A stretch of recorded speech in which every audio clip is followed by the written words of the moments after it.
in less than a minute, reflecting our vast concern with this behavior. A quick look at the top results brings up views like selfishness, a habit that destroys humans, or advice on living less selfishly, based on everyday observations and lessons taught from an early age. It's easy to see that selfishness is often viewed as prioritizing your own interests above all else, disregarding the rights of others.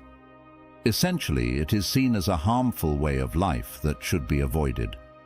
However, adopting a more optimistic view, taking care of oneself, is not necessarily negative. It is natural for humans to care about their own needs. Being well with oneself, meeting one's legitimate demands, puts you in an ideal position to radiate positive energy, both for your life and for those around you. If you or people close to you have reservations about this approach, I suggest you do not miss today's video.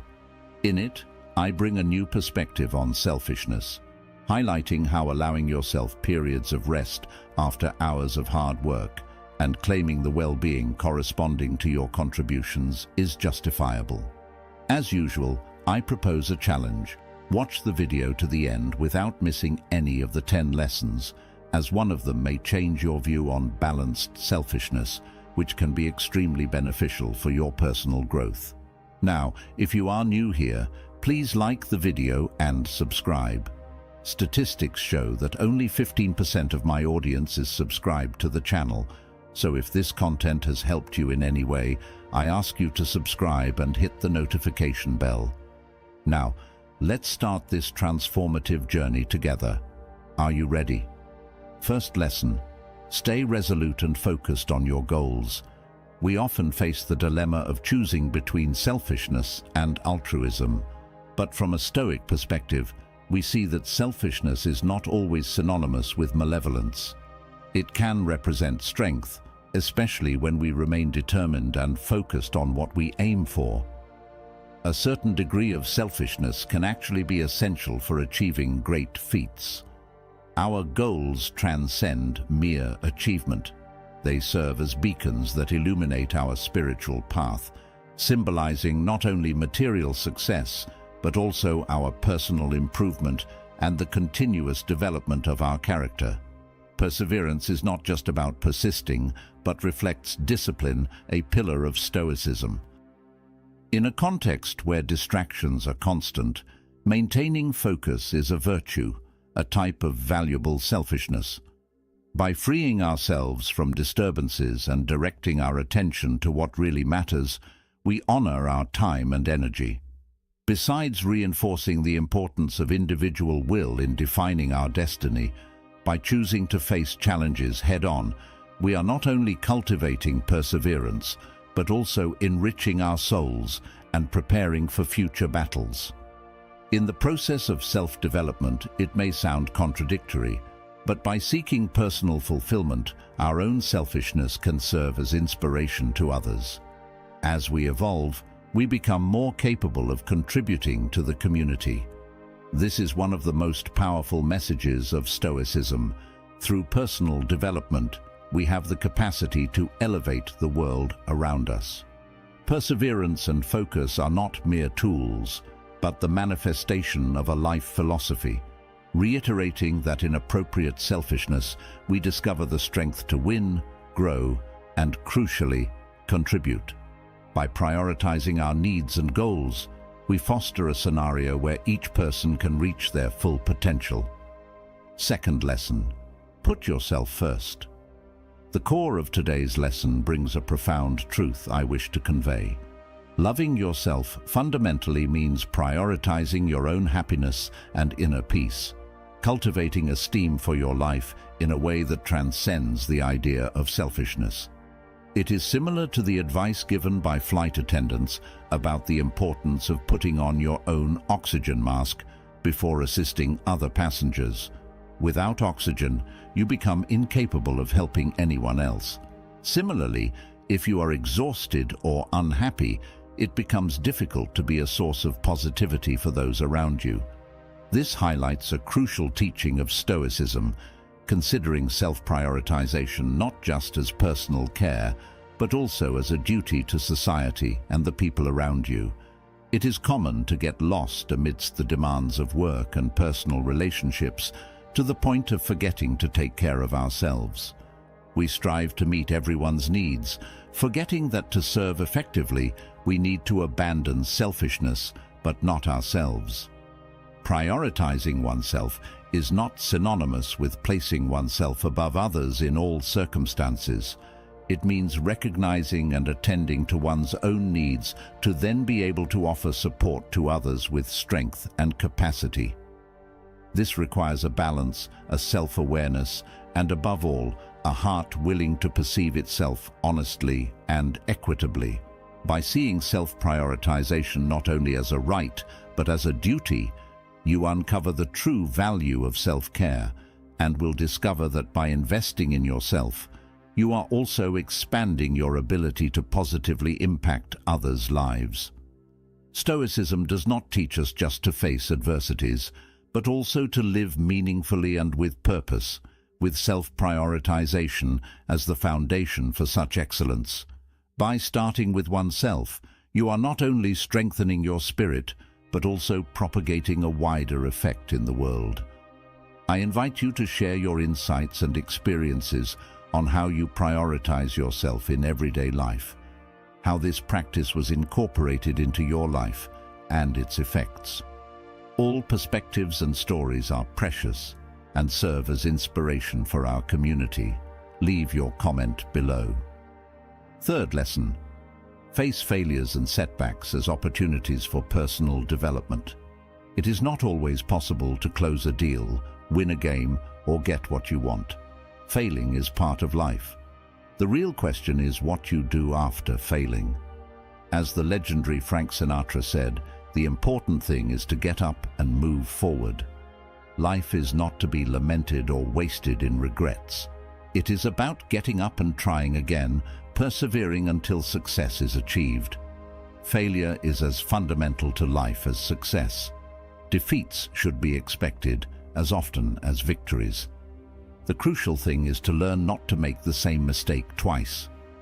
Remember that life is made of attempts, and between success and failure there is an inseparable bond, for it is through mistakes that we grow. Failures teach us, exposing our vulnerabilities, imperfections, and areas that need to be improved to achieve goals, satisfy desires, and realize dreams. For this, it is necessary to work and face failures time and again. Failing in the last attempt is the only unacceptable failure. If you have never failed, you may not have dedicated or tried hard enough in your projects. As Marcus Aurelius, one of the most influential Stoic philosophers, said, "Avoid complaining even to yourself." This means accepting failure as a fundamental aspect of life, using it as a springboard for growth. Failure is part of the educational process. It not only clarifies our goals and passions, but also reveals new skills and strategies necessary to overcome obstacles. Through failures, we learn to be resilient, to adapt, and to move forward, even in the face of uncertain paths. Each failure brings with it the chance for reinvention and course adjustment. By accepting and learning from failure, you not only strengthen yourself, but also become wiser and more adaptable in the face of adversity. Fourth lesson: develop confidence to face and embrace challenges. Confidence is a pillar of love and enlightenment that guides us on the path ahead, not limited to the belief in our capabilities, but extending to the recognition that we can face and transcend any adversity. It is the cornerstone of a solid identity, essential for every step of our journey. Each obstacle and exit from our comfort zone teaches us about the world and, more deeply, about ourselves. Marcus Aurelius, an example of resilience and flexibility, taught that each difficulty is a chance for self-improvement and to strengthen self-confidence. Confidence, therefore, is a valuable resource that, when cultivated, allows us to face challenges and, at the same time, makes us a vector of positive influence, capable of helping others without belittling ourselves. It positions us as valuable members of the community, able to contribute, share, and support.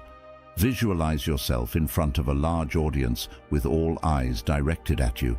The heart accelerates, anxiety and excitement intertwine, but as you begin to speak, each word pronounced reverberates not only in the environment, but in your being, dispelling fears and concerns. Upon concluding, the enthusiastic applause is not only a recognition of a successful presentation, but also a celebration of the mental strength and confidence you cultivated. We realize thus that although developing confidence requires effort, it is absolutely achievable and fundamental.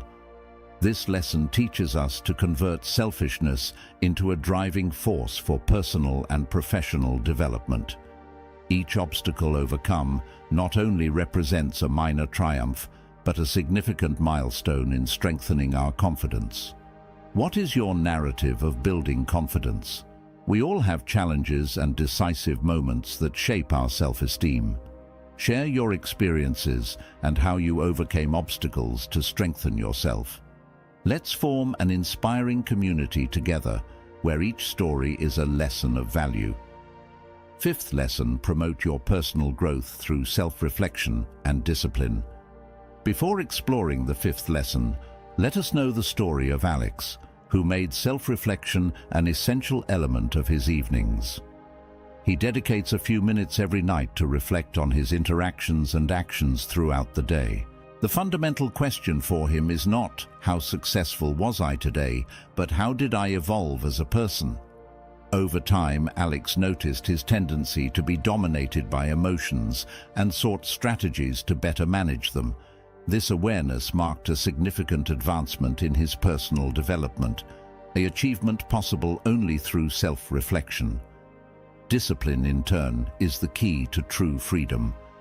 Maria, an artist, exemplifies this by committing to dedicate 2 hours daily to her art, regardless of her emotional state. This consistency not only honed her skills, but also helped her develop her own artistic identity, laying the foundation for her career. This shows that discipline elevates effectiveness and is vital for achieving authenticity and personal fulfillment. The journey towards self-improvement, guided by self-reflection and discipline, although challenging, is profoundly enriching. By investing time in self-reflection and exercising discipline in all facets of life, not only do we achieve our individual goals, but we also contribute to a better world. This is the essence of productive selfishness that Stoicism encourages us to understand and implement, a selfishness that in the end benefits everyone. It is important to remember that no progress is insignificant. Daily, each choice we make brings us a little closer to our personal growth.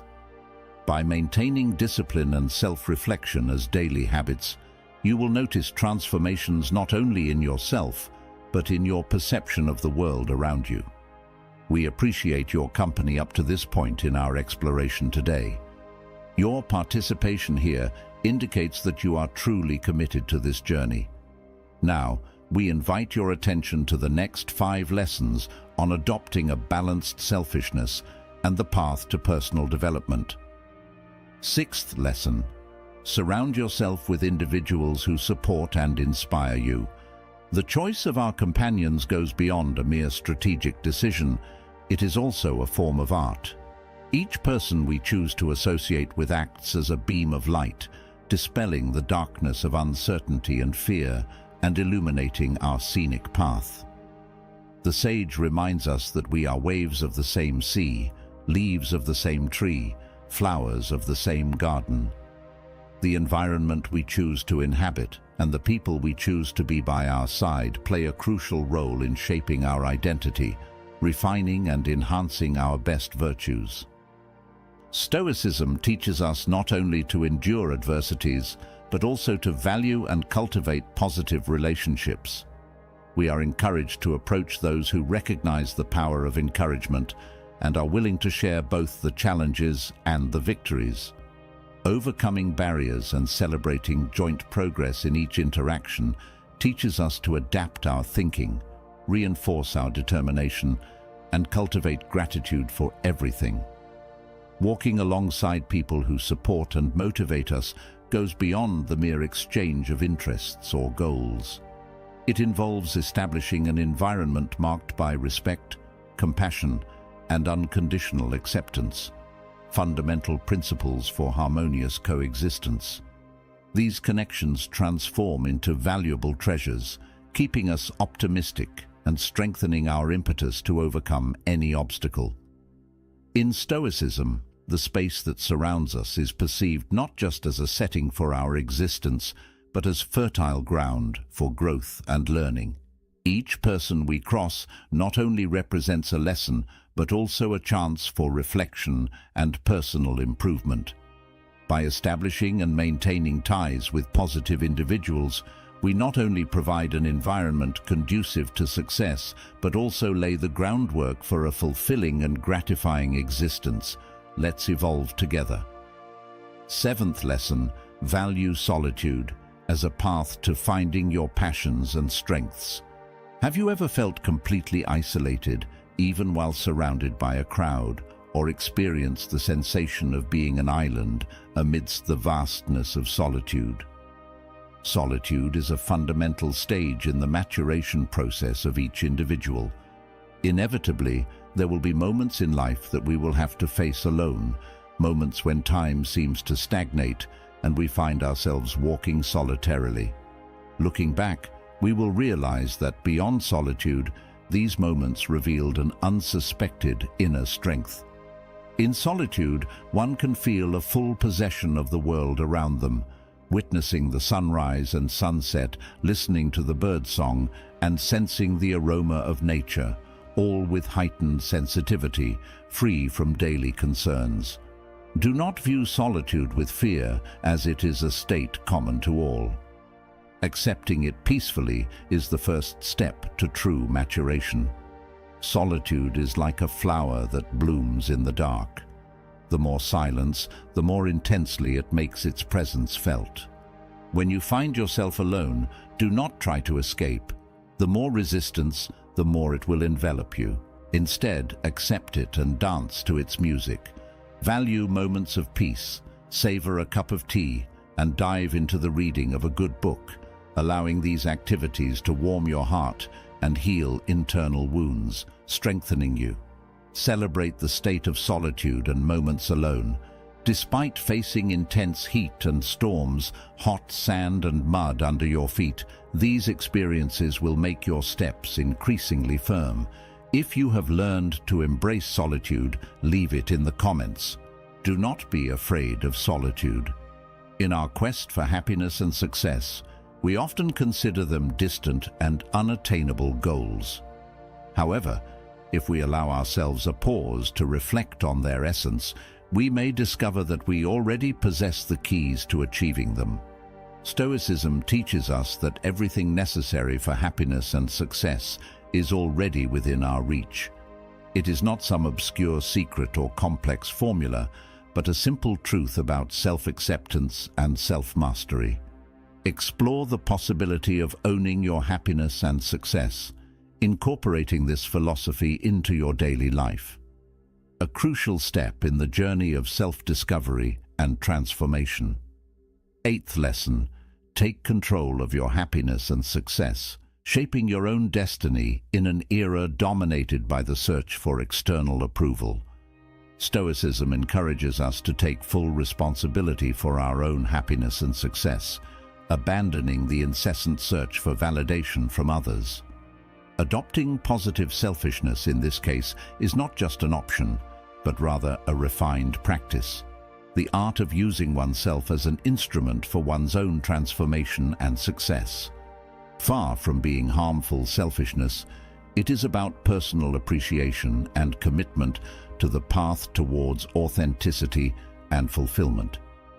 A case in point of this philosophy in action is the trajectory of Mark, an entrepreneur who, for years, sought to base the success of his business on the expectations and opinions of others, hoping through these to validate his value and ideas. Although he achieved certain victories, true satisfaction eluded him. The turnaround occurred when he decided to invest in self-knowledge, beginning to trust more in his own perceptions and less in those of others. By understanding that true success requires a certain selfishness, in the sense of prioritizing personal development and following his passions regardless of external judgments, his life and business flourished like never before. With this new mindset, Mark not only experienced genuine happiness and deep satisfaction, but also witnessed the robust growth of his company. His success and self-confidence emerged not from external approval, but from the recognition and trust in his essence. Mark's story illustrates that we do not need the validation of others to feel accomplished. On the contrary, by adopting wise and moderate selfishness, we free ourselves to achieve true independence, joy, and success. This is the essence of using oneself as a catalyst for change, a valuable lesson of Stoicism applicable to all of us in our quest for meaning and purpose in life. Ninth lesson: cultivate a healthy selfishness to achieve personal transformation and success. Think of a zealous gardener, dedicating themselves daily to the cultivation of their garden, attending meticulously to each plant and flower, without neglecting any detail. This garden represents each of our lives, and the gardener symbolizes those in pursuit of personal growth and success. Here, selfishness does not imply neglecting the world around us, but in strengthening ourselves first, to then be able to contribute more significantly to society. Stoicism points out that true freedom and joy originate from the knowledge and management of our interior. By dedicating time to getting to know and accept ourselves, we begin to cultivate self-love and respect for ourselves. This personal transformation not only benefits us, but can also encourage positive changes around us. This is the highest degree of selfishness, where personal care promotes our development and becomes a vector of inspiration and support for others. Adopting a selfishness aimed at personal transformation and success does not mean becoming egocentric, but recognizing the importance of self-management and continuous evolution, prioritizing oneself not in a harmful way, but to foster a strengthened, compassionate, and understanding being, capable of inducing changes both internally and in the surrounding environment. Be a source of inspiration. If you have experienced a significant change by applying this perspective, share your experience with us. We are eager to learn about your journey. 10th lesson: practice a conscious selfishness that does not harm others. From the Stoic perspective, the concept of selfishness is reformulated. It does not mean a refusal to collaborate or a lack of consideration for others. It is rather a path of self-knowledge and effective self-management, understanding that personal growth not only benefits the individual, but also has the potential to motivate and strengthen those around us. Living according to this ideal requires a deep sense of self-awareness about our actions and their effects on others, demanding constant reflection on whether we are causing harm to others and whether we are achieving our goals ethically. To implement this lesson in a practical and effective manner, start by questioning your objectives and motivations, evaluating whether they are aligned with your values and principles, and whether your pursuit of them is not harming others. Develop then an altruistic perspective, aware of the impact of your actions on the surroundings. Finally, seek to maintain a balance between self-development and the preservation of healthy and respectful relationships with others. This approach not only assists us in evolving as individuals, but also lays the foundation for creating meaningful and lasting interpersonal connections. By living with this understanding, we recognize the importance of self-care and acquire a deeper comprehension of the interactions and connections between us and the world. This lesson transcends mere selfishness, encompassing dedication, freedom, and above all, love. Self-love, love for others, and love for the experience of life from the Stoic perspective. Now that we have explored together the power of conscious selfishness, we would like to know how this concept resonated with you. This is an open invitation to share how this idea influenced your life, thoughts, or actions. We look forward to your story, a source of inspiration and learning for our community. You have now reached the halfway mark of the video. I congratulate you for trying to become a better version of yourself, and I also humbly ask you to leave a comment, as it helps my channel immensely. If you do not know what to comment, just write "mind over body" so I know you reached this far. And don't forget to subscribe for more content like this. Also, I've linked some books on Stoicism that helped me become the man I am today, and will also help you achieve a Stoic mindset. Just imagine for a moment that the most powerful tool for a meaningful and fulfilling life is not something you can buy, earn, or be given by others. Whether you find yourself in a palace or a prison, Stoicism teaches us that what truly defines us is not our situation, but how we respond to it. It's about recognizing that although we cannot control all aspects of our lives, we hold supreme power over our own perceptions, judgments, and actions. Consider this. When we accept less than we deserve, are we not initially admitting that our external circumstances have more power over us than we do over ourselves? Stoicism invites us to challenge this notion, encouraging us to ask ourselves, is this situation aligned with my values? Am I responding in a way that reflects my true worth? And if the answer is no, Stoicism does not leave us in a state of despair.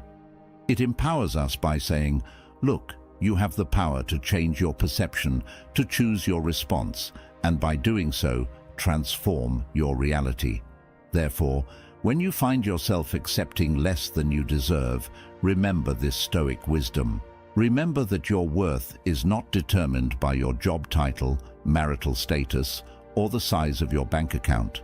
Your value is determined by your ability to remain true to your values, to act with courage, wisdom, and integrity, no matter the circumstances.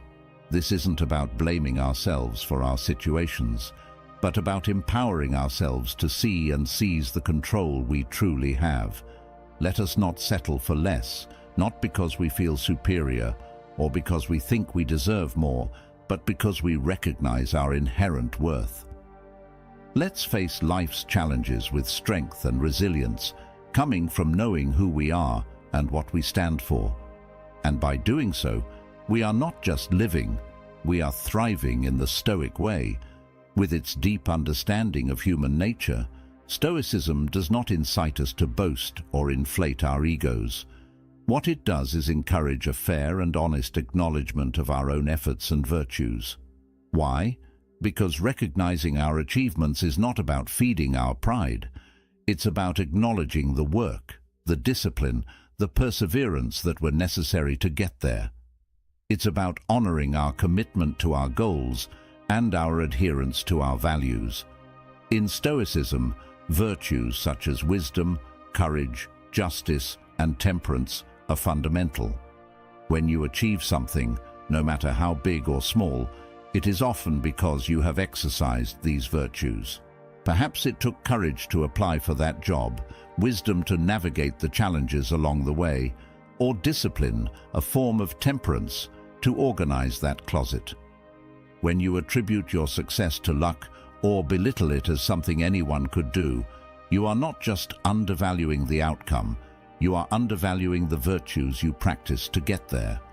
So, how do we change this mindset? How do we start recognizing our achievements without falling into arrogance? The Stoic approach is all about balance and honesty. It's about saying, yes, I worked hard for this. Yes, I faced challenges and overcame them. And yes, this achievement is a reflection of my effort and my virtues. It's about giving yourself credit where it's due, not because of your ego, but because of the truth. Now, I want you to think about something you've recently achieved, no matter how big or small. Think about the virtues you practiced to achieve it. Perhaps you showed incredible discipline. Maybe you took a courageous step outside your comfort zone, or perhaps you used your wisdom to solve a problem. Whatever it is, take a moment to acknowledge it. Recognize the virtues behind the achievement. This exercise is not about praising yourself, it's about seeing the truth of your own character and effort. Adopting this Stoic practice can transform how we see our successes and ourselves, moving us away from false modesty and towards a genuine appreciation of our own strengths and capabilities. It teaches us that recognizing our achievements is not about the ego. It's about recognizing the virtues we embody and the hard work we invest. It's a common scenario, isn't it? Whether staying late at work to help a colleague, skipping your morning run to make breakfast for your family, or putting your own dreams on hold to support someone else's dream. It seems noble, selfless, even heroic at times. But here's the point. Constantly putting others first at the expense of your own well-being can lead to burnout, resentment, and loss of oneself. It's like trying to fill cups with an empty jug. Eventually, you run out of anything to give. Stoicism isn't about being detached or selfish. In fact, it places great emphasis on virtue and the improvement of society. However, it also teaches us the critical importance of self-care. Because taking care of oneself is not selfishness, it is the foundation for being able to effectively care for others. Stoicism reminds us that, to be of service to others, we must first ensure that we are in a good place ourselves, physically, mentally, and spiritually. Let's unpack this a bit. Stoicism teaches us about the dichotomy of control, understanding what is within our control and what is not. Our own thoughts, beliefs, actions, and yes, self-care are within our control. The well-being of others, as much as we might wish, is not directly under our control. What we can control, however, is how well-equipped we are to offer help, support, and love to those around us. And that starts with taking care of ourselves. Think of it this way. When you are well-rested, healthy, and at peace, how much more patient, understanding, and present are you for the people in your life? How much more effectively can you contribute to their well-being? This is not just about physical health, it's about mental and emotional resilience, about having the internal resources to be compassionate, offer wise counsel, and be a source of stability and strength for others. So, how do we balance this? How do we ensure that we are not neglecting our own needs in the process of helping others? It starts with recognizing that self-care is not a luxury or an afterthought. It's a necessity. It means setting aside time for things that replenish us, whether it's exercise, meditation, reading, or simply spending a few quiet moments alone. It means setting boundaries and being okay with saying no when we need to. And it means doing these things not out of self-indulgence, but out of a commitment to be our best selves for the people we care about. I challenge you to think of a way to prioritize your own well-being this week. Maybe it's committing to a daily walk, setting aside time for a hobby you love, or establishing boundaries around your work hours. Whatever it is, remember that this act of self-care is not just for you. It's a way to ensure that when you show up for others, you are presenting the best version of yourself. Stoicism teaches us the importance of seeing ourselves objectively. What does that mean? It means recognizing and accepting our strengths as openly as we acknowledge our areas for improvement. It's about understanding our value in a balanced and fair way. Why do we struggle with accepting compliments? Often it's because we are viewing ourselves through a distorted lens. We might be focusing too much on our imperfections or perhaps we are conditioned to believe that acknowledging our strengths in some way makes us arrogant. But here's a Stoic perspective to consider. Humility is not about denying our strengths. It's about acknowledging them in a grounded and realistic way. It's about seeing ourselves as we truly are, without the embellishments of the ego or the shadows of insecurity. Stoicism teaches us that our value is not diminished by recognizing our achievements and strengths. In fact, graciously accepting compliments is a way to practice self-awareness and objectivity, allowing us to see the virtues we possess and the efforts we have made, giving us a clearer understanding of our true selves. When someone compliments us, they are often recognizing something genuine in us, something worthy of praise. Dismissing these moments deprives us of the opportunity to see ourselves through the eyes of another person, to understand our impact on the world around us. So, how do we get better at accepting compliments? It starts with adjusting our mindset. When someone offers you a compliment, try to see it as a mirror being held up to your virtues and efforts. Instead of deflecting, take a moment to consider the truth in their words. You can practice simply saying, "Thank you," without minimization, without deflection, just gratitude for the recognition of your efforts and qualities. Furthermore, Stoicism encourages us to use these moments as opportunities for reflection.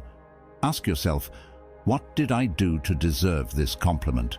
How does it reflect my virtues and efforts? This isn't about feeding the ego, but about understanding and recognizing the part of you that is capable of excellence and impact. Have you ever found yourself faced with a choice, perhaps seemingly simple, but found yourself paralyzed, unable to decide? This hesitation, this fear of making the wrong choice, is more than just indecision. It reflects a deeper issue, a lack of confidence in oneself. It's as if we're on the edge of a diving board, looking down at the pool below, knowing we need to jump, but unable to take the leap. Stoicism offers a lantern in this fog of indecision, teaching us that the essence of wise decision-making is not in guaranteeing outcomes, but in basing our choices on wisdom and reason. Stoicism reminds us that while we cannot control the outcome of our decisions, we have total control over the decision-making process. It's about aligning our choices with our values, acting with integrity, and accepting the results, whatever they may be, as part of the natural flow of life. Why do we fear making decisions? Often it's because we fear making the wrong choice, leading to results we perceive as failures or mistakes. However, Stoicism invites us to reframe our understanding of mistakes and failures. In the Stoic view, every outcome is an opportunity for learning and growth. There are no failures, only lessons. This perspective encourages us to trust ourselves, to make decisions with courage and confidence, knowing that regardless of the outcome, it will contribute to our development and understanding. But how do we cultivate this confidence in ourselves? How do we strengthen our decision-making muscles? It starts with embracing wisdom and reason. Before making a decision, take a moment to reflect. Is this choice aligned with my values? Am I acting with integrity? By grounding your decisions in your core values and reason, you ensure that, regardless of the outcome, your choice was made with the best intentions and understanding you had at the time. Stoicism teaches the importance of accepting and learning from the results of our decisions. Each outcome, whether it's what we hoped for or not, contains valuable insights. It's an invitation to reflect, to understand what worked, what didn't, and how we can apply these lessons moving forward. This process of reflection and learning reassures us that we are capable of navigating the uncertain waters of life, making decisions that reflect our values and growing from each experience. Stoicism teaches us the art of discernment, especially regarding where we direct our mental energy.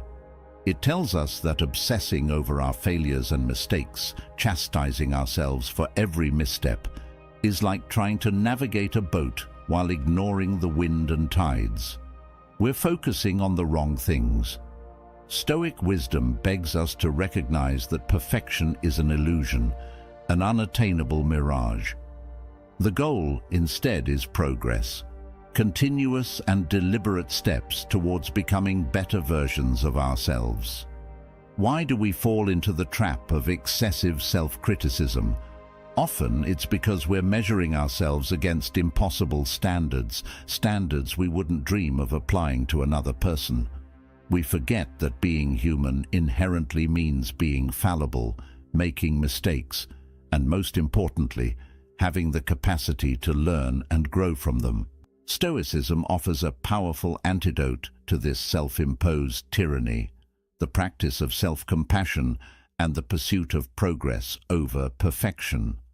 Self-compassion, from a Stoic point of view, is not about pampering ourselves or making excuses for our failures. It's about treating ourselves with the same kindness, understanding and forgiveness we would offer to a good friend. Recognizing that setbacks are not indicators of character failure, but part of the human experience.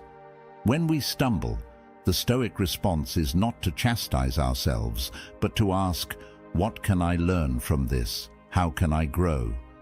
Adopting this mindset requires a shift in how we perceive our journey. Every effort, every attempt, even those that do not yield the results we hoped for, is a step forward.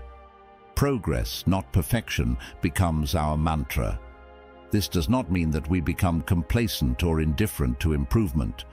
On the contrary, it means that we pursue it more fervently, but with the wisdom to know that growth is often non-linear, filled with challenges, and beautifully imperfect. Why is it so easy to fall into the comparison trap? Part of it is inherent in human nature.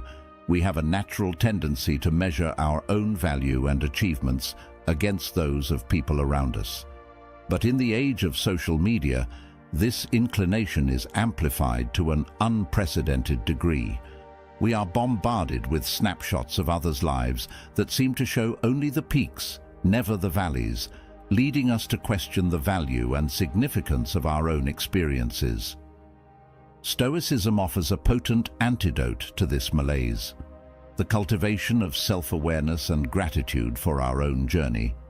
It encourages us to redirect our gaze inward, to focus on our personal growth, virtues, and the progress we have made. Stoicism does not advocate for isolation or indifference towards others, but promotes the idea of inspiration instead of comparison. It teaches us to admire the virtues and successes of others without diminishing our own value or progress. How can we apply Stoic principles to combat the comparison trap? First, by practicing mindfulness and catching ourselves when we start comparing our behind the scenes with someone else's highlight reel. It's a reminder to ourselves that social media is a curated gallery, not an accurate reflection of everyday life. Secondly, Stoicism teaches us the value of focusing on what is within our control, our efforts, our attitudes, our virtues. These are the seeds from which our unique journey grows. By focusing on nurturing these seeds, we cultivate a garden rich with personal meaning, independent of external validation or comparison. Lastly, gratitude plays a crucial role. By cultivating gratitude for our own experiences, challenges, and achievements, we anchor ourselves in the present and appreciate the richness of our own lives. This does not mean that we become complacent. On the contrary, it empowers us to seek improvement and growth from a place of contentment, not inadequacy. As we navigate through the wisdom of Stoicism, let us carry with us the understanding that our lives are canvases on which we have the power to paint with the vibrant colors of virtue, resilience, and happiness. Remember, you are the architect of your own destiny, the sculptor of your own happiness. The path may be strewn with challenges, but it is also aligned with the potential for immense growth, joy, and fulfillment. You are deserving of happiness, capable of achieving your dreams, and worthy of all the love and success that comes your way. I encourage you to watch the suggested video on the screen, diving deeper into historical practices that can transform your life, offering insights and strategies for living with intention and joy. If this conversation resonated with you, if it sparked a flame of recognition or curiosity within your heart, I ask that you like and share this video with your friends. Let's spread the wisdom of Stoicism widely, empowering others to recognize their value and pursue their happiness with courage and conviction. Thank you for joining us today in the discipline of Stoicism. Until next time, live courageously, love deeply, and seek the joy that is your birthright.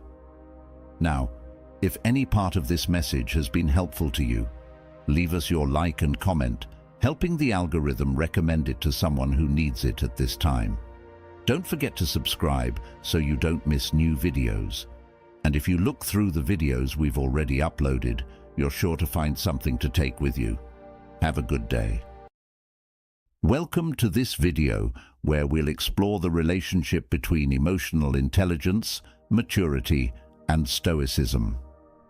In today's fast-paced world, the ability to manage emotions, both our own and others, is a crucial skill that sets the foundation for stronger relationships, better decision-making, and personal growth. Emotional intelligence, EI, plays a key role in this, and when combined with the wisdom of ancient Stoicism, it forms a powerful toolkit for navigating life's challenges with clarity and composure. Throughout this video, we'll delve into 10 key signs that demonstrate you are a mature and emotionally intelligent person. But we won't stop there. We'll compare these signs with Stoic teachings, revealing how the two philosophies align seamlessly to help you lead a more intentional and virtuous life. What's particularly interesting is how some of the less-known Stoic principles enhance these qualities, offering timeless wisdom for modern living.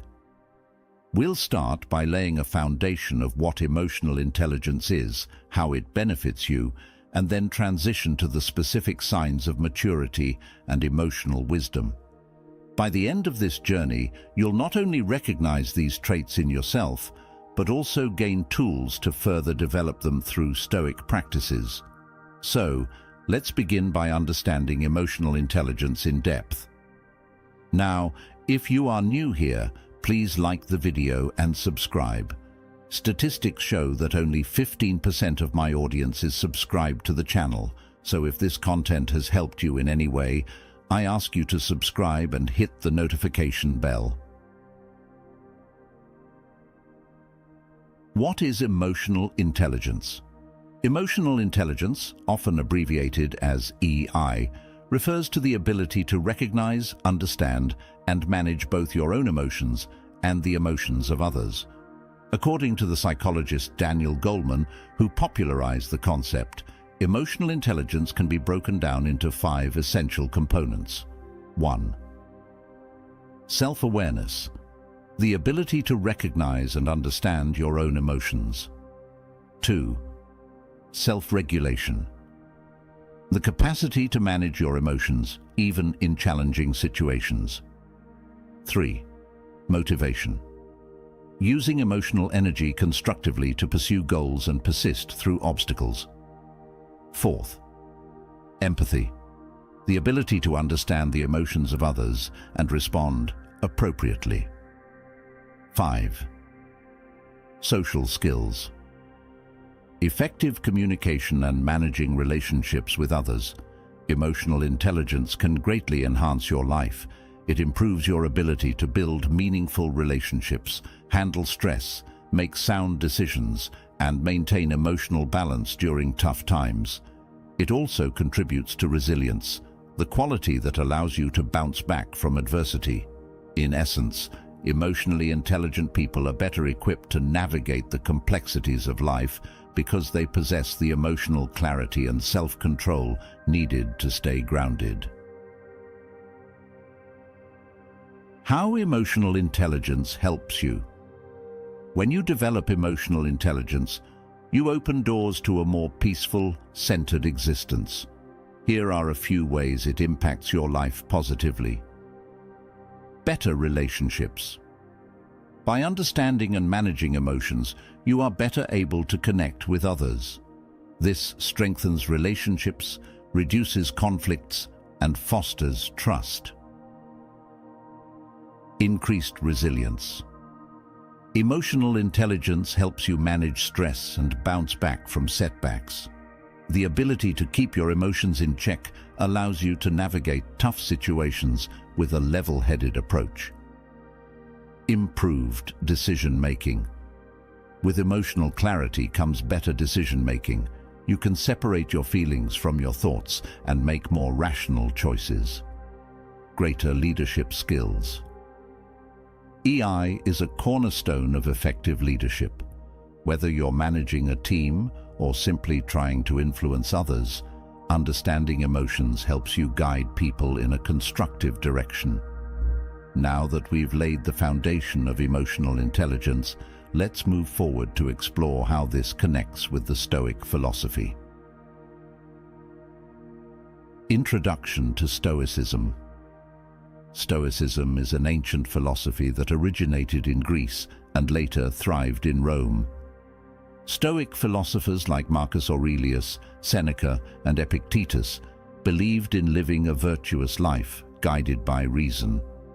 They emphasized the importance of focusing on what we can control while accepting what we cannot.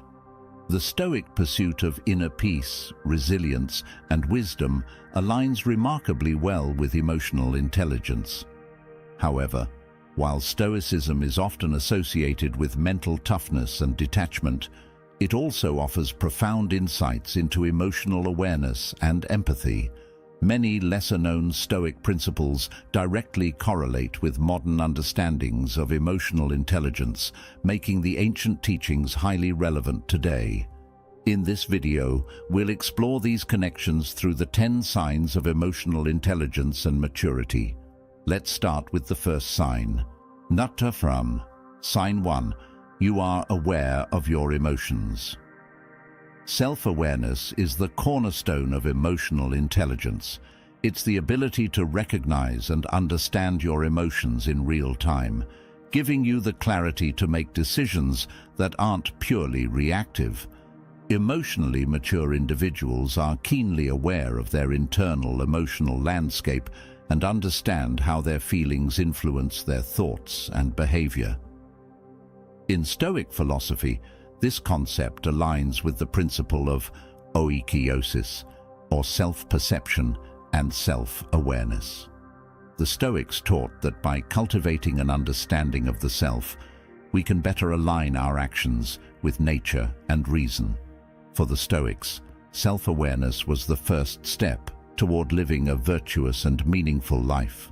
They believed that understanding one's emotions without becoming overwhelmed by them was essential for self-mastery. The more aware you are of your emotions, the less likely you are to be controlled by them. This awareness allows you to reflect before acting, giving you the power to shape your responses in a way that aligns with your values and long-term goals. Sign 2. You control your reactions. The ability to regulate emotions is a defining trait of emotional intelligence.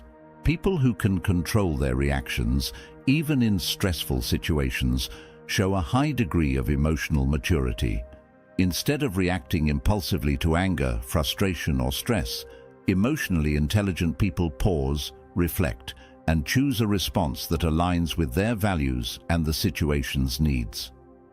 In Stoicism, this is reflected in the principle of aphileia, which translates to simplicity in thought and action.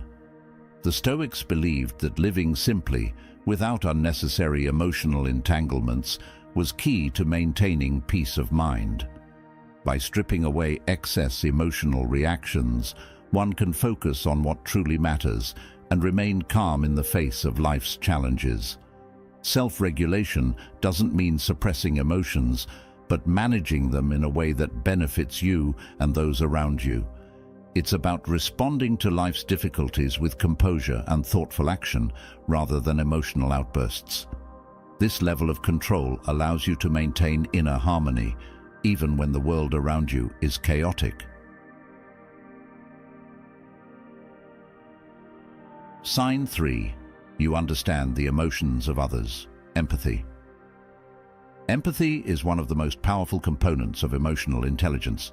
It's the ability to understand and share the feelings of others, allowing for deeper and more meaningful connections.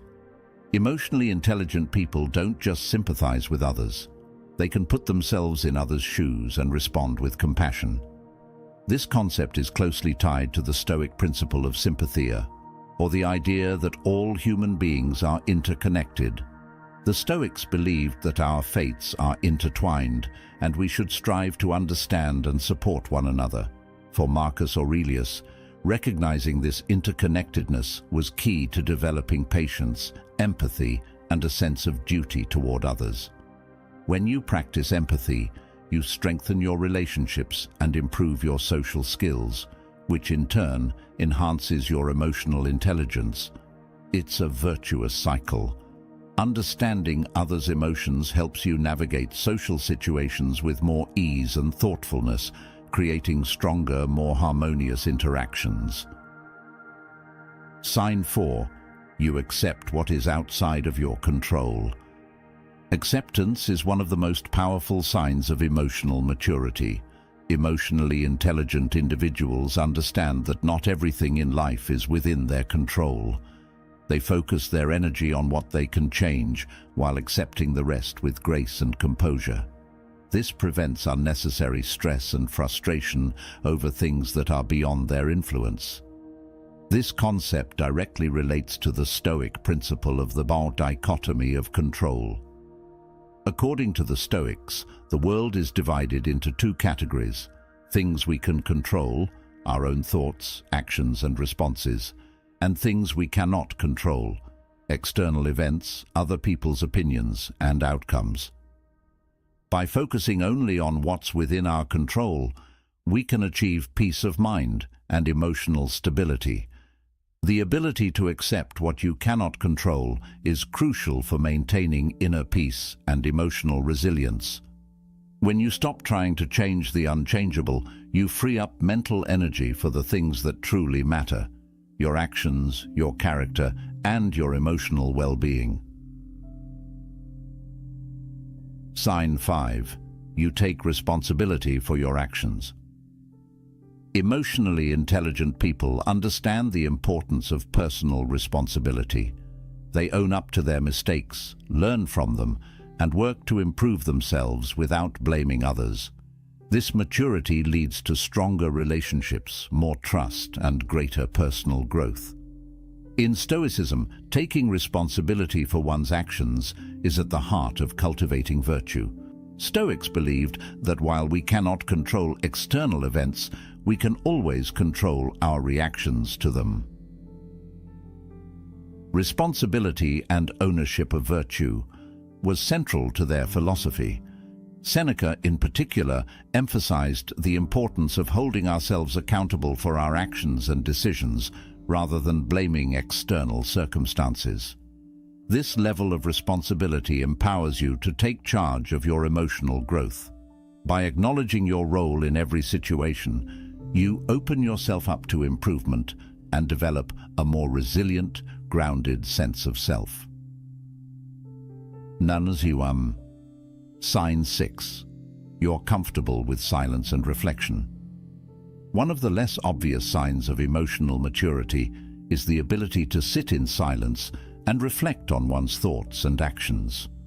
Emotionally intelligent people don't shy away from solitude. Instead, they use it as an opportunity for self-reflection and growth. Silence becomes a space where they can process emotions, gain clarity, and prepare for future challenges. This is closely related to the Stoic concept of euthymia, which refers to a state of inner calm and contentment. The The Stoics valued moments of quiet reflection as essential for developing clarity of thought and maintaining tranquility in the face of life's uncertainties. By regularly practicing reflection, they believed one could cultivate a sense of inner peace that remains unshaken by external events. Being comfortable with silence allows you to process your emotions without distraction. It's a sign of emotional intelligence and maturity because it shows that you are willing to engage with your inner world and develop a deeper understanding of yourself. Through reflection, you gain insights that help you navigate life with more purpose and emotional stability. As we continue to explore the signs of emotional intelligence, it's essential to look at how lesser-known Stoic principles can elevate these qualities. While Stoicism is often associated with high-profile ideas like the dichotomy of control or memento mori, there are several nuanced teachings that deeply resonate with emotional intelligence. In this section, we'll delve into the remaining signs of emotional maturity and how these hidden gems of Stoicism enhance them. Sign 7. You focus on long-term growth over short-term satisfaction. One hallmark of emotional maturity is the ability to delay gratification and prioritize long-term goals over fleeting, short-term desires. Emotionally intelligent people understand that meaningful growth often requires patience and sacrifice. They are able to resist temptations that offer instant rewards but might jeopardize their larger objectives. This type of foresight allows individuals to cultivate discipline and achieve sustained success in personal and professional realms. In Stoic philosophy, this is closely aligned with the practice of premeditatio malorum, or the premeditation of evils. Stoics believed in mentally preparing themselves for challenges and hardships before they occur, which helped them build resilience against temptations and emotional triggers.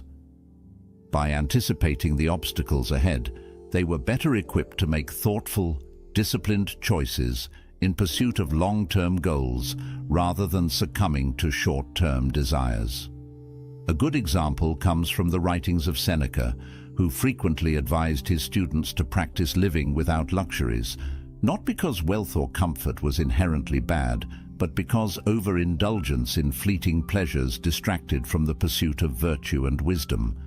In modern terms, this aligns with the idea of resisting emotional impulsiveness, instead focusing on the bigger picture.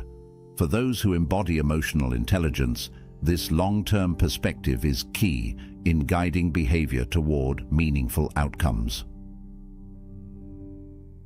Sign 8. You find peace in nature and the present moment. Emotionally intelligent individuals have a unique ability to find peace in the present moment.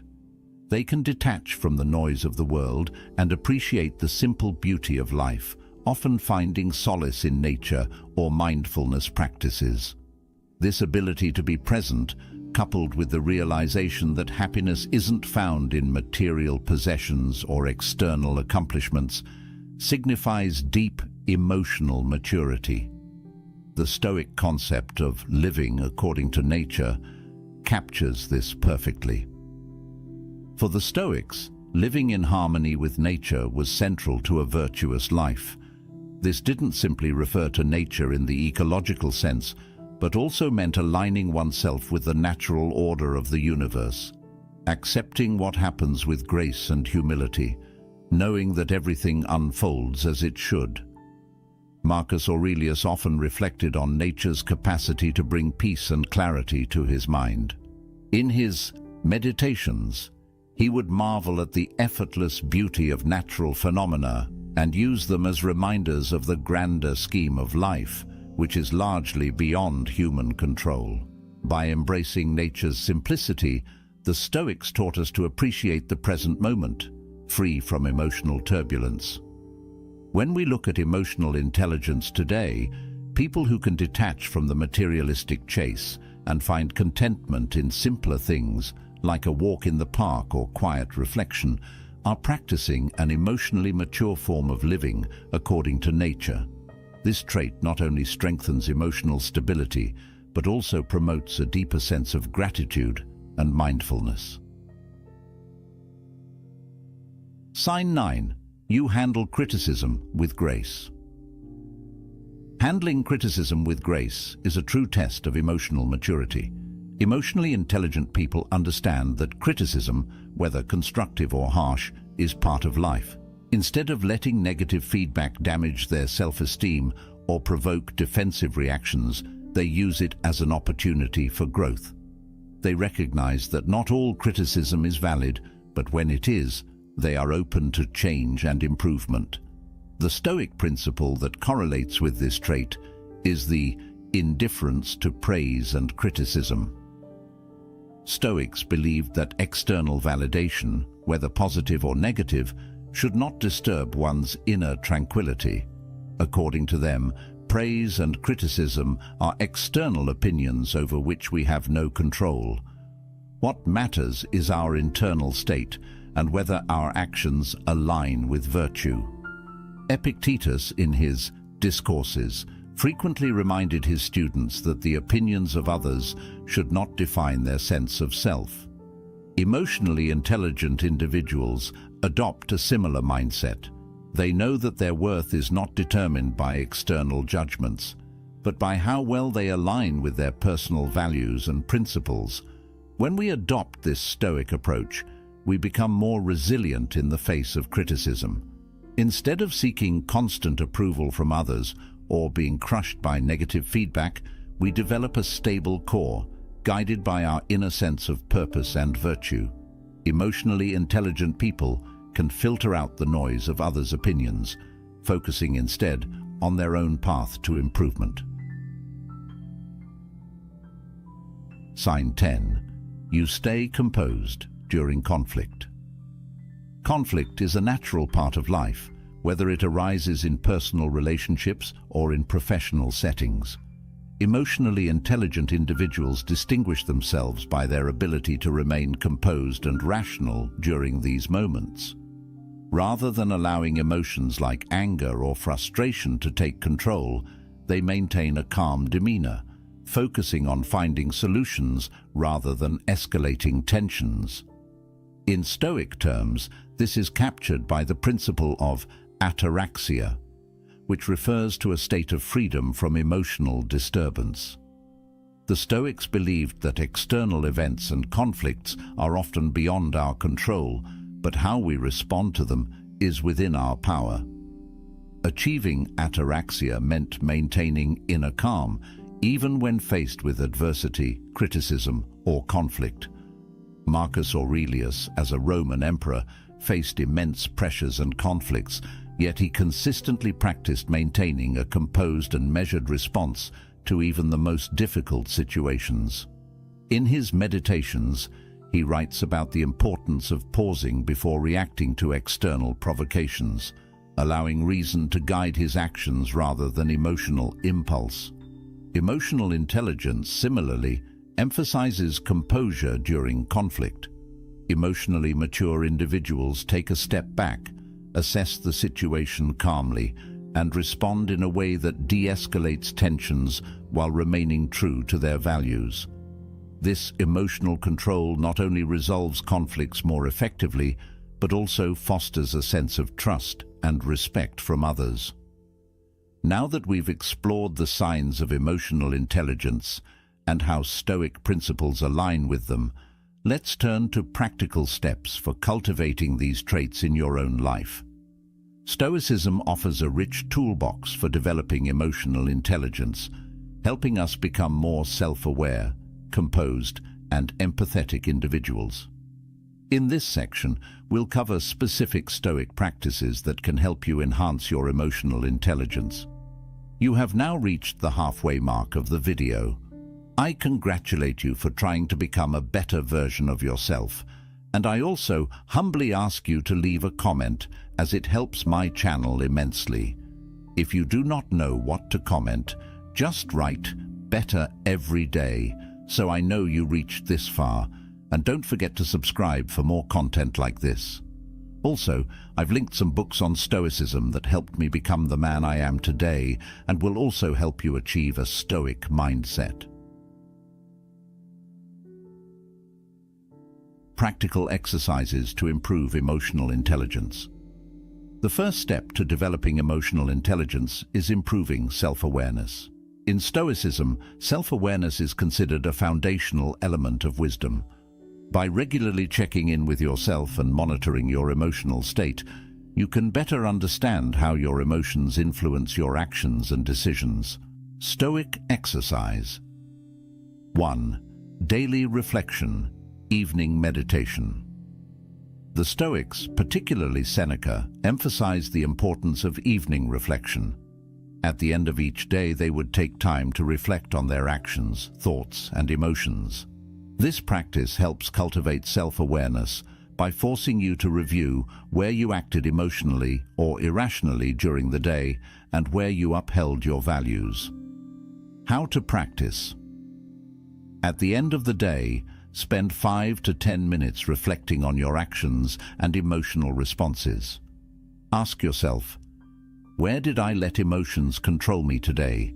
What could I have done differently? Use this reflection to set goals for emotional improvement the next day.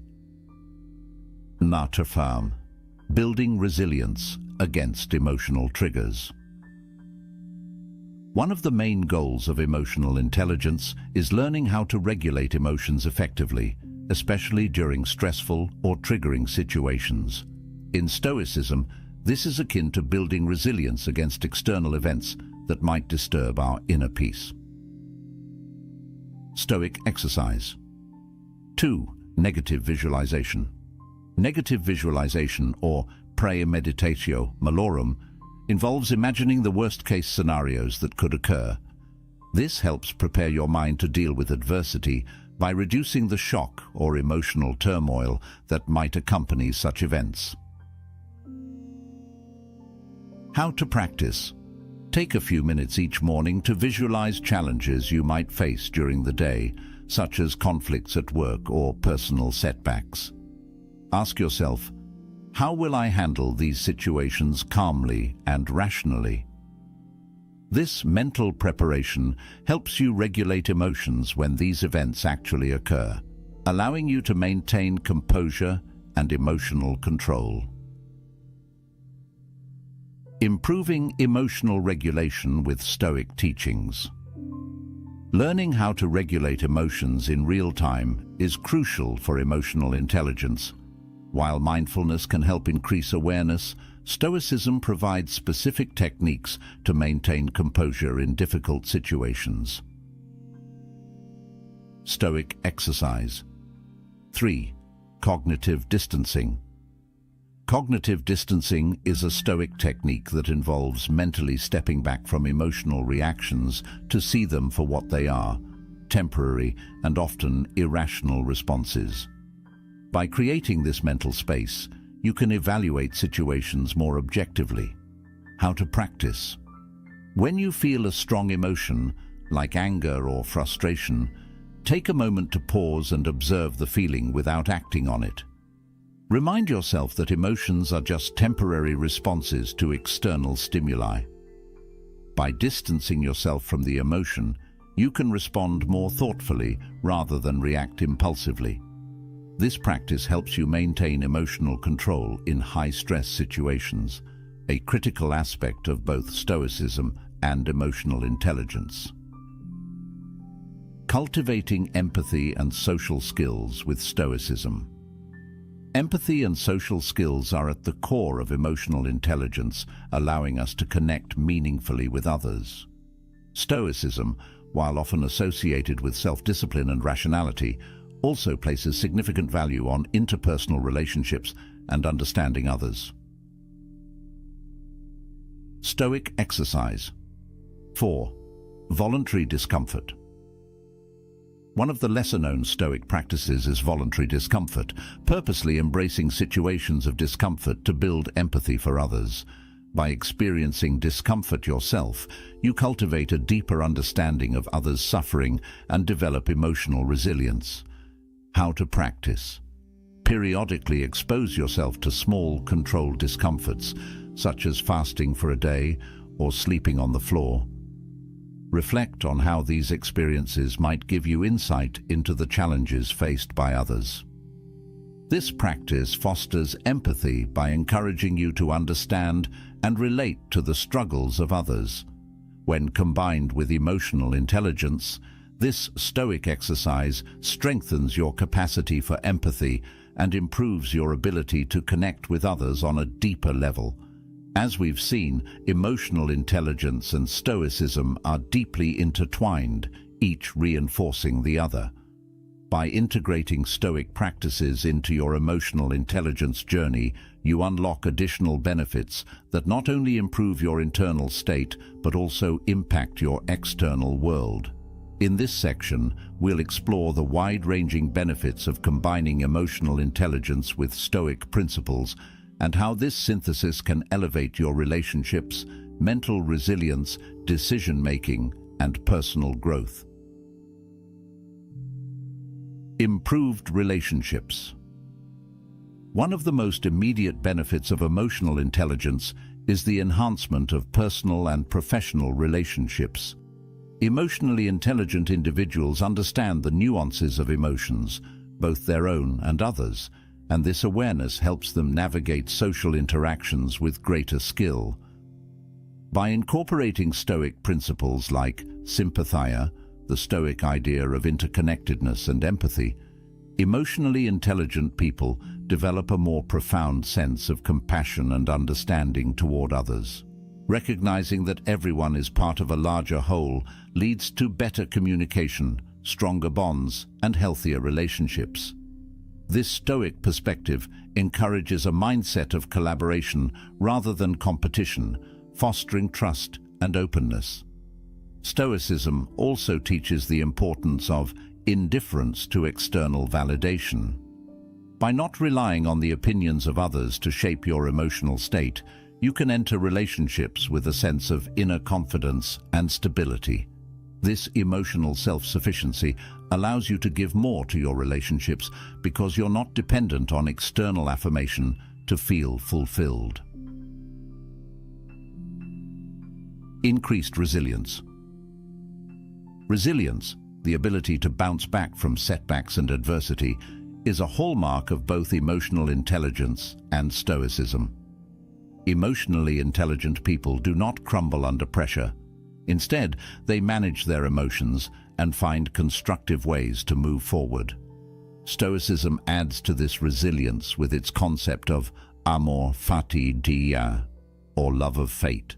This teaching encourages us to embrace everything that happens, good or bad, as a necessary part of life. By adopting this mindset, you can transform difficulties into opportunities for growth. Stoicism teaches that obstacles are not roadblocks, but stepping stones toward wisdom and strength. This perspective enables emotionally intelligent individuals to see challenges not as threats, but as tools for self-improvement. With this Stoic resilience, emotional setbacks, such as failure, criticism, or disappointment, lose their sting. Instead of being overwhelmed by adversity, you learn to approach each obstacle with calm determination, accepting the situation as part of your journey. Better decision-making. Emotionally intelligent individuals are adept at making sound decisions, not because they suppress emotions, but because they understand them. Emotional intelligence allows you to factor in emotions without letting them dictate the outcome, leading to more balanced and well-considered choices. Stoicism complements this by teaching the importance of reason as the guiding force in all decisions. The Stoics believed that a clear, rational mind is essential for making choices that are aligned with virtue and purpose. By applying the Stoic practice of cognitive distancing, separating your immediate emotional reactions from the objective facts of a situation, you can make decisions that are both emotionally intelligent and deeply rational. In Stoicism, decision-making is also closely linked to the dichotomy of control. When faced with a difficult decision, Stoics remind themselves to focus only on what they can control. By applying this framework, emotionally intelligent individuals can avoid getting caught up in worries about external outcomes or other people's reactions, and instead focus on what they can influence, namely, their actions and attitudes. Personal growth and virtue. One of the ultimate goals of Stoicism is the pursuit of virtue, which Stoics believed was the highest good and the key to a meaningful life. Emotional intelligence plays a significant role in this pursuit by helping individuals navigate their internal world with greater clarity and purpose. When you are emotionally intelligent, you can better align your thoughts, actions, and emotions with your core values. By integrating Stoic teachings into your emotional intelligence journey, you deepen your commitment to personal growth and virtue. Stoicism teaches that true happiness and fulfillment come from living a life in accordance with wisdom, justice, courage, and temperance. These four cardinal virtues provide a moral framework that can guide your emotional intelligence, helping you grow not just emotionally, but also morally and ethically. With a Stoic approach to emotional intelligence, personal growth is not just about improving your emotional regulation or social skills. It's about becoming a better person in the most profound sense. By practicing Stoic principles like self-reflection and emotional discipline, you align your emotional intelligence with a higher purpose, striving for excellence in all areas of life. Developing emotional intelligence is a lifelong journey, and it's natural to encounter obstacles along the way. Whether it's impulsive reactions, negative self-talk, or difficulty understanding others' emotions, these challenges can slow your progress. However, Stoicism offers a wealth of practical tools for overcoming these roadblocks and continuing your growth toward emotional maturity. Nantu. Common obstacles to emotional intelligence. 1. Impulsivity. Many people struggle with impulsive emotional reactions, especially in high-stress situations. Whether it's anger, frustration, or anxiety, these emotions can quickly take over, leading to decisions you might later regret. 2. Self-doubt. Emotional intelligence requires confidence in your ability to manage your emotions, but self-doubt can sabotage this. Doubting your ability to handle emotions or social situations can lead to avoidance and insecurity. 3. Overwhelm.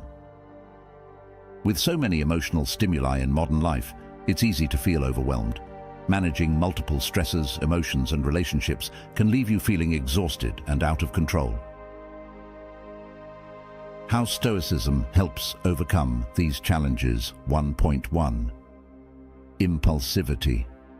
Stoicism teaches pausing before reacting, a technique that is essential for overcoming impulsive reactions. By taking a moment to breathe and reflect before responding to a situation, you allow your rational mind to catch up with your emotional state. This simple practice helps prevent impulsive decisions driven by temporary emotions.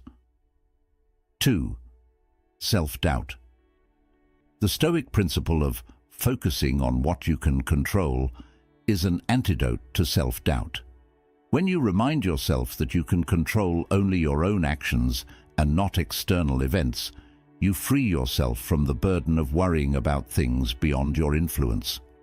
This empowers you to take control of your emotional responses and feel more confident in your emotional intelligence.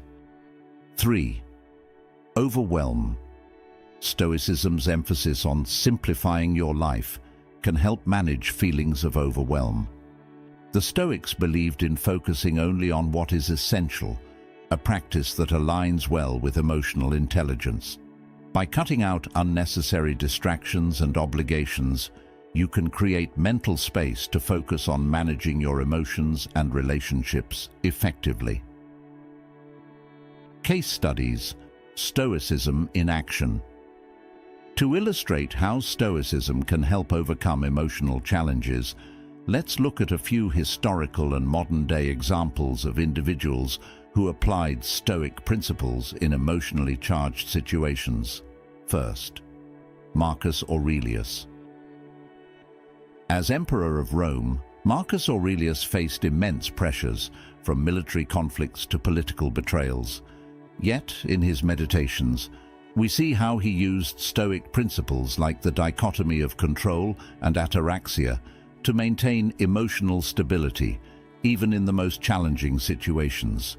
His writings offer a blueprint for how to stay composed and rational under intense stress. 2. Viktor Frankl. Holocaust survivor.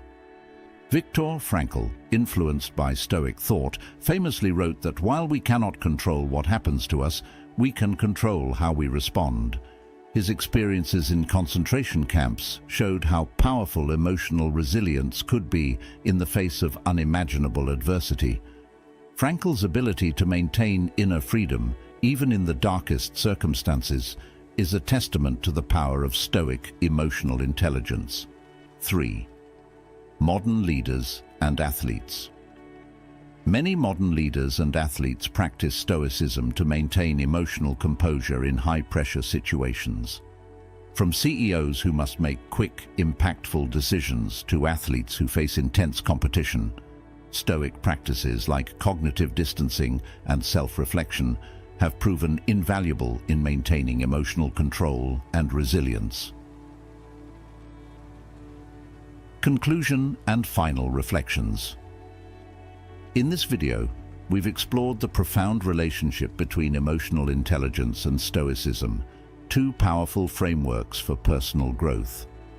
We identified 10 signs of emotional maturity and discussed how Stoic principles align with each one, offering practical strategies for enhancing emotional intelligence. From the ability to remain calm in conflict to understanding and managing your own emotions, Stoicism provides timeless wisdom that can enrich your emotional life.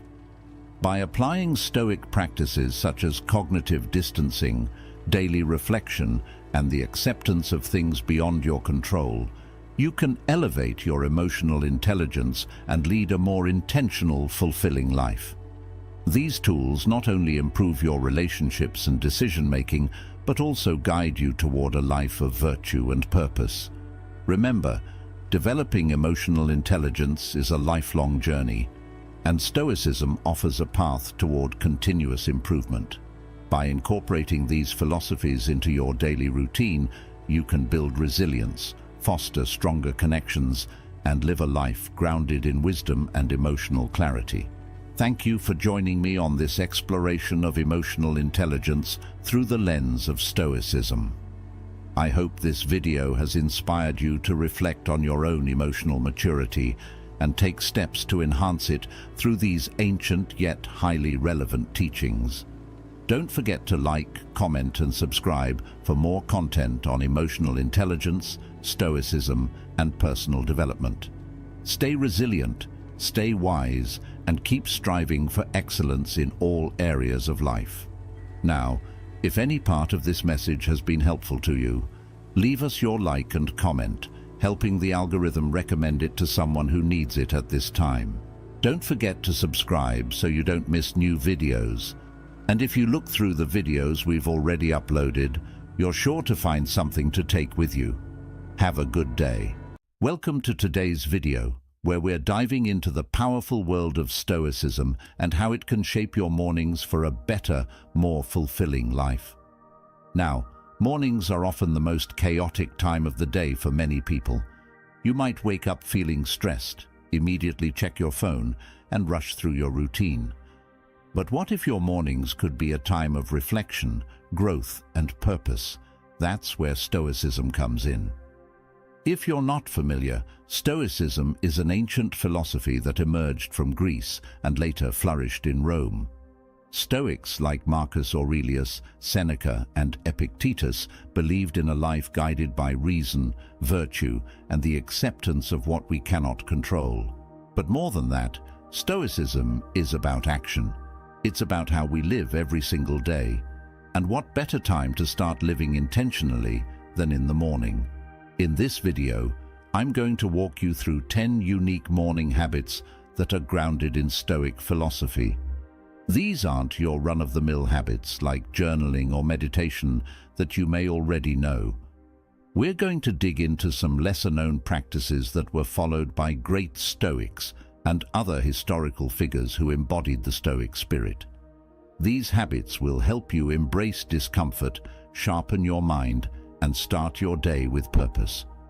Now, if you are new here, please like the video and subscribe. Statistics show that only 15% of my audience is subscribed to the channel, so if this content has helped you in any way, I ask you to subscribe and hit the notification bell. So let's get into it, starting with the first habit. Wake with the perspective of the transient nature of time. Let's start with a practice that immediately shifts your perspective and sets a tone for your day. Memento mori, remembering that you will die. I know it sounds morbid, but in reality, this habit is one of the most liberating you can develop. Each morning, before you get out of bed, remind yourself that your time is limited. You only have so many days to live, and today could be your last. This was a central idea in Stoic philosophy, particularly in the writings of Seneca. In his famous work, On the Shortness of Life, Seneca emphasized how we waste much of our time without realizing it. We live as if we have endless tomorrows, but in truth, time is slipping away. The Roman Emperor Marcus Aurelius, one of the greatest Stoic thinkers, started his mornings with this very reflection. He wrote in his Meditations about how we should live each day as if it were our last, not in a reckless way, but with a sense of urgency and purpose. Marcus Aurelius ruled one of the greatest empires in history, but even he didn't take a single day for granted. When you wake up, don't just hit the snooze button and drift through your morning routine. Instead, take a moment to remind yourself that time is fleeting. This practice isn't meant to fill you with dread. On the contrary, it's meant to help you appreciate every moment you have. When you understand that your time is limited, you stop wasting it on trivial things.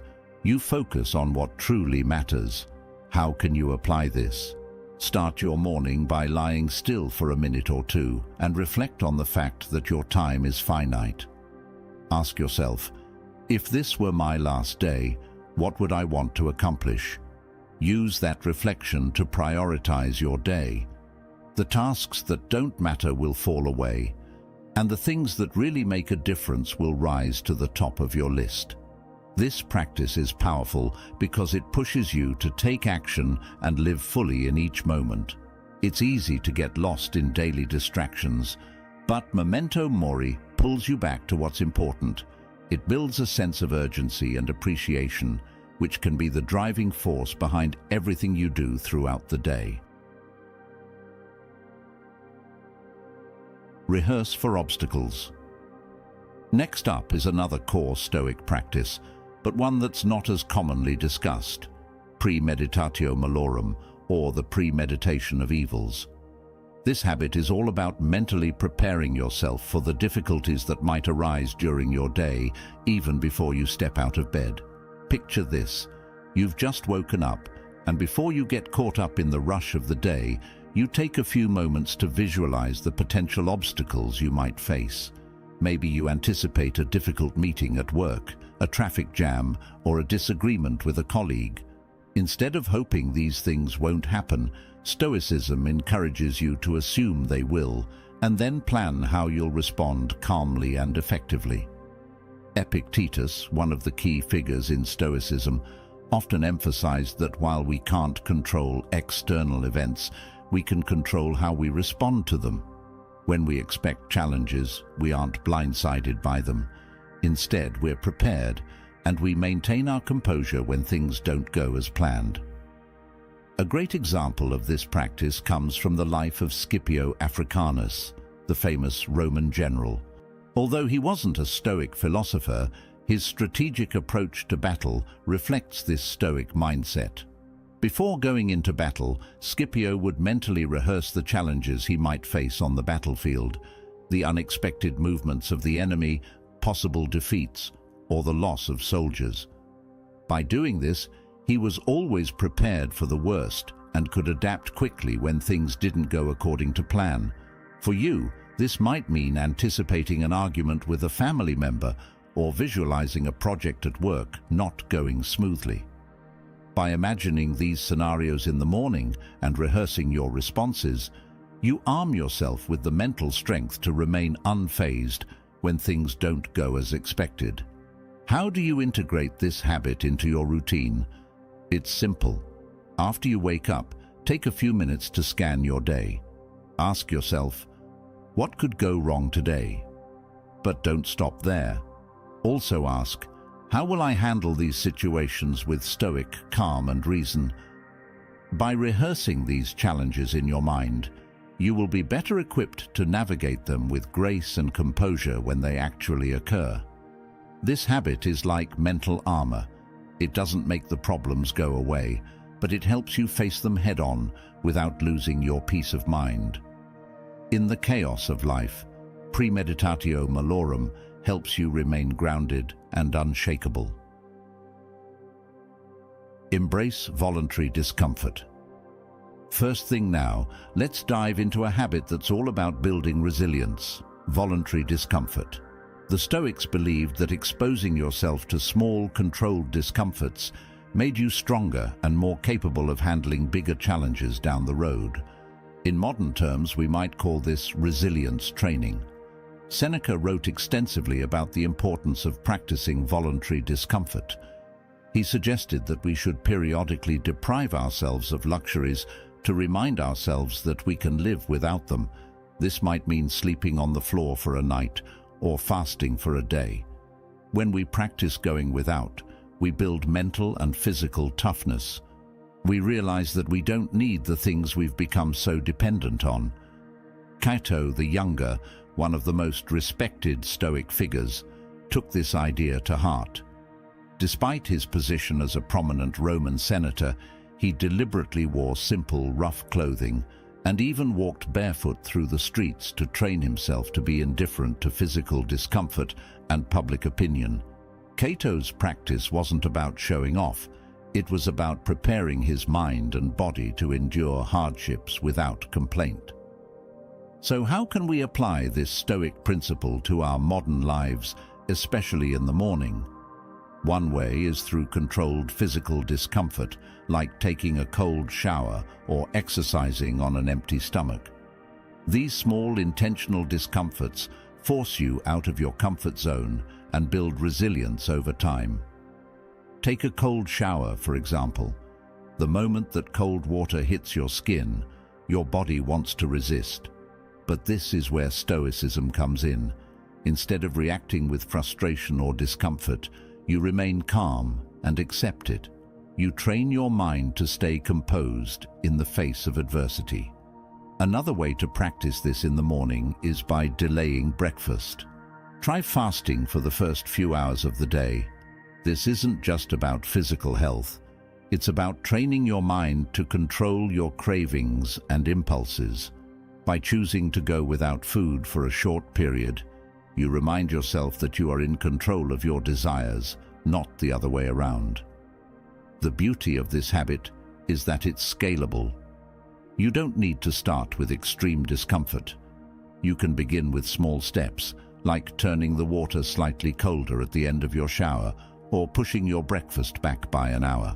Over time, you'll find that these moments of voluntary discomfort strengthen your mental fortitude and help you remain steady when life throws bigger challenges your way. Conduct a brief sympathia meditation. As we continue building a Stoic morning routine, it's essential to expand your mind beyond your personal concerns and think of the bigger picture. That's where this next practice comes in, sympathia, or the understanding that all human beings and events are interconnected. This idea is central to Stoicism and can be a transformative way to start your day. Sympathia is the recognition that you are part of a larger whole, a web of interconnected people, nature, and events. The Stoics believed that by reminding ourselves of our place within this interconnected universe, we could cultivate compassion, patience, and a sense of duty to others. Marcus Aurelius frequently wrote about this in his Meditations, often reminding himself that his actions affect not only himself, but the entire community and the world. Starting your morning with a brief sympathia meditation helps broaden your perspective. Instead of focusing solely on your personal struggles or to-do list, this habit helps you remember that you are part of something larger than yourself. It shifts your mindset from a narrow, self-centered view to a more expansive, compassionate one. Imagine waking up and taking just 5 minutes to sit in stillness and reflect on your place in the universe. Think about how your actions today might ripple out to affect others, your family, your colleagues, even strangers. This reflection fosters a sense of shared responsibility and reminds you that we're all in this together.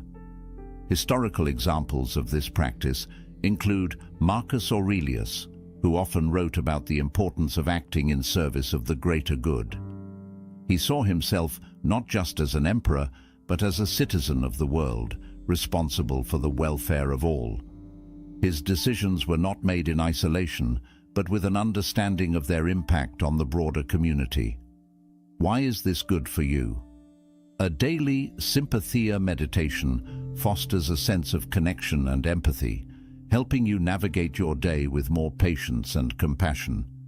It's easy to get caught up in your personal struggles, but this practice reminds you that your life is part of something much larger. It reduces feelings of isolation and self-centeredness, helping you approach life's challenges with a more balanced and generous mindset. To incorporate this habit into your morning routine, take a few minutes after waking up to reflect on your interconnectedness with others. You can sit quietly and think about how your actions today could benefit those around you. Consider your role within your family, community, and the world. This reflection helps you start your day with a sense of purpose and shared humanity, ready to contribute positively to the world around you. Fast until mid-morning. One of the central virtues of Stoicism is temperance, which refers to moderation and self-control. In the modern world, where instant gratification is everywhere, cultivating temperance is more important than ever. One way to practice this virtue in the morning is through intermittent fasting, a deliberate exercise in controlling your impulses. In Stoicism, temperance means not giving in to excess or allowing your desires to control you. Musonius Rufus, a Stoic philosopher and teacher of Epictetus, spoke frequently about the importance of self-discipline when it came to food and drink. He believed that by limiting your indulgences, you could strengthen your mind and body and become less dependent on external pleasures. For centuries, fasting has been a way to practice self-discipline. By delaying your first meal until mid-morning or even later, you train your body to live without immediate gratification. But more than that, you teach your mind to control your cravings. It's not about punishing yourself, it's about strengthening your willpower and reminding yourself that you don't need to give in to every desire. Musonius Rufus often recommended periods of fasting to his students as a way to exercise control over their desires. He believed that by mastering something as fundamental as hunger, you could learn to master other aspects of your life as well. In Stoic philosophy, controlling your impulses in small areas leads to greater self-mastery overall. Why is this habit good for you? Fasting not only strengthens your willpower, but also brings mental clarity. Many people find that when they fast, especially in the morning, they experience sharper focus and more energy. By practicing temperance first thing in the morning, you're setting a tone of self-discipline for the rest of your day. To apply this habit, try skipping breakfast or delaying it by a few hours. Drink water or tea to stay hydrated, but resist the urge to eat until later in the day. Use the time you would normally spend eating to reflect on your ability to control your desires. As you develop this practice, you'll find that it becomes easier to apply self-discipline in other areas of your life, from work to relationships. Perform a mental cognitive distancing exercise. One of the core teachings of Stoicism is the idea that we are not our thoughts or emotions. Epictetus famously said, "It is not events that disturb people, but their judgments about them." This next habit is about practicing cognitive distancing, the ability to observe your thoughts without becoming attached to them. When you wake up in the morning, it's easy to get swept away by thoughts of what's to come, a stressful meeting, an argument with a partner, or a looming deadline. But what if, instead of reacting to these thoughts, you took a step back and simply observed them? That's what cognitive distancing is all about. In Stoicism, the ability to distance yourself from your thoughts is a key to maintaining emotional equilibrium. Epictetus often encouraged his students to remind themselves that external events are neutral. It's only our internal judgments that give them emotional weight. When you practice cognitive distancing, you're training your mind to separate fact from emotion, allowing you to respond rationally rather than react impulsively. Take a moment after waking to observe your thoughts. Instead of getting lost in them or believing that every thought is a reflection of reality, remind yourself that they are just thoughts. They come and go, and they don't define you. This practice helps you maintain perspective and avoid getting caught up in negative emotions or unproductive thought patterns. A modern example of this can be found in the work of Viktor Frankl, a Holocaust survivor and psychiatrist who was influenced by Stoic principles. Frankl observed that even in the most horrific circumstances, humans have the power to choose how they respond. He famously said, "Between stimulus and response, there is a space. In that space is our power to choose our response." Why is this habit good for you? Cognitive distancing helps you stay grounded and calm, even when stressful thoughts arise. It trains you to recognize that you are not your thoughts. You are the observer of your thoughts. This creates emotional distance, allowing you to respond to life's challenges with more clarity and control. To incorporate this habit, start your morning by sitting quietly and paying attention to your thoughts. When a thought arises, simply label it as a thought. Don't judge it or react to it. Just observe it and let it pass. This simple exercise will help you maintain emotional balance and a stoic calm throughout the day. Perform, practice, amor fati. Visualization. One of the most profound yet often overlooked Stoic principles is amor fati, or the love of fate.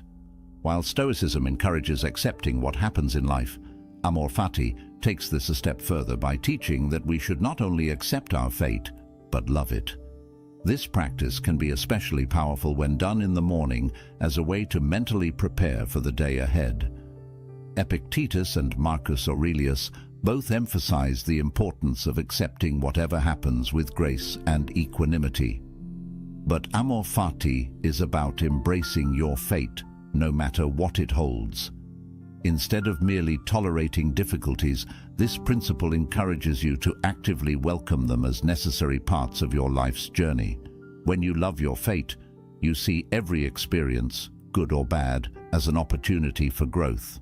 In the morning after waking up, you can practice amor fati by visualizing not only the positive things that may happen throughout the day, but also the challenges. Visualize a difficult meeting, a frustrating commute, or an unexpected problem, and instead of dreading these events, imagine yourself welcoming them. This is your fate, and it's exactly what you need to become the person you are meant to be. Marcus Aurelius practiced this daily. In his meditations, he often reflected on the nature of fate and how everything that happens is for the greater good of the universe. By embracing what comes, he found peace in the chaos of ruling an empire. This mindset allowed him to handle the immense pressures of leadership without becoming overwhelmed or resentful. Why is this habit good for you? By practicing amor fati each morning, you cultivate resilience and optimism. You stop resisting the inevitable challenges of life and instead see them as opportunities to grow stronger. This mindset helps you approach each day with enthusiasm, knowing that whatever happens is meant to shape you into a better version of yourself. To apply this practice, spend a few minutes in the morning visualizing both the positive and negative events that might occur. As you do, repeat to yourself, "I love my fate, whatever it brings." This simple phrase will shift your mindset from resistance to acceptance, helping you face the day with stoic courage and optimism.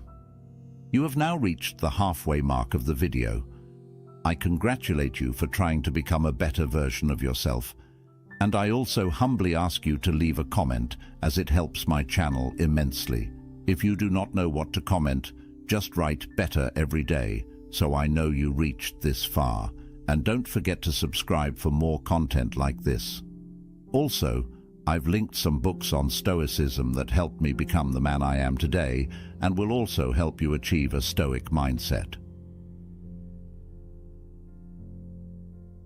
Choose to dress simply. Cultivate indifference to vanity. Let's move on to a more practical yet philosophically deep morning habit: dressing simply. In the modern world, a lot of emphasis is placed on appearance. People spend countless hours and money on clothing, makeup, and accessories, often in pursuit of approval from others. But Stoicism teaches that true confidence comes from within, not from external appearances. By dressing simply, you can practice indifference to vanity and focus on what truly matters: your character. Seneca often wrote about the dangers of vanity. He argued that those who are overly concerned with their appearance are slaves to the opinions of others. To be free, we must detach ourselves from the need for external validation.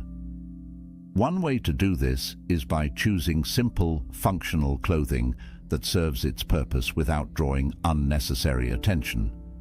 Cato the Younger, one of Stoicism's most famous practitioners, was known for his simple dress. He deliberately wore plain, rough clothing, even in public, as a way to cultivate humility and indifference to societal expectations. Cato's focus was on virtue and integrity, not on how he appeared to others. Why is this habit good for you? By dressing simply, you remind yourself that your value doesn't come from your appearance, but from your actions and character. This practice frees you from the need for external validation and helps you focus on what truly matters in life. To incorporate this habit, choose simple, functional clothing each morning. Don't overthink your outfit or worry about how others will perceive you. Instead, focus on practicality and modesty. By doing this, you'll cultivate a sense of inner confidence and indifference to vanity, a core Stoic principle. Visualize your role as a citizen of the world. Our next habit focuses on a concept the Stoics called cosmopolitanism, the idea that we are all citizens of the world. This practice involves taking a few moments in the morning to reflect on your broader role as part of humanity, reminding yourself that your actions affect not only those immediately around you, but people all over the globe. This mindset helps you cultivate empathy, responsibility, and a sense of duty toward others. The Stoic philosopher Heracles is best known for explaining cosmopolitanism through the metaphor of concentric circles. He taught that we should imagine ourselves at the center of a series of expanding circles. The first circle includes your immediate family, the next your community, then your country, and finally all of humanity. Stoicism encourages us to gradually expand our concern from the innermost circle to the outer ones, seeing ourselves as part of a larger global community. Marcus Aurelius, in his Meditations, frequently wrote about the interconnectedness of all people and how we are all part of a greater whole. He believed that by keeping this perspective, we could rise above selfish concerns and act in service of the greater good. In the morning after waking, you can practice this global perspective by reflecting on how your actions today might impact not just yourself or those immediately around you, but people across the world. This practice is about seeing the bigger picture and remembering that your role in life goes beyond your personal sphere. For example, how does the way you treat people at work ripple out to affect their families and communities? How can you contribute to a more just and compassionate world? Why is this habit good for you? By starting your day with a reminder of your role as a global citizen, you cultivate a sense of shared responsibility. This helps you approach your daily interactions with more empathy and care, recognizing that your actions have far-reaching consequences. It also helps you overcome self-centered thinking and fosters a mindset of service to others. To incorporate this habit, take a few minutes each morning to reflect on your role in the larger world. Think about how your actions, decisions, and even your attitude affect the broader community. Visualize the concentric circles of your influence, from your immediate family to the world as a whole, and remind yourself of your responsibility to contribute positively. Morning, sunlight exposure. One of the core tenets of Stoicism is living in harmony with nature. The Stoics believed that aligning ourselves with the natural world is key to living a virtuous and fulfilling life. One simple yet powerful way to start aligning with nature is by exposing yourself to sunlight first thing in the morning. The Stoics viewed nature as a guiding force, and they believed that by observing and aligning with natural rhythms, we can live more peacefully and purposefully. Zeno of Citium, the founder of Stoicism, often taught outdoors, embracing the elements as part of his philosophical practice. Marcus Aurelius also wrote about nature frequently in his Meditations, reminding himself that he was part of the natural order and should act accordingly. Morning sunlight is not only a way to connect with nature, but also a practical tool for regulating your body's internal clock, known as the circadian rhythm. Exposure to natural light in the morning helps reset your circadian rhythm, which improves sleep, boosts mood, and increases energy throughout the day. Why is this habit good for you? By stepping outside into the morning sunlight, you're not just waking up your body, you're also reminding yourself that you are part of the natural world. This simple practice helps you stay grounded, boosts your mood, and connects you with the Stoic principle of living in harmony with nature. To incorporate this habit, step outside for 10 to 15 minutes after waking. Spend this time in natural sunlight, whether you're taking a short walk or simply sitting quietly and observing your surroundings. Use this time to reflect on your connection to the world around you and remind yourself that you are part of the larger natural order. Set an intention for virtuous action, a morning mantra. In Stoicism, virtuous action is the path to a meaningful and fulfilling life. The Stoics believed that by living in accordance with virtue, specifically the four cardinal virtues of wisdom, courage, justice, and temperance, we can find happiness and peace of mind. A powerful way to set the tone for your day is by choosing a specific virtue to focus on and setting an intention to embody that virtue in your actions. This practice was used by the Stoics to ensure that their daily actions were aligned with their values. Marcus Aurelius, for example, often reflected on the importance of virtue in his morning routine, reminding himself to act with justice, courage, wisdom, and temperance in all his decisions as emperor. He would reflect on how each moment was an opportunity to live virtuously, regardless of the challenges he faced. In the modern world, setting an intention for virtuous action is a way to ground yourself in the principles that matter most. Instead of going through your day on autopilot, this practice helps you remain mindful of your values and encourages you to act with integrity. Why is this habit good for you? Setting a morning intention focused on virtue helps you stay aligned with your deepest values throughout the day. It reduces the likelihood of getting caught up in trivial concerns or reacting impulsively to challenges. Instead, you approach situations with clarity and purpose, guided by the virtue you've chosen to focus on. To apply this habit, start by choosing one of the 4 Stoic virtues each morning: wisdom, courage, justice, or temperance. For example, if you choose courage, you might remind yourself to be brave in the face of uncertainty or to speak up when it's necessary.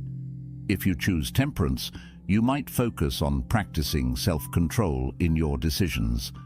After selecting your virtue, spend a few moments repeating an intention or mantra to yourself, such as, "Today, I will act with wisdom in all I do." This will serve as a mental anchor, helping you navigate your day with virtue in mind. Nasa. Review your day in advance. Another powerful Stoic habit for the morning is what I like to call prospective reflection. While Stoicism is often associated with reflection at the end of the day, the morning offers a unique opportunity to look ahead and mentally prepare for what's to come. This practice is about taking a few moments to review the upcoming events, tasks, and interactions of the day, and preemptively planning how you will approach them with Stoic composure. Marcus Aurelius frequently used this technique in his Meditations. He would remind himself that throughout the day he would encounter difficult people, unexpected challenges, and temptations. By anticipating these events in advance, Marcus was better prepared to meet them with calm, rational responses instead of being swept away by emotion or frustration. This habit is similar to premeditatio malorum, which we discussed earlier, but it's more focused on positive action. Instead of just rehearsing potential difficulties, you are actively planning how you will embody Stoic virtues during your day. For example, if you know you have a stressful meeting later, you can decide in advance to approach it with patience and understanding. Or if you have a busy day ahead, you might remind yourself to stay focused and maintain your composure. Why is this habit good for you? By reviewing your day in advance, you reduce anxiety and mentally prepare yourself for the challenges ahead. This habit helps you maintain control over your emotions and ensures that your actions are aligned with your values and principles. Instead of reacting to events as they happen, you proactively decide how to handle them with Stoic wisdom. To incorporate this habit, spend a few minutes after waking up reviewing the key events of your day. Think about the interactions you will have, the tasks you need to complete, and any potential stresses. As you do, plan how you will approach each situation with patience, wisdom, and emotional control. This simple practice will set the tone for a calmer, more intentional day. Practice voluntary simplicity. The final habit in our Stoic morning routine is the practice of voluntary simplicity. This concept goes beyond dressing simply. It's about starting your day with as little complexity and excess as possible. The Stoics believed that unnecessary indulgence in luxuries and distractions leads to a cluttered mind, while simplicity fosters clarity and focus. Seneca, in his writings, emphasized the importance of living simply, warning against the dangers of overindulgence and material excess. He argued that true happiness comes not from accumulating wealth or possessions, but from cultivating a calm and focused mind. By practicing simplicity, we remind ourselves that we don't need external luxuries to be content. In modern life, starting your morning with simplicity might mean avoiding technology for the first hour, choosing not to clutter your space with unnecessary items, or keeping your morning routine as streamlined as possible. Instead of rushing through a hectic morning filled with distractions, you can deliberately create a calm, minimalist environment that helps you focus on what truly matters. Why is this habit good for you? Voluntary simplicity helps you clear mental and physical clutter, allowing you to start the day with focus and purpose. It encourages you to be more intentional about what you consume, whether that's food, media, or material possessions, and fosters a sense of contentment with less. To incorporate this habit, try reducing unnecessary distractions in your morning routine. For example, you might decide to keep your phone in another room during breakfast, or opt for a simple, nourishing meal instead of something more elaborate. Simplify your surroundings and focus on the essentials, whether that's spending time in quiet reflection or taking care of your most important tasks. By starting the day with simplicity, you cultivate a Stoic mindset of moderation and clarity. Conclusion: integrating Stoic wisdom into your morning. As we wrap up this video, let's take a moment to reflect on the 10 Stoic-based morning habits we've explored. These practices go beyond simple routines. They are deeply rooted in Stoic philosophy and designed to help you live a more intentional, virtuous life. From memento mori to practicing voluntary discomfort, each habit is meant to strengthen your mind, build resilience, and help you approach the day with clarity and purpose. By starting your day with these Stoic habits, you set a strong foundation for the rest of your day. You're more prepared to face challenges, more in control of your emotions, and more focused on what truly matters. Whether it's practicing gratitude, reflecting on your role as a citizen of the world, or embracing the natural world through sunlight exposure, each habit brings you closer to living in harmony with the Stoic principles of wisdom, courage, justice, and temperance. Remember, these habits don't need to be overwhelming or time-consuming. Start small, maybe pick one or two to try this week, and gradually build from there. The key is consistency. The more you practice these habits, the more you will see the benefits in your daily life.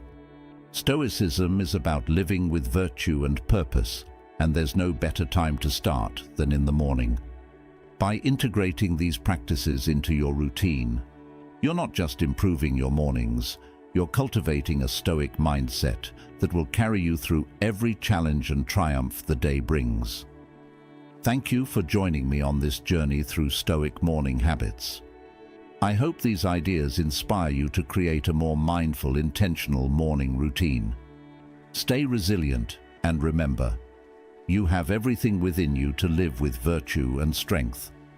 Now, if any part of this message has been helpful to you, leave us your like and comment, helping the algorithm recommend it to someone who needs it at this time. Don't forget to subscribe so you don't miss new videos. And if you look through the videos we've already uploaded, you're sure to find something to take with you. Have a good day. In a world where we often face challenging situations that test our patience, judgment, and composure, mastering psychological techniques to handle these situations effectively can be incredibly empowering. Controlling a situation doesn't necessarily mean manipulating people. Instead, it involves understanding the dynamics of human behavior, anticipating reactions, and responding with clarity and insight. It means knowing how to influence interactions in a way that brings about the best possible outcome for everyone involved. Ancient philosophers like Epictetus, Laozi, and even more modern thinkers like Viktor Frankl have shown us how psychological strategies rooted in timeless philosophies can help us remain calm, composed, and in control.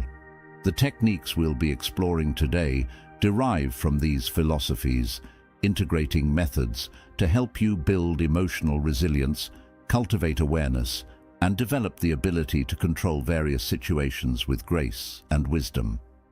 Throughout this video, we'll dive into 11 powerful psychological techniques. These techniques draw from Stoicism, Taoism, existentialism, humanistic psychology, and even Buddhist teachings, all of which can help you gain the upper hand in difficult interactions. But remember, these aren't tricks to manipulate or deceive others. Instead, they are tools for cultivating a strong, grounded self that can handle whatever comes its way with integrity and intention. Not only will we discuss how to implement these techniques in daily life, but we'll also talk about how to recognize when someone else might be using them. This awareness can provide you with a level of insight that prevents you from being swayed or controlled by others and allows you to remain centered in any situation. Let's dive into these techniques, starting with one of the most foundational aspects of control and influence: emotional regulation through Stoicism. Now, if you are new here, please like the video and subscribe. Statistics show that only 15% of my audience is subscribed to the channel, so if this content has helped you in any way, I ask you to subscribe and hit the notification bell. 1. Emotional regulation through Stoicism. The ability to manage and regulate your emotions is essential when it comes to influencing any situation.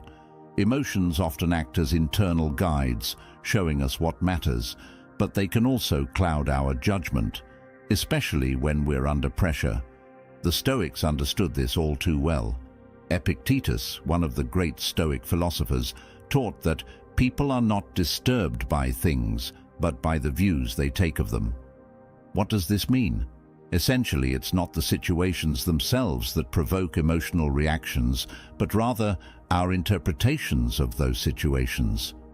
In today's world, emotional regulation is more valuable than ever. Constant connectivity and the speed at which information flows often mean that we're bombarded by stimuli that trigger emotional responses. Practicing emotional regulation, as the Stoics did, allows you to remain calm and composed no matter what happens around you. This technique is especially useful in high-stress situations, like a confrontation at work or a difficult conversation with a loved one. Emotional regulation through Stoicism involves a few key practices: premeditation of adversity, reframing, and focusing on what you can control. The Stoics believed in a technique called premeditatio malorum, or the premeditation of evils. This practice involves mentally preparing yourself for possible challenges before they happen. For example, if you have an important meeting or conversation coming up, you might take a few moments to imagine potential outcomes, both good and bad. By acknowledging these scenarios, you're less likely to be surprised or overwhelmed if things don't go as planned. Another core element is reframing. When something goes wrong, a Stoic asks themselves, how can I view this situation in a way that's constructive? Imagine you're caught in heavy traffic on the way to an important event. Instead of allowing frustration to build, you could reframe the situation as an opportunity to practice patience or catch up on an inspiring audiobook. By actively choosing a new perspective, you control how you experience the situation, thus maintaining emotional equilibrium. Finally, there's the principle of controlling what you can and letting go of the rest. The Stoics taught that the only things we truly control are our own actions, thoughts, and responses. Everything else, whether it's another person's reaction, the weather, or unexpected delays, is beyond our control. By focusing solely on what you can influence, you conserve your energy and remain resilient, even in the face of difficulties. Emotional regulation is incredibly versatile and can be applied in nearly any situation. In professional settings, it's particularly useful during high-stakes meetings, presentations, or negotiations, where staying calm and collected can give you a strategic advantage. For instance, in a negotiation, the more composed you are, the more likely you'll be to listen actively, think critically, and respond effectively. It's equally valuable in personal relationships, where emotions often run high. If you're having a heated discussion with a partner, practicing emotional regulation can help you keep the conversation constructive rather than reactive. By keeping your emotions in check, you're more likely to communicate with empathy and find common ground. Now, it's not just about using this technique yourself. It's also essential to recognize when someone else is using it. If you notice that someone remains exceptionally calm in a stressful situation or appears unfazed by external chaos, it could be a sign they're practicing emotional regulation. Another clue is if they're quick to reframe setbacks or see them as opportunities. When you observe someone who doesn't easily react or get flustered, they're likely applying Stoic principles to control the situation. 2. The power of silence, from Taoism. Silence is often underrated in a culture that celebrates constant communication and instant responses. Yet, silence can be a profound tool for influence and control. Taoism, an ancient Chinese philosophy, teaches that true power often lies not in action, but in non-action, a concept known as Wu Wei.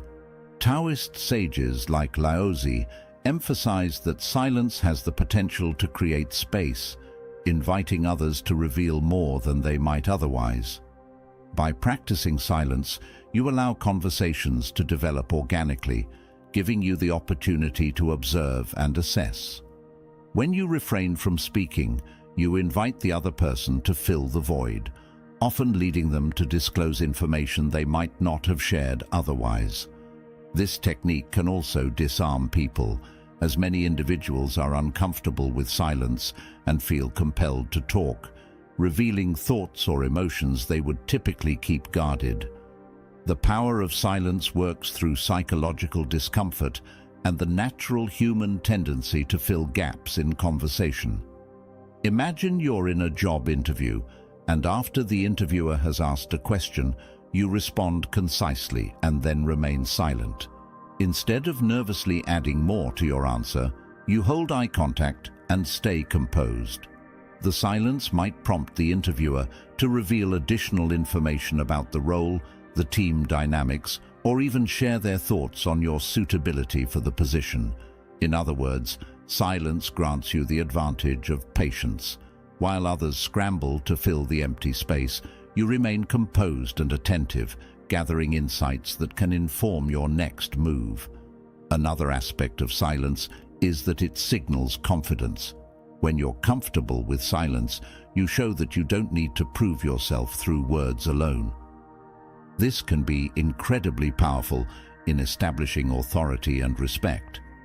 The power of silence is particularly effective in situations where you want to observe and gather information. It's useful during negotiations, where silence can compel the other party to rethink their position or offer additional concessions. For instance, if you're negotiating a salary and your employer offers a figure, you might respond with a polite, "I see," followed by silence. In many cases, this will prompt them to clarify or even increase their offer, as they feel compelled to fill the quiet with a better response. This technique is also effective in tense conversations, whether with colleagues, family members, or friends. Instead of reacting immediately to a critical comment or heated question, try pausing. The silence allows you to gather your thoughts, and it often makes the other person reflect on what they've said. This can lead to more productive discussions and fewer misunderstandings. If someone is using silence against you, you may feel a subtle pressure to keep talking or justify yourself. Be mindful if someone remains silent after you've shared your opinion or made a statement. they may be creating space to see how much more you'll reveal. It can be helpful to recognize this tactic so you don't inadvertently disclose more than intended. When you sense someone is using silence strategically, remember to stay composed and avoid filling the silence unless you're ready to share thoughtfully. 3. Reflective listening. Reflective listening is a technique often associated with humanistic psychology, particularly in the work of Carl Rogers, one of the founders of the approach. This technique involves truly understanding and empathizing with the other person's perspective, which can establish a deep level of trust and influence. Reflective listening isn't just about passively hearing words.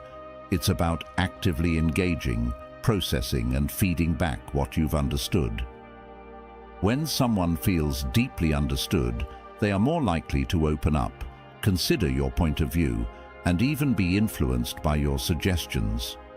By reflecting back what they've said, you signal that you're invested in the conversation and that their feelings matter. This can be especially effective in conflict resolution, as it helps diffuse tension and brings emotional clarity to the interaction. Reflective listening works through a process of validation and clarification. By restating what the other person has said, you provide them with an opportunity to correct, expand, or affirm their feelings. For example, if someone says, "I've been feeling overwhelmed with work lately," a reflective listener might respond, "It sounds like you're dealing with a lot of stress at work, and it's starting to feel unmanageable." This simple reflection can make the other person feel seen and understood, encouraging them to share even more. In essence, reflective listening works as a mirror. It reflects the other person's words and emotions back to them, which helps them feel validated and respected. This can be particularly impactful in situations where emotions are running high, as reflective listening has the power to de-escalate and calm. It's also an invaluable tool for building rapport and establishing a sense of mutual understanding. Reflective listening is invaluable in both personal and professional settings. In personal relationships, it can be used during difficult conversations to show empathy and understanding. For example, if a friend is upset about a breakup, reflective listening can help them feel heard without the need for you to offer unsolicited advice. By simply acknowledging their feelings, you provide a safe space for them to process their emotions. Professionally, reflective listening is particularly useful in leadership and customer service roles. When a colleague or client expresses frustration, responding with reflective listening can transform the interaction from adversarial to cooperative. Suppose a client says, "I'm really unhappy with the product because it didn't meet my expectations." Instead of reacting defensively, a reflective listener might respond, "I understand that the product didn't meet your expectations. It sounds like there were specific features you were hoping for that weren't there." This acknowledgement can diffuse the situation and create an opening for constructive dialogue. If someone is using reflective listening on you, you may notice that they frequently restate or paraphrase your words. This is generally a positive thing, as it shows they're engaged and empathetic. However, if you suspect someone is using reflective listening manipulatively, be cautious if they're subtly steering the conversation in a specific direction. They may be trying to encourage you to reveal more, or they might be framing your words in a way that aligns with their agenda. Recognizing reflective listening can help you maintain control over what you choose to share. 4. The power of reframing, cognitive psychology. Reframing is a psychological technique grounded in cognitive psychology that involves changing the way you view a situation, thereby altering its meaning. By shifting perspective, you can transform how you feel about and respond to a given scenario. This is a valuable skill because our emotions often follow our interpretations. When we're able to reframe a situation, we can control our emotional response and steer the outcome in a more favorable direction. Reframing can be used in various situations to reduce stress, increase resilience, and maintain control. It's particularly useful when faced with challenges or setbacks that initially seem negative. For example, imagine you're assigned an overwhelming project at work. Instead of viewing it as an impossible burden, you might reframe it as an opportunity to demonstrate your abilities and learn new skills. This perspective not only changes your emotional response, but also motivates you to tackle the project with a proactive attitude. The power of reframing lies in the concept of cognitive restructuring. Cognitive psychology teaches us that our thoughts influence our emotions, which in turn affect our behaviors. By changing the narrative we attach to a particular event, we change our emotional reaction to it. This is the foundation of cognitive behavioral therapy, CBT, which helps individuals identify and alter distorted thinking patterns. For instance, if you make a mistake during a presentation, you might initially think, "I'm a failure. I can't do anything right." This thought can lead to feelings of shame and incompetence. However, by reframing, you can shift to a different perspective. This was a learning experience that will make my next presentation even stronger. This new interpretation generates feelings of growth and resilience, allowing you to move forward constructively. Reframing is particularly useful in situations where you're experiencing negative emotions that could hinder your ability to perform. In high-stress environments, such as during exams, job interviews, or public speaking, reframing can help alleviate anxiety. By viewing these events as opportunities for personal growth, rather than tests of your worth, you empower yourself to approach them with a positive mindset. It's also effective in interpersonal conflicts. If someone criticizes your work, instead of feeling attacked, you might reframe it as a chance to gain constructive feedback and improve. Reframing can shift the dynamic from adversarial to collaborative, allowing you to maintain a sense of control and professionalism. When someone is reframing against you, they may attempt to put a positive spin on a negative situation, possibly to downplay its significance or encourage you to see things their way. For example, if a colleague tries to reframe an increased workload by saying, "Think of it as a way to show the team what you're capable of," they may be trying to get you to accept the situation more readily. While reframing can be genuinely supportive, it's essential to recognize when someone might be using it to sway your perception for their benefit. 5. Anchoring, behavioral psychology. Anchoring is a psychological technique based on the principle that people tend to rely heavily on the first piece of information they receive, the anchor, when making decisions. This concept is often used in behavioral psychology and is frequently applied in negotiations, marketing, and interpersonal persuasion. When you anchor a conversation or situation with a specific point, you effectively influence the frame of reference for the discussion, guiding others toward a conclusion that aligns with your goals. For example, when making a salary proposal, an employee might start by stating a high number. This high number serves as the anchor, influencing the employer's perception and making a slightly lower, more reasonable number seem like a compromise, even though it may still be higher than the employer originally intended to offer. Anchoring takes advantage of a cognitive bias where individuals give disproportionate weight to the first piece of information presented to them. This initial number or idea creates a reference point which subtly shapes how all subsequent information is interpreted. Even if new evidence contradicts the anchor, people often unconsciously adjust their views around it. Anchoring can also be applied to guide someone's perception in non-monetary situations. For instance, in a conversation, you might start by mentioning a significant positive detail about your work on a project. This creates an anchor that positions you as capable and diligent, which can influence how the other person perceives the rest of the information you share. Anchoring is highly effective in any negotiation scenario, such as salary discussions, contract agreements, or even day-to-day transactions.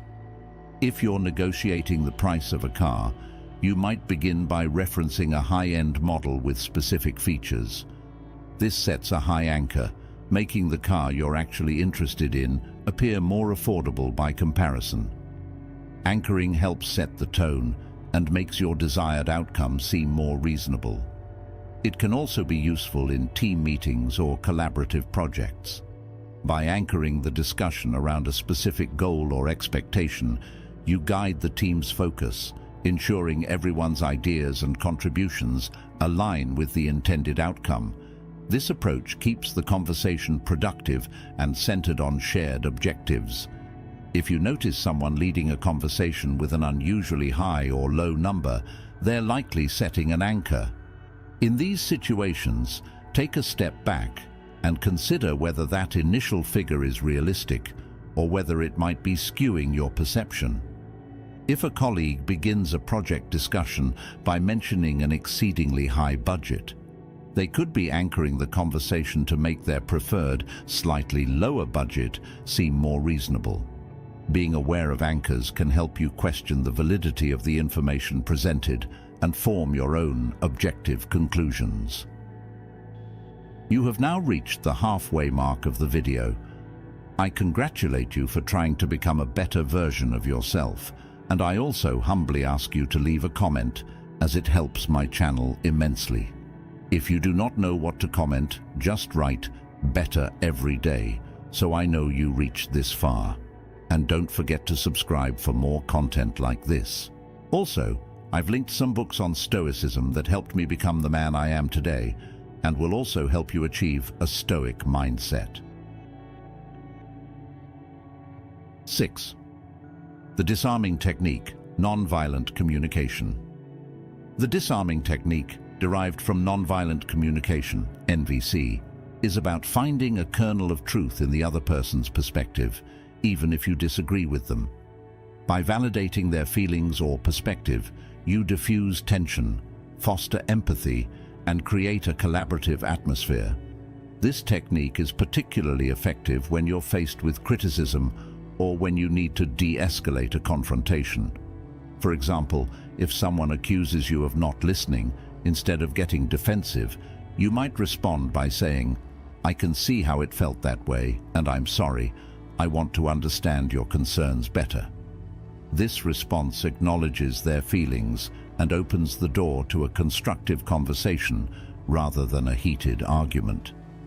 The disarming technique works by addressing the emotional needs behind the other person's statements. Many arguments escalate because people feel that their emotions are being dismissed or invalidated. When you acknowledge the other person's perspective, even if it's only in part, you show that you respect their feelings and take them seriously. This technique draws on the psychological principle of validation. Validation doesn't mean you agree with everything they're saying. It simply means that you recognize their right to feel the way they do. By doing this, you lower the defenses and create a space where both parties can communicate more openly. The disarming technique is particularly useful in conflict resolution, whether in the workplace or in personal relationships. If a co-worker feels you didn't contribute enough to a project, instead of arguing, you could say, "I understand that it seemed like I wasn't as involved, and I apologize if it came across that way. I'm committed to making sure our work is balanced in the future." This acknowledgement makes the co-worker feel heard and respected, setting the stage for a more productive discussion. You can also use this technique in customer service interactions. When dealing with a frustrated client, acknowledging their concerns first can turn the conversation in a positive direction. For example, if a customer is angry about a delayed delivery, you might say, "I completely understand why you're upset, and I would feel the same way. Let's see what we can do to make this right." When someone is using the disarming technique on you, They may initially agree with part of your argument or validate your feelings, even if they hold an opposing view. This is often a sign that they're trying to defuse the situation and encourage a more cooperative dialogue. While this technique is usually well-intentioned, be aware that it can also be used strategically to redirect the conversation. If you sense someone validating your feelings while gently steering you in a different direction, they may be using this technique to establish rapport before presenting their own perspective.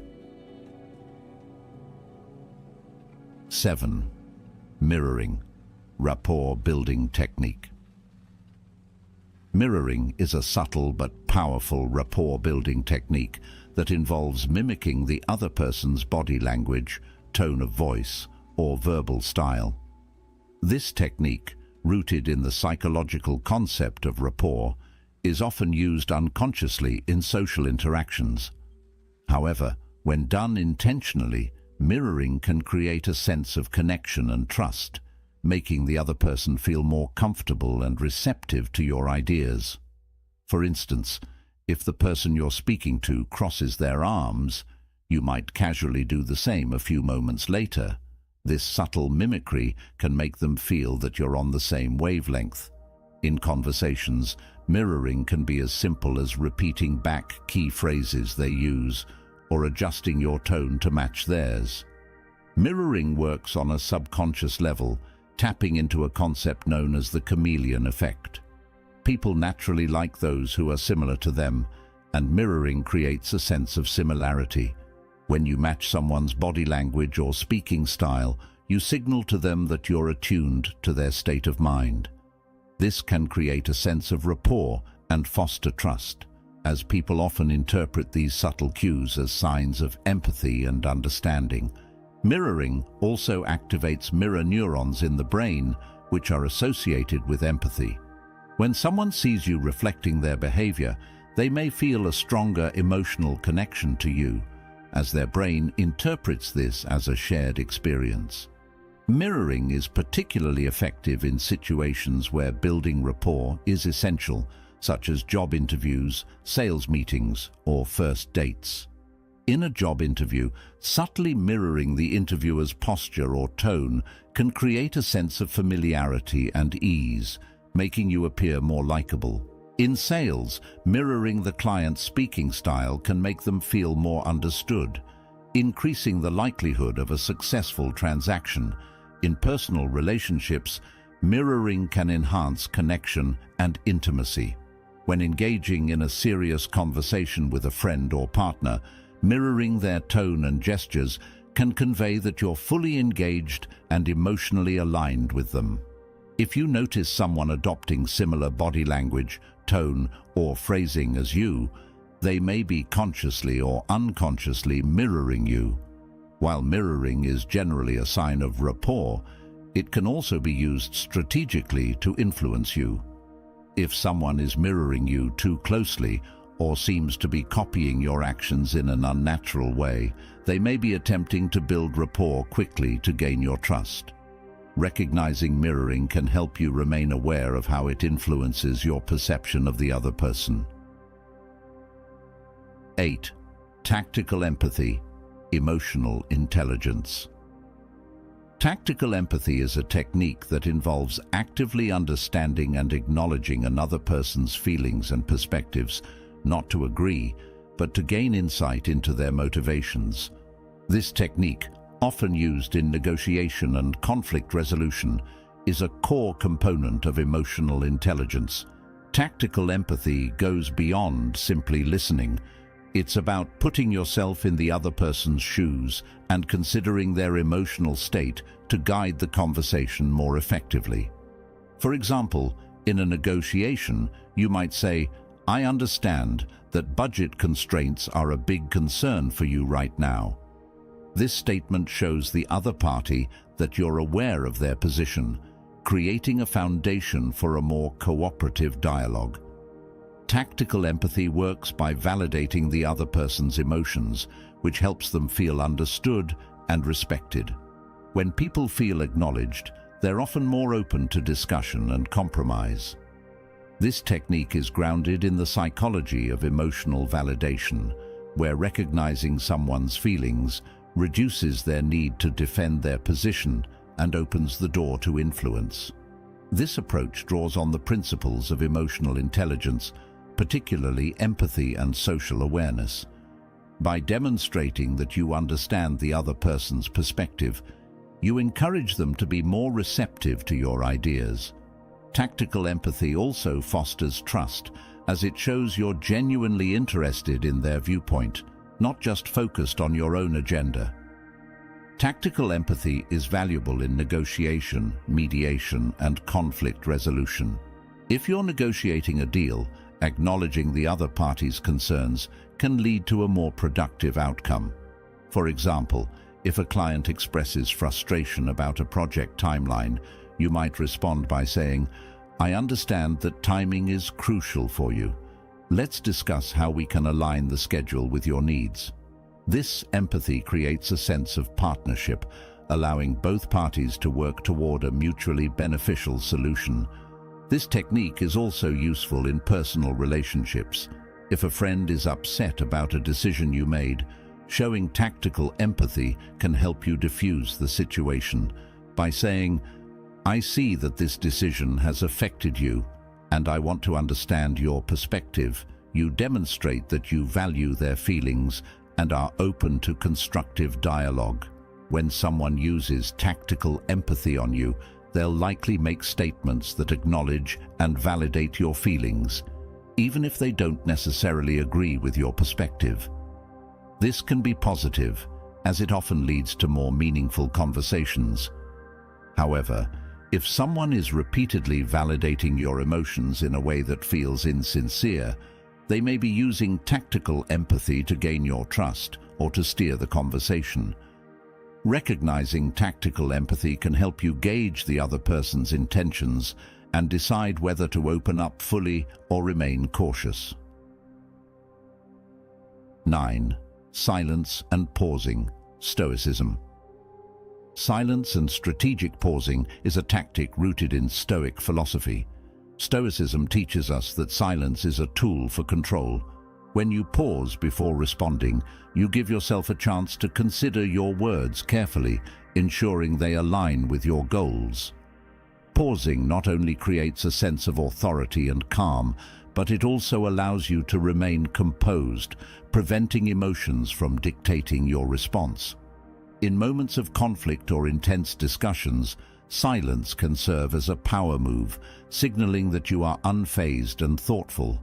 For instance, in a heated discussion, instead of responding immediately to a provocative statement, taking a moment of silence allows the other person's words to linger, often causing them to second-guess themselves. Pausing briefly before responding to a question can also make you appear more thoughtful and measured, which can build your credibility. Silence and pausing work by creating a sense of anticipation and encouraging the other person to fill the quiet with their thoughts or justifications. This is especially useful in situations where you want the other person to reveal more information. The psychology behind this technique is based on the discomfort people often feel when faced with silence. By remaining quiet, you signal that you're in control, and others will often interpret your silence as wisdom, strength, or even mystery. In Stoicism, silence serves another purpose. It allows you to avoid speaking impulsively, which can lead to regret or emotional turmoil. The Stoics believed in measured, intentional speech as a means of maintaining control over one's emotions and actions. By practicing silence, you create a buffer that prevents you from reacting emotionally, giving you the chance to respond thoughtfully. This technique is particularly effective in high-stakes meetings, interviews, and negotiations. If you're asked a tough question, take a pause before responding. This not only gives you time to formulate a thoughtful answer, but also signals that you're composed and confident. Silence is also powerful when dealing with people who try to provoke you emotionally.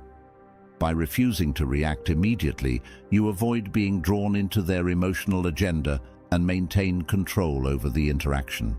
You can also use silence in personal relationships when discussing sensitive topics. Instead of jumping in to defend yourself, pause after the other person speaks.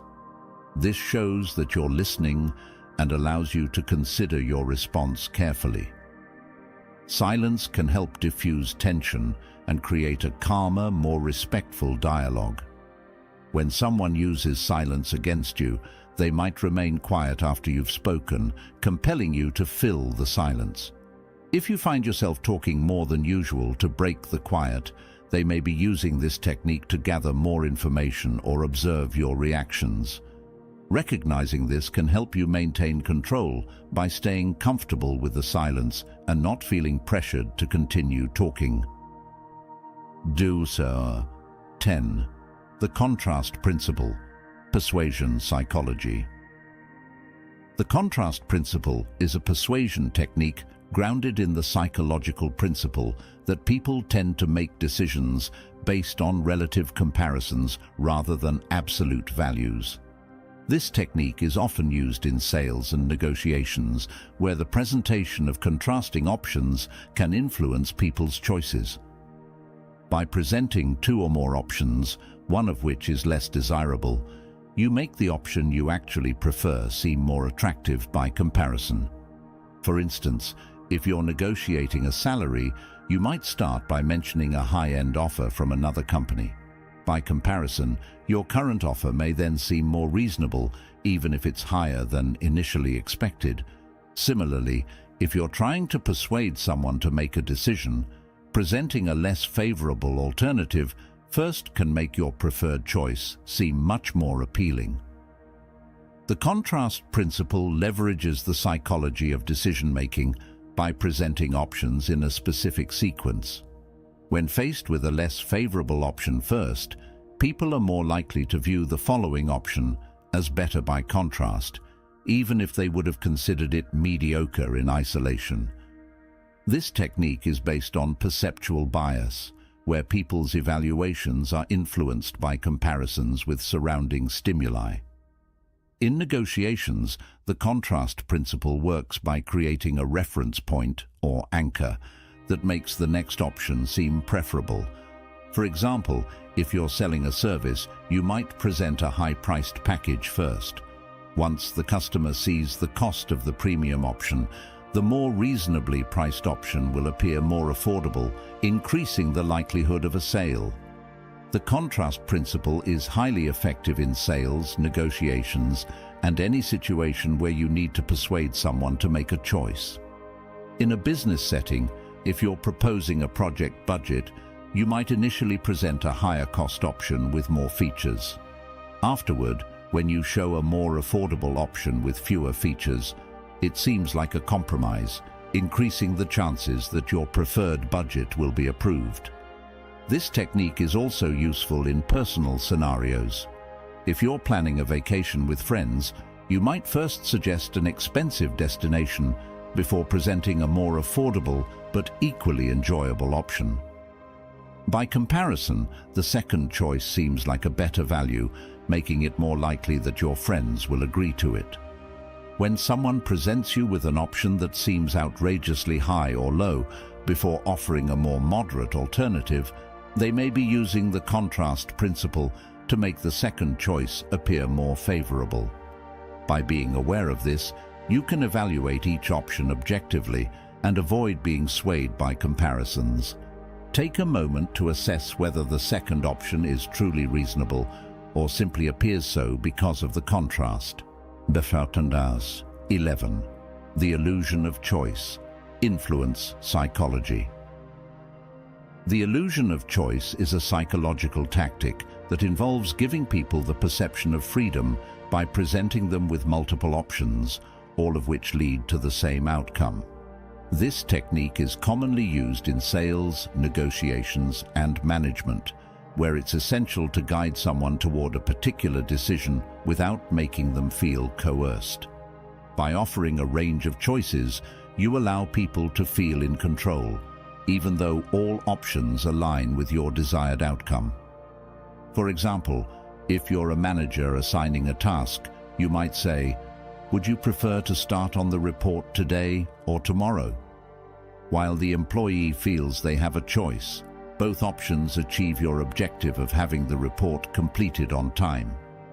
This technique ensures cooperation by providing a sense of autonomy, even within predetermined boundaries. The illusion of choice works by creating the appearance of freedom, which is often enough to satisfy people's need for control. Humans have an inherent desire for autonomy, and when given a choice, they feel more invested in the decision-making process. This technique relies on the psychological concept of the choice paradox, where the simple act of choosing can create satisfaction, even if the choices are limited or lead to the same result.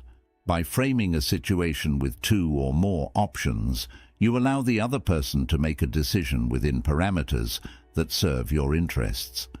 This approach is particularly effective in maintaining positive relationships, as it reduces resistance by fostering a sense of empowerment.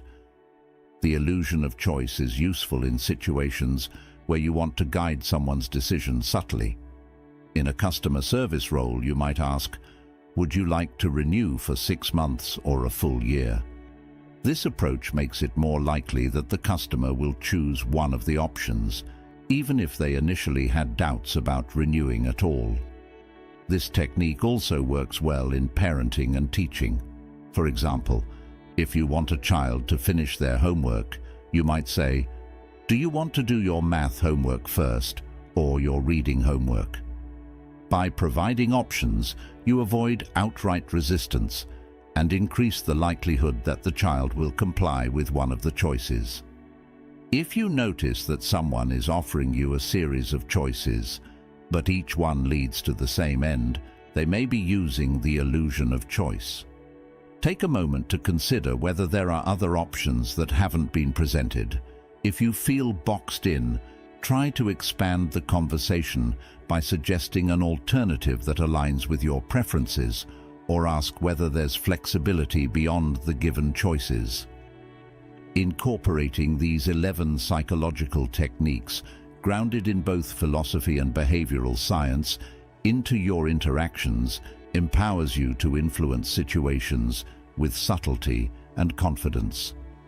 Whether you're using reframing to shift perspectives, anchoring to guide negotiations, or leveraging silence to create authority, each of these techniques enhances your ability to navigate conversations, conflicts, and collaborations.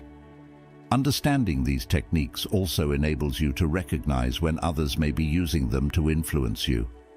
By staying mindful of the cues, such as strategic mirroring, the use of tactical empathy, or the illusion of choice, you can maintain your sense of autonomy and respond from a position of strength.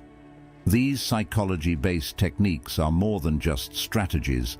They represent a philosophy of mindful interaction.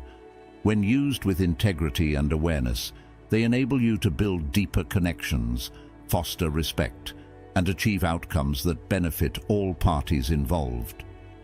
By mastering these methods, you not only enhance your influence, but also cultivate a greater understanding of human behavior, which is essential for personal and professional success. As you apply these insights in your daily life, remember that true mastery comes with practice and reflection. Consider which techniques resonate most with your style and objectives, and begin incorporating them one at a time.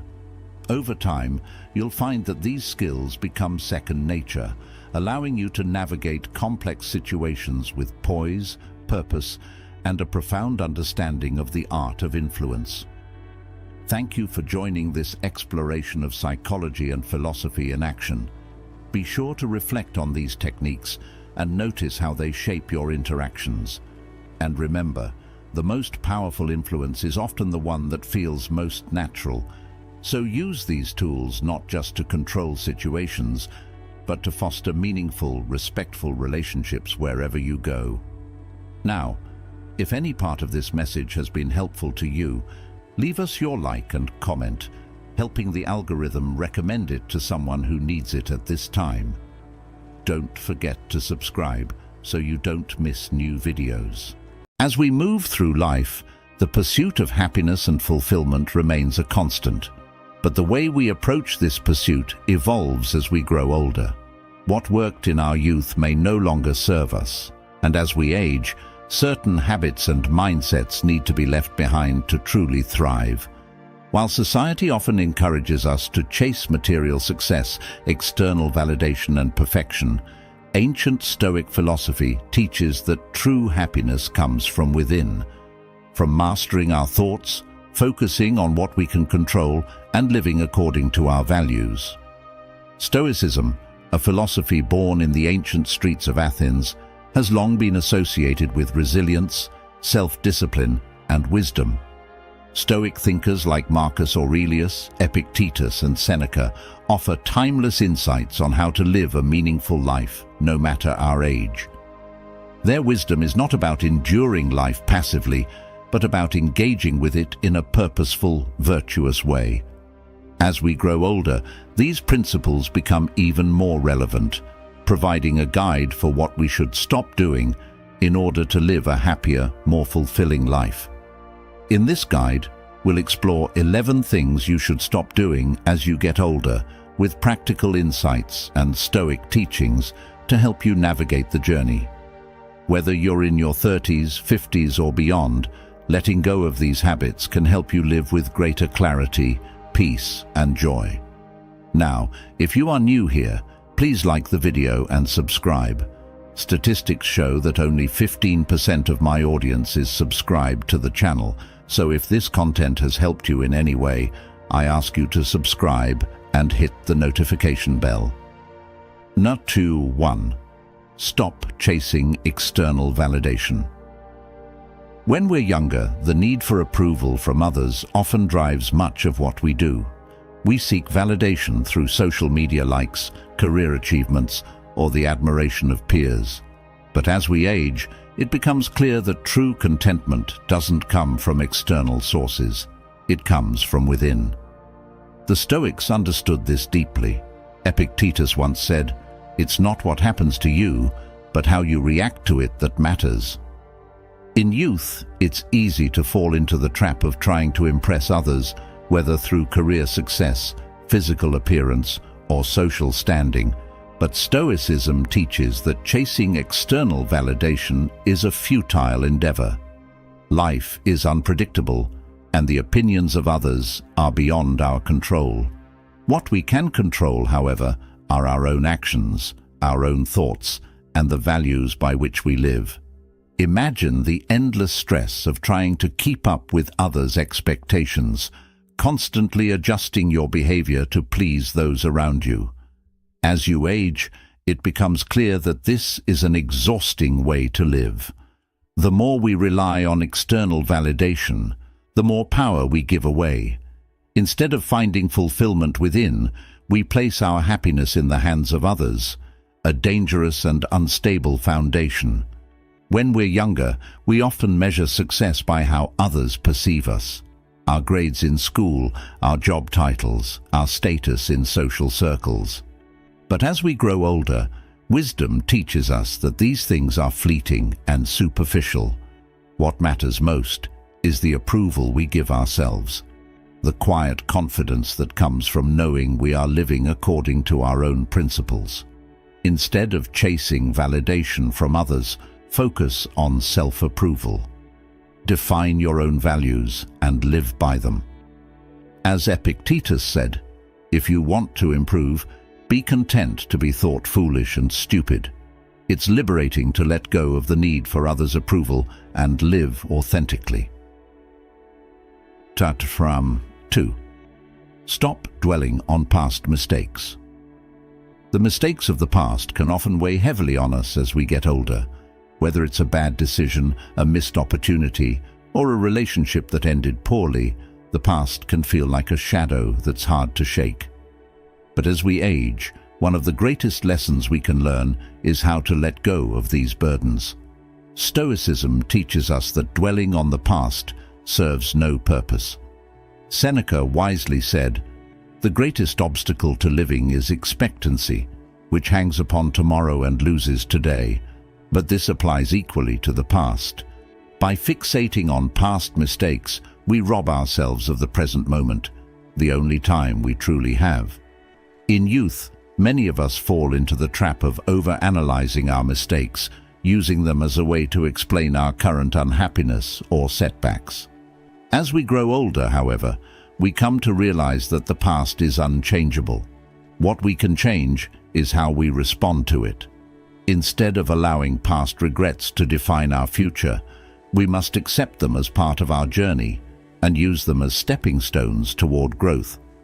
When we're younger, we often think we have endless time to make up for our mistakes, and we can get stuck replaying those moments in our heads.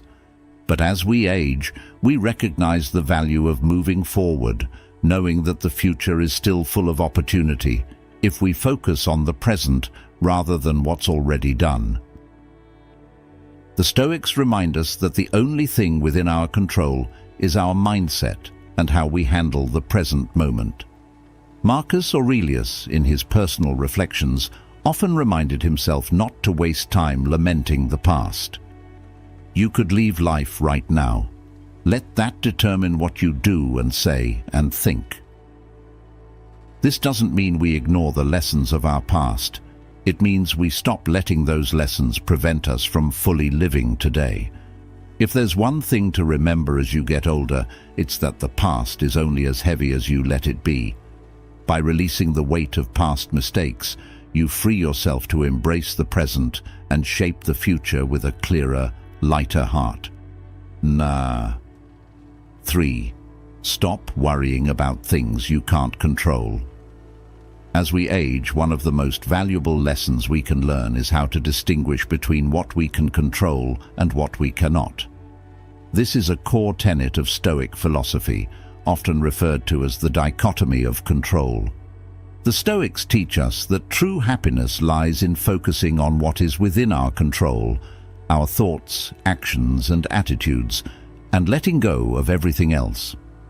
Marcus Aurelius, the Roman emperor and Stoic philosopher, captured this idea perfectly when he said, "You have power over your mind, not outside events. Realize this, and you will find strength." The world is full of uncontrollable factors, the opinions of others, the behavior of strangers, the outcomes of events we've worked hard on. But the one thing we can always control is our own mindset. In youth, we often expend energy trying to control everything around us, from how others perceive us to the success of our projects. But with age comes the wisdom that worrying about these things is not only futile, but also draining. There's an immense sense of freedom that comes with the realization that most of life is beyond our control. In our younger years, we're taught to believe that with enough effort, we can control outcomes. We plan, strategize, and sometimes obsess over results. But as we grow older, we learn the difference between planning and over-controlling. Stoicism reminds us to focus our energy on what we can influence, our actions and responses, and to release the anxiety tied to things outside our sphere of control. By letting go of the uncontrollable, you allow space for peace and clarity to emerge. Life's challenges will continue to arise, but when you stop worrying about what you can't control, you gain the strength to face those challenges with resilience and wisdom. Sure, let's continue from where we left off. 4. Stop avoiding difficult conversations. As we get older, one thing becomes increasingly clear. Avoiding difficult conversations doesn't make life easier.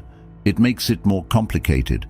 Whether it's addressing conflicts in relationships, clarifying misunderstandings at work, or setting boundaries with friends and family, uncomfortable conversations are a necessary part of maintaining healthy connections and a fulfilling life. Stoicism teaches us to face challenges with courage. Seneca famously said, "He who is brave is free."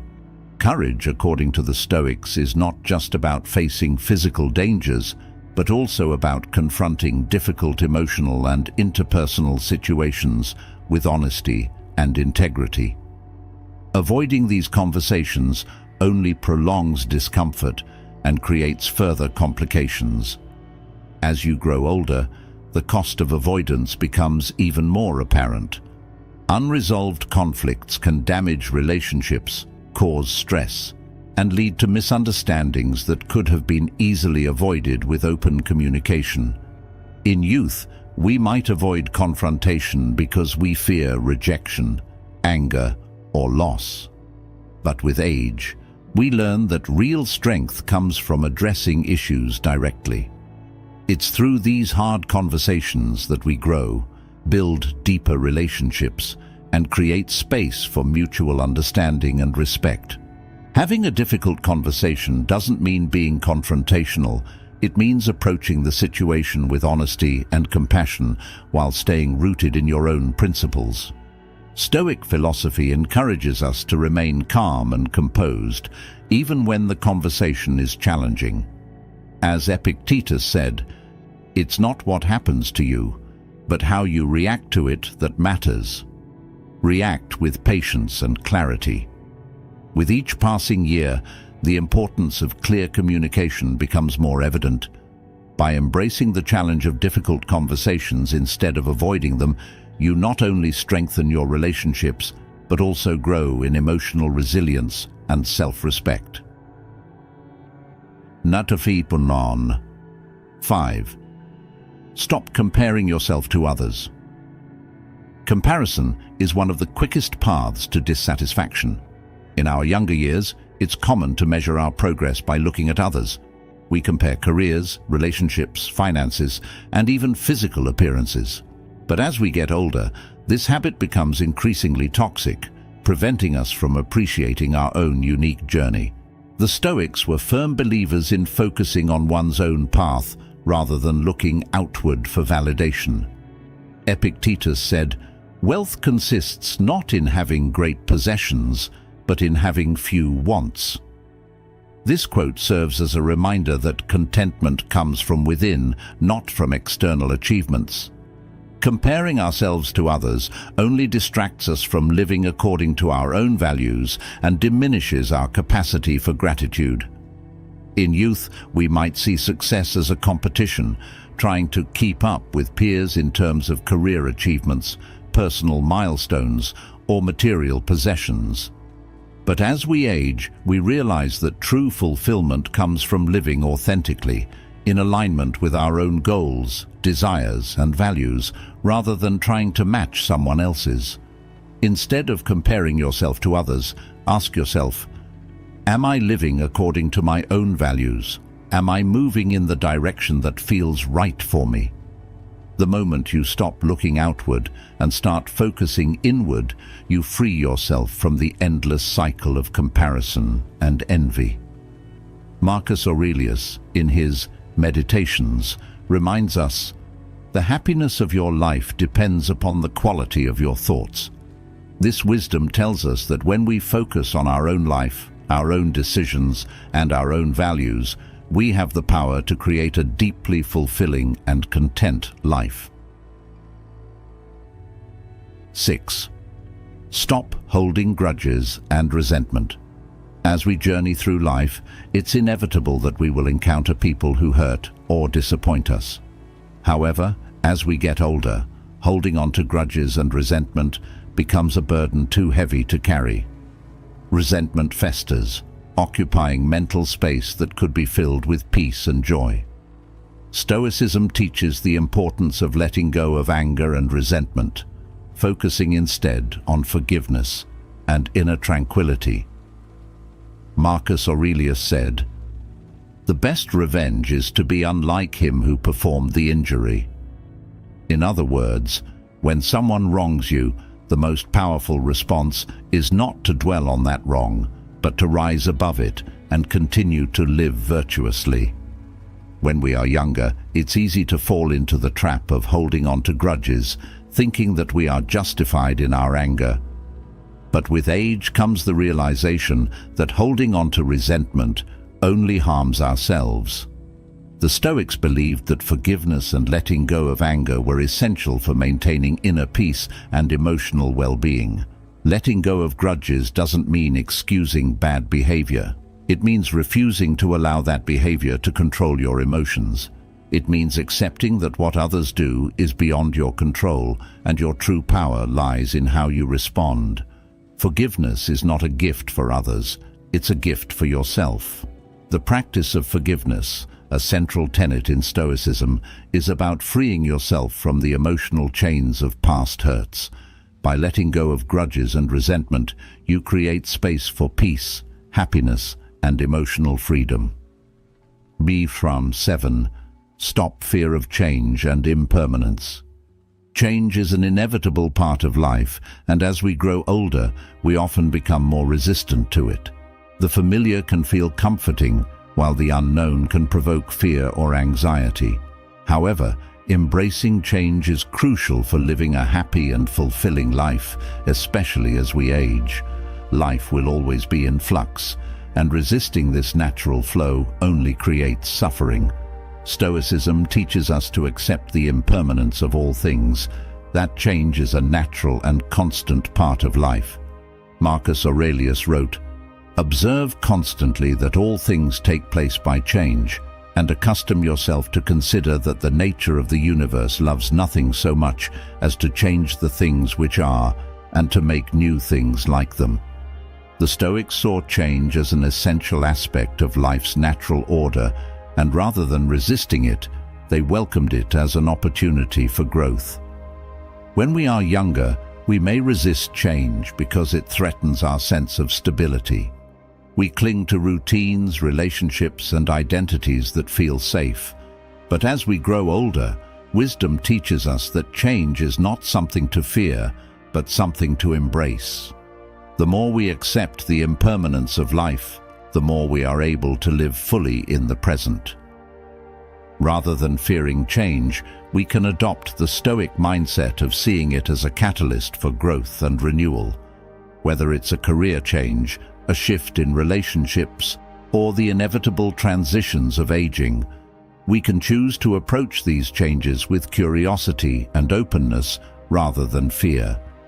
By accepting the inevitability of change, you free yourself from the anxiety that comes with clinging to the past. In doing so, you open yourself to new opportunities, experiences, and ways of being. You have now reached the halfway mark of the video. I congratulate you for trying to become a better version of yourself, and I also humbly ask you to leave a comment, as it helps my channel immensely. If you do not know what to comment, just write "mind over body," so I know you reached this far. And don't forget to subscribe for more content like this. Also, I've linked some books on Stoicism that helped me become the man I am today, and will also help you achieve a Stoic mindset. 8. Stop neglecting your health. As we age, it becomes increasingly important to prioritize our physical, mental, and emotional well-being.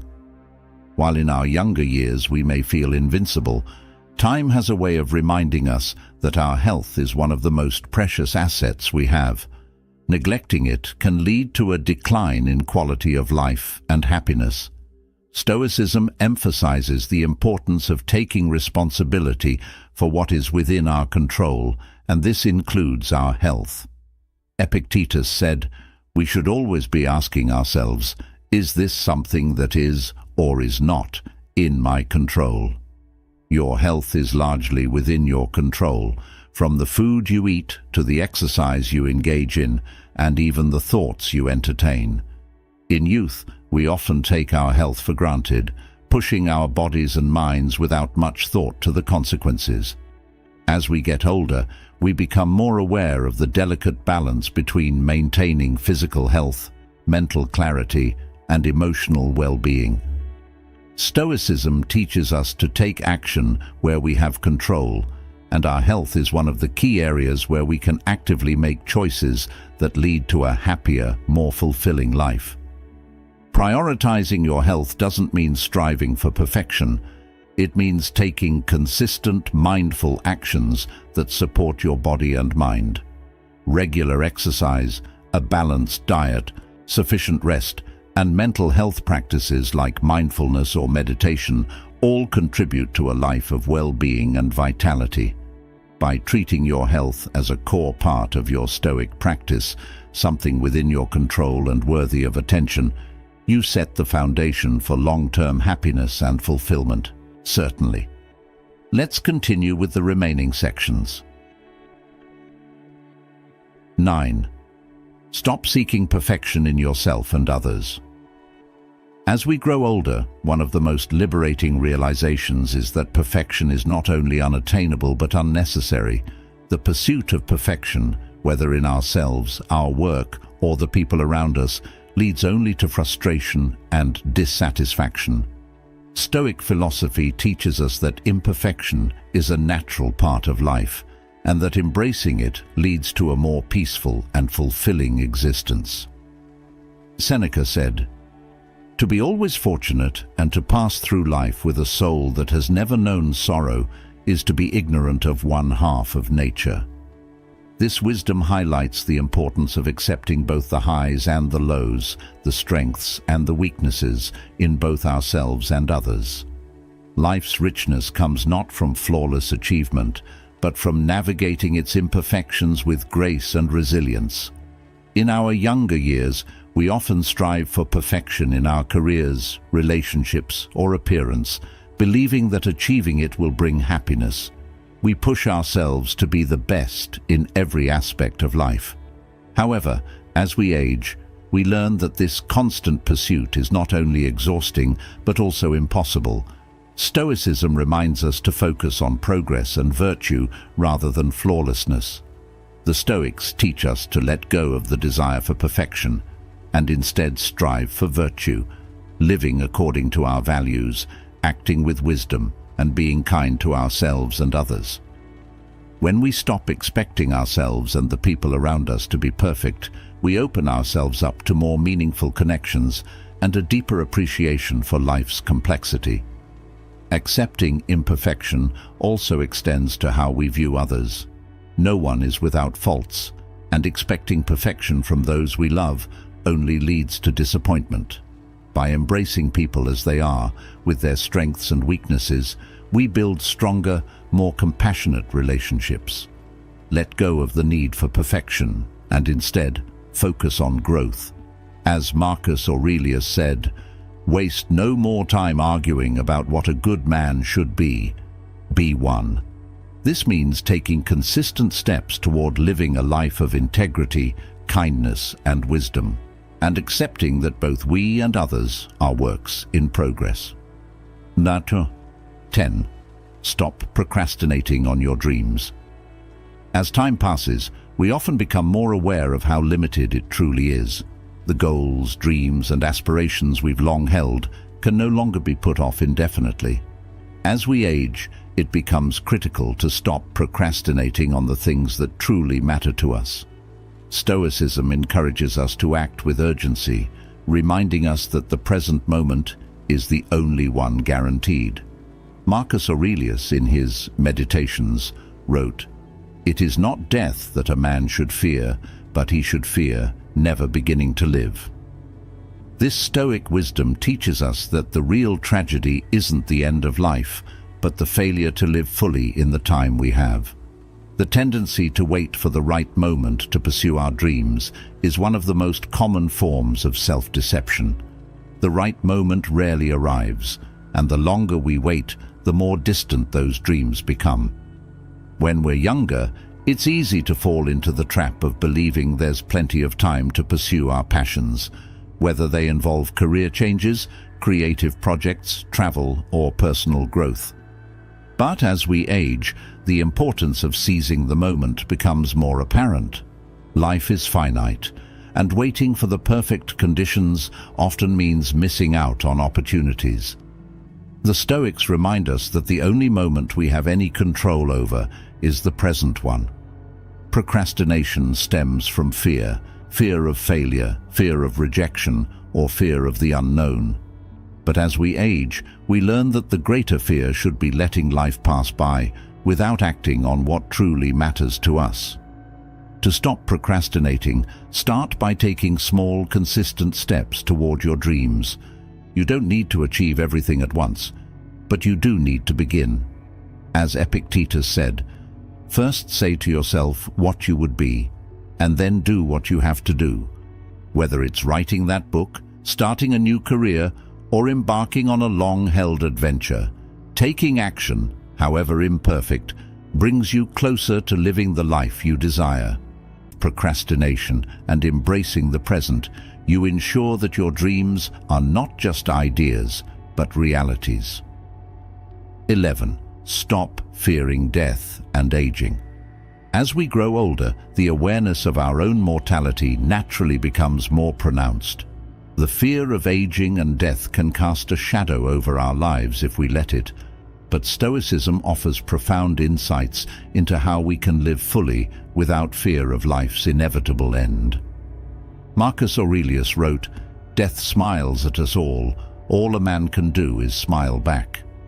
The Stoics believed that death is a natural part of life, and that fearing it only prevents us from living fully in the present. Accepting death as an inevitable reality allows us to focus on what truly matters, the way we live each moment. In youth, death often feels distant and abstract, but as we age, it becomes more tangible. This can provoke anxiety or fear about what lies ahead. However, Stoicism teaches us that death is not to be feared, but embraced as part of the natural order. The more we accept the impermanence of life, the more fully we can live without the weight of dread hanging over us. Seneca wrote, "It is not that we have a short time to live, but that we waste a lot of it." The true tragedy is not that life ends, but that we often don't use the time we have wisely. By confronting the reality of our own mortality, we are reminded to live each day with intention and purpose. Stoicism encourages us to live in accordance with nature, which includes accepting the aging process. Aging is not something to resist, but something to embrace as part of the human experience.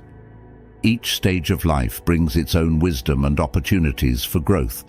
By focusing on the present moment, rather than fearing what is to come, we can age with grace and dignity. Instead of fearing death, use it as a motivator to live fully. Take action on what matters to you, spend time with loved ones, and live with integrity. By doing so, you will come to the end of life not with regret, but with the peace of knowing that you lived as fully as possible. In conclusion, as we age, the things that once seemed so important, external validation, perfection, control, begin to lose their grip on us. The wisdom of Stoicism reminds us that true happiness and fulfillment come not from chasing after what we cannot control, but from cultivating our inner lives. By letting go of the habits and mindsets that no longer serve us, we create space for peace, purpose, and deeper contentment. The 11 things we've discussed are not just actions to avoid, they represent a shift in perspective, a Stoic approach to life that focuses on what truly matters. As Marcus Aurelius reminds us, the happiness of your life depends upon the quality of your thoughts. By adopting Stoic principles and letting go of what hinders our happiness, we can live with greater wisdom, courage, and clarity. In the end, aging is not something to fear or resist. It is an opportunity to refine our understanding of what it means to live well. The more we embrace the lessons of Stoicism, the more we can cultivate a life that is rich in meaning, grounded in virtue, and free from the unnecessary burdens of fear, regret, and comparison. Live fully, live wisely, and, as the Stoics would say, focus on what you can control and let the rest go. Now, if any part of this message has been helpful to you, leave us your like and comment, helping the algorithm recommend it to someone who needs it at this time. Don't forget to subscribe so you don't miss new videos. And if you look through the videos we've already uploaded, you're sure to find something to take with you. Have a good day.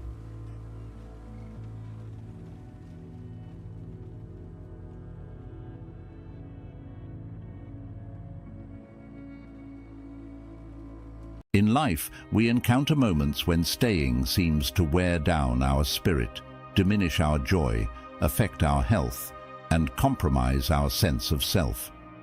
This is not weakness, but a sign that we need a change.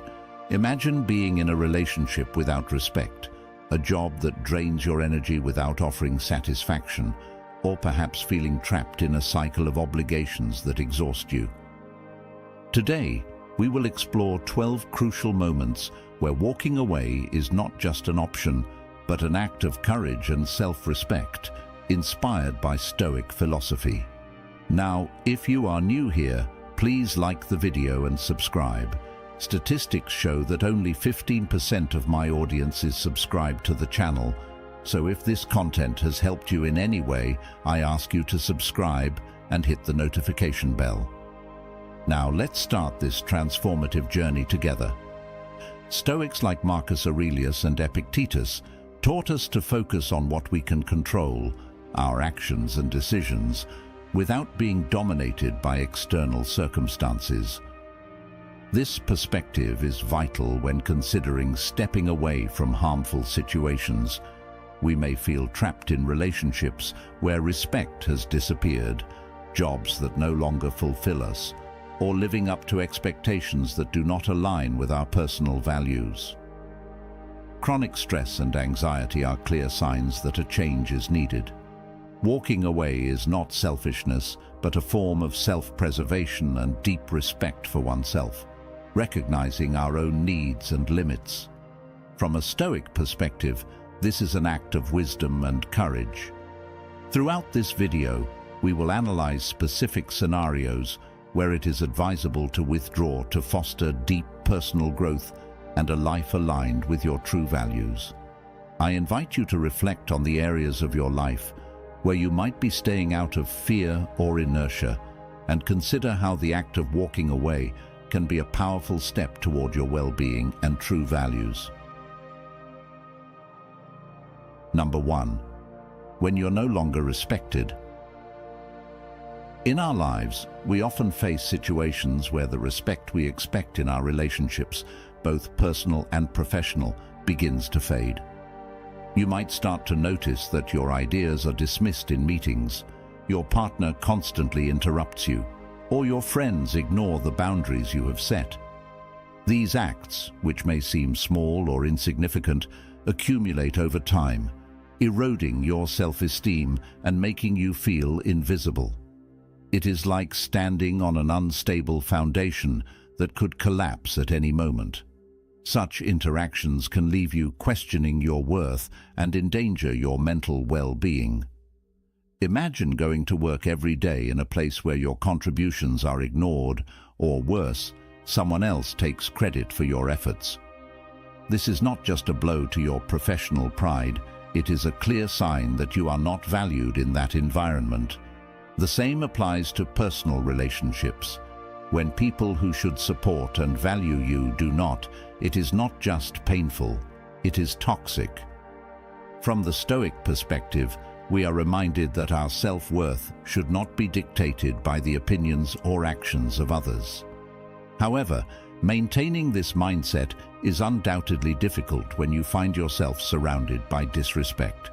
Here is where Stoic philosophy can guide us. It teaches us to focus on what we can control, our own actions and reactions. We cannot control how others treat us, but we can make the conscious decision to walk away from environments that do not respect us. Walking away is not about giving up, but about reclaiming your dignity and self-esteem.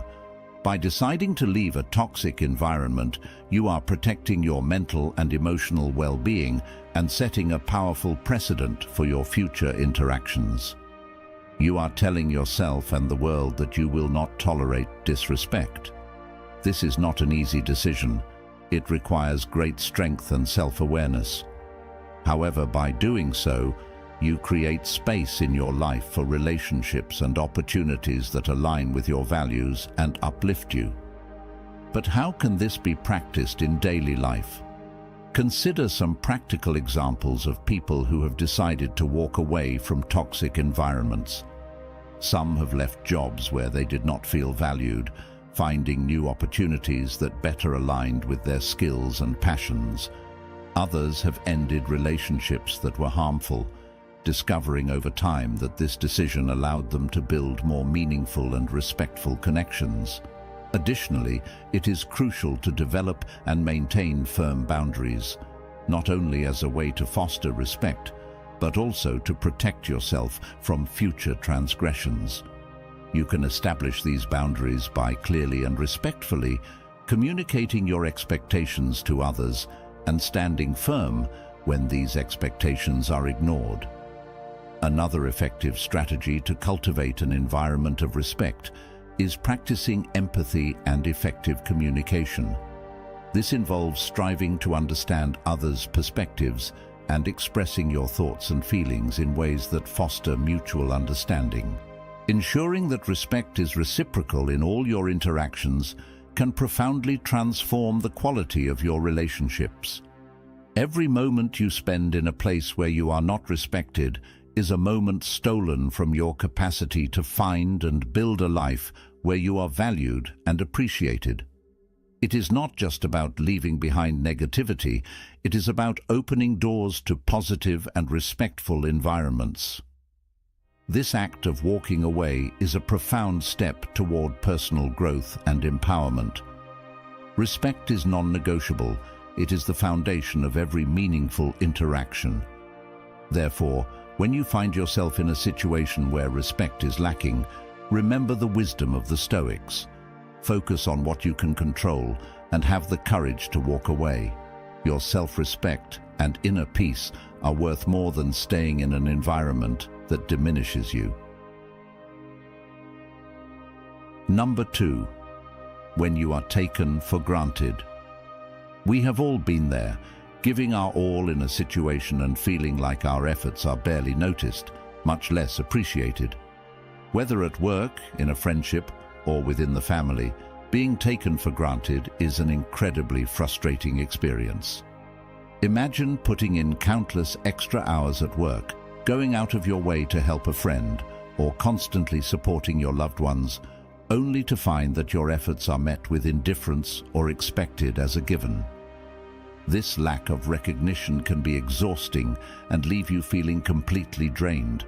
When your hard work and dedication go unnoticed, it is a clear sign that something needs to change.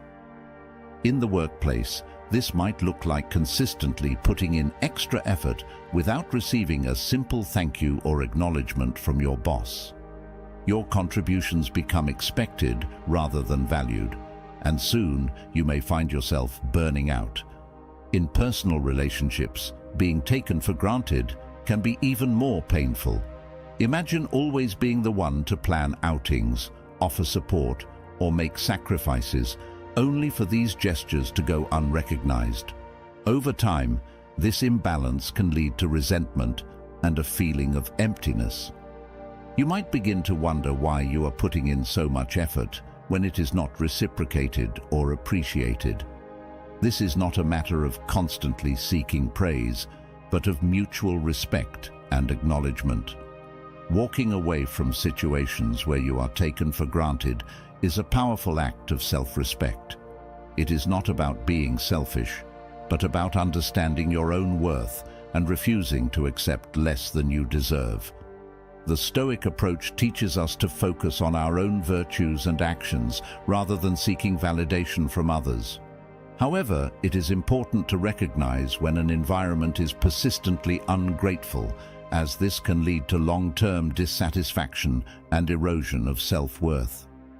By stepping back from environments where your efforts are undervalued, you make space for opportunities and relationships that genuinely recognize and appreciate your contributions.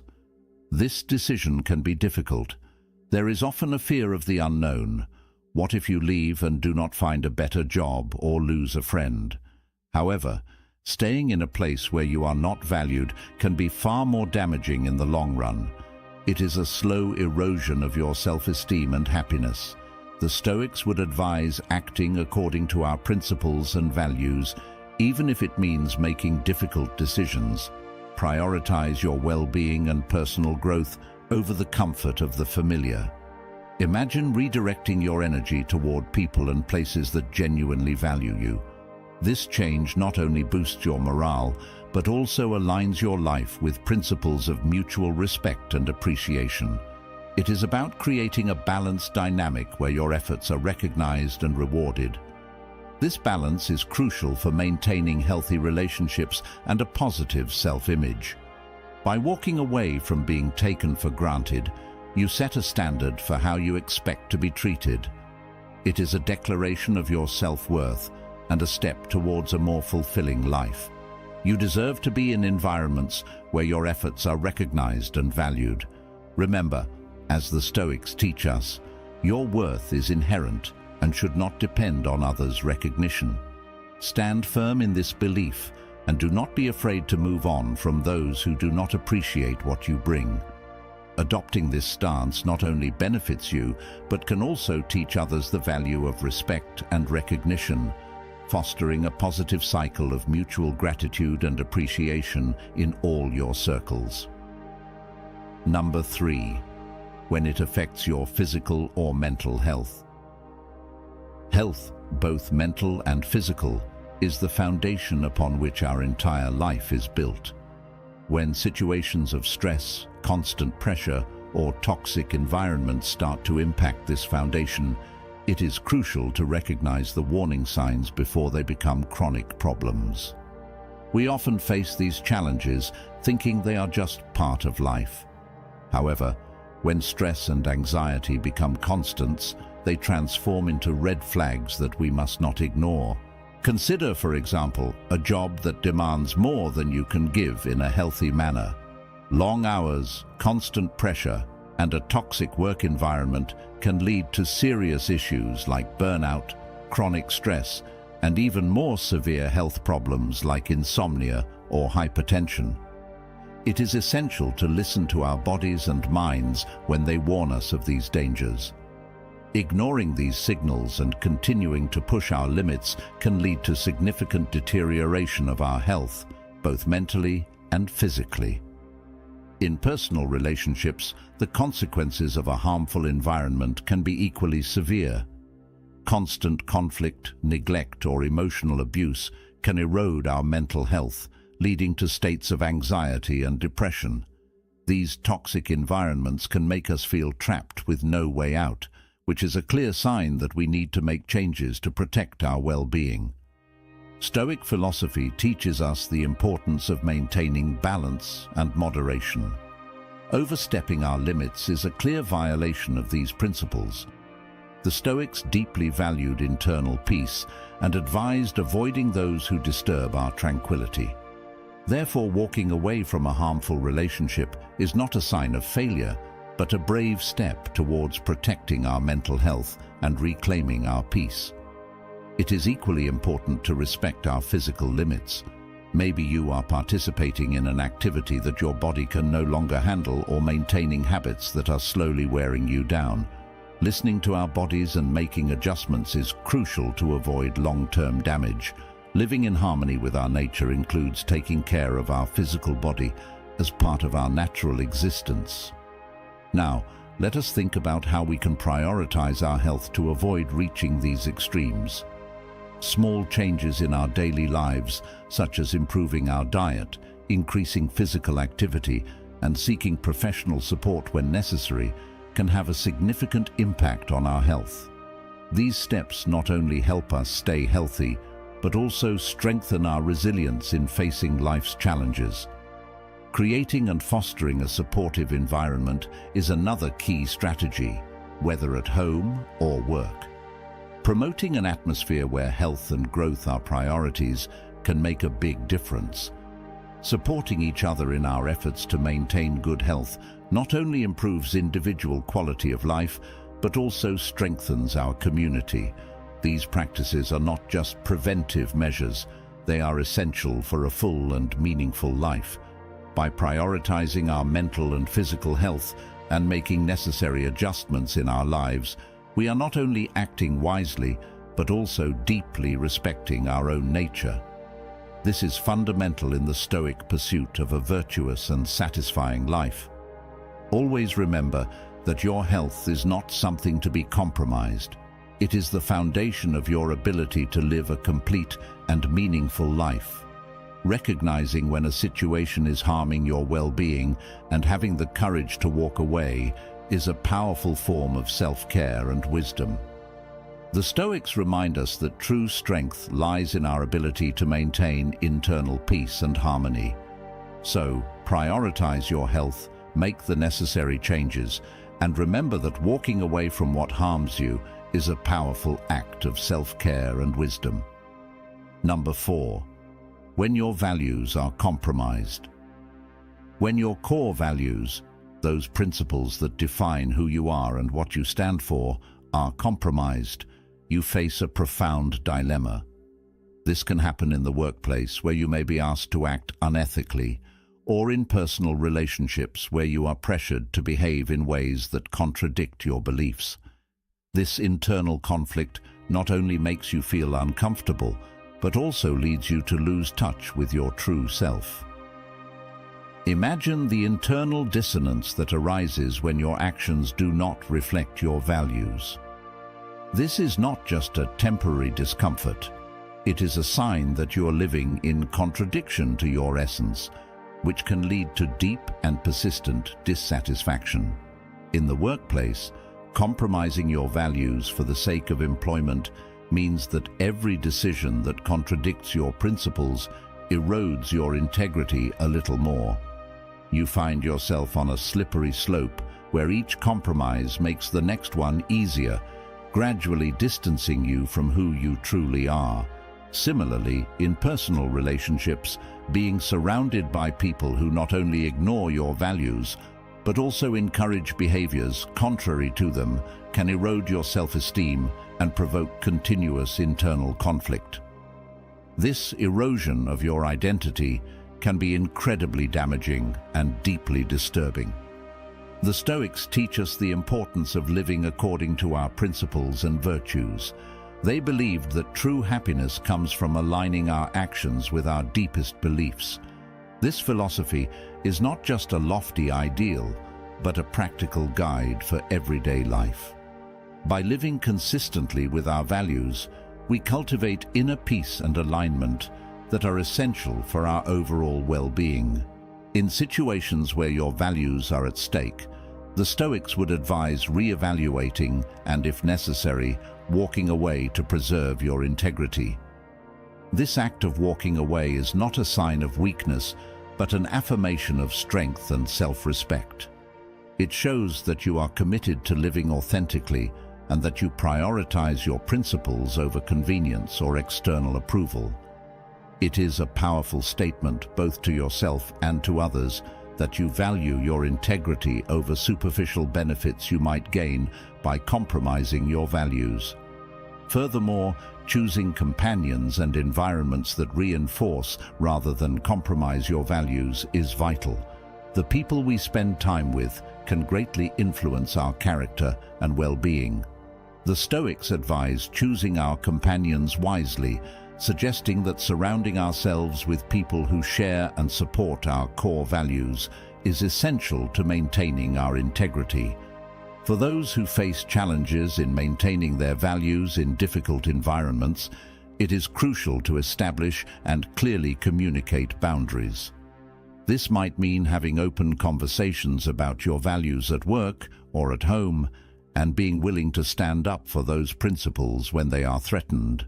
It is also helpful to identify and manage external influences that might tempt you to compromise your values, whether it is peer pressure or cultural or corporate expectations. Creating and fostering an environment where shared values are the norm also benefits everyone. This not only strengthens your personal resolve, but also promotes a network of mutual support. Such an environment improves not only individual quality of life, but also strengthens the community as a whole. Cultivating a sense of integrity and living in accordance with your values is not just a key component of a Stoic life, but fundamental for any full and satisfying life. By making decisions that reflect your principles, you build a solid foundation of self-respect and confidence. This makes you a person others can trust and depend on, not because you always do what is easy, but because you consistently do what is right. Ultimately, living in accordance with your values allows you to not only achieve true happiness and fulfillment, but also inspire others to live authentically. This is the essence of a well-lived Stoic life, a life where integrity and authenticity are celebrated and held in high esteem. Number 5. When you are no longer learning or growing. When we stop learning and growing, we begin to feel stagnant and unfulfilled, as if we are trapped in a routine where each day feels like a monotonous repetition of the previous one. This stagnation can occur in your career, personal life, or hobbies. Imagine a job that once was challenging and exciting, full of opportunities to learn new skills and advance. Now you feel like you are just going through the motions, with no new challenges, no room for advancement, and no excitement. This lack of growth can lead to a deep sense of dissatisfaction and boredom. In our personal relationships, the absence of growth can also be a significant issue. Relationships, whether friendships or romantic relationships, should be dynamic and evolving, helping both partners grow and become better versions of themselves. If you find that your relationships have become stagnant, where interactions feel repetitive and lack inspiration, it might be time to re-evaluate. The same goes for your personal interests and hobbies. If a hobby that once brought you joy and excitement now feels boring and routine, it is a sign that you need to seek new avenues for growth and learning. The Stoics valued the pursuit of knowledge and personal development, and would encourage us to continually seek experiences that challenge and inspire us. Commitment to continuous learning and improvement can enhance both our professional and personal lives, contributing to our overall well-being. Recognizing our potential and refusing to settle for less than we deserve is crucial. Evaluating and making the decision to walk away from situations where we are no longer learning or growing is an act of self-care and wisdom. By setting clear personal and professional development goals and actively seeking opportunities to achieve them, we maintain continuous growth. It is important to conduct regular self-evaluations to ensure we are constantly being challenged and advancing. For those who face challenges in maintaining their growth in difficult environments, it is crucial to establish and clearly communicate boundaries. This might mean having open conversations about your growth needs at work or at home, and being willing to stand up for those principles when they are compromised. Creating and maintaining an environment that supports personal and professional growth is also vital. Whether at home or work, promoting an atmosphere where learning and continuous improvement are the norm can make a big difference. A supportive environment can facilitate overcoming challenges and promote a cycle of mutual learning and development. Surrounding ourselves with a community that fosters and reinforces our core values is essential to maintaining our integrity and continuing to grow. Cultivating a sense of continuous growth is not just a preventive measure against stagnation. It is fundamental for a full and meaningful life. By making decisions that reflect our principles of continuous growth, we build a solid foundation of self-respect and confidence. This makes us people others can trust and depend on, not only because we do what is easy, but because we consistently do what is right. Ultimately, living a life aligned with our desires to learn and grow allows us to achieve true happiness and fulfillment and inspire others to pursue a life of continuous development. This is the essence of a well-lived life, where constant improvement and authenticity are celebrated and held in high esteem.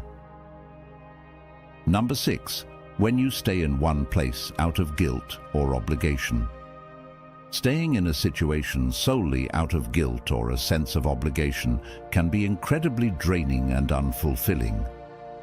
It is common to feel compelled to stay in jobs, relationships, or commitments simply because we feel guilty about leaving them or believe it is our duty to stay. However, when guilt or obligation becomes the primary reasons for staying, it is a clear sign that it is time to re-evaluate the situation. Imagine a job where you feel obligated to stay because you do not want to disappoint your colleagues or fear others' judgment. Maybe the job no longer brings you joy or aligns with your professional goals, but the idea of leaving fills you with guilt. You might worry about the additional workload your departure might cause your team or fear disappointing your boss. However, staying in a role that no longer serves you simply out of a sense of duty can lead to resentment and burnout. The Stoics teach us to live according to our true nature and to act from a place of genuine intention, not from external pressures or misplaced guilt. In personal relationships, guilt and obligation can be even more powerful. You might find yourself staying in a friendship or romantic relationship because you feel responsible for the other person's happiness or because you have been together for a long time. You might worry that leaving will hurt the other person or feel that you owe it to them to stay. However, if the relationship is no longer healthy or fulfilling for you, staying out of obligation is not fair to either party. Genuine relationships are built on mutual respect and voluntary commitment, not on guilt or a sense of duty. It is important to act with integrity and honesty, both to yourself and to others. Walking away from situations where you stay only out of guilt or obligation is an act of self-respect and authenticity. Recognizing that your time and energy are valuable and that you deserve to spend them in ways that are meaningful and fulfilling to you is crucial. The Stoics teach us to focus on what we can control, our actions and decisions, and to let go of what we cannot control, such as others' reactions. By prioritizing your well-being and making decisions based on your true desires and values, you are living in accordance with Stoic principles. Imagine the freedom and empowerment that come from making decisions that align with your true self. By letting go of guilt and obligation, you open space in your life for opportunities and relationships that truly resonate with you. This change can lead to greater happiness, fulfillment, and personal growth. The Stoics believe that living a virtuous life involves making decisions that reflect your core values and pursuing what truly matters to you, rather than being driven by external pressures. It is important to recognize that leaving a situation out of guilt or obligation can be challenging. There may be initial discomfort and difficult conversations. However, ultimately, it is a step toward a more authentic and fulfilling life. The Stoics would encourage you to approach this process with courage and wisdom, understanding that true contentment comes from living in harmony with your internal principles. By making decisions that honor your true self, you cultivate a sense of inner peace and integrity. You have now reached the halfway mark of the video. I congratulate you for trying to become a better version of yourself, and I also humbly ask you to leave a comment, as it helps my channel immensely. If you do not know what to comment, just write "mind over body" so I know you reached this far. And don't forget to subscribe for more content like this. Also, I've linked some books on Stoicism that helped me become the man I am today and will also help you achieve a Stoic mindset. Number 7. When trust is broken. When trust, the foundation of all meaningful relationships, is severely broken, the impact can be devastating. This can happen in friendships, romantic relationships, or professional connections. Imagine discovering that a close friend has been spreading false rumors about you, or that your partner has been unfaithful. These forms of betrayal not only hurt in the moment, but fundamentally alter the dynamics of the relationship, making it difficult, if not impossible, to continue interacting with the same level of openness and vulnerability. In a professional setting, a serious breach of trust could involve a colleague taking credit for your work, or a superior making false promises. These actions can not only undermine your confidence, but also create a toxic work environment. When you can no longer trust the people you work with, it becomes a challenge to stay motivated and engaged. Stoic philosophy teaches us that we must act with honor and integrity, regardless of others' actions. If trust is broken in a way that compromises your ability to perform your job effectively and ethically, it might be time to consider walking away. The Stoics emphasize the importance of honesty and integrity, teaching us that our character is defined by our actions and the trust we build with others. When trust is broken, it is a sign that something fundamental has changed in the relationship. Marcus Aurelius teaches us that we must accept the reality of the world and others' actions, but we must also take steps to protect our inner peace and integrity. Staying in a situation where trust has been compromised can have long-term effects on your mental health.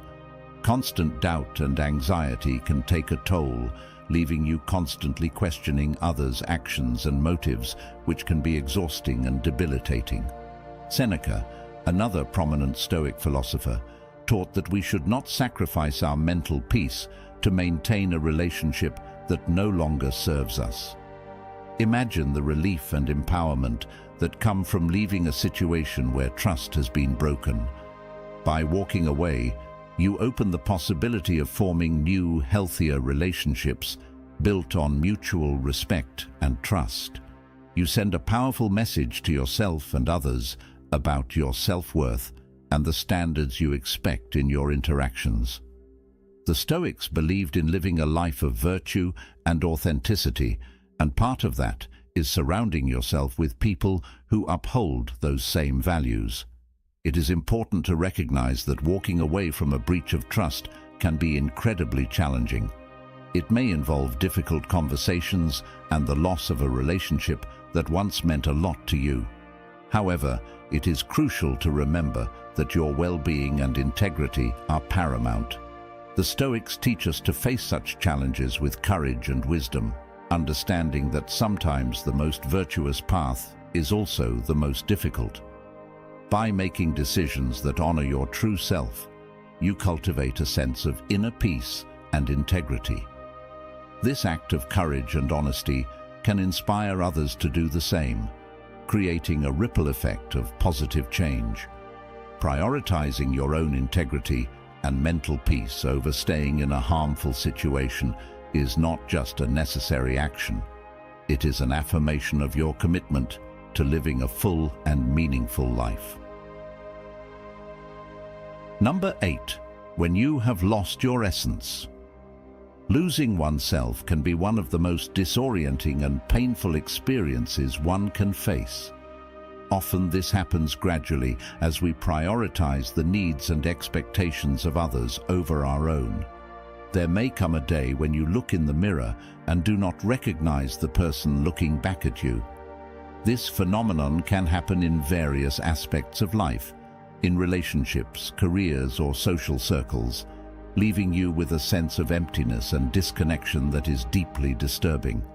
Stoic philosophy reminds us of the importance of knowing ourselves and living in alignment with our true nature. When you lose sight of who you are, it is a clear sign that something fundamental needs to change. In relationships, for example, you may find yourself constantly compromising your own desires and values to keep the peace or please your partner. Over time, you may discover that you have molded yourself to meet someone else's expectations, neglecting your own identity in the process. This can lead to a profound sense of loss and confusion. Marcus Aurelius, a Stoic emperor, reminds us that we should not allow our lives to be governed by others' expectations, but should remain true to our own principles and nature. In your career, losing yourself can occur when you are so focused on climbing the corporate ladder or meeting external definitions of success that you forget why you started in the first place. You might find yourself in a role that looks impressive on paper, but leaves you feeling unfulfilled and disconnected from your passions. The Stoics would encourage you to reflect on what truly matters to you and ensure that your work aligns with your values and interests. It is crucial to seek roles and environments that allow you to be your true self and contribute meaningfully. In social circles and friendships, you can also lose your sense of identity if you surround yourself with people whose values and lifestyles do not resonate with you. It is easy to start conforming to fit in, which over time can erode your sense of identity. Seneca, another Stoic philosopher, advised that we should seek friendships based on mutual respect and shared values, as these relationships help us grow and remain true to who we are. Walking away from situations where you have lost your essence is an act of courage and self-discovery. It is about reclaiming your identity and living in alignment with your true nature. This process of rediscovery allows you to reconnect with your passions, values, and the things that bring you joy. Imagine the freedom and fulfillment that come from living authentically. When you let go of the need to conform and embrace your true self, you experience a sense of liberation. You begin to attract relationships and opportunities that are in tune with who you truly are. This authenticity not only enhances your well-being, but also positively impacts those around you. Living according to your true nature is essential for a virtuous and satisfying life. Recognizing that reclaiming yourself can be a challenging process that may involve difficult decisions, and leaving behind people or situations that once felt comfortable is crucial. However, it is a necessary step towards a life that truly reflects your values and passions. The Stoics would encourage you to approach this journey with courage and compassion for yourself, understanding that true contentment comes from living in harmony with your inner self. By making decisions that honor your true being, you cultivate a sense of inner peace and integrity. Number 9. When you have done everything possible, but it is not enough. Reaching a point where you feel like you have done everything possible and still see no progress or positive change can be incredibly disheartening. This feeling of exhaustion arises when, despite all your efforts, the situation remains unchanged. This type of experience can manifest in various areas of life, such as personal relationships, professional careers, or personal projects. The Stoics teach us to focus on what we can control and to accept what we cannot. When you have given your all and the outcome has not changed, it is time to recognize that this is not a reflection of your worth or effort, but rather a sign that it is time to move on. In personal relationships, for example, you may have tried every possible way to communicate, repair, and make things work. You have been patient, empathetic, and put a lot of effort into resolving conflicts. But despite your best efforts, the relationship remains unsatisfactory or even toxic. This emotional and mental drain can be incredibly exhausting. The Stoics remind us that our responsibility lies in our own actions and intentions, not in others' actions or responses. If your efforts are not reciprocated or recognized, it is a clear indication that continuing in the same situation might cause more harm than good in your professional life. There might be a project or a job role where you have invested a significant amount of time and energy. You have implemented new strategies, worked extra hours, and dedicated yourself completely to improving things. But the results do not meet your expectations, and there are no signs of improvement. This can lead to frustration and burnout, indicating that it might be time to objectively evaluate the situation. If necessary, it might be time to seek new opportunities, or even walk away completely to protect your well-being and professional growth. Personal projects and goals can also reach a deadlock where, despite all the effort and dedication, progress seems impossible. This could be a creative endeavor, a fitness goal, or any other personal aspiration. In these moments, it is easy to fall into a pattern of overthinking and self-doubt. However, The Stoics would advise reflecting on what you have learned from the process, appreciating your efforts, and understanding that not every endeavor is destined to succeed. Sometimes wisdom lies in recognizing the right moment to let go and redirect your energy towards more fruitful activities. Walking away after having done everything possible is not a sign of failure, but an act of self-respect and wisdom.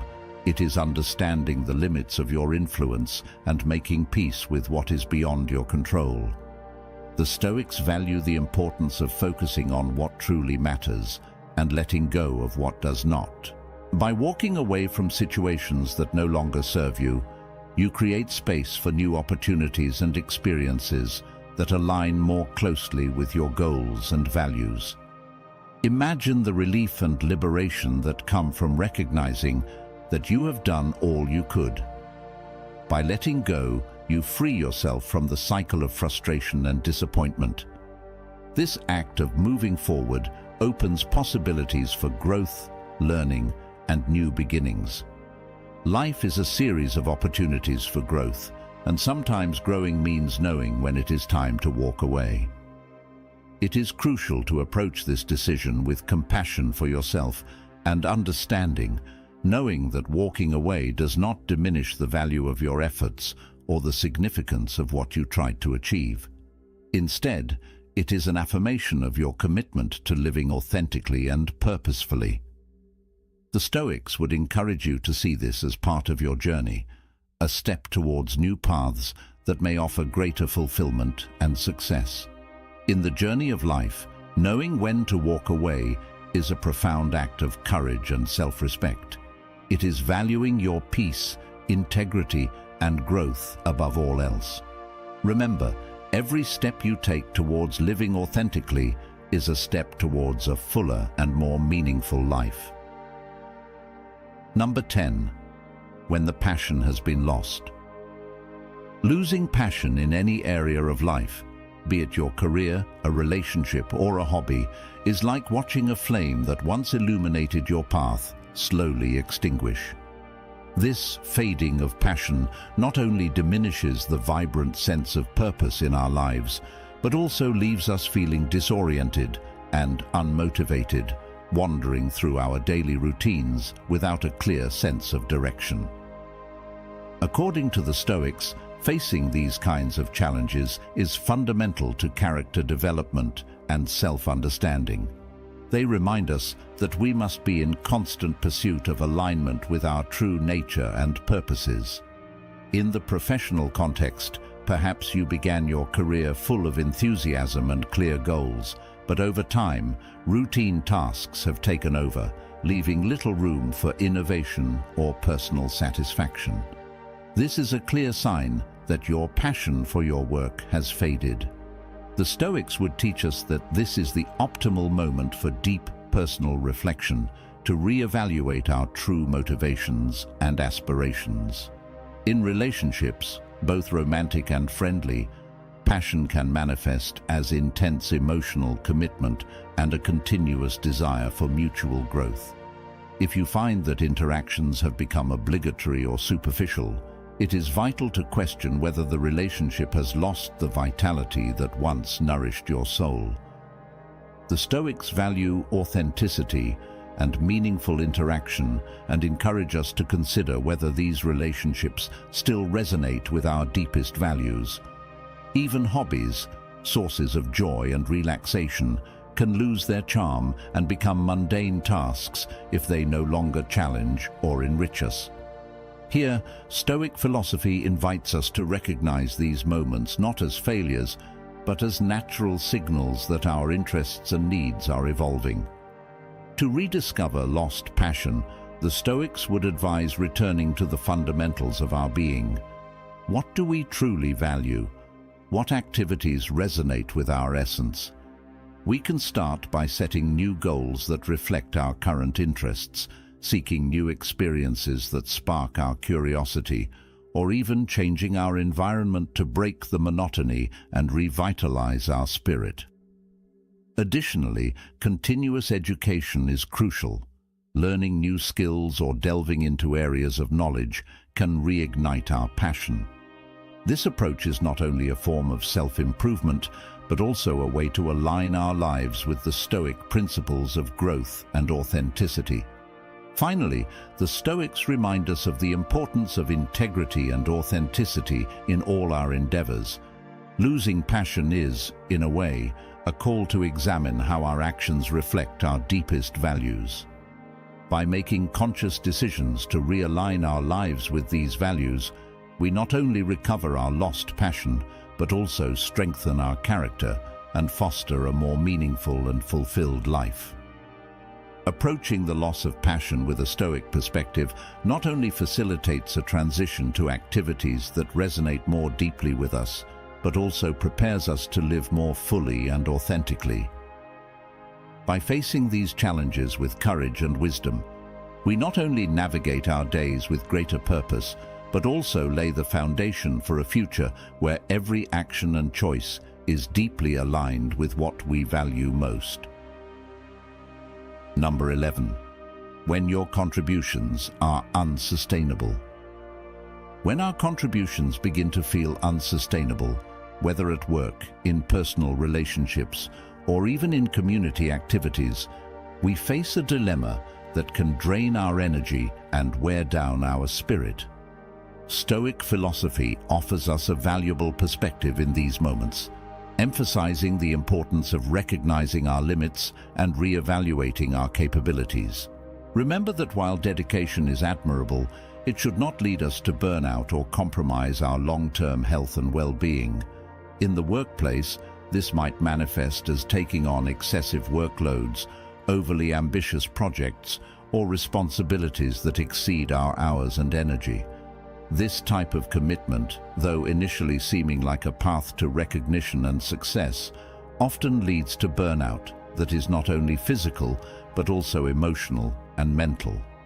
The Stoics would teach us to act wisely, recognizing when our contributions have exceeded a healthy threshold and when it is time to set more realistic limits or say no. In personal or family relationships, unsustainability can arise when we continually sacrifice our needs to meet others' expectations. This can be as simple as constantly committing to activities we do not enjoy or taking on responsibilities that are not equitably shared. The Stoics would urge us to consider how these patterns not only affect our personal happiness, but also create unbalanced relationships that are not sustainable in the long run.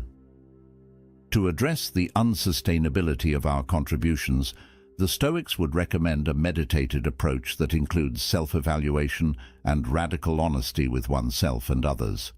This involves recognizing and communicating our limitations, as well as redefining our priorities in ways that respect our energy and capacity.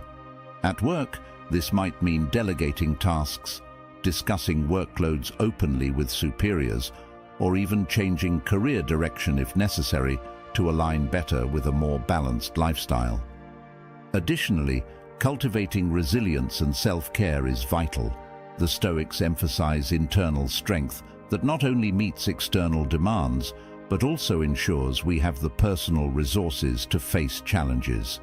This includes practices like meditation, regular exercise, and conscious rest times that not only help us recharge, but also allow us to maintain a clear perspective on our activities and commitments. Reflecting on the unsustainability of our contributions is fundamental not only for our personal well-being, but also to ensure that what we give to the world is valuable and supported by a solid foundation of self-care and self-respect. By adopting the Stoic mindset of self-control and acceptance, we can reorient our energies more effectively and sustainably, ultimately leading to greater efficiency and satisfaction in all areas of life. Recognizing and adjusting the sustainability of our contributions is an act of wisdom and respect towards ourselves and others, which is essential for living a life in accordance with the Stoic ideals of virtue and balance. Number 12. When the environment hinders your personal growth. Facing an environment that hinders our personal growth is one of the most challenging situations we can experience. According to Stoic philosophy, each individual should continuously seek self-improvement, not only as an act of self-fulfillment, but also as a duty to society. An environment that obstructs this growth not only limits our ability to develop as individuals, but also prevents us from contributing effectively to the world around us. Often these environments can be found in workplaces that neither promote nor value personal development, relationships that keep us trapped in cycles of dependency or conformity, or even social settings that discourage innovation and authenticity. The Stoics teach us that we must have the courage to change the things within our control and the wisdom to recognize when a situation is no longer conducive to our personal growth. The first step in facing this challenge is to clearly identify how the environment is limiting our growth. This might involve reflecting on the lack of opportunities to learn new skills, the absence of challenges that stimulate our mind and spirit, or a general atmosphere that discourages personal expression and exploration of new ideas. The Stoics would encourage us to face these issues with honesty and courage, using reason to discern the nature of these obstacles and plan effective strategies to overcome them, or if necessary, walk away from them. To mitigate the effects of a restrictive environment, it is essential to actively seek communities and spaces that foster and support personal growth. This might mean looking for new groups, engaging in activities that reflect our true interests and passions, or even changing job environments to one that values and cultivates human potential. Additionally, the Stoics practice self-discipline as a way to strengthen character and ensure that one is not overly dependent or susceptible to external influences. Developing a regular practice of personal reflection, such as meditation or journaling, can help maintain a connection with our values and fundamental goals, allowing us to stay centered and motivated even when the external environment is less than ideal. Finally, it is crucial to adopt a long-term perspective. Stoic philosophy reminds us that obstacles are an opportunity to practice virtues such as patience, perseverance, and adaptability. Facing and eventually overcoming environments that limit our personal growth not only testifies to our commitment to self-improvement, but also reinforces our character and prepares us for future challenges. In summary, while a restrictive environment can be a significant obstacle, Stoic principles provide a robust framework for understanding and overcoming these challenges. By focusing on what we can control, actively seeking more conducive environments for our growth, and developing resilience and self-discipline, we can ensure that we continue to grow and contribute to the world in a meaningful way, true to Stoic wisdom. Final lesson: Steps towards change, a practical guide for personal transformation. When you face an environment that limits your growth, it is essential to implement changes strategically and thoughtfully, following a plan that reflects the principles of Stoic philosophy, which values self-awareness, self-discipline, and rational action. Start by evaluating your current situation. Take time to reflect on whether you feel stagnant or if your daily activities bring you satisfaction and a sense of accomplishment, using tools like journaling or meditation to delve deeper into your thoughts and emotions. Additionally, seek feedback from trusted friends, family, or mentors who can offer external perspectives you may not have considered, and analyze your current environment, identifying what factors are hindering your personal growth, such as the lack of challenges or a culture that does not align with your values. Then, identify your values and goals clearly to determine what changes are necessary to align your environment with your aspirations. Prioritizing changes that will have the greatest impact on your growth and setting specific, measurable, achievable, relevant, and time-bound goals for each change you want to implement. Develop a detailed action plan for each change, including specific steps, necessary resources, and a timeline. Integrate habits that foster physical and mental well-being, such as regular exercise, a balanced diet, and mindfulness practices to enhance your ability to manage stress and build resilience, and seek support from a network that shares your values and motivates you to move forward. Finally, regularly monitor your progress towards your goals, allowing yourself to make necessary adjustments based on what works and what does not, and be flexible and willing to make changes to your plan according to the results and feedback you receive. Celebrate your achievements, no matter how small, to boost your motivation and reinforce your commitment to continuous personal growth. Implementing changes following these steps will not only help you overcome a restrictive environment, but also empower you to live a life more aligned with your values and aspirations, maintaining the resilience and inner peace that the Stoics deeply value. As we close this exploration of the crucial moments where walking away can transform our lives, I hope the reflections and advice shared have inspired you to consider more deeply how and when to make significant changes in your life. Remember, Stoicism is not just about enduring adversities. It is also a guide for recognizing when a situation no longer contributes to our growth and well-being. I hope this video has provided you with the tools and courage to make those difficult but necessary changes, and that you feel more empowered to align your life with your truest values. Now, if any part of this message has been helpful to you, leave us your like and comment, helping the algorithm recommend it to someone who needs it at this time.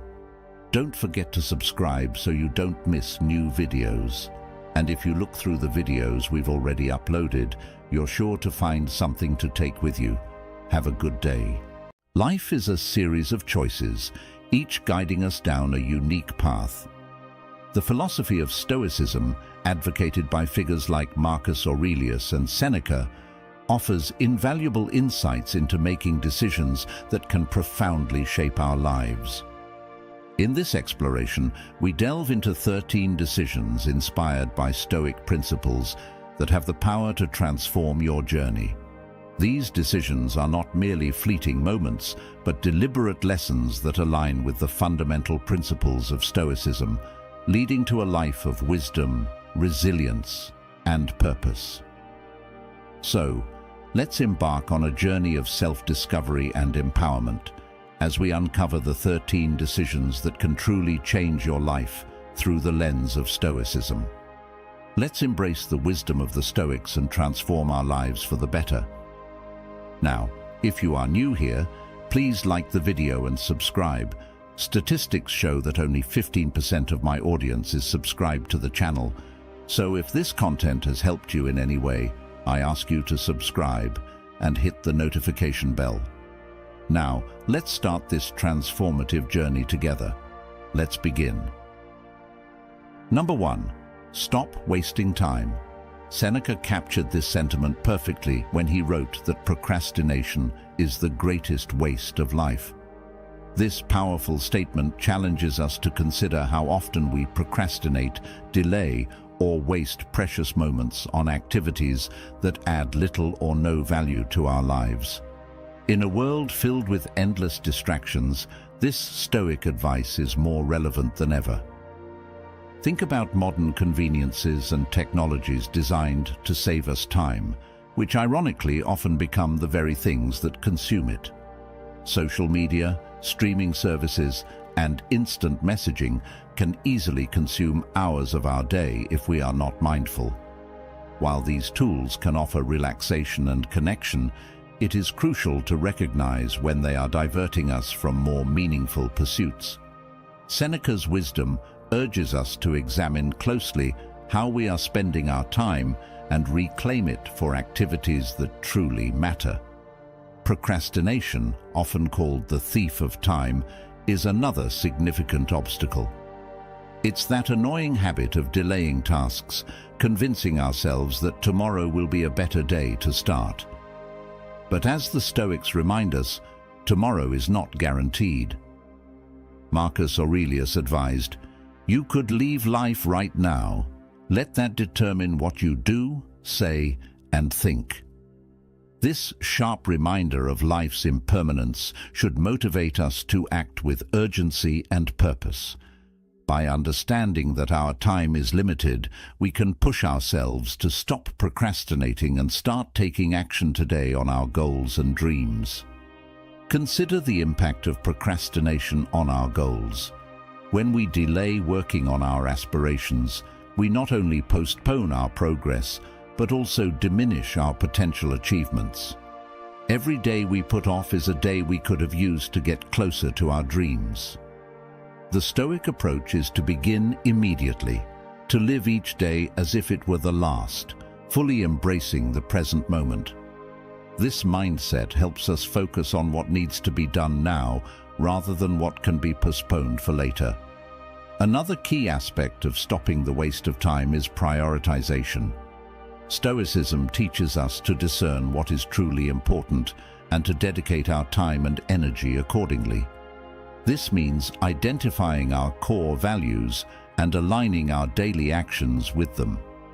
For example, if we value personal growth, we might prioritize reading, learning new skills, or engaging in reflective practices like journaling or meditating. If relationships are important to us, we should make time for meaningful conversations and connections with loved ones. By prioritizing what matters most, we ensure that our time is spent on activities that enrich our lives and align with our deeper purpose. Furthermore, stopping the waste of time involves being mindful of how we approach our daily tasks. It is about cultivating a sense of presence in everything we do, rather than going through the motions mindlessly. The Stoics encourage us to be fully engaged in our activities, whether working on a project, exercising, or spending time with family. When we are truly present, we can derive more meaning and satisfaction from our experiences, making our time feel well spent. The Stoic practice of memento mori, or reflecting on mortality, can also be a powerful motivator to stop wasting time. By contemplating the finite nature of our lives, we can gain a clearer perspective on what is truly important. This reflection does not need to be morbid, but can be a source of inspiration to live more fully and intentionally. When we recognize that our time is limited, we become more mindful of the choices we make and more determined to make every moment count. Eliminating time-wasting habits requires a conscious effort to set boundaries and create a structured routine. This might mean setting specific times to check emails or social media, dedicating blocks of time to focused work, and ensuring that we allocate time for rest and rejuvenation. A well-structured routine helps us stay on track and prevents us from drifting into aimless activities. By being intentional with our schedule, we can maximize our productivity and ensure that our time is used effectively. Let's not forget the importance of taking breaks and allowing ourselves time to rest. While it is crucial to avoid wasting time, it is equally important to recognize that rest and relaxation are not wastes of time when done purposefully. The Stoics believed in balance and moderation, understanding that a well-rested mind is more capable of focused and meaningful work. So, schedule your downtime just as you would any important task, and use it to recharge and refresh your mind and body. The decision to stop wasting time is a Stoic transformation that can change your life and your perception of the world around you. By adopting this philosophy, you align yourself with thinkers like Epictetus, who taught that we should not be concerned with events outside our control, but rather focus on our conduct and judgment. In daily practice, this means dedicating time to what you can genuinely influence: your actions, responses, and personal growth. We can apply Stoic wisdom by making conscious decisions about how we use each moment. Every choice is an opportunity to live according to our Stoic principles.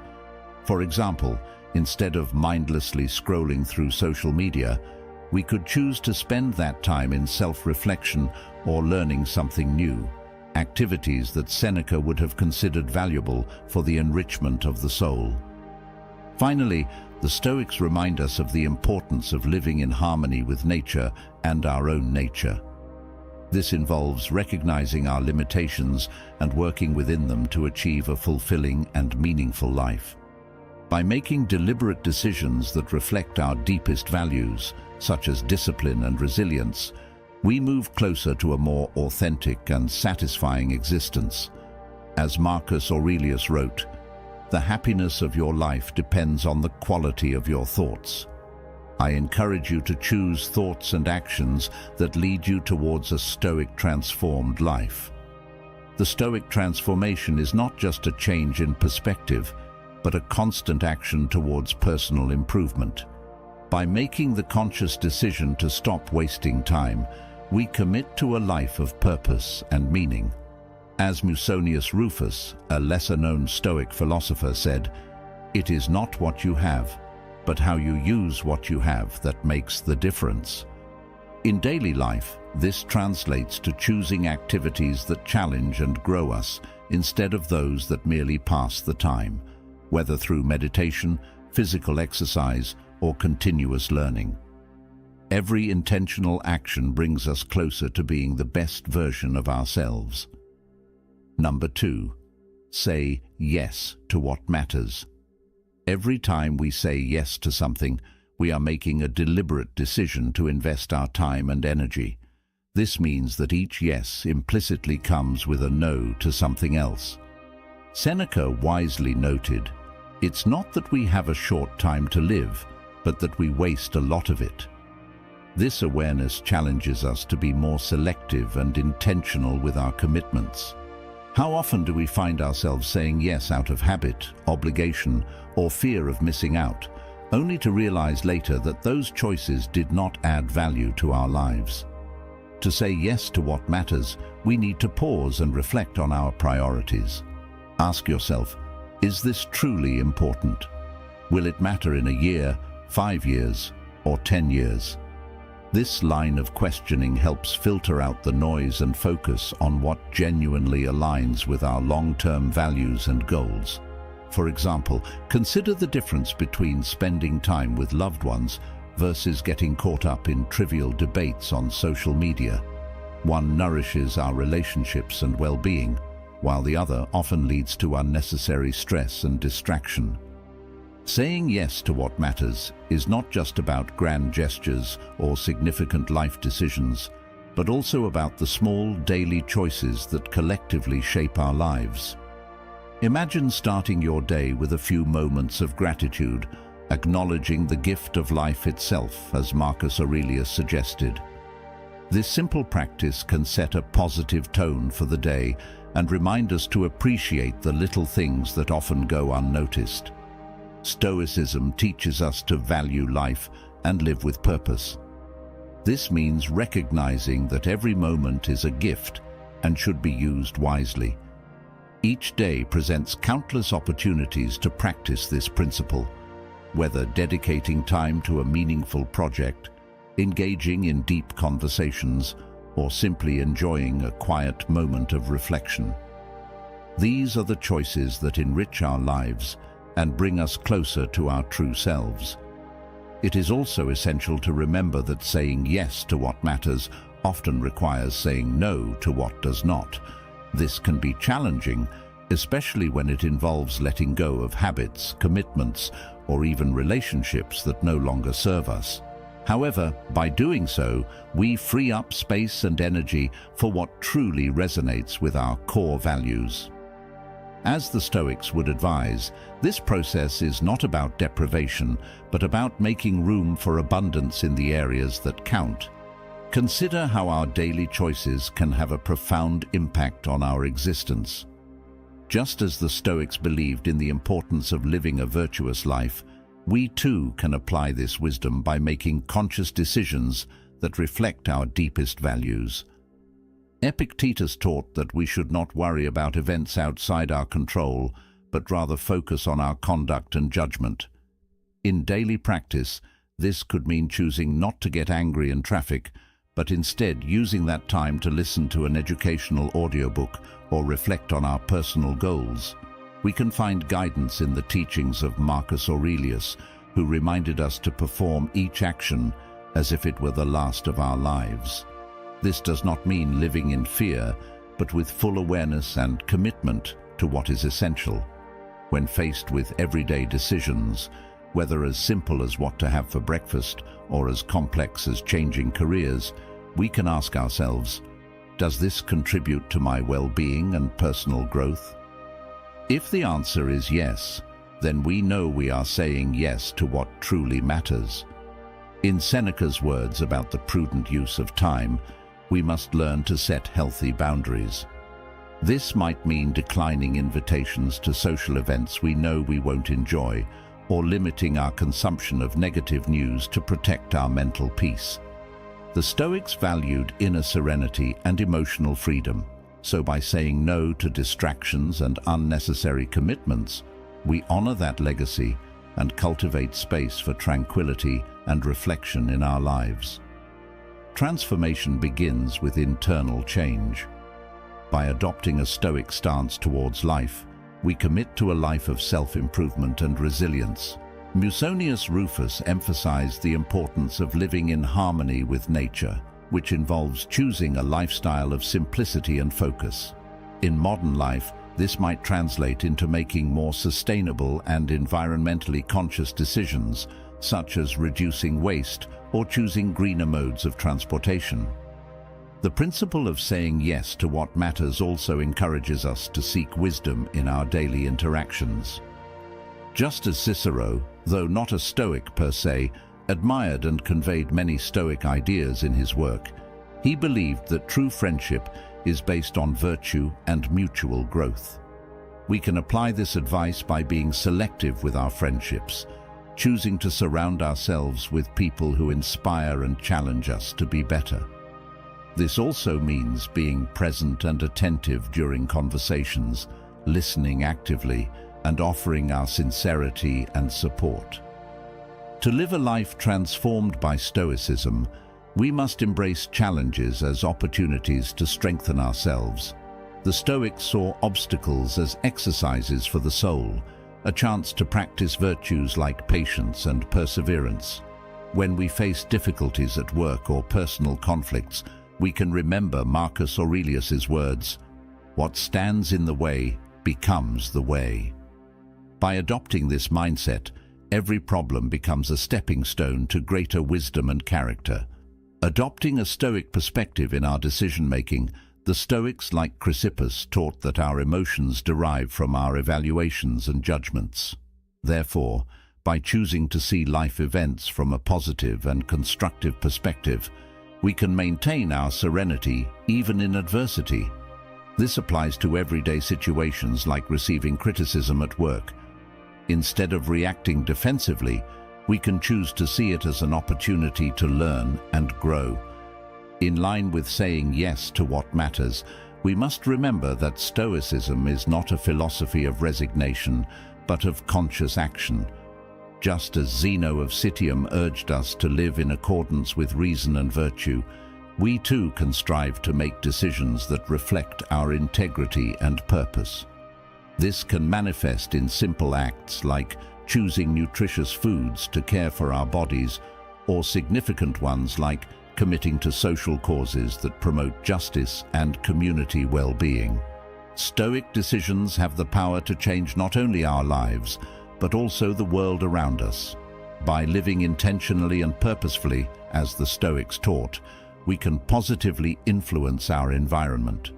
This can be as simple as practicing daily kindness, which can have a ripple effect in the community, or as complex as leading by example in difficult situations, showing courage and composure. In the end, as Epictetus said, "It is not external events that trouble us, but our opinions about them." By changing our perspective, we transform our life experience. Number 3, be disciplined. Discipline begins with recognizing that every day presents us with countless choices. Some are mundane, like deciding what to have for breakfast, while others are more significant, like choosing how to respond to a challenging situation. However, by doing so, we free up space and energy for what truly resonates with our core values. As the Stoics would advise, this process is not about deprivation, but about making room for abundance in the areas that count. Consider how our daily choices can have a profound impact on our existence. Just as the Stoics believed in the importance of living a virtuous life, we too can apply this wisdom by making conscious decisions that reflect our deepest values. Epictetus taught that we should not worry about events outside our control, but rather focus on our conduct and judgment. In daily practice, this could mean choosing not to get angry in traffic, but instead using that time to listen to an educational audiobook or reflect on our personal goals. We can find guidance in the teachings of Marcus Aurelius, who reminded us to perform each action as if it were the last of our lives. This does not mean living in fear, but with full awareness and commitment to what is essential. When faced with everyday decisions, whether as simple as what to have for breakfast or as complex as changing careers, we can ask ourselves, does this contribute to my well-being and personal growth? If the answer is yes, then we know we are saying yes to what truly matters. In Seneca's words about the prudent use of time, we must learn to set healthy boundaries. This might mean declining invitations to social events we know we won't enjoy, or limiting our consumption of negative news to protect our mental peace. The Stoics valued inner serenity and emotional freedom, so by saying no to distractions and unnecessary commitments, we honor that legacy and cultivate space for tranquility and reflection in our lives. Transformation begins with internal change. By adopting a Stoic stance towards life, we commit to a life of self-improvement and resilience. Musonius Rufus emphasized the importance of living in harmony with nature, which involves choosing a lifestyle of simplicity and focus. In modern life, this might translate into making more sustainable and environmentally conscious decisions, such as reducing waste or choosing greener modes of transportation. The principle of saying yes to what matters also encourages us to seek wisdom in our daily interactions. Just as Cicero, though not a Stoic per se, admired and conveyed many Stoic ideas in his work, he believed that true friendship is based on virtue and mutual growth. We can apply this advice by being selective with our friendships, choosing to surround ourselves with people who inspire and challenge us to be better. This also means being present and attentive during conversations, listening actively, and offering our sincerity and support. To live a life transformed by Stoicism, we must embrace challenges as opportunities to strengthen ourselves. The Stoics saw obstacles as exercises for the soul, a chance to practice virtues like patience and perseverance. When we face difficulties at work or personal conflicts, we can remember Marcus Aurelius's words, "What stands in the way becomes the way." By adopting this mindset, every problem becomes a stepping stone to greater wisdom and character. Adopting a Stoic perspective in our decision-making, the Stoics, like Chrysippus, taught that our emotions derive from our evaluations and judgments.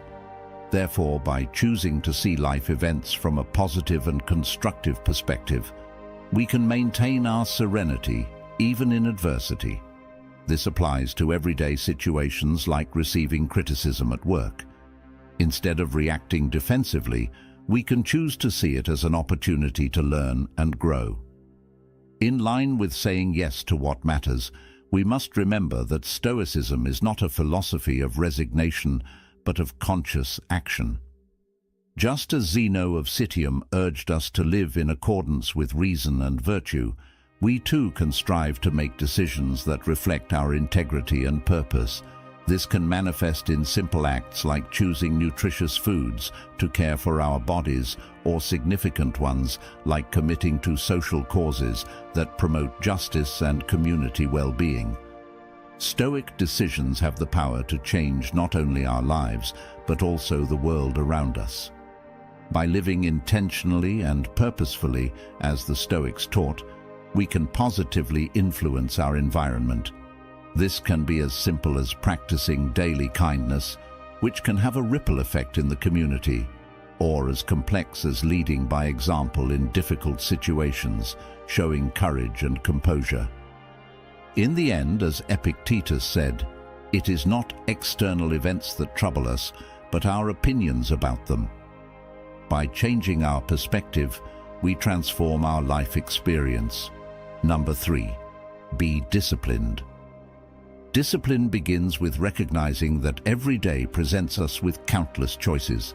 Some are mundane, like deciding what to have for breakfast, while others are more significant, like choosing how to respond to a challenging situation.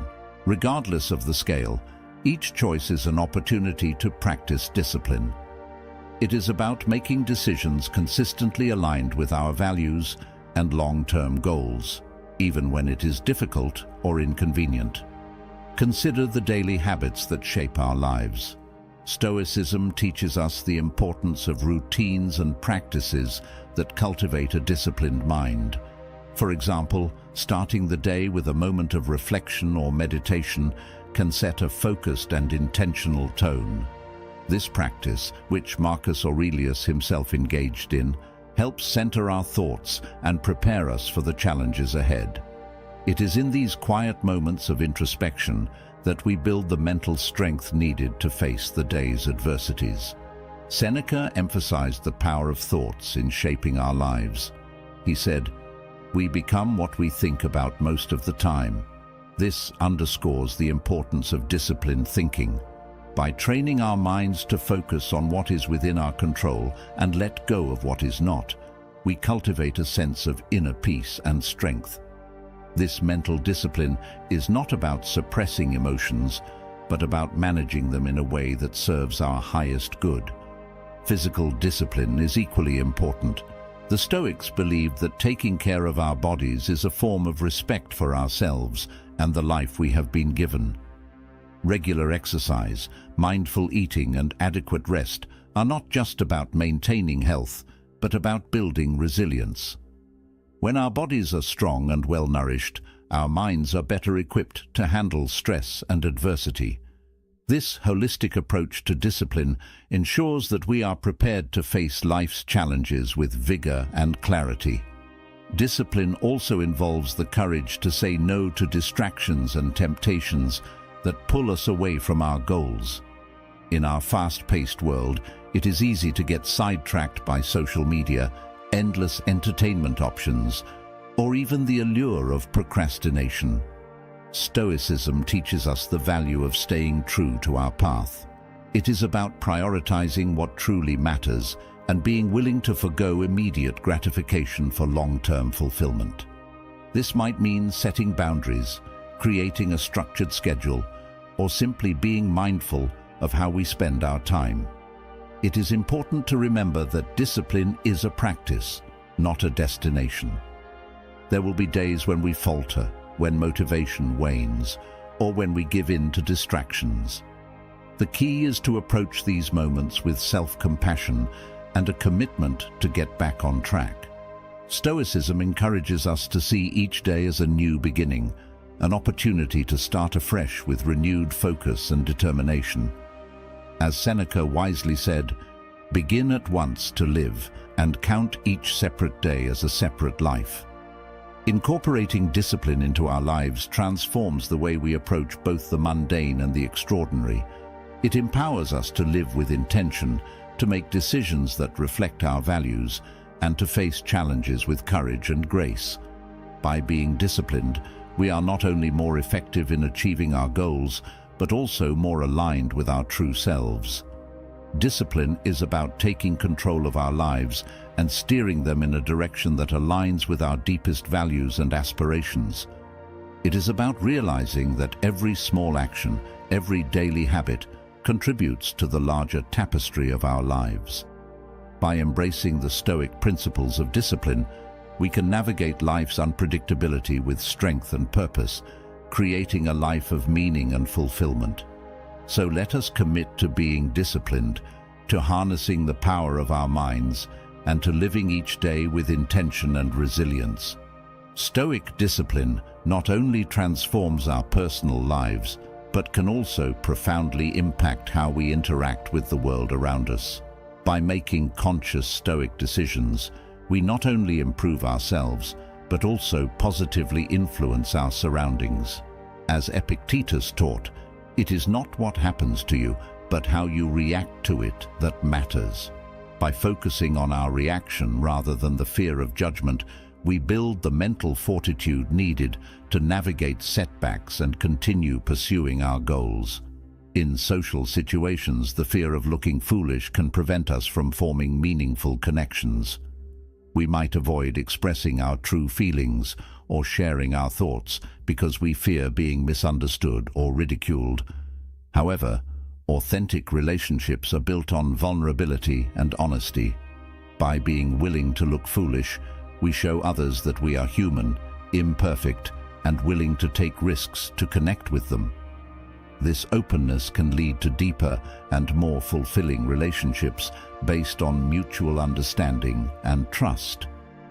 The Stoics also taught that our fear of looking foolish is often rooted in our concern for others' opinions.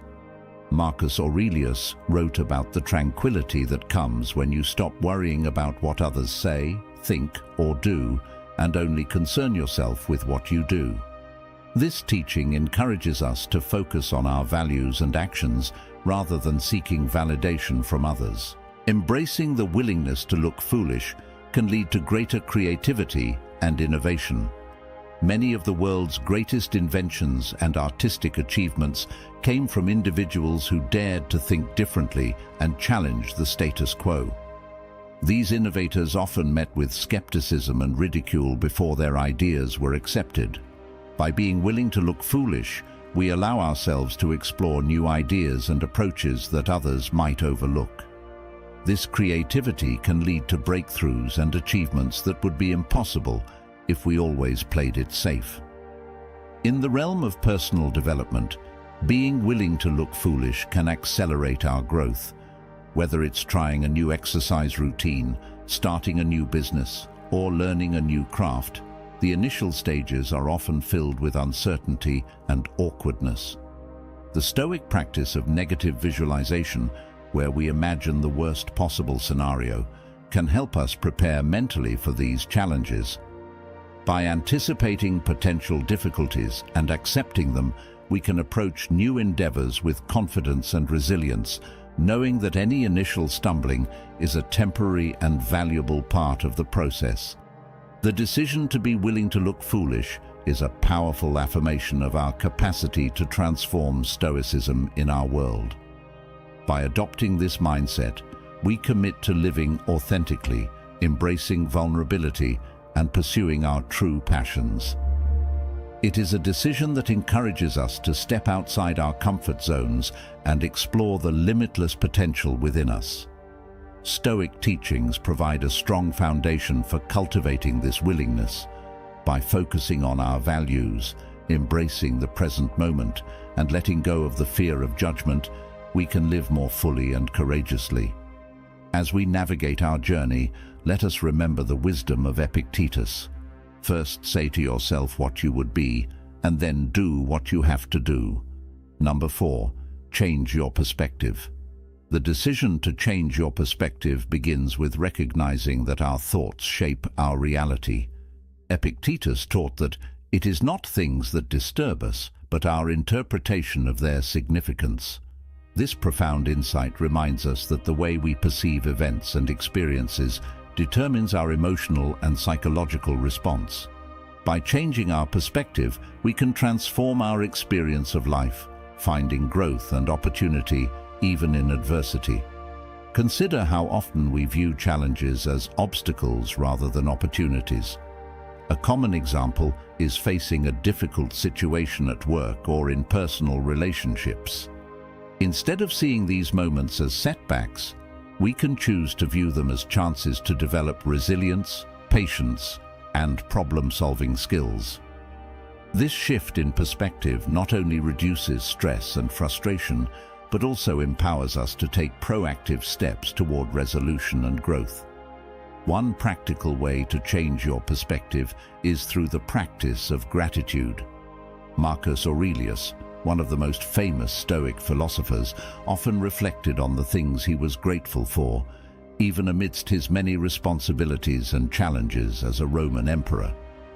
By focusing on what we appreciate in our lives, we can shift our attention away from what we lack or what is going wrong.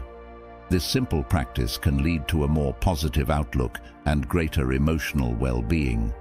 Another powerful tool for changing your perspective is the practice of mindfulness. By being fully present in each moment, we can observe our thoughts and reactions without judgment. This awareness allows us to identify negative thought patterns and consciously choose to reframe them.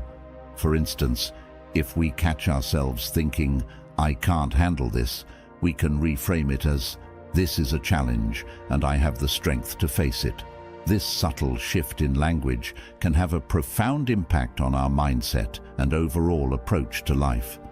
The Stoic principle of amor fati, or love of fate, also encourages a positive perspective on life's events.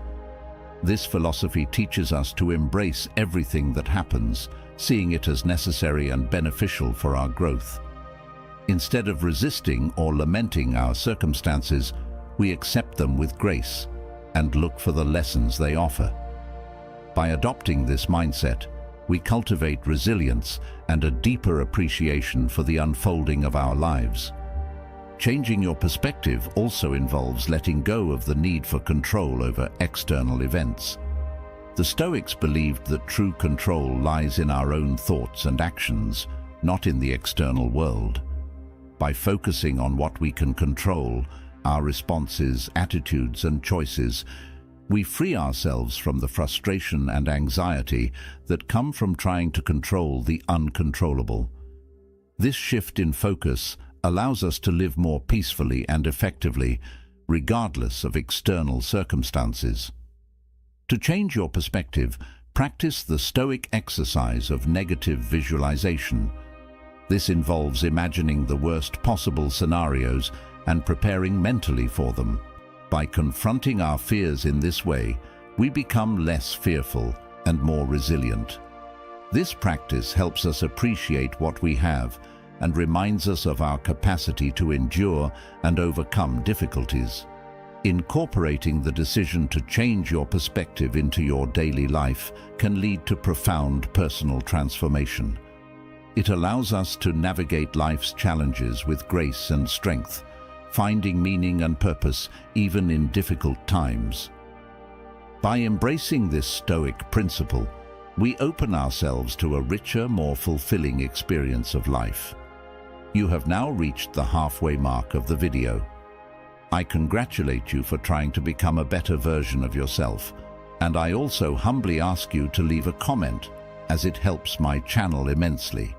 If you do not know what to comment, just write "mind over body" so I know you reached this far. And don't forget to subscribe for more content like this. Also, I've linked some books on Stoicism that helped me become the man I am today, and will also help you achieve a Stoic mindset. The teachings of Marcus Aurelius, Epictetus, and other Stoic philosophers offer timeless wisdom for changing our perspective. By adopting their practices and mindset, we can cultivate a more positive, resilient, and purposeful approach to life. As we make this decision, let us remember that our thoughts have the power to shape our reality, and by changing our perspective, we can change our lives. Number 5. Accept what you can't change. The decision to accept what you can't change is rooted in the Stoic understanding that true peace comes from focusing on what is within our control. Epictetus famously taught that while we cannot control external events, we can control our responses to them. This principle encourages us to let go of the futile effort to change things outside our power and instead direct our energy toward our own attitudes and actions. Acceptance does not mean resignation or passivity. Instead, it is an active choice to engage with reality as it is, not as we wish it to be. This perspective allows us to respond to life's challenges with clarity and wisdom, rather than frustration and despair. By accepting what we cannot change, we free ourselves from the suffering that comes from resistance and denial. Consider the common experience of facing a sudden life change, such as a job loss, a breakup, or an unexpected health issue.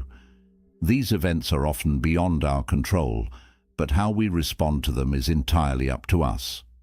By accepting the reality of the situation, we can begin to look for constructive ways to move forward. This might involve seeking new opportunities, focusing on self-care, or finding support from others. Acceptance creates the space for positive action and growth. The Stoics also emphasized the importance of accepting our own limitations and imperfections. Marcus Aurelius wrote about the value of recognizing our humanity and embracing it with compassion. By accepting that we will make mistakes and encounter setbacks, we can approach life with greater humility and resilience. This self-acceptance is a foundation for personal growth and self-improvement, as it allows us to learn from our experiences without being weighed down by self-criticism. In relationships, acceptance plays a crucial role in fostering understanding and harmony. We often struggle to change others, expecting them to conform to our expectations or ideals. However, the Stoic perspective teaches us to accept people as they are, recognizing that their actions and choices are beyond our control. This acceptance does not mean condoning harmful behavior, but rather acknowledging that we can only control our own responses. By focusing on our behavior and communication, we can create healthier and more fulfilling relationships. Acceptance also involves embracing the impermanence of life. The Stoics believed that everything is in a constant state of change and that nothing lasts forever. By accepting this reality, we can develop a deeper appreciation for the present moment and the people and experiences we cherish. This mindset helps us let go of the fear of loss and instead focus on making the most of the time we have. Incorporating acceptance into our daily lives requires practice and mindfulness. It involves regularly reflecting on what is within our control and what is not, and consciously choosing to release the latter. This practice can be enhanced through meditation, journaling, or simply taking a moment each day to pause and reflect. The decision to accept what you can't change is a powerful step toward inner peace and resilience. By adopting this Stoic principle, we align ourselves with the natural flow of life, finding strength and serenity in the face of challenges. Acceptance allows us to live more fully and authentically, embracing each moment with grace and wisdom. The teachings of the Stoic philosophers provide a timeless guide for cultivating acceptance. By integrating their wisdom into our lives, we can navigate the complexities of existence with greater clarity and equanimity. As we make this decision, let us remember that true power lies in our ability to accept what we cannot change and to focus on what we can. Number 6. Develop resilience. The decision to develop resilience is a commitment to facing life's challenges with strength and perseverance. Stoicism teaches us that resilience is not just about enduring hardships, but about thriving in the face of them. It is about cultivating a mindset that views obstacles as opportunities for growth and transformation. Resilience begins with the recognition that adversity is a natural part of life. The Stoics believed that challenges are inevitable and that our response to them defines our character. By accepting this reality, we can prepare ourselves mentally and emotionally to navigate difficulties with grace and determination. This mindset allows us to approach setbacks not as insurmountable barriers, but as stepping stones on our path to personal growth. One of the key principles of Stoic resilience is the practice of premeditatio malorum, or the premeditation of evils. This involves imagining potential challenges and difficulties before they occur, allowing us to prepare for them in advance. By anticipating possible setbacks, we can develop strategies to address them and reduce their impact on our well-being. This practice helps us build mental fortitude and resilience, as we are less likely to be caught off guard by life's surprises. Another important aspect of developing resilience is cultivating a strong sense of purpose. The Stoics believed that having a clear sense of purpose provides direction and motivation, especially in difficult times. When we are connected to a higher goal or mission, we are more likely to persevere through challenges. This sense of purpose can be found in various aspects of life, such as personal growth, relationships, work, or contributing to a greater cause. By aligning our actions with our values and purpose, we strengthen our resilience and capacity to endure. The Stoics also emphasized the importance of self-discipline and self-control in building resilience. By practicing self-discipline, we develop the ability to manage our impulses and stay focused on our goals, even in the face of temptation or distraction. This inner strength allows us to maintain our composure and make rational decisions during times of stress or adversity. By exercising self-control, we can respond to challenges with clarity and purpose rather than reacting impulsively. Resilience is also nurtured through the cultivation of supportive relationships. The Stoics valued community and believed that strong connections with others provide a source of strength and support. By surrounding ourselves with positive, like-minded individuals, we create a network of encouragement and inspiration. These relationships can help us navigate difficult times, providing guidance, comfort, and motivation. By building a supportive community, we enhance our resilience and capacity to face life's challenges. Finally, resilience is developed through the practice of self-care and self-compassion. The Stoics recognized the importance of caring for both the mind and body to maintain overall well-being. This involves regular physical exercise, proper nutrition, sufficient rest, and engaging in activities that promote mental and emotional health. Self-compassion also plays a crucial role in resilience, as it allows us to treat ourselves with kindness and understanding, especially during difficult times. By prioritizing self-care and self-compassion, we build a strong foundation for resilience and well-being. The decision to develop resilience is a powerful commitment to personal growth and empowerment.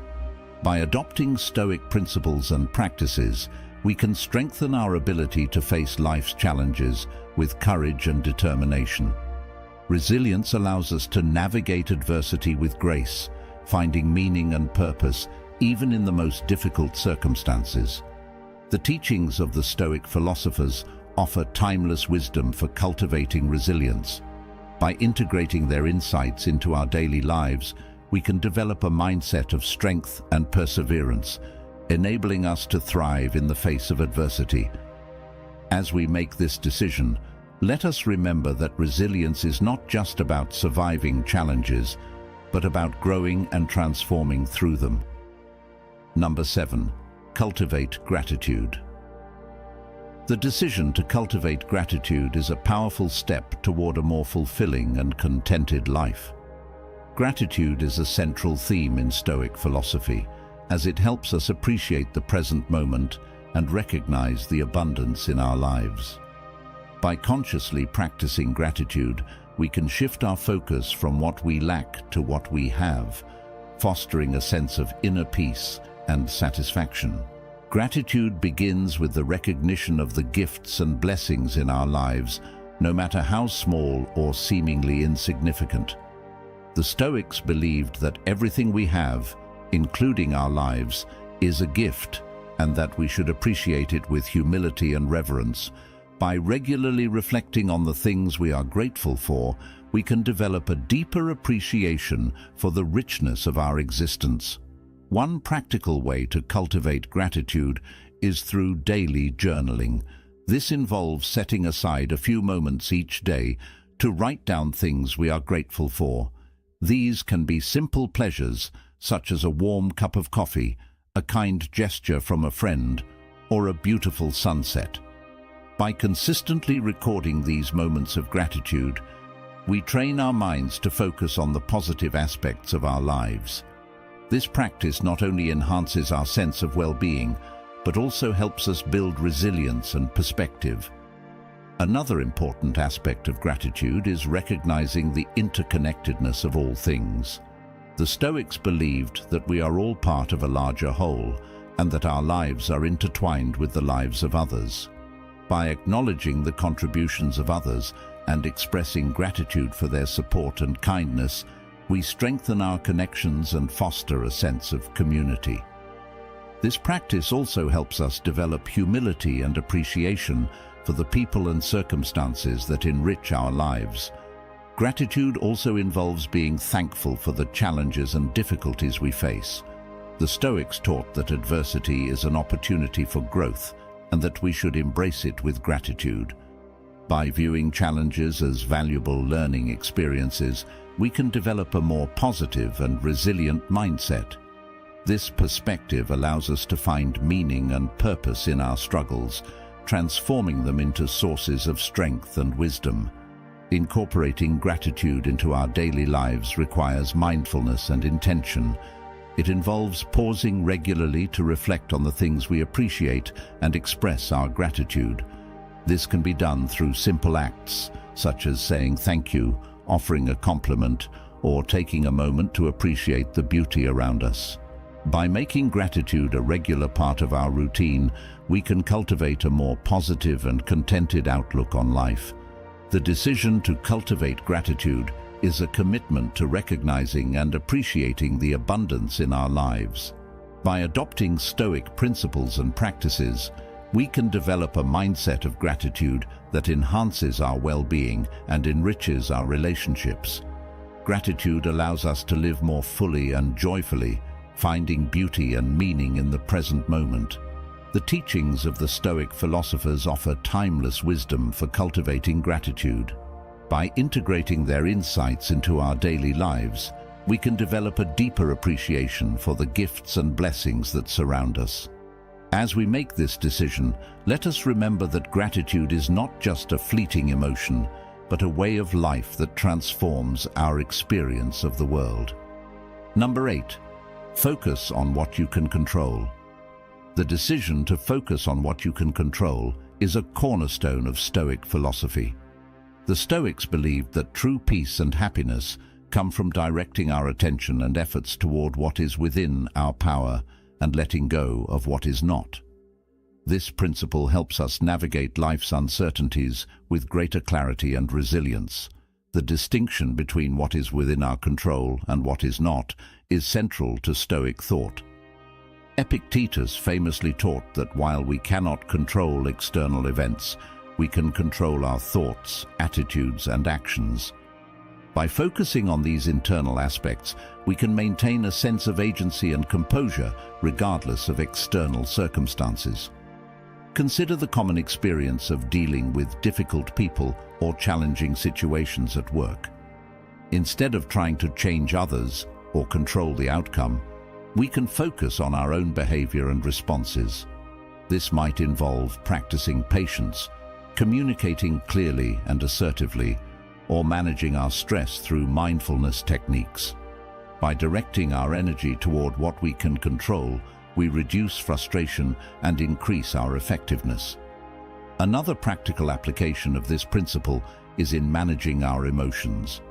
The Stoics believed that our emotional reactions are influenced by our interpretations and judgments. By examining and reframing our thoughts, we can change our emotional responses. For example, if we feel anxious about a presentation, we can shift our focus to preparing thoroughly and doing our best rather than worrying about others' opinions. This shift in perspective empowers us to take constructive action and reduce anxiety. Focusing on what we can control also involves setting realistic and meaningful goals. The Stoics emphasized the importance of living in accordance with our values and purpose. By setting goals that align with our principles and are within our control, we can create a sense of direction and fulfillment. This approach helps us avoid the frustration and disappointment that come from pursuing goals that depend on external factors. The practice of focusing on what we can control also requires letting go of the need for approval and validation from others. Marcus Aurelius wrote about the importance of being true to oneself and not being swayed by others' opinions. By focusing on our own actions and integrity, we can cultivate a sense of self-worth and confidence that is not dependent on external validation. This mindset allows us to live more authentically and resiliently. Incorporating the decision to focus on what we can control into our daily lives requires mindfulness and reflection. It involves regularly assessing our thoughts and actions and making conscious choices to direct our energy toward what is within our power. This practice can be enhanced through meditation, journaling, or simply taking a moment each day to reflect on our priorities. The decision to focus on what you can control is a powerful step toward greater peace and resilience. By adopting Stoic principles and practices, we can navigate life's challenges with clarity and composure. This focus allows us to maintain a sense of agency and purpose, even in the face of uncertainty. The teachings of the Stoic philosophers offer timeless wisdom for focusing on what we can control.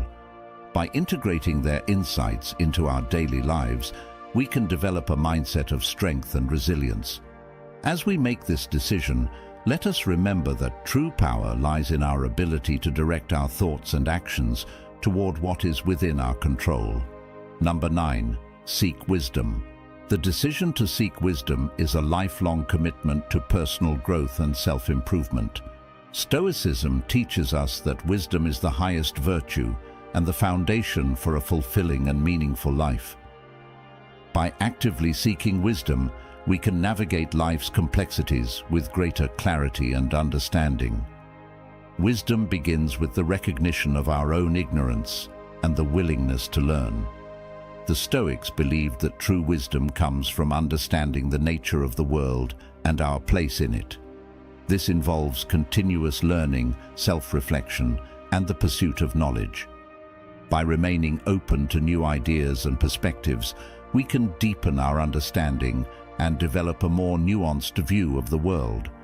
One practical way to seek wisdom is through reading and studying the works of great philosophers, writers, and thinkers. The Stoics themselves drew inspiration from earlier philosophers and sought to build on their teachings. By engaging with the wisdom of the past, we can gain valuable insights and apply them to our own lives. This practice not only broadens our knowledge, but also helps us develop critical thinking and discernment. Another important aspect of seeking wisdom is self-examination. The Stoics emphasized the importance of knowing oneself and reflecting on one's thoughts, actions, and motivations. This process of introspection allows us to identify our strengths and weaknesses, understand our values, and align our actions with our principles.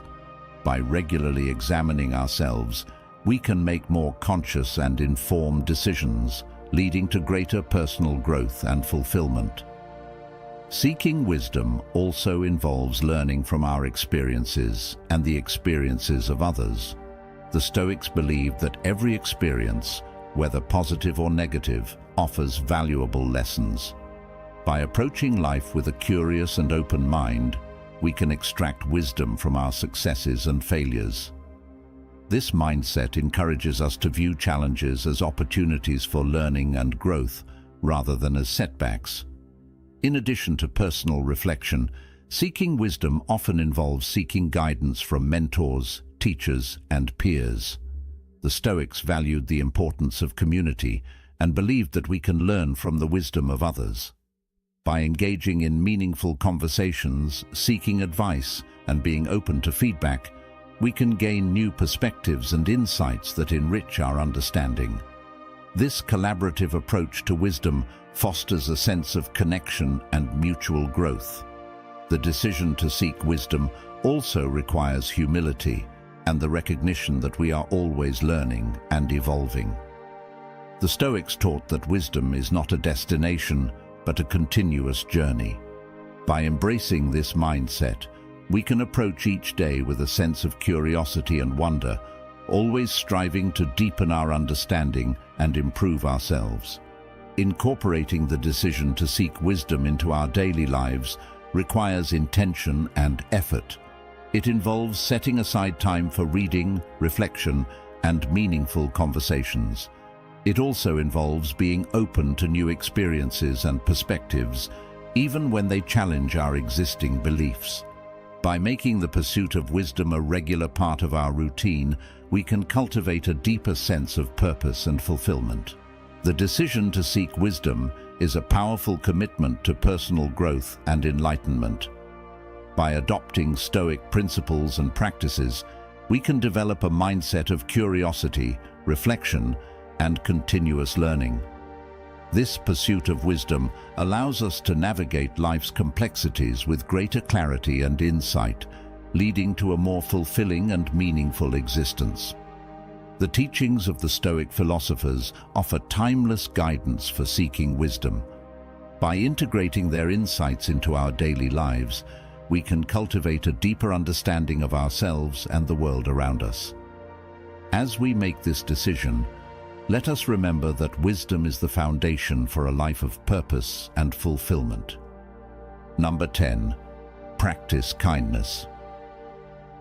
The decision to practice kindness is a commitment to living in accordance with the Stoic principle of virtue. The Stoics believed that kindness is a fundamental aspect of a virtuous life, and that by being kind to others, we cultivate a sense of inner peace and fulfillment. Kindness begins with the recognition of our shared humanity and the understanding that we are all interconnected. The Stoics taught that we are all part of the same community and that our actions impact others. By practicing kindness, we contribute to the well-being of those around us and create a more harmonious and compassionate world. One practical way to practice kindness is through small acts of generosity and compassion. This can involve simple gestures, such as offering a smile, a kind word, or a helping hand. These acts of kindness may seem small, but they can have a profound impact on others and create a ripple effect of positivity. By making kindness a regular part of our daily interactions, we can foster a sense of connection and goodwill. Another important aspect of practicing kindness is developing empathy and understanding. The Stoics believed that by understanding the perspectives and experiences of others, we can cultivate compassion and empathy. This involves actively listening to others, being present in our interactions, and seeking to understand their feelings and needs. By approaching others with empathy, we can build stronger and more meaningful relationships. Kindness also involves being patient and forgiving. The Stoics taught that everyone makes mistakes and that we should approach others with patience and understanding. By letting go of grudges and offering forgiveness, we free ourselves from the burden of resentment and create space for healing and reconciliation. This practice of forgiveness is an essential aspect of kindness and contributes to our own well-being and inner peace.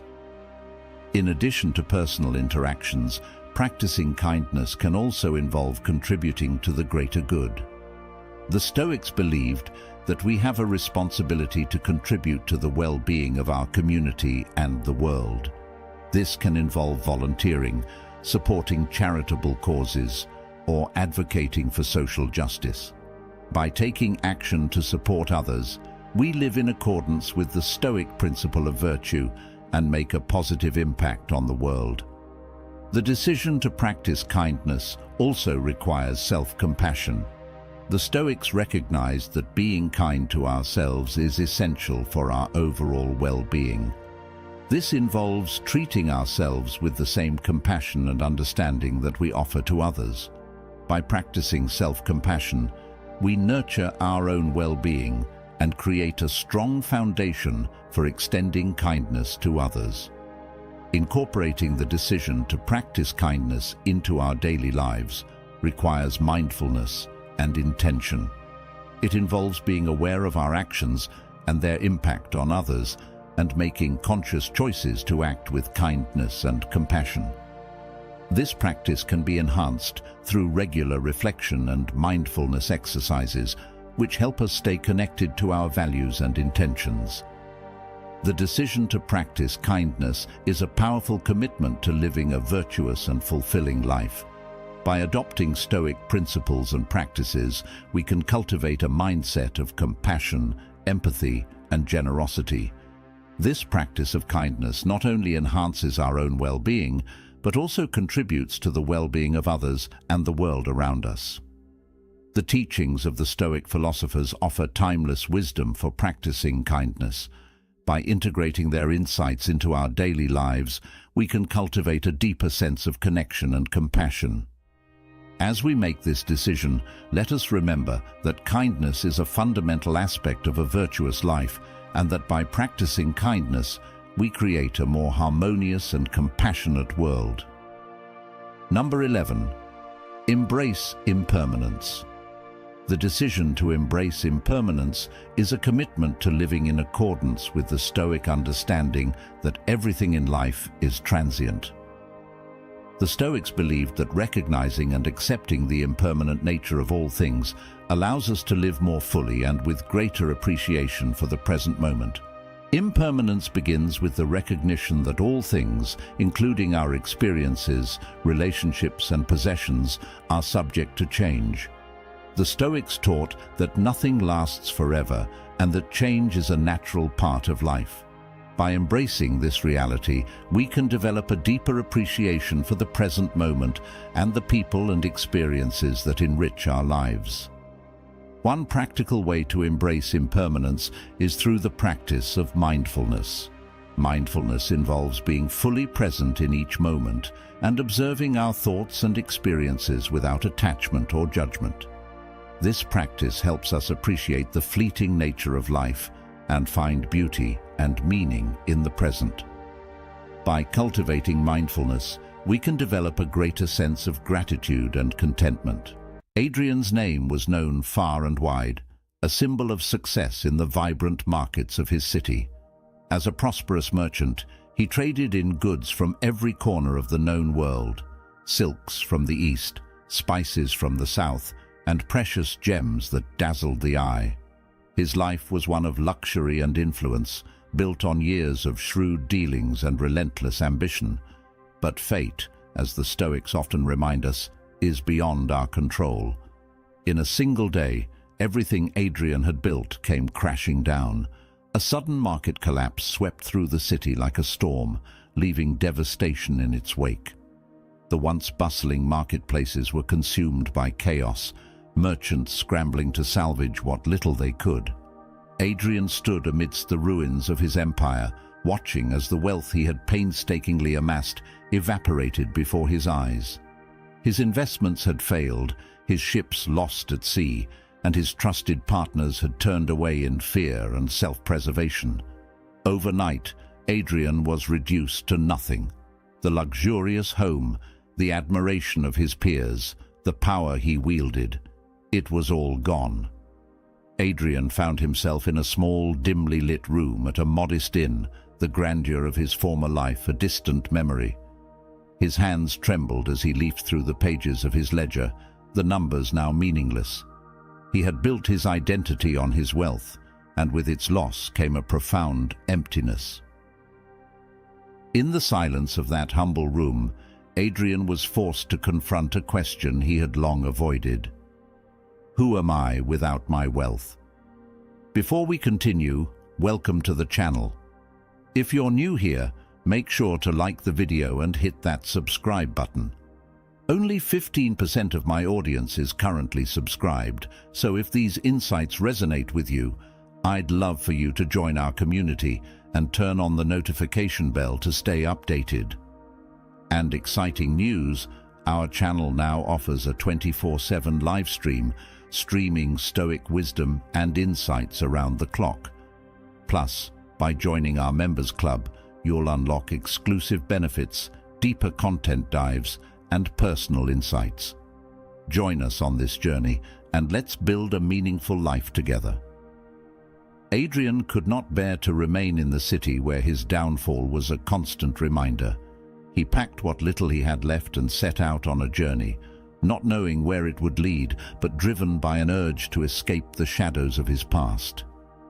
He wandered through vast landscapes, mountains that touched the sky, valleys that stretched endlessly, and villages where life moved at a simpler pace. Each step away from the city was a step toward a new beginning, though Adrian had yet to understand what that might be. In his travels, Adrian took on odd jobs, humbling himself in ways he never thought possible. He worked alongside farmers, tending to crops and livestock. He helped fishermen mend their nets and laborers repair crumbling structures.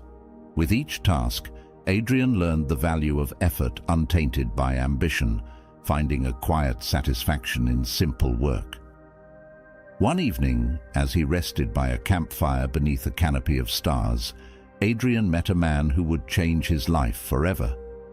The old man introduced himself as Lucius, a wandering philosopher clad in simple robes, his eyes reflecting a profound serenity.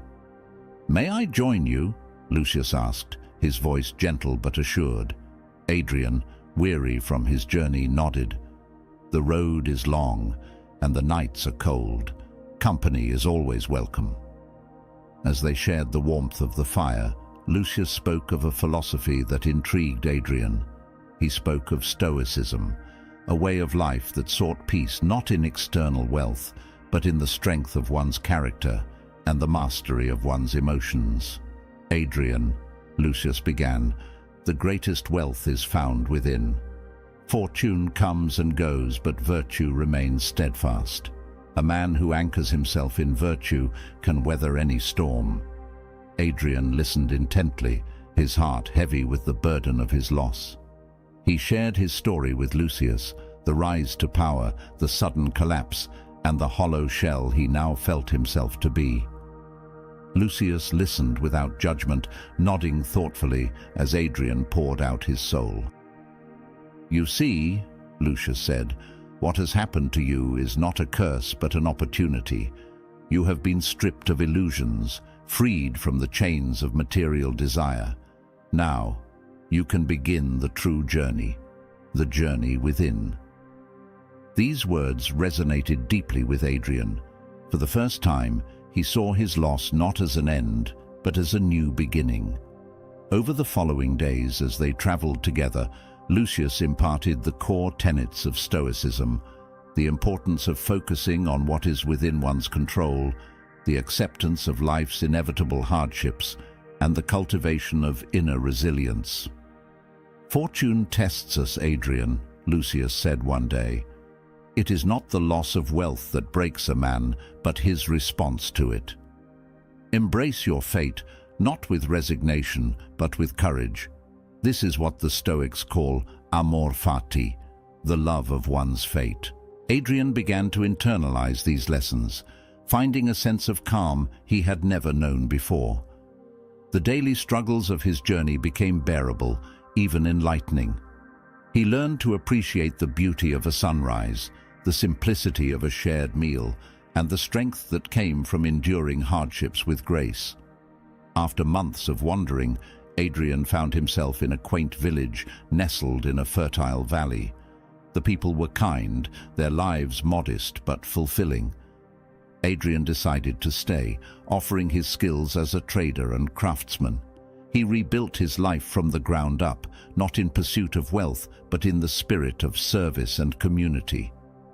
The villagers respected Adrian, not for his past riches, but for his wisdom and humility.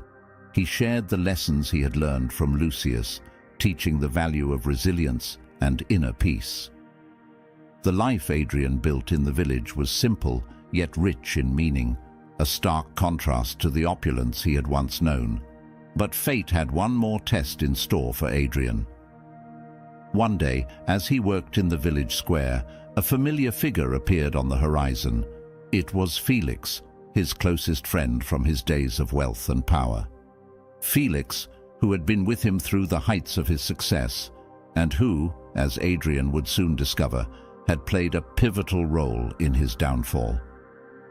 "Adrian," Felix called out, his voice filled with a mixture of relief and apprehension. "I've been searching for you." Adrian's heart skipped a beat. Memories of betrayal flooded back, though he did not yet know the full extent of it. That evening, over a simple meal, Felix revealed the truth that would shake Adrian to his core. "The market collapse," Felix confessed, his eyes avoiding Adrian's, "wasn't entirely due to bad luck. I orchestrated it." Adrian's world spun. The man he had trusted above all others had been the architect of his ruin. Felix had manipulated events, bringing down Adrian's empire to test his character, to see if he could rise above his attachment to wealth.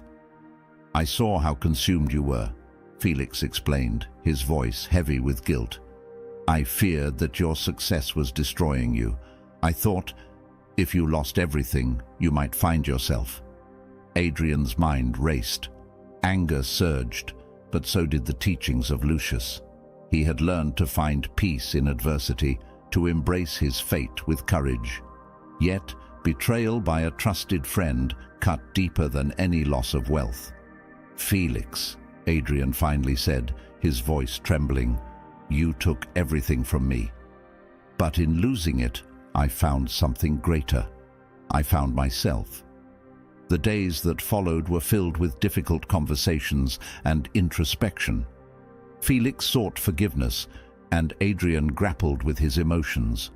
The lessons of Stoicism guided him, reminding him that clinging to anger would only prolong his suffering. One evening, as the sun set behind the hills, Adrian and Felix stood by the village stream. "Felix," Adrian said, "forgiveness is not about excusing what you did. It's about freeing myself from the chains of bitterness. I forgive you, not because you deserve it, but because I choose peace over resentment." Tears welled in Felix's eyes. "Thank you, Adrian. I will spend the rest of my life trying to earn your forgiveness." Together they began to rebuild, not an empire of wealth, but a community founded on trust and mutual respect.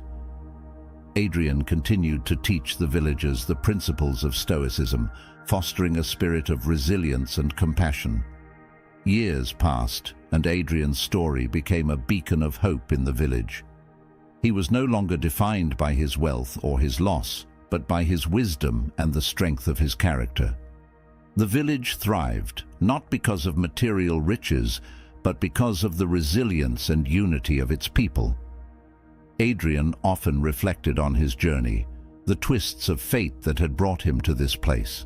He had lost everything but gained so much more. In the quiet moments by the stream, with the village bustling in the distance, Adrian found peace, a peace rooted in the timeless wisdom of Stoicism. Adrian sat by the stream, the sound of water soothing his soul. His journey had been one of loss and discovery, betrayal and forgiveness. He had faced the trials of fate and emerged not just as a survivor, but as a man transformed. In the end, Adrian realized that true wealth lies not in what we possess, but in how we live.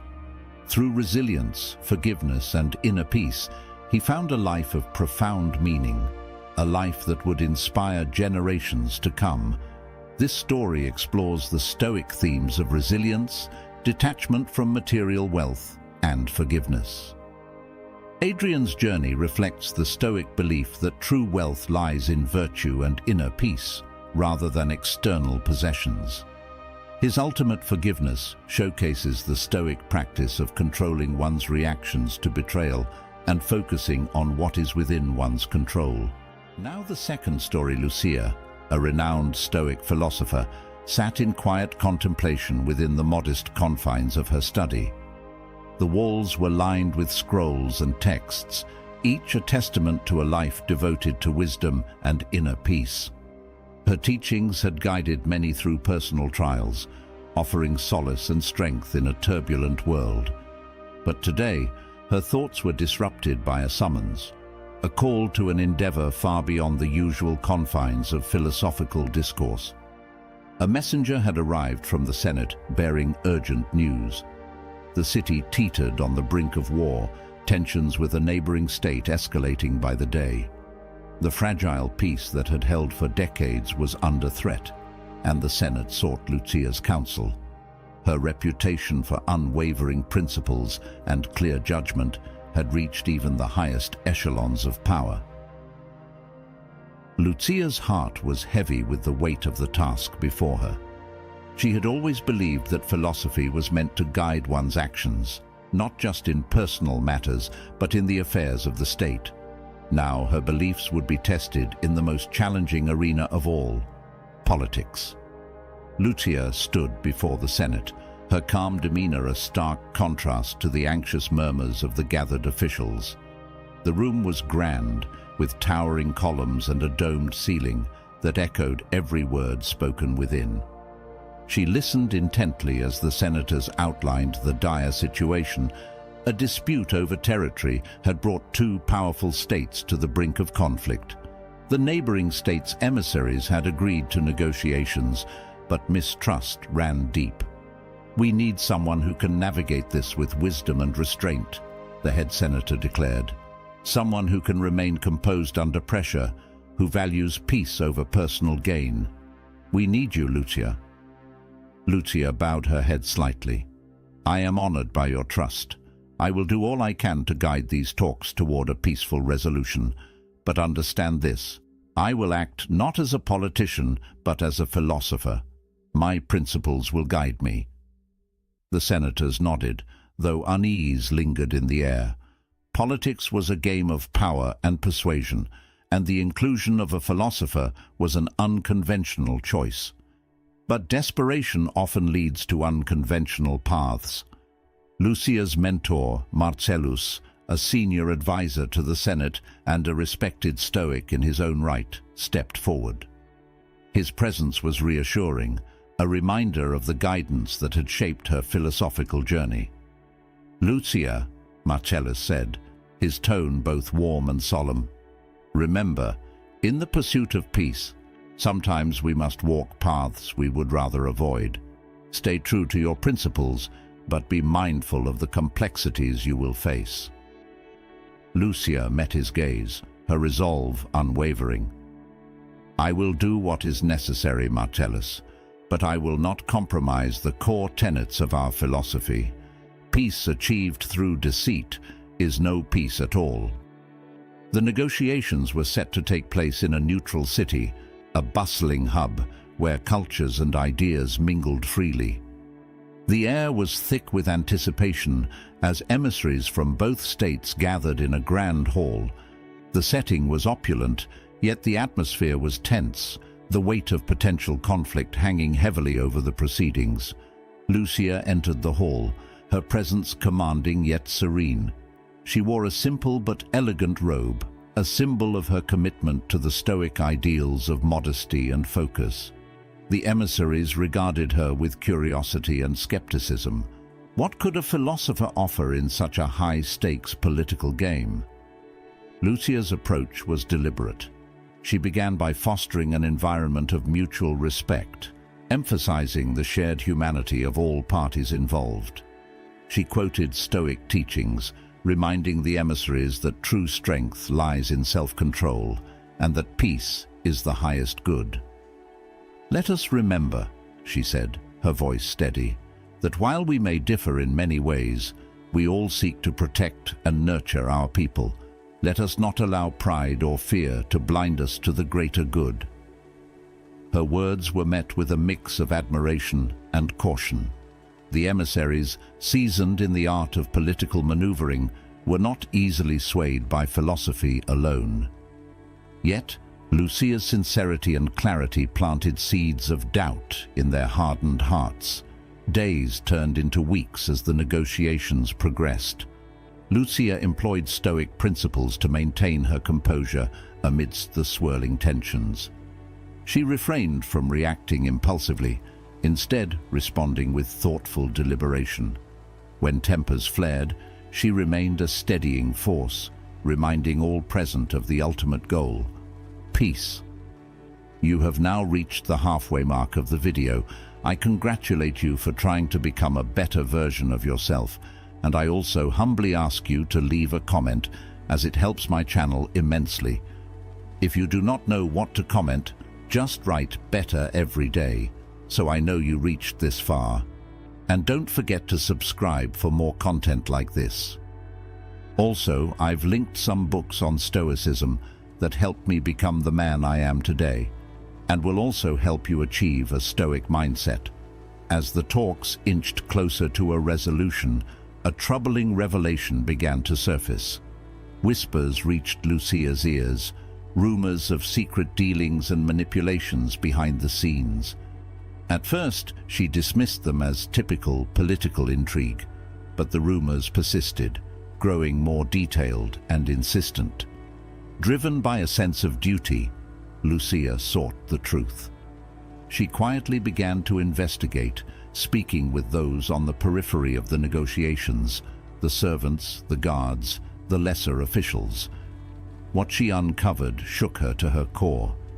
Marcellus, her trusted mentor and a guiding force in her life, was at the heart of the deception. He had been orchestrating events behind the scenes, manipulating both sides to ensure a particular outcome, one that would benefit him personally. His actions were not driven by a desire for peace, but by ambition and a quest for power. Lucia's mind raced.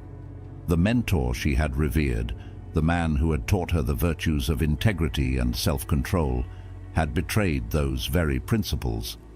She felt a deep sense of betrayal and disillusionment. Lucia now faced a profound moral dilemma. She could expose Marcellus, revealing the manipulations that had tainted the negotiations. Doing so would likely derail the talks, plunging both states back into the path of war. Or she could remain silent, allowing the peace talks to conclude, but at the cost of her integrity and the truth. Lucia sought solitude, retreating to a quiet chamber to reflect. She recalled the teachings of Epictetus and Marcus Aurelius, the wisdom that had guided her through life's challenges.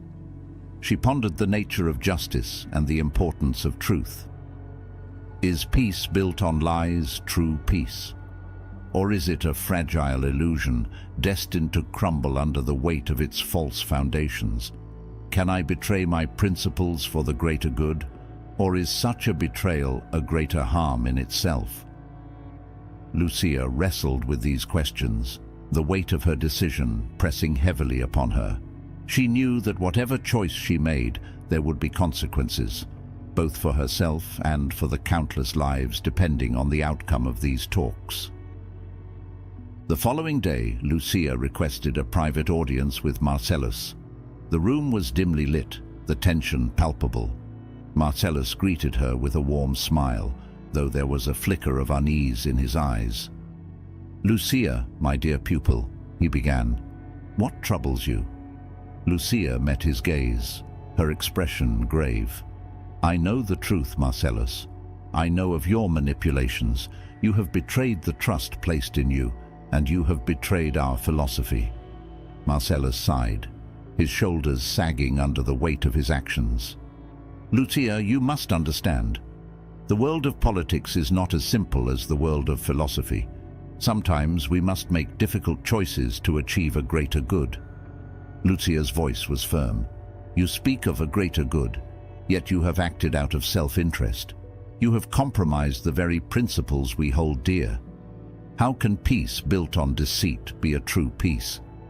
Marcellus looked away, unable to meet her eyes. I did what I thought was necessary. Perhaps I have lost my way, but now you must decide what to do. Lucia's heart ached. She saw the conflict in Marcellus, the struggle between his ambition and the values he had once cherished. She knew that exposing him would not only ruin him, but also endanger the fragile peace they had worked so hard to achieve. After a long silence, Lucia spoke. I will not expose you, Marcellus, but I will not condone your actions either. We will proceed with the negotiations, but once they are concluded, I will step away from this world. I cannot be part of a system that compromises truth for expedience. Marcellus nodded, a tear rolling down his cheek. I understand. You are stronger than I, Lucia. I hope you will find peace in your decision. The negotiations reached a successful conclusion and a peace agreement was signed. The city celebrated, unaware of the shadows that had loomed over the talks. Lucia returned to her study, her heart heavy but her conscience clear. She had made a choice, one that reflected her commitment to Stoic principles, even in the face of great personal and moral complexity. Marcellus, too, retreated from public life, his ambitions tempered by the weight of his actions. He sought redemption in quiet contemplation, hoping to atone for his betrayal. Lucia continued her work as a philosopher, her teachings now enriched by her experiences in the political arena. She spoke not only of resilience and inner peace, but also of the challenges of living with integrity in a complex and often morally ambiguous world. In the quiet of her study, Lucia reflected on her journey. She had faced the ultimate test of her philosophy and emerged with her principles intact. The world of politics had shown her the limits and strengths of Stoicism, the importance of steadfastness in the face of adversity, and the necessity of compassion, even for those who falter. Life is filled with challenges that test our character and resolve, but in the end, it is our commitment to truth, integrity, and the greater good that defines us. Let us walk the path of virtue, not because it is easy, but because it is right. The story delves into the Stoic practice of duty, ethical decision-making, and the pursuit of justice. Lucia's moral dilemma highlights the Stoic challenge of balancing personal integrity with the greater good. Her internal conflict underscores the Stoic emphasis on acting in accordance with virtue, even in the face of profound external pressure. Now, the third story, Marcus was a dedicated scholar, a man deeply invested in the study of ancient philosophies. His days were filled with lectures, research, and the quiet companionship of dusty tomes. He found solace in the measured wisdom of the Stoics, drawing strength from their teachings on resilience, discipline, and inner peace. Yet beneath his composed exterior, Marcus wrestled with his own shadows, an unrelenting anger and a desire for justice that often bordered on vengeance. One evening, while perusing the stacks of a forgotten library, Marcus stumbled upon a journal. The leather-bound volume was aged and worn, its pages brittle yet legible. It bore no title, only an inscription on the inside cover. To those who seek to understand the cycle of life, may this serve as a guide. Intrigued, Marcus settled into a corner of the library and began to read. The journal chronicled the life of a Roman soldier named Lucius, a man condemned to a repeating cycle of death and rebirth. Each life offered Lucius a chance to master the principles of Stoicism, yet he continually fell prey to anger, revenge, and the lust for power. The soldier's journey mirrored the struggles of many, a battle not against external foes, but against the tumult within. Marcus felt an inexplicable connection to the soldier's plight, a resonance that stirred something deep within him. The journal recounted the first life of Lucius, a promising young soldier in the Roman army. His early years were marked by discipline and a strong sense of duty. He was brave, loyal, and driven by a desire to protect his homeland. Yet his courage often veered into recklessness, and his sense of justice was rigid, unforgiving. Lucius's first life ended tragically. Betrayed by a trusted ally, he was ambushed and left for dead on a remote battlefield. As his life ebbed away, Lucius was consumed by anger and a thirst for vengeance. His final thoughts were not of peace but of retribution. In his final moments, Lucius swore vengeance, a vow that would bind him to the cycle of rebirth.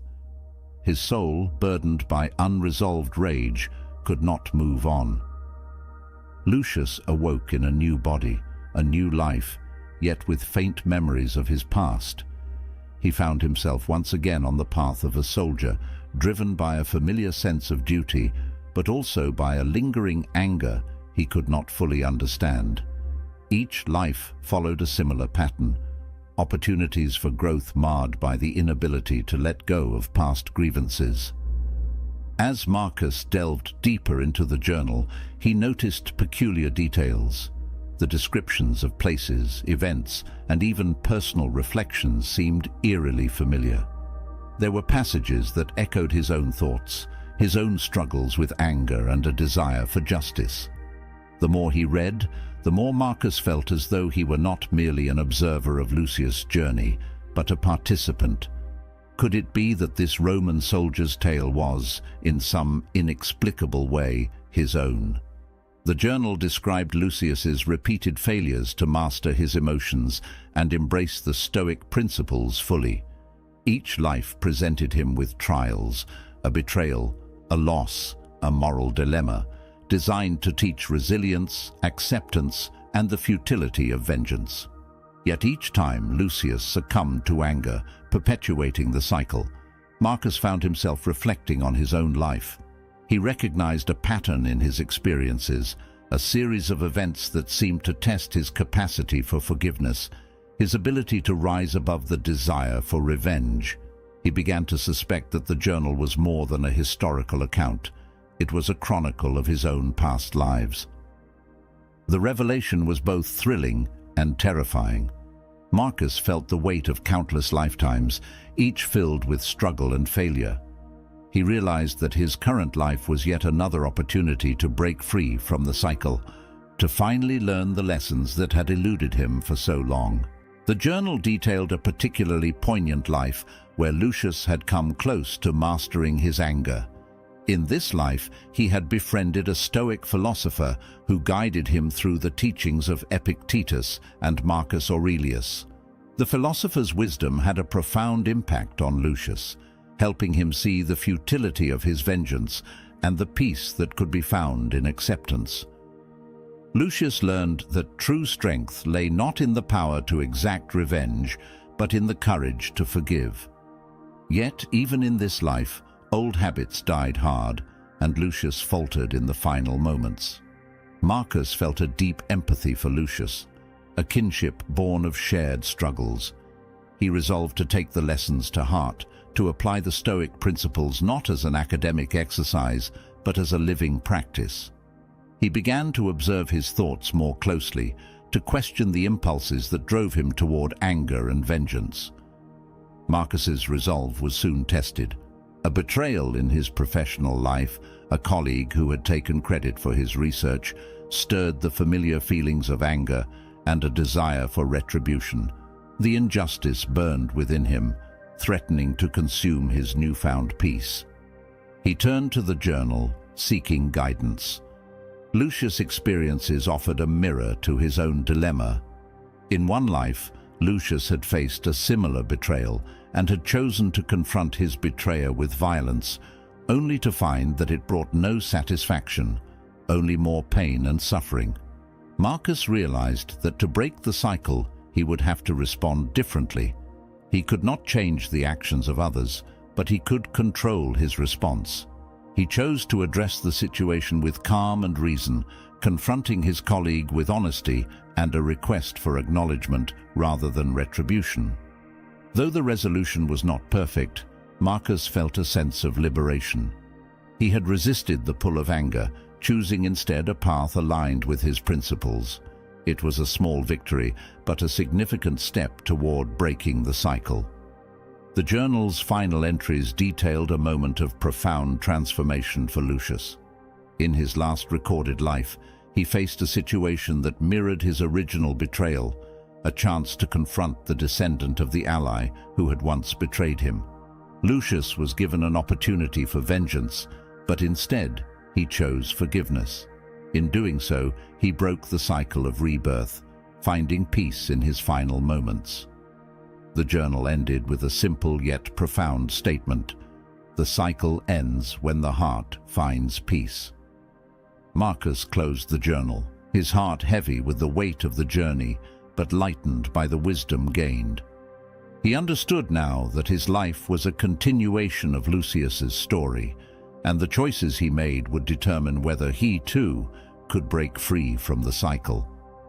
The lessons of Stoicism were no longer just theoretical concepts, but living truths. Marcus knew that the path ahead would not be easy, but he was committed to walking it with courage, resilience, and an open heart. Marcus returned the journal to its place in the library, knowing that its lessons would stay with him forever. He continued his work as a scholar, but with a renewed purpose. He integrated the principles of Stoicism into his daily life, not as a distant philosophy, but as a guiding force. He also began sharing the story of Lucius with others, not revealing the personal connection, but using it as a teaching tool. He spoke of the cycles we all face, the struggles with anger, vengeance, and the pursuit of inner peace. And so, Marcus embarked on a new chapter of his life, not as a man bound by the past, but as one liberated by wisdom. He understood that the true journey was not in seeking external validation, but in mastering the inner landscape, finding peace amidst life's inevitable trials. As he walked through the bustling streets of the city, Marcus felt a quiet contentment. The cycle had not yet ended, but he was closer than ever to breaking free. Each step forward was a step toward peace, guided by the timeless wisdom of the Stoics and the hard-earned lessons of countless lives. This story intertwines the Stoic concepts of amor fati, love of fate, and the eternal recurrence. It reflects on the Stoic idea that life's challenges are opportunities for growth and mastery over one's passions. Marcus's realization and choice to embrace Stoicism as a way to end the cycle highlight the transformative power of accepting and thriving within the constraints of fate. Now, if any part of this message has been helpful to you, leave us your like and comment, helping the algorithm recommend it to someone who needs it at this time. Don't forget to subscribe so you don't miss new videos. And if you look through the videos we've already uploaded, you're sure to find something to take with you. Have a good day. As we embarked on this new year, we were given a fresh opportunity to write a new chapter in our lives. But have we really made the most of it? Have you stuck to the goals you set for yourself? Or have you found yourself giving in to the temptations of laziness, fatigue, or a lack of motivation? It's all too easy to fall into the comfort of procrastination, convincing ourselves that there's still plenty of time and delaying the actions we need to take. Yet we cannot expect significant changes if we continue with the same old habits and patterns. The transformation you desire will only come to fruition if you choose to act now. If you realize that you haven't been living up to your aspirations, it's time to make a change. This video is an invitation to challenge yourself over the next 30 days. I'll introduce 7 challenges, and your task is to choose one and commit to it starting today. Whether you're excelling or facing emotional hurdles, there's always room to grow. All it takes is the determination to start and the courage to follow through. Imagine the impact that small, consistent changes could have on your life. Now, if you are new here, please like the video and subscribe. Statistics show that only 15% of my audience is subscribed to the channel, so if this content has helped you in any way, I ask you to subscribe and hit the notification bell. Challenge 1. Practice deep gratitude. Gratitude is a powerful force that can transform your perspective on life. Reflect on the incredible ability we have to think, feel, enjoy, and love. This is where a journey of deep gratitude begins, inspired by the wisdom of Marcus Aurelius. When you wake up in the morning, don't just focus on the day's routine, but also on the miracle of being alive. Breathe deeply, feel the life flowing through you, and recognize the extraordinary privilege of living. In times of dissatisfaction or difficulty, it's natural for our minds to focus on the negative aspects of life. We often forget to value what was once a dream and is now our reality. This is why practicing deep gratitude is essential. It's not just about polite expressions of thanks.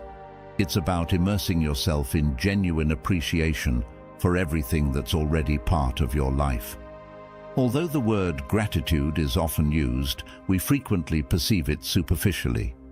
This challenge invites us to express true and deep gratitude, seeking reasons to be thankful in every aspect of our lives, from meaningful relationships that support us during tough times to the small daily joys that brighten our path.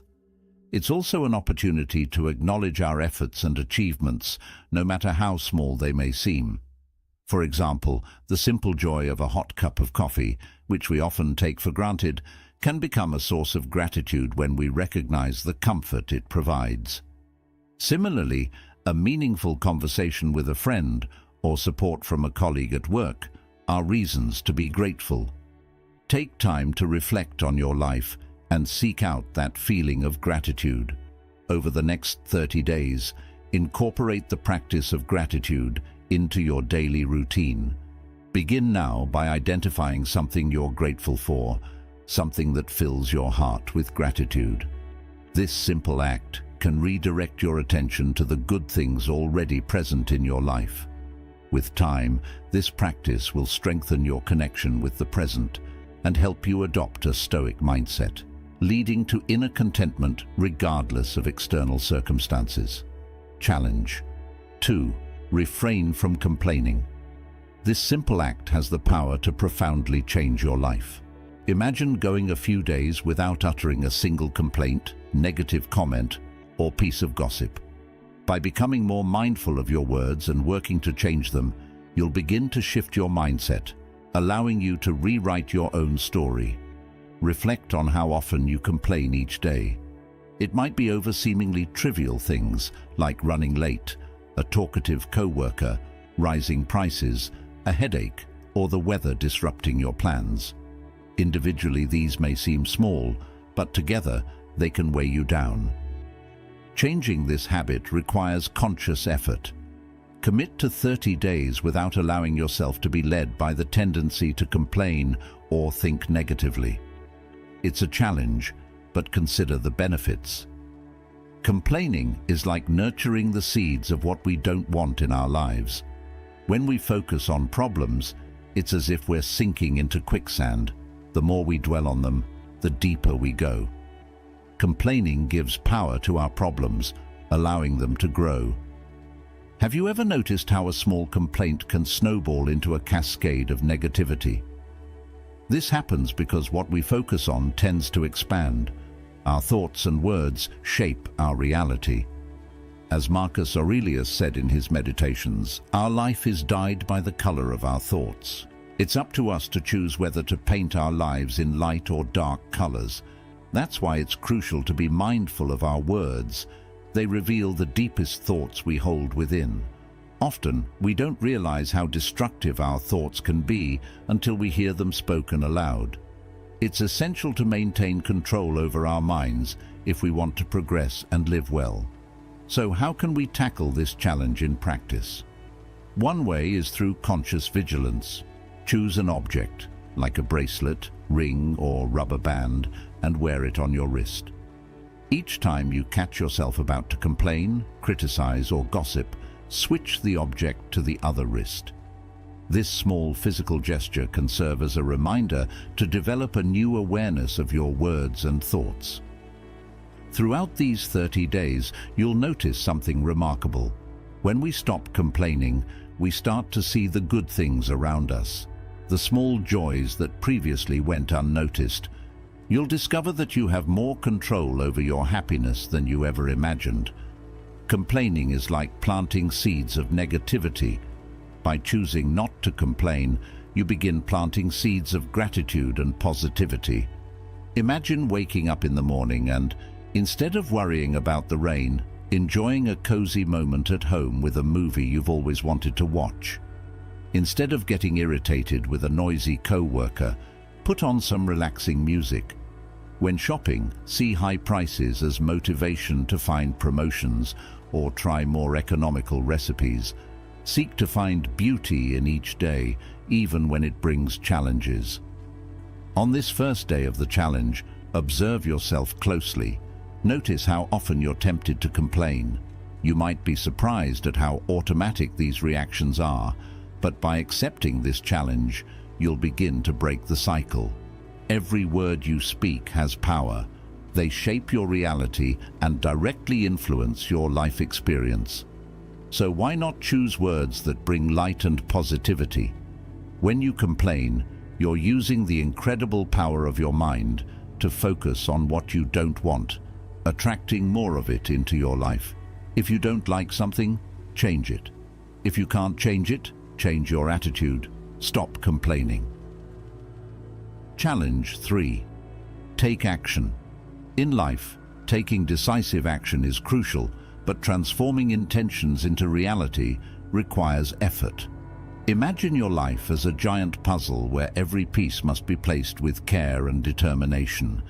Begin by assessing the events in your life with a rational perspective, focusing on what is within your control. For instance, while you may not control where you live, you can create a comfortable and orderly space. Even small daily decisions like dressing with confidence, respect, and courtesy depend entirely on you and the circumstances you face. When confronted with challenges, such as the illness of a loved one, although you may not be able to change the situation, you can offer your support and love. As an entrepreneur with limited resources, you have the power to deliver quality services and exceptional care. Even in the kitchen, cooking with simple ingredients can be a testament to your creativity and dedication. The same applies to professional environments, where our attitude and commitment are entirely under our control, regardless of external factors. By focusing on what you can influence, you ensure that adversity doesn't paralyze you. The journey through life often demands firm and secure decisions. While it's not always easy, requiring courage and commitment, facing your fears, such as speaking in public or changing careers, calls for immediate action. By embracing these challenges, you bolster your ability to handle problems as they arise, refusing to let fear or indecision rule you. It's like constructing an internal fortress that preserves your values and helps you act with integrity, even when life's storms, be they financial or personal, threaten your stability. When the winds of life rage, that fortress keeps your decisions firm and aligned with your deepest principles. In life, we see those who build and those who destroy. Some raise their values as pillars, while others allow their foundations to crumble. The choice between building or destroying lies in our hands. Strengthen your inner fortress by reinforcing your values, or let it weaken. It's a decision that defines the course of your life. Challenge 4. Cultivate inner control. Mastering our emotions is a key tenet of Stoicism. Daily, we encounter situations that test our emotional stability, whether it's a challenging work project, a family dispute, or unexpected events that throw us off balance. It's easy to let emotions take over, leading to impulsive reactions and loss of control. But what if we could change this dynamic and reclaim our emotional balance? I invite you to join a 30-day challenge aimed at practicing emotional balance. During this period, we'll focus on our reactions to life's challenges. The first step is developing self-awareness, recognizing our impulses and distancing ourselves from them, so our emotions don't control us. Consider a common scenario. You're at work with a looming deadline and stress is mounting. Instead of letting stress dominate, pause and observe the situation from a broader perspective. Recognize that the challenge is real and demands your best, but your response is entirely up to you. Panicking or blaming others won't solve the issue. Staying calm, reviewing your options and moving forward with determination will. This principle applies to other areas of life as well. If someone in your family or social circle provokes you, remember that their attempts to destabilize you will only succeed if you allow them to. You have the power to choose your response. Before reacting impulsively, practice the art of pausing and observing the situation. Then consciously choose your response. By practicing this approach consistently, you'll strengthen your emotional control. Over the next 30 days, commit to observing and managing your emotional reactions. When you master your inner self, external circumstances will no longer have the power to destabilize you. Challenge 5. Practice emotional and material detachment. This challenge involves learning to live without something you consider essential. It could be something small, like your favorite candy, or something more significant, like the time you spend on social media. The idea is simple. Explore the power of self-control, one of the greatest forms of freedom we can achieve. Think for a moment about what it would be like to give up something that brings you comfort or pleasure. It may seem like we are depriving ourselves of happiness, right? But in reality, we are training our inner strength to face discomfort and resist temptations that arise along the way. This makes us capable of doing what many do not dare to attempt. Expand your comfort zone and see how this can increase your resilience in the face of life's adversities. By doing this, you are strengthening your self-discipline and learning to say no to things that do not contribute to your personal growth. This journey is not just about giving up something temporarily, it's about changing your mindset and becoming a better version of yourself. You have now reached the halfway mark of the video. I congratulate you for trying to become a better version of yourself, and I also humbly ask you to leave a comment, as it helps my channel immensely. If you do not know what to comment, just write, "I am enough," so I know you reached this far. And don't forget to subscribe for more content like this. Also, I've linked some books on Stoicism that helped me become the man I am today, and will also help you achieve a Stoic mindset. Think of this challenge more broadly. It's not just about giving up material goods, but also about dealing with harmful feelings, emotions, and habits. For example, consider the insecurity that often prevents us from moving forward and achieving our goals. It can act as a weight, preventing us from progressing. In the next 30 days, every time you face insecurity or a negative thought, stop and ask yourself, is this really true? Is there another way to see this situation? This simple act of questioning can help interrupt the cycle of negativity. Additionally, it's essential to learn to silence our inner critic, that voice that insists on reminding us of the mistakes we've made. Instead of feeling depressed, we need to learn to defend ourselves. This means remembering the moments when we were smart, brave, and resilient. We all make mistakes. After all, no one is perfect. We are all human, but we also have our moments of greatness, overcoming, and achievement. By seeking self-knowledge, we begin to see ourselves more completely, accepting our flaws as part of our personal growth. It's as if we were shaping a stronger and more confident version of ourselves. This journey is not easy. It is a winding path where we discover our true inner strength and the ability to shape our own happiness. Stoicism teaches us that we can change the way we see life and reshape our values, including the importance we place on ourselves. By accepting this challenge of emotional and material detachment, you will be taking a significant step toward your personal freedom and inner growth. You will start to realize that many of the things you considered indispensable were actually barriers to your true potential. You will understand that training our self-control is also training our mastery over our emotions and feelings. So, what do you choose to leave behind? What will be your first step toward a freer and more conscious life? Share your choice and commit to following this challenge. Together, we can support each other on this journey of transformation. Challenge 6. Free yourself from negative thoughts.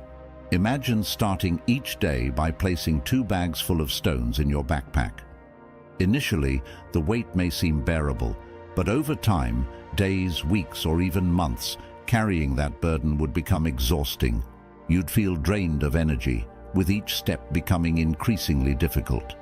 Now consider the negative and disturbing thoughts you carry with you daily. They work the same way, slowly wearing you down, depleting your energy, and affecting your attitude toward life. This creates a vicious cycle of frustration, criticism, and loss of confidence, leaving you exhausted and unmotivated. Our challenge is to break this cycle of mental self-sabotage. You wouldn't carry all that physical weight in your backpack, so why burden your mind with it? We often prioritize material possessions over our mental health, but it's possible to reverse this. We need to learn to confront negative thoughts before they turn into mental monsters. For example, in relationships, when difficulties arise, instead of addressing the issue, we might dwell on thoughts like, "She's lost interest in me," or "He doesn't care anymore." These thoughts can create barriers that weaken communication and connection. Similarly, if your boss criticizes your work, instead of resolving the issue, you might think, "I never do anything right," or "He'll never appreciate my efforts." These thoughts accumulate, becoming significant obstacles to your well-being and performance. Almost every unpleasant experience has the potential to become a mental monster if fueled by repetitive negative thoughts. Romantic disappointments, professional failures, the end of friendships, mistakes, missed opportunities, or harsh words. All these can burden our minds, hindering our pursuit of happiness and fulfillment. Constantly reliving fears and failures paves the way for self-destruction. In the next 30 days, challenge yourself to interrupt this cycle of negative thoughts. Start by refusing to feed your mind with mental garbage. Stop reliving unpleasant experiences. Instead, redirect your focus to thoughts and events that uplift and inspire you. By eliminating negative thoughts, you create space for a lighter, more constructive mindset, enabling you to face challenges with greater serenity and confidence. One way to begin is by identifying negative thoughts as they arise and challenging them. When a negative thought appears, pause and ask yourself, "Is this really true? Is there another way to interpret this situation?" This simple questioning can help break the cycle of negativity. Moreover, it's essential to silence our inner critic, the voice that harshly judges our mistakes. Instead of feeling down, learn to be your own advocate by recalling moments when you were smart, brave, and resilient. We all make mistakes. No one is perfect. But we also have moments of greatness, overcoming, and success. Through self-knowledge, we begin to see ourselves more completely, accepting our flaws as part of our personal growth. It's like molding a stronger and more confident version of ourselves. This journey isn't easy. It's a winding path where we uncover our true inner strength and ability to shape our own happiness. Stoicism teaches us that we can change our outlook on life and redefine our values, including how we view ourselves. Challenge 7. Find an accountability partner. Personal growth is often a challenging journey, but having someone by your side can make all the difference. Finding an accountability partner, someone who shares your goals and commitments, can significantly boost your motivation and increase your chances of success. This challenge is about finding that special person who will help you stay focused and motivated along the way. An accountability partner is someone who keeps you on track with your goals. When we recognize the importance of self-awareness, having someone to encourage and support us becomes vital. This partner could be a friend, family member, or colleague. It's essential to choose someone who is equally committed to their growth, shares similar values, and has a genuine interest in your progress. The accountability relationship should be reciprocal, where both parties support and motivate each other in their respective journeys. Mutual accountability is a powerful tool. Knowing that someone who cares about your success is keeping track of your progress motivates you to stay committed, even when circumstances get tough. This emotional and energetic connection with your accountability partner reinforces your determination and helps you stay on course. Over the next 30 days, challenge yourself to find and collaborate with an accountability partner. Share this challenge with them, and together support each other in developing positive, lasting habits. This partnership will not only help you achieve your goals, but also strengthen bonds of friendship and cooperation, making the journey to success more enriching and rewarding. Now, if any part of this message has been helpful to you, leave us your like and comment, helping the algorithm recommend it to someone who needs it at this time. Don't forget to subscribe so you don't miss new videos. And if you look through the videos we've already uploaded, you're sure to find something to take with you. Have a good day. In this fascinating journey, we will delve into the depths of Stoicism, a philosophy that has endured through the ages and continues to resonate today with unwavering relevance. We will explore the timeless teachings of iconic figures such as Seneca, Epictetus, and Marcus Aurelius, whose words offer us a beacon of wisdom amidst the storms of modern life. I invite you to stay until the end, where you will find valuable lessons to strengthen your plans against any adversity. Now, if you are new here, please like the video and subscribe. Statistics show that only 15% of my audience is subscribed to the channel, so if this content has helped you in any way, I ask you to subscribe and hit the notification bell. Now, let's start this transformative journey together. We will immerse ourselves in the practical lessons of Stoicism, learning how to face challenges with courage, accept what we cannot change, and cultivate deep inner tranquility, even in the midst of chaos. We will discover how these ancient teachings can illuminate our path towards a fuller and more meaningful existence, allowing us to find serenity in times of uncertainty and clarity in moments of confusion. Throughout this journey, we will explore exercises and practices that will help us integrate Stoic principles into our daily lives, strengthening our emotional resilience, nurturing our interpersonal relationships, and unlocking our potential for personal growth. From the art of acceptance to the importance of living in harmony with nature, each lesson brings us one step closer to realizing our true selves and achieving a more fulfilling and satisfying life. Let's begin. Remember that the present is all you have, so live it to the fullest. Accept what you cannot change and focus your energy on what you can control. Cultivate virtue as the only true good. Learn to see greatness in small things and keep a calm and serene mind in the midst of chaos. Practice self-discipline in all areas of your life. Accept the transitory nature of all things. Remember that death is inevitable and live each day as if it were your last. practice empathy and compassion towards others. Do not worry about the judgment of others. Be true to yourself. Learn to live with little and appreciate what you have. Happiness lies in virtue, not in wealth or power. Cultivate gratitude for all life's experiences, even the adverse ones. Accept reality as it is and the inevitable changes. True freedom resides in inner freedom, not in external circumstances. Do not let fear rule your life. Face your fears with courage. Life is full of ups and downs. Learn to navigate them with wisdom and calm.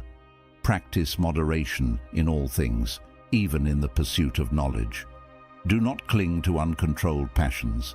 Seek balance in everything. It is the best antidote against suffering and anxiety. Suffering comes from the interpretation we make of events, not the events themselves. Do not worry about what is beyond your control. Instead, focus on your own conduct. Cultivate indifference to things that do not depend on you. Do not judge others by their actions, but by their intentions. Happiness lies in wisdom and living in harmony with nature. Do not become too attached to your material possessions. They are fleeting. Virtue is its own reward. Do not seek external recognition.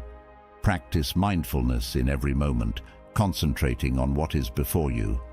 Life is like a play. Learn to perform your role with grace and wisdom. Love humanity as a whole, but keep realistic expectations of individuals. Action is 10 times more valuable than reading and planning. Experience is the best teacher. There is never an interest-free relationship. In short, we are all selfish. If you are not dating to marry, you are dating to suffer. Let that sink in and have a serious relationship. Respect yourself because people can see if you do not. If you do not clear up misunderstandings in time, they become the reason for distance forever. Anyone you love can die at any moment. Cherish them. Nothing is as easy as it seems. There is no better way to save yourself than by saving money every day. Compound interest can work wonders. Good things come to those who wait and suffer. It may take time and be a long and difficult road, but it is completely and totally worth it. Whether a machine, a house, or a relationship, maintenance is always cheaper than repairs. Your respect in most places is directly proportional to your bank balance. We cry for people, but what about time? Time will not come back either. Time is everything, and one day it will define you. The things that will count are your health and your achievements. You make the best decisions when you are in pain, because the fear of experiencing that same pain again is the strongest motivator. In the darkest moments of your life, you will see more clearly. The harder your past was, the more beautiful your future will be. You may not lead a comfortable life with a single source of income. You need to build others. Most of the things you worry about never happen. You attract what you are. If you want to attract something better, become someone better. Learn to cook some basic dishes. It is a valuable life skill. Patience is power. Sometimes you have to let go of something good to make room for something better. Never tolerate disrespect, not even from yourself. Listen more than you speak, because wisdom often comes from silence. Create and stick to a personal budget. Kindness is a language that the deaf can hear and the blind can see. Worrying is like a rocking chair. It gives you something to do but does not get you anywhere. You cannot start the next chapter of your life if you keep rereading the last one. The best view comes after the hardest climb. Success does not always roar. Sometimes it is the quiet voice at the end of the day saying, "I will try again tomorrow." Never lose your sense of humor. Laughter is the best medicine for the soul. You will never find a rainbow if you are looking down. Always pay off your credit card debts. It will save you trouble later. The best revenge is massive success. The more you give, the more you receive. Tough times do not last, but tough people do. The most valuable currency is not money but time. Spend it wisely. A ship is safe in harbor, but that is not what ships are for. The way you treat others reflects who you are, not who they are. It is not about having what you want, but wanting what you have. Do not wait for the perfect moment. Take it and make it perfect. Believe in yourself, and the rest will fall into place. Do not be afraid to take risks and try new things. Life is too short to always play it safe. Always take responsibility for your actions. It is the mark of a mature person. Breathe deeply. It is just a bad day, not a bad life. Do not say someday, say now, because someday may never come. Donate to charities. Small acts change lives. A person who does not make mistakes does nothing at all. You cannot change the direction of the wind, but you can adjust your sails to reach your destination. One day, when things are right, you will look back and be proud you did not give up. Forgive your old self. You have changed. If you do not let go of the wrong people, you will never meet the right ones.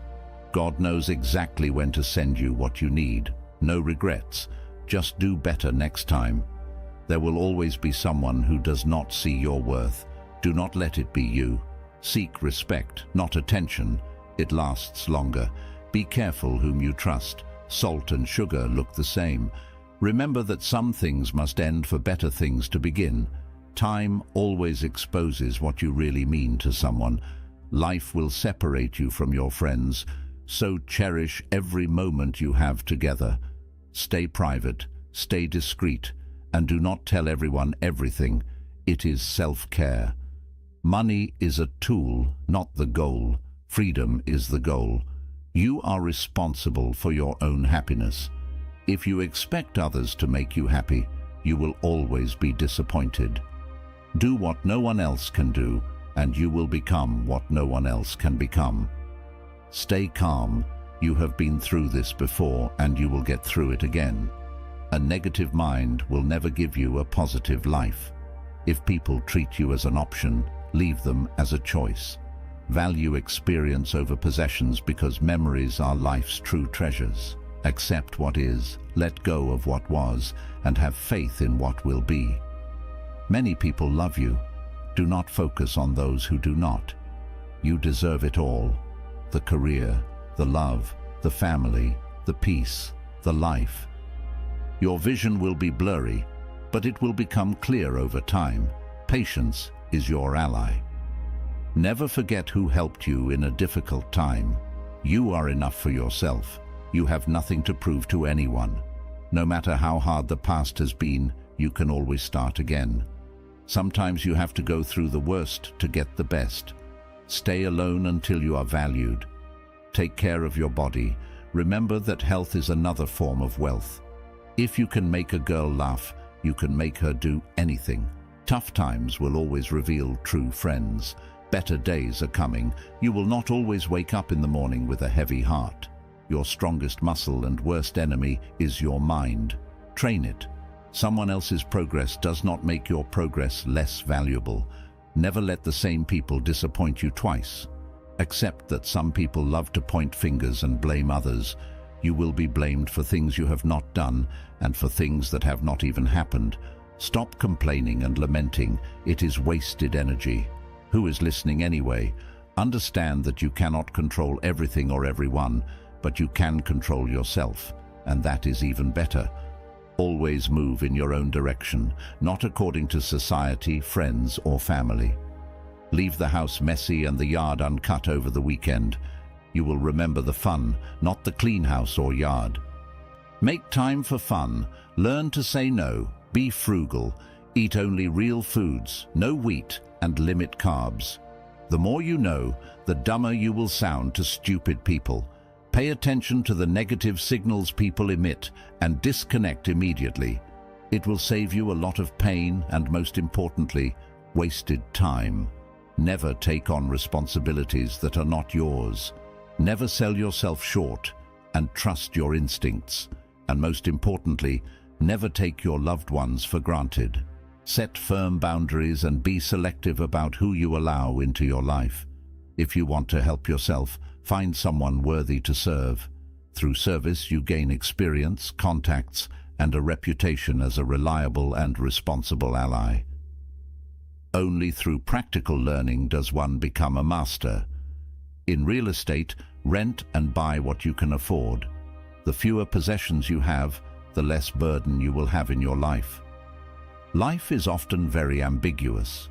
Sometimes there is no right or wrong decision or choice. You may not get the answer, so sometimes you just have to improvise. Do not leave someone to teach them a lesson. Leave them because you learned yours. Life is far from over, but it is also very short. If you want to do something, do not delay, but do not sacrifice what you want for what you want now. When in doubt, just take the next small step. Make and keep friends with people you want to emulate, not with people you think are more likely to accept you. The people you associate with will shape your future.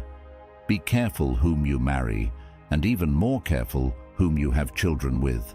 Stop and realize that mistakes are essential to learning anything. Get moving before you get older. The older you are, the harder it is to change. No one cares except family.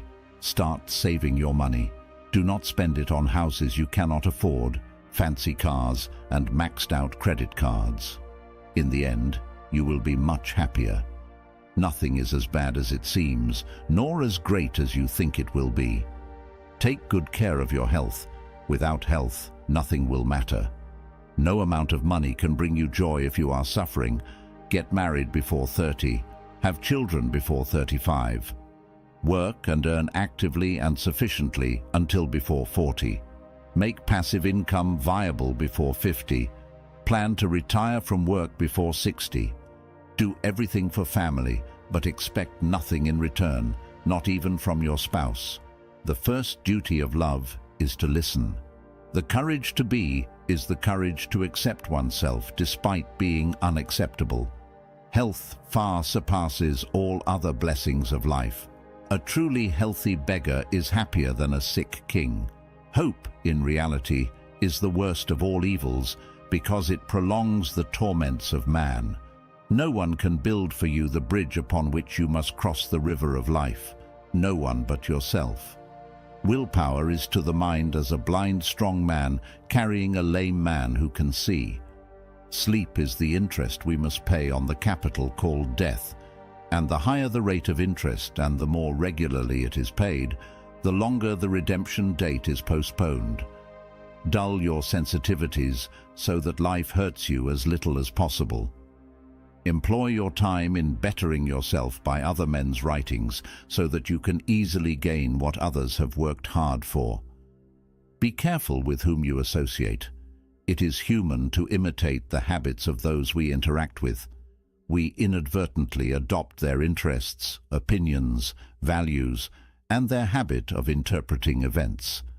In old age, we all regret not having killed the laziness in ourselves. When we talk senselessly about trivial things, we ourselves become trivial because our attention is focused on trivialities. You become what you pay attention to. In anger, we must abstain both from speech and action. The bravest sight in the world is to see a great man struggling against adversity. Choose not to be harmed, and you will not feel harmed. Do not feel harmed, and you have not been. Limit yourself to the present. The things you think about determine the quality of your mind. Your soul adopts the color of your thoughts. Do not indulge in dreams of having what you do not have, but value the main blessings you possess, and remember with gratitude how you would wish for them if they were not yours. Sometimes you must yield to win, and sometimes staying in a low place leads to winning. Excessive pride brings disaster for man. The superior man is modest in his speech but exceeds in his actions. Do your best to treat others as you would like to be treated, and you will find that this is the shortest path to benevolence. Longing is the agony of the nearness of the distant. He who has not tasted bitter things has not earned sweet things. Nothing is as difficult as not deceiving oneself. You cannot think decently if you are not willing to hurt yourself. People often know what they frequently do. They know why they do what they do, but what they do not know is what does what they do. Where there is power, there is resistance. Do not think that one must be sad to be militant, even though the thing one fights against is abominable. The sad truth is that most evil is done by people who never decide to be good or bad. Forgiveness is the key to action and freedom. To love at all is to be vulnerable. Love anything, and your heart will be wrung and possibly broken. If you want to make sure of keeping it intact, you must not give it to anyone, not even an animal. Crying is all right in its way while it lasts, but you must stop sooner or later, and then you will still have to decide what to do. I have learned now that while those who speak about one's miseries usually hurt, those who keep silent hurt more. A proud man is always looking down on things and people, and of course, as long as you're looking down, you cannot see something that is above you. Malicious words can hurt your feelings, but silence breaks your heart. An intelligent person never gives a second chance in 3 situations: when trust is broken, when love fades, and when time is wasted, recognizing these as the irreplaceable currencies of life's wealth. Pride does not derive pleasure from having something, but from having more of it than the next man. It is comparison that makes you proud, the pleasure of being above the rest. Once the element of competition disappears, pride disappears. The only true abundance is for those who do not desire more than they have. To save oneself from pain at all costs can only be achieved at the cost of total detachment that excludes the capacity to experience happiness. Man's main task in life is to give birth to himself, to become what he potentially is. The most important product of his effort is his own personality. There is no meaning in life except what man gives it by the development of his powers. I learned this at least by my experiment, that if one advances confidently in the direction of his dream and endeavors to live the life he has imagined, he will meet with a success unexpected in common hours. The question is not what you look at, but what you see. Do not be overly moral. You may cheat yourself out of much life, so aim above morality. Do not be simply good. Be good for something. Our life is frittered away by detail. Simplify things. Do not change. We change. It is never too late to give up your prejudices. The heart has its reasons which reason knows not. People almost invariably arrive at their beliefs not on the basis of proof, but on the basis of what they find attractive. An intelligent person never shows emotions in 3 situations: when facing ignorance, during personal success, and in moments of deep disappointment. We always admire what we really do not understand. If you want people to think well of you, do not speak well of yourself. Distraction is the only thing that consoles us for our miseries, and yet it is the greatest of our miseries. A person must dream to see the meaning of life. Judge a man by his questions rather than by his answers. Life is a shipwreck, but we must not forget to sing in the lifeboats. Value those who seek the truth, but beware of those who find it. He who knows how to be poor knows everything. You will never be happy if you continue to search for what happiness consists of. You will never live if you are looking for the meaning of life. The only way to deal with an unfree world is to become so absolutely free that your very existence is an act of rebellion. To be happy, we must not be too concerned with others. To understand the world, sometimes one has to turn away from it. People rush to judge so as not to be judged themselves. You can never experience everything, so please do poetic justice to your soul and simply experience it. If you are content to start with doubts, you will end in certainties. Hope is a good breakfast, but it is a bad supper. For the light to shine brightly, darkness must be present. It is impossible to love and be wise. There is no comparison between what is lost by not succeeding and what is lost by not trying. We are like chameleons.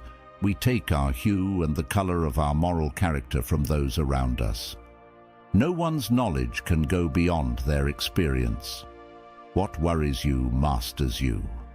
The most precious possession of all is power over ourselves. Bad men need nothing more to compass their ends than that good men should look on and do nothing. I have learned to seek my happiness by limiting my desires, rather than in attempting to satisfy them. Happy is he whose circumstances suit his temper, but he is more excellent who can suit his temper to any circumstances. The first thing you must know is yourself. A man who knows himself can step outside himself and watch his own reactions like an observer. Never complain about what is always within your power to remove. The problems worth attacking prove their worth by fighting back.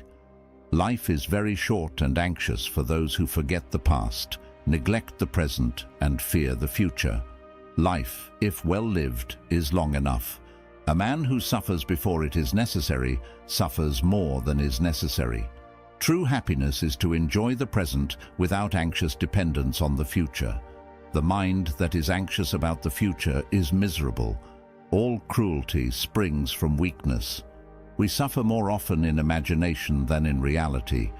We fall in love when our imagination projects a perfection that does not exist onto another person. One day the fantasy evaporates, and with it, the love dies. Only he who attempts the absurd is capable of achieving the impossible. I have never dealt with anything more difficult than my own soul, which sometimes helps me and sometimes opposes me. Women want to be loved not because they are beautiful, good, well-educated or intelligent, but because they are themselves. Time is only the space between our memories. As soon as we cease to perceive this space, time has disappeared. Love ceases to be a demon only when it ceases to be a god. I'm amazed how sharing our weaknesses and difficulties is more nourishing to others than sharing our qualities and successes.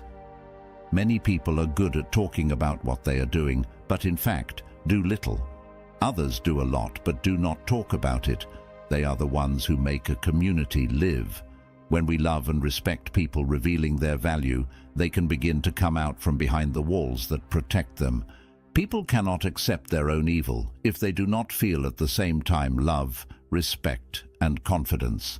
If the path before you is clear, you are probably on someone else's. Everything that irritates us about others can lead us to an understanding of ourselves. Thinking is difficult. That is why most people judge. Even a happy life cannot be without a measure of darkness, and the word happy would lose its meaning if it were not balanced by sadness. Man needs difficulties. They are necessary for health. Loneliness does not come from having no people around, but from being unable to communicate the things that seem important to oneself, or from holding certain views which others find inadmissible.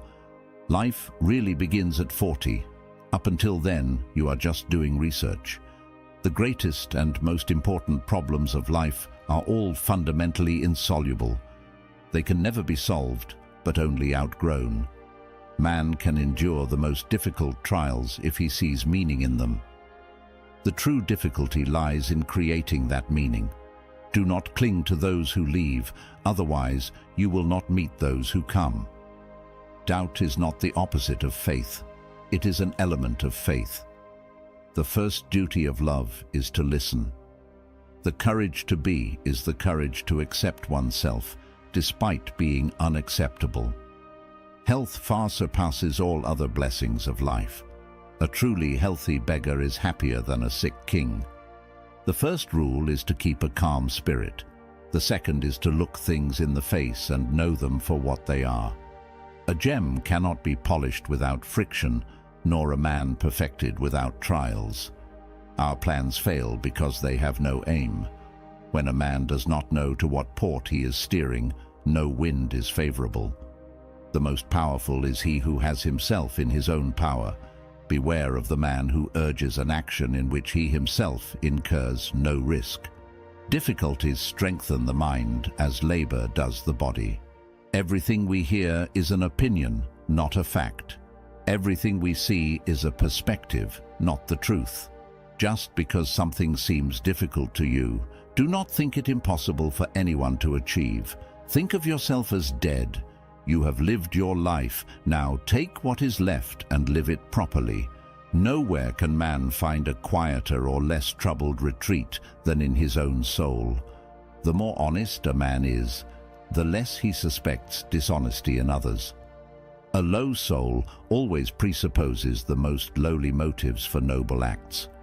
Whenever you are about to find fault with someone, ask yourself the following question: what fault of mine most nearly resembles the one I am about to criticize? Reject your sense of injury, and the injury itself disappears. 3 things never come back: the arrow shot, the word spoken, and the opportunity lost. Therefore, do not waste time, choose words wisely, and do not miss the opportunity. A healthy man wants 1,000 things, a sick man only wants one. Opportunities multiply as they are seized. It does not matter how slowly you go as long as you do not stop. If you make a mistake and do not correct it, this is called a mistake.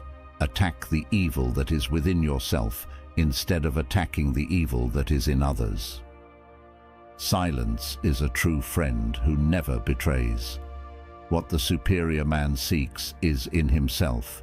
What the small man seeks is in others.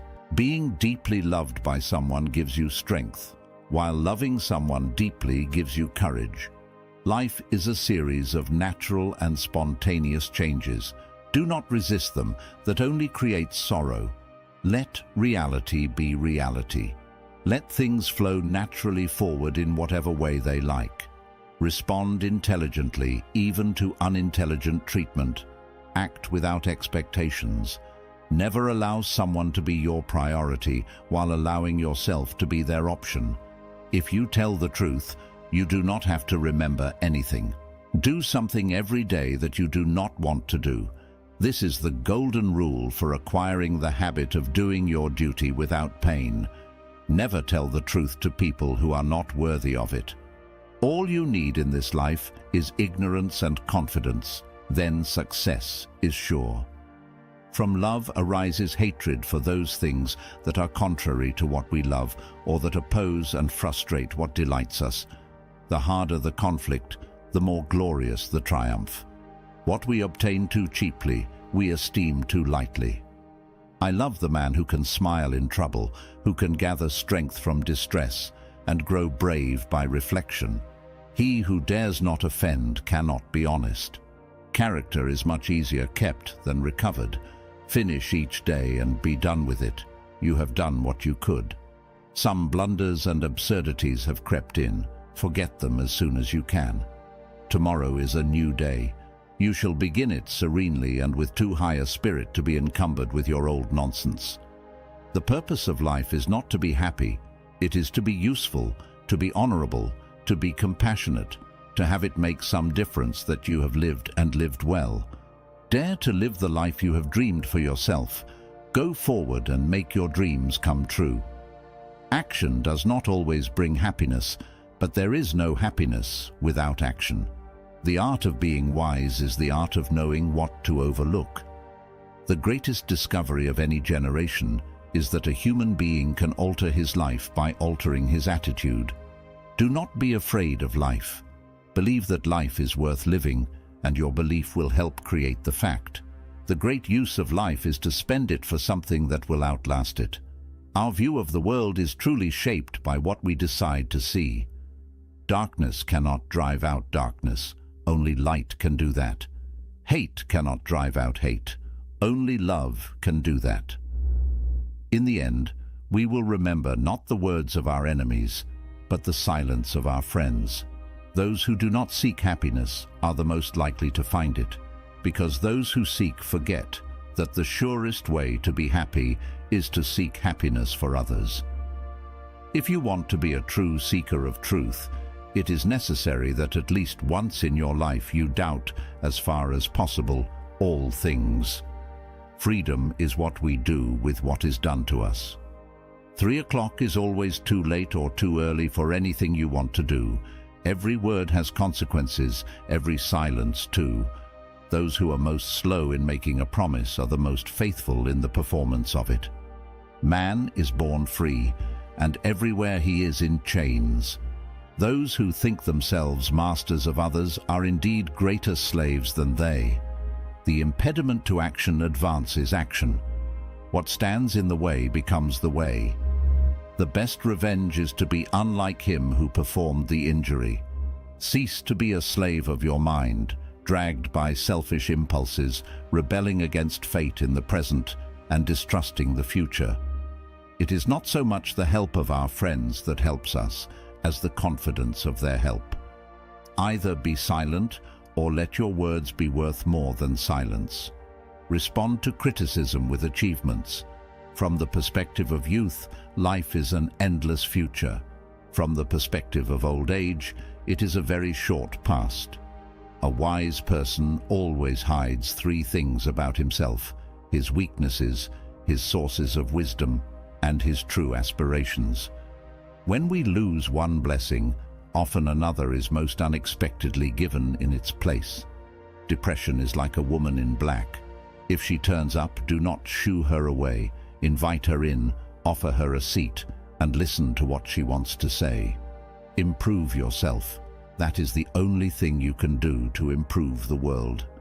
Everywhere, man the nature and fate. However, his fate is mostly only the echo of his character and passion, his errors and weaknesses. Life is a series of decisions regarding the future. It is not the sum of what we have been, but of what we long to be. Money is a great servant, but a bad master. People who know little are usually great talkers, while men who know much say little. Always do what you fear to do. There is never any need to get worked up or to torment your soul about things you cannot control. Those things do not ask for your judgment. Leave them alone. Things never happen the same way twice. Anger, if not restrained, is often more hurtful than the injury that provokes it. There is only one way to happiness, and that is to cease worrying about things which are beyond the power of our will. Man conquers the world by conquering himself. Form a very favorable opinion of a person at the beginning of your acquaintance. Otherwise, in most cases, you will be disappointed. A man who has not passed through the inferno of his passions has never overcome them.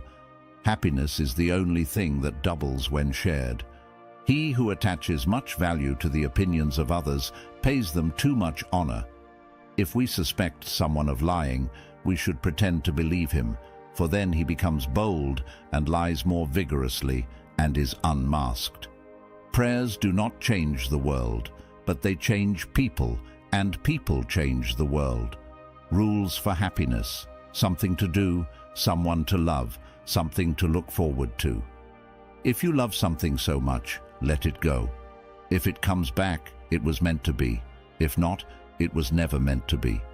Give a person everything they desire, and at that very moment they will feel that this is not everything.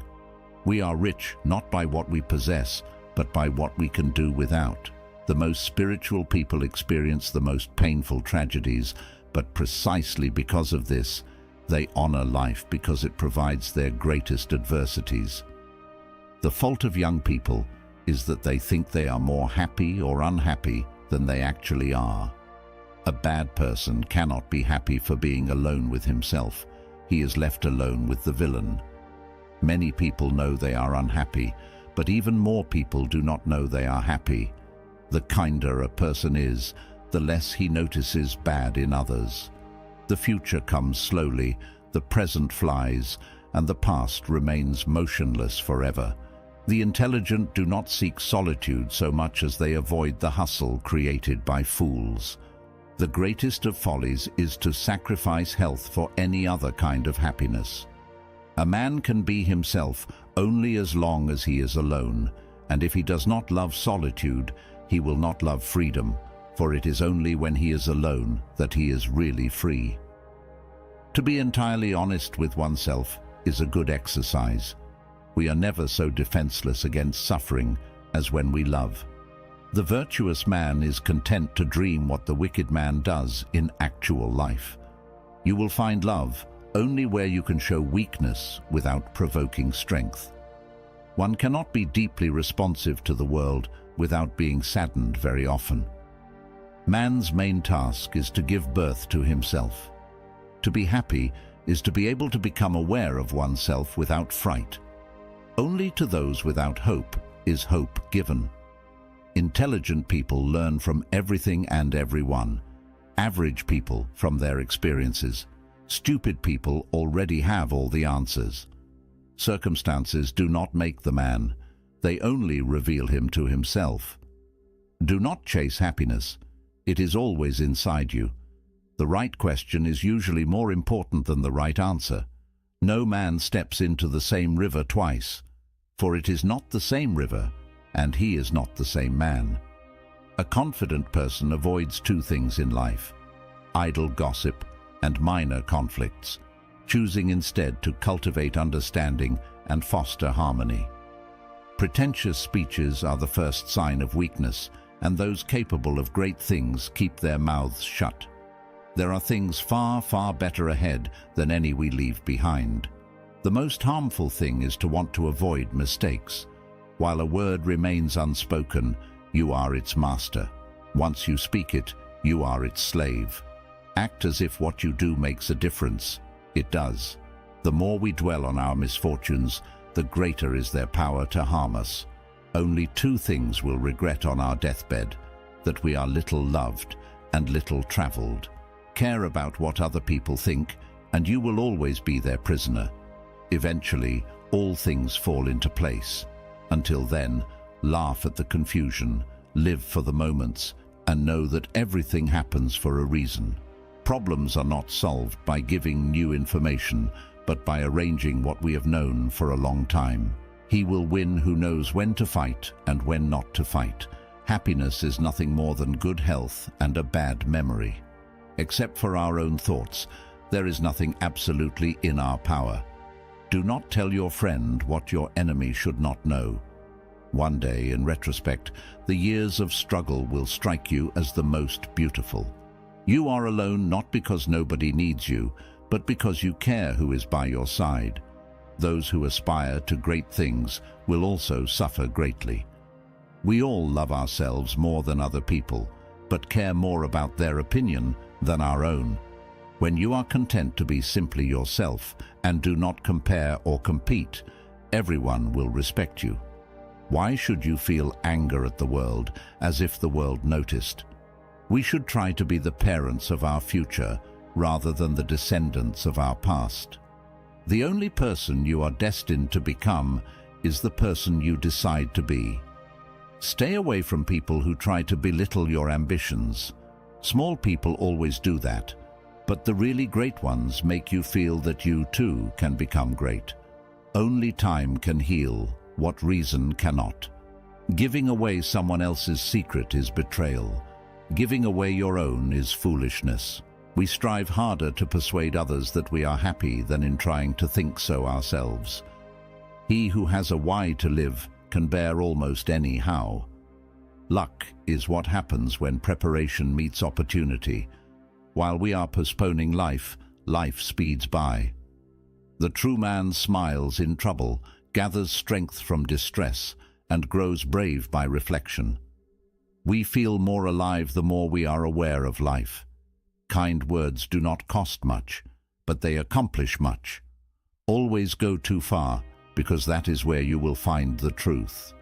Without effort and willingness to experience pain and anxiety, no one grows. Indeed, no one achieves anything worthy of achievement. Adventures are never fun while you are having them. I do not feel that it is necessary to know exactly who I am. The main interest in life and work is to become someone else that you were not in the beginning. The real question about life after death is not whether or not it exists. But even if it does, what problem does this really solve? If you possess something but you cannot give it away, then you do not possess it. It possesses you. Where your fear is, there is your task. Do you want to know the art of living, my friend? It is contained in one phrase: make use of suffering. The man who has no inner life is a slave to his surroundings. Divide each difficulty into as many parts as is feasible and necessary to resolve it. Staying in the past means being dead. My friend is he who will tell me my faults in private. No evil propensity of the human heart is so powerful that it may not be subdued by discipline. No man ever threw away his life while it was worth keeping. Unexpressed emotions will never die. They are buried alive and will come forth later in uglier ways. You will never regret telling someone you love them. Do it before it is too late. Save a little every week or month. Nothing gives happiness like a financial cushion. Believe it or not, if it is not broken, do not fix it. Be loyal or stay single. It is that simple. Expect nothing. Appreciate everything. Be grateful for the little things in your life. To find inner peace, do your best and trust the process. The harder you work, the luckier you get. Never take anything personally. What others say and do is a projection of their own reality. Be forgiving, be understanding, but do not be a fool. Never say maybe if you mean no. When someone shows you who they are, believe them the first time. Your self-respect must be stronger than your feelings. Do not let success get to your head or failure get to your heart. The best way to respect yourself is to discipline yourself. If you are generous, remember to learn your limits because takers do not have any. Do not waste time explaining yourself. People only hear what they want to hear. Accept criticism, but never accept disrespect. Never give up on something you really want. Waiting is hard, but regretting is harder. When you are angry, stay silent. You have 3 choices in life. You can watch things happen, make things happen, or wonder what the hell happened. Stay strong, even when things start to fall apart. You are judged no matter what, so be who you want to be. You do not have to win every argument. Accept to agree to disagree. No regrets, just lessons. No worries, just acceptance. No expectations, just gratitude. Life is too short. The quieter you become, the more you can hear. The more interested you are in others, the more interesting you will find yourself. Be interesting by being interested. If you do not occasionally fall, you are just sliding. Hate is a curse that does not affect the hated. It only poisons the hater. Release a grudge as if it were poison. We suffer more in imagination than in reality. People change, love hurts, friends leave, and things go wrong. But remember that life goes on. Learn to say no without explaining yourself. Be a good person, but do not waste time proving it. Never tell your plans to your friends. Stop trusting them too much.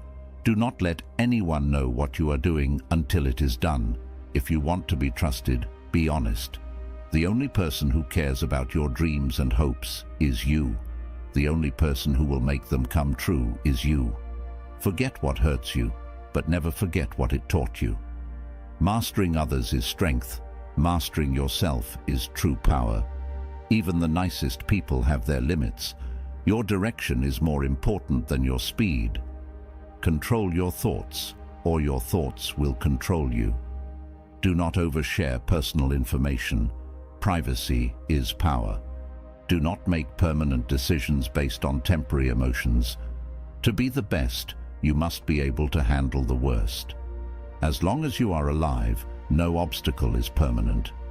You learn nothing from life if you think you are always right. Keep patience. The best things happen unexpectedly. Never regret a day in your life. Good days give happiness, bad days give experience, worst days give lessons, and the best days give memories. Life is a one-time offer. Use it well. Be yourself. People do not have to like you, and you do not have to care. Free yourself from society's advice. Most of them have no idea what they are doing. At first, it hurts, then it makes you stronger. Normalize walking some paths alone because goals are personal. The family you create is more important than the family you come from. Life is short, live it. Love is rare, grab it. Anger is bad, deal with it. Memories are sweet, cherish them.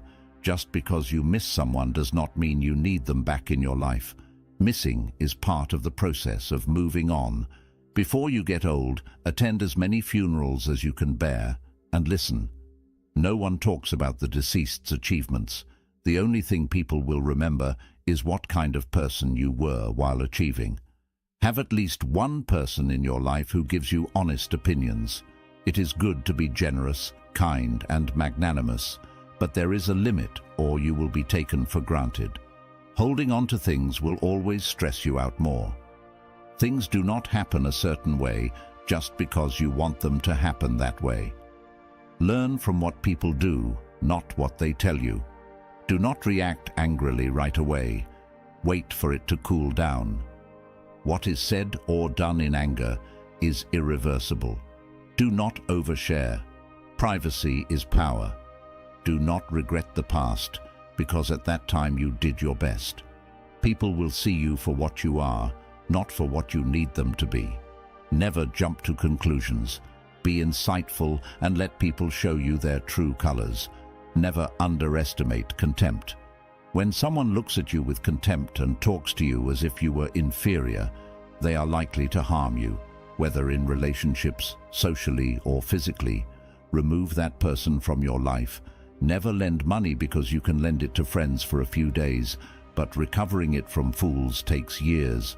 Never share your problems with friends before finding a solution. No matter how challenging it is, do not show your weaknesses. People will enjoy the show. Do not be weak in front of them. Listen to people who tell you what you do not want to hear. Self-pity is dangerous. Stay away from it. Just because you are going through hell right now does not mean you will never smile again. Pain is purely temporary. You spend all your health initially for wealth, and then spend all your wealth for one day of good health. Holding grudges will never hurt the people you hate, only you. Time defines you. You will not be defined well by anything else but time. Time is the most powerful force. No matter how much you fight, it will do what it wants. The only constant in life is change. Embrace it and you will grow. Say please and thank you often. You cannot change the past, but you can shape your future by learning from it. The heaviest burden we carry is the weight of our expectations. It is better to be alone than in bad company. When you stop chasing the wrong things, the right things catch up to you. There are no shortcuts to any place worth going. You never know how strong you are until being strong is the only choice you have. Do not let what you cannot do interfere with what you can do. The best way to gain self-confidence is to do what you fear to do. A river cuts through rock, not because of its power, but because of its persistence. There is no elevator to success. You have to take the stairs. The greatest risk is not taking any. Happiness is not something you postpone for the future. It is something you design for the present. Your life does not get better by chance. It gets better by change. You are limited only by the walls you build yourself. An ounce of prevention is worth a pound of cure. Focus on what you can control and let go of what you cannot. Take time to enjoy the simple pleasures of life. In these moments, we often find the greatest joy. Give without expecting anything in return. The only time you should look back is to see how far you have come. If the path before you is clear, you are probably following someone else's. Resentment is like drinking poison and hoping it kills your enemies. Life is not about having good cards, but about playing a poor hand well. Be careful who you call your friends. I would rather have 4 quarters than 100 pennies. Beware of little expenses. A small leak will sink a great ship. Whatever begins in anger ends in shame. He who laughs at himself never runs out of things to laugh at. Making decisions is like coffee, it needs a cooling process. People are excellent at keeping secrets they do not even know. The only real mistake is the one from which we learn nothing. Do not judge each day by the harvest you reap, but by the seeds you plant. If you want to get rich, think of saving as earning. Be yourself. Everyone else is already taken. Life can only be understood backward, but it must be lived forward. Great results can be achieved with small efforts. The roots of education are bitter, but the fruit is sweet. Everyone falls. Getting up is how you learn to walk. Be silent, or make your words worth more than silence. Spend your money on things money can buy. Spend your time on things money cannot buy. A busy man is rarely visited by idle friends. Flies do not go to a boiling pot. Luck is what happens when preparation meets opportunity. Thousands of candles can be lit from a single candle, and its life will not be shortened. Happiness does not diminish when shared. People never lie so much as before an election, during a war, or after a hunt. Those who have a why to live can bear almost any how. Circumstances make the man, not man's circumstances. Within all of us, there are two wolves fighting. The first is bad, and the second is good. Which wolf will win? The one you feed. A goal is a dream with a deadline. Write your sad moments in the sand. Write your happy moments in stone. Do not put off until tomorrow what you can do today. Love your neighbor as yourself. Do not judge your greatness by your shadow at sunset. Never interrupt your enemy when he is making a mistake. Being a friend to all is being a friend to none. Better a broken promise than none at all. Both optimists and pessimists contribute to society. The optimist invents the airplane, the pessimist the parachute. A woman's guess is much more accurate than a man's certainty. Ignorance is the root and stem of all evil. He who is not content with little will not be content with anything. The shadow is like a stranger on a sunny day. Run, it will not flee. On a cloudy day, seek it, you will not find it. Understanding a thing is half an answer. What we know is a drop. What we do not know is an ocean. Be the change you wish to see in the world. Perfection is achieved not when there is nothing more to add, but when there is nothing left to take away. Simplicity is the outcome of maturity. Never ruin an apology with an excuse. Education is what remains after one has forgotten what one has learned in school. It is not the man who has too little, but the man who craves more, that is poor. The journey of 1,000 miles begins with a single step. It always seems impossible until it is done. How many things would you attempt if you knew you could not fail? Getting married means having rights and doubling your responsibilities. What does not kill us makes us stronger. Fear does not exist anywhere except in the mind. You cannot wait for inspiration. You have to go after it with a club. The life of the dead is placed in the memory of the living. Procrastination is the thief of time. If life gives you lemons, make lemonade. Judge a man by his questions rather than by his answers. Your ambition is bounded by your laziness. The noblest work of God is a man who has discovered the man. Be correct with everyone, sociable with many, close to the chosen friend of a few. When you were born, you cried and the world rejoiced. Live your life so that when you die, the world cries and you rejoice. One day, in retrospect, the years of struggle will strike you as the most beautiful. Where is your fear? There is your task. Those who are hardest to love are the ones who need it the most. If you can dream it, you can do it. Do not seek approval, except for the consciousness of doing better. It is better to remain silent and be thought a fool than to speak and remove all doubt. Success is not final. Failure is not fatal. It is the courage to continue that counts. Time is sufficient for anyone who uses it. Thinking is the hardest work there is. which is probably why so few people do it. Do what you can with what you have, where you are. We all love ourselves more than other people, but we care more about their opinion than our own. What the mind can conceive and believe, it can achieve. The punishment of the liar is not so much that he is not believed, but that he cannot believe anyone else. Experience is the teacher of all things. An abnormal reaction to an abnormal situation is normal behavior. The most important thing we learn in school is that the most important things cannot be learned in school. One who looks into a puddle sees dirt in it, the other sees stars reflected. A happy marriage is a long conversation that always seems too short. Anyone capable of angering you becomes your master. He can anger you only when you permit yourself to be disturbed by him. Nothing is impossible for him who tries. Time passes slowly when you follow it. Feel it is being followed. To think that someone else can make you happy or unhappy is ridiculous. Do not worry about tomorrow, for tomorrow will worry about itself.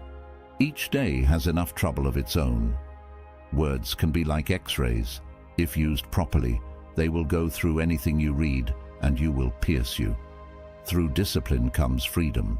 Of all the liars in the world, sometimes the worst are our own fears. Everyone sees what you appear to be. Few experience what you really are. There are only 3 events in a man's life: to be born, to live, and to die. He is not conscious of being born. He dies with pain, and he forgets to live. A man who dares to waste 1 hour of time has not discovered the value of life. Be kind, for everyone you meet is fighting a harder battle. If your hate could be turned into electricity, it would light up the whole world. Do not spoil what you have by desiring what you do not have. Remember that what you now have was once among the things you only hoped for. Life is not a problem to be solved, but a reality to be experienced. Tact is the ability to make a point without making an enemy. Putting everything in balance is good. Putting everything in harmony is better. Live as if you were to die tomorrow. Learn as if you were to live forever. Only a fool learns from his own mistakes. The wise man learns from the mistakes of others. If you light a lamp for someone else, it will also brighten your path. If you can do what you do best and be happy, you are further along in life than most people. When your work speaks for itself, do not interrupt it. All progress occurs outside the comfort zone. I have learned that while those who comment on one's misfortunes usually hurt, those who opt for silence hurt more. An arrogant individual is always looking down on things and people, and of course, as long as you are looking down, you cannot appreciate what is above you. If it is not appropriate, do not do it. If it is not true, do not say it. Take control of your impulses. Derogatory words can hurt your feelings, but silence breaks your heart. A perceptive individual never shows emotions in 3 situations: when facing ignorance, during personal achievement, and in moments of deep disappointment. We always admire what we truly do not understand. If you want people to have a good opinion of you, do not speak well of yourself. Distraction is the only thing that consoles us for our miseries, yet it is the greatest of our miseries. A person must dream to discern the meaning of life. There are far, far better things ahead than any we leave behind. A goal without a plan is just a wish. The future comes slowly, the present flies, and the past remains still forever.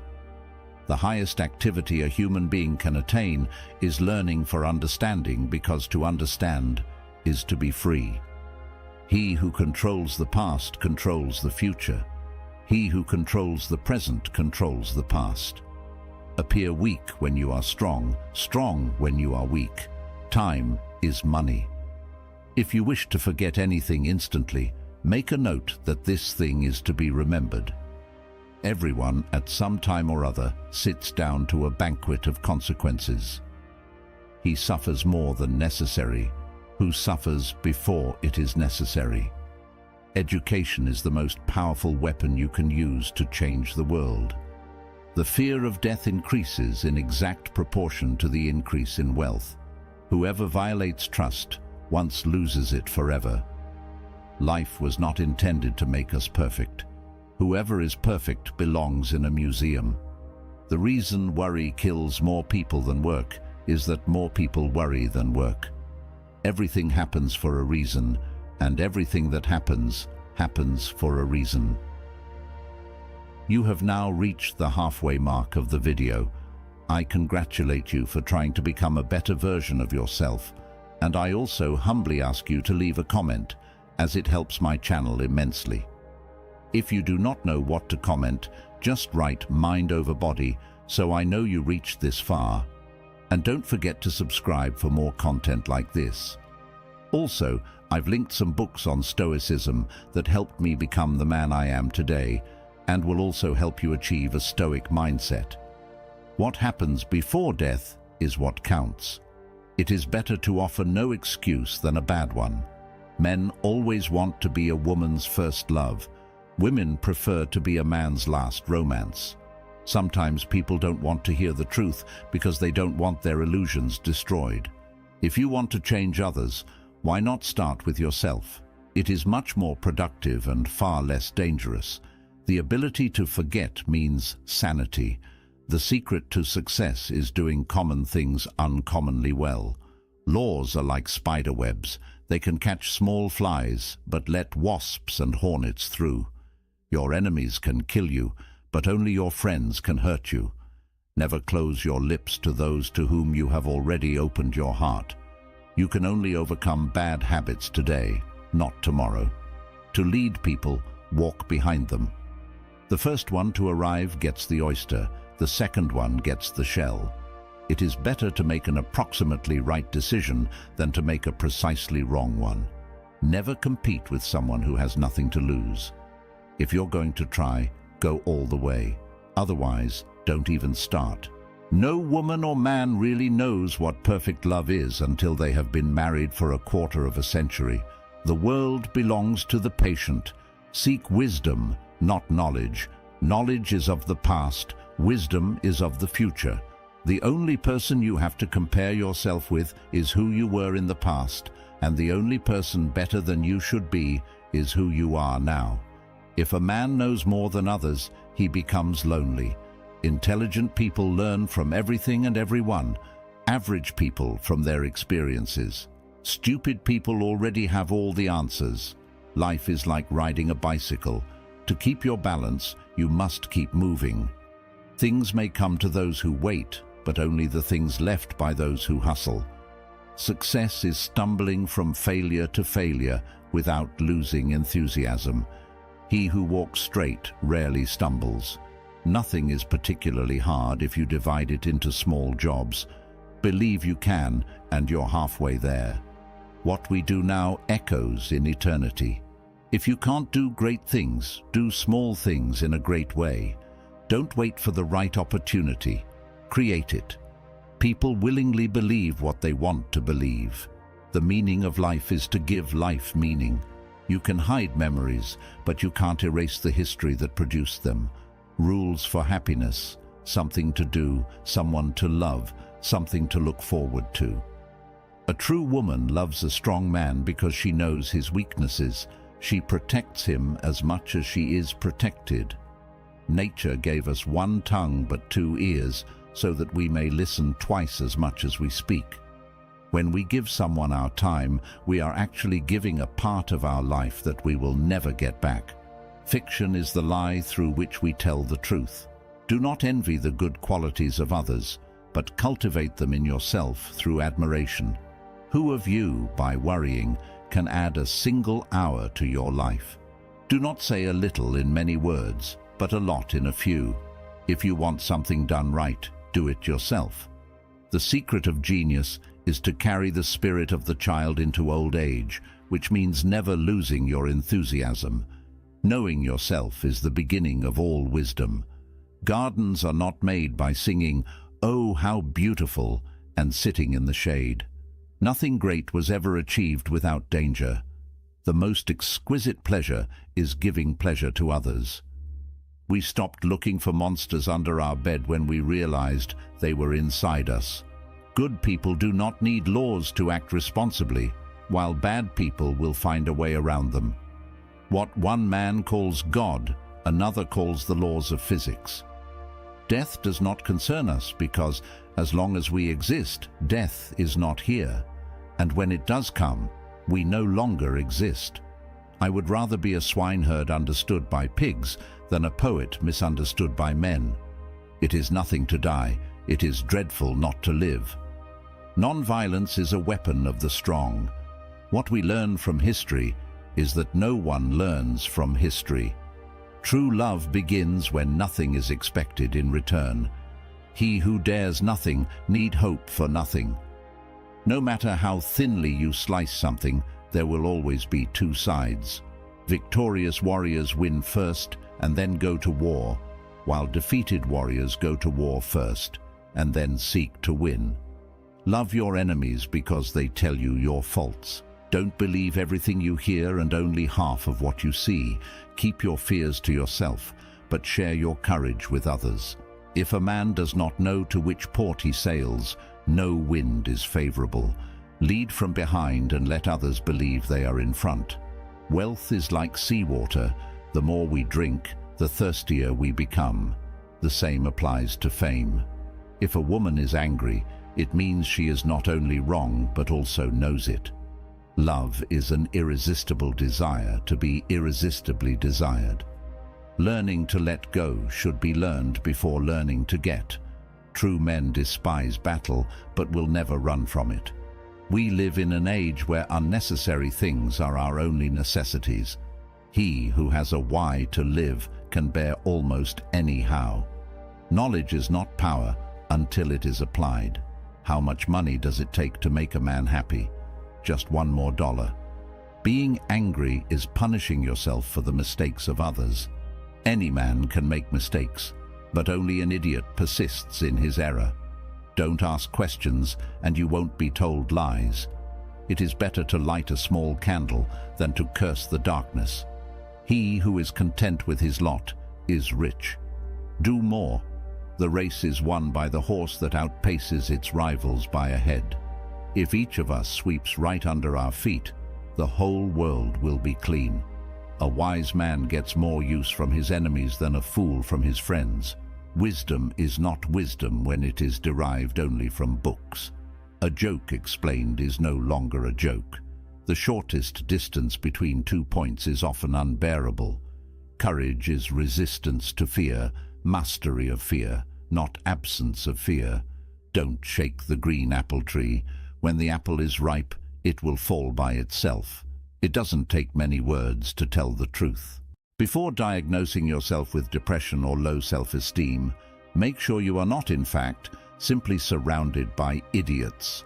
Thinking is difficult, which is why most people judge. The way to get started is to quit talking and begin doing. Anyone who has never made a mistake has never tried anything new. If you are going through hell, keep going. If you always do what you've always done, you will always get what you've always got. Courage is not having the strength to go on. It is going on when you have no strength. Do every act of your life as if it were your last. The man who does more than he is paid for will soon be paid for more than he does. People who say it cannot be done should not interrupt those who are doing it. A profession should initially be an act of love, not a marriage of convenience. Women make men more sophisticated. Above all, never be afraid. The enemy who forces you to retreat is afraid of you at that very moment. Wealth does not consist in having great possessions, but in having few wants. Fortune favors the brave. Genius is a mind that knows its limits. Drop by drop, the vessel fills with water. In the same way, the wise man, gathering it little by little, fills himself with goodness. Do unto others as you would have them do unto you. Do not chase happiness. It is always within you. The best way to keep your word is not to give it. Experience is not what happens to a man. It is what a man does with what happens to him. What is a friend? A single soul dwelling in two bodies. He who travels fastest travels alone. It is better to act and regret than not to act and regret. Trying to forget someone means thinking about them all the time. There is nothing more unbearable than idleness. There is truth in wine and in children. The hard work of the future will be pressing buttons. The art of living well and the art of dying well are one. Live your life as an exclamation rather than an explanation.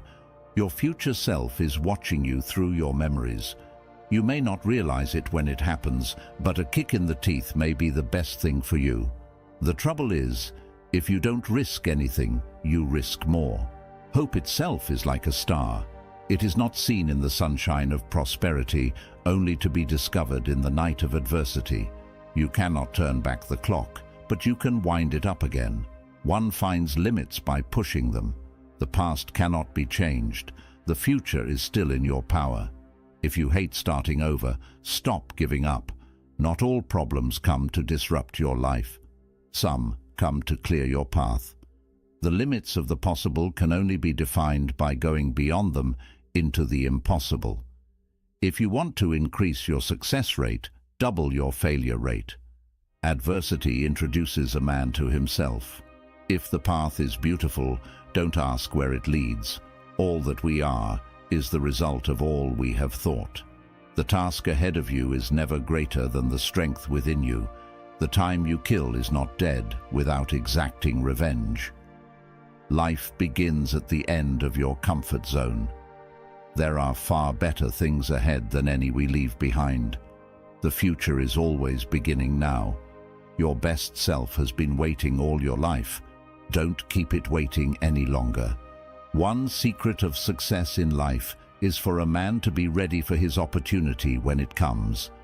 There is meaning in every journey that is unknown to the traveler. Do not carry your mistakes around with you.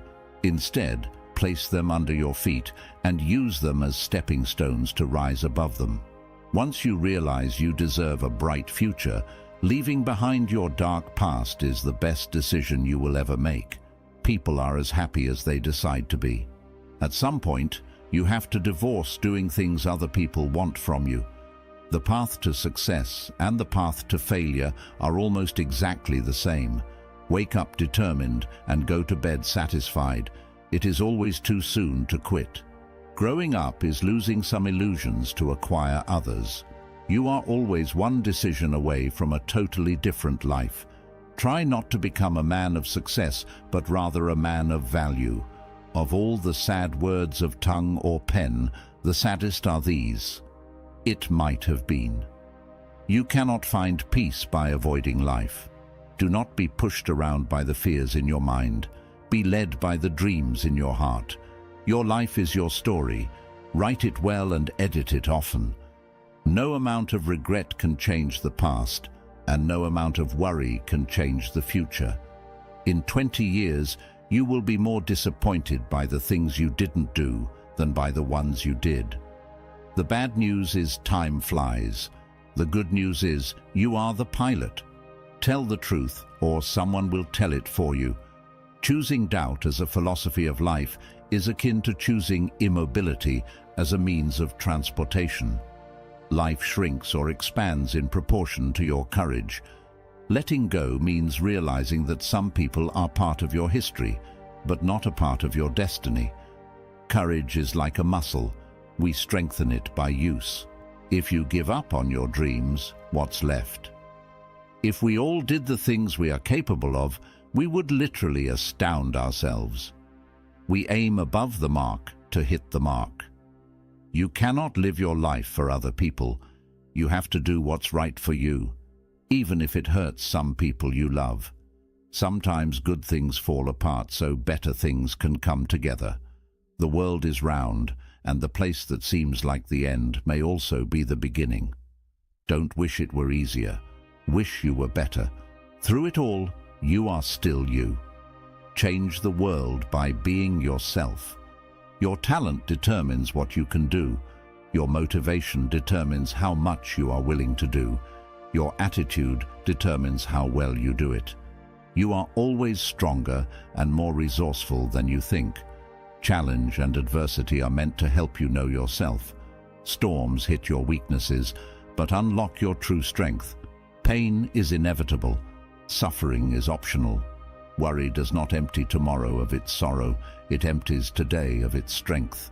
When you arise in the morning, think of what a privilege it is to be alive, to think, to enjoy, to love. You have power over your mind, not outside events. Realize this, and you will find strength. Begin each day by telling yourself, "Today I shall meet with interference, ingratitude, insolence, disloyalty, ill will, and selfishness, all due to the offender's ignorance of what is good or evil." Reflect on the beauty of life. Watch the stars and see yourself running with them. Everything we hear is an opinion, not a fact. Everything we see is a perspective, not the truth. Stop wasting time arguing about what a good man should be. Be one. If anyone can show me that what I think or do is wrong, I will happily change, because I seek the truth, for which no one has ever been truly harmed. It is the person who continues in their self-deception and ignorance who is harmed. Hope is a waking dream. Excellence is never an accident. It is always the result of high intention, sincere effort, and intelligent execution. It represents the wise choice of many alternatives. Choice, not chance, determines your destiny. He who has overcome his fears will truly be free. He who delights in solitude is either a wild beast or a god. Knowing yourself is the beginning of all wisdom. It is the mark of an educated mind to be able to entertain a thought without accepting it. Educating the mind without educating the heart is no education at all. No great mind has ever existed without a touch of madness. Happiness depends upon ourselves. Anyone can become angry. That is easy. But to be angry with the right person, to the right degree, at the right time, for the right purpose, and in the right way, that is not within everyone's power and is not easy. The measure of a man is what he does with power. Ignorance is the root and stem of all evil. If women are expected to do the same work as men, we must teach them the same things. I am trying to think. Don't confuse me with the facts. There is truth in wine and children. Those who tell the stories rule society. Man is composed of three primary sources: desire, emotion, and knowledge. The madness of love is the greatest of heaven's blessings. To educate is to teach our children to desire the right things. Be kind, for everyone you meet is fighting a harder battle. Every heart sings a song incomplete until another heart whispers back. Those who wish to sing always find a song. With the touch of a lover, everyone becomes a poet. Wise men speak because they have something to say, fools because they have to say something. We can easily forgive a child who is afraid of the dark. The real tragedy of life is when men are afraid of the light. Only the dead have seen the end of war. The price good men pay for indifference to public affairs is to be ruled by evil men. Do not train a child to learn by force or harshness, but direct them to it by what amuses their minds, so that you may be better able to discover with accuracy the peculiar bent of the genius of each. Wanting to be friends is quick work, but friendship is a slow ripening fruit.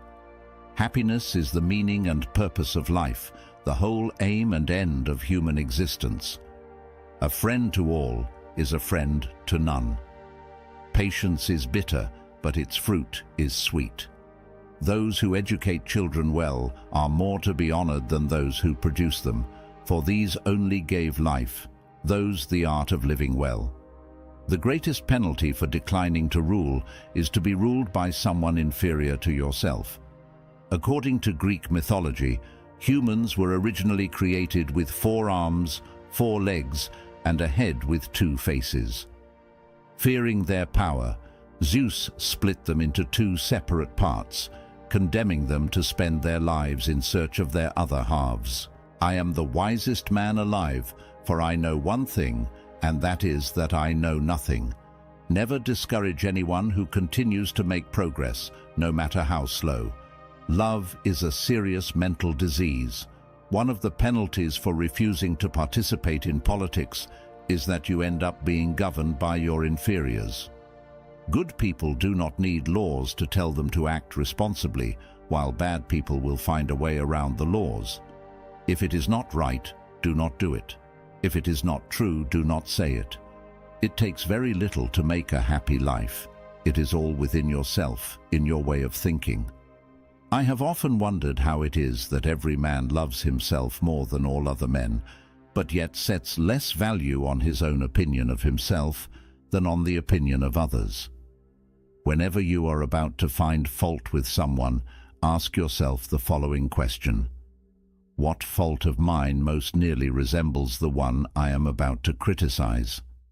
The object of life is not to be on the side of the majority, but to escape finding oneself in the ranks of the insane.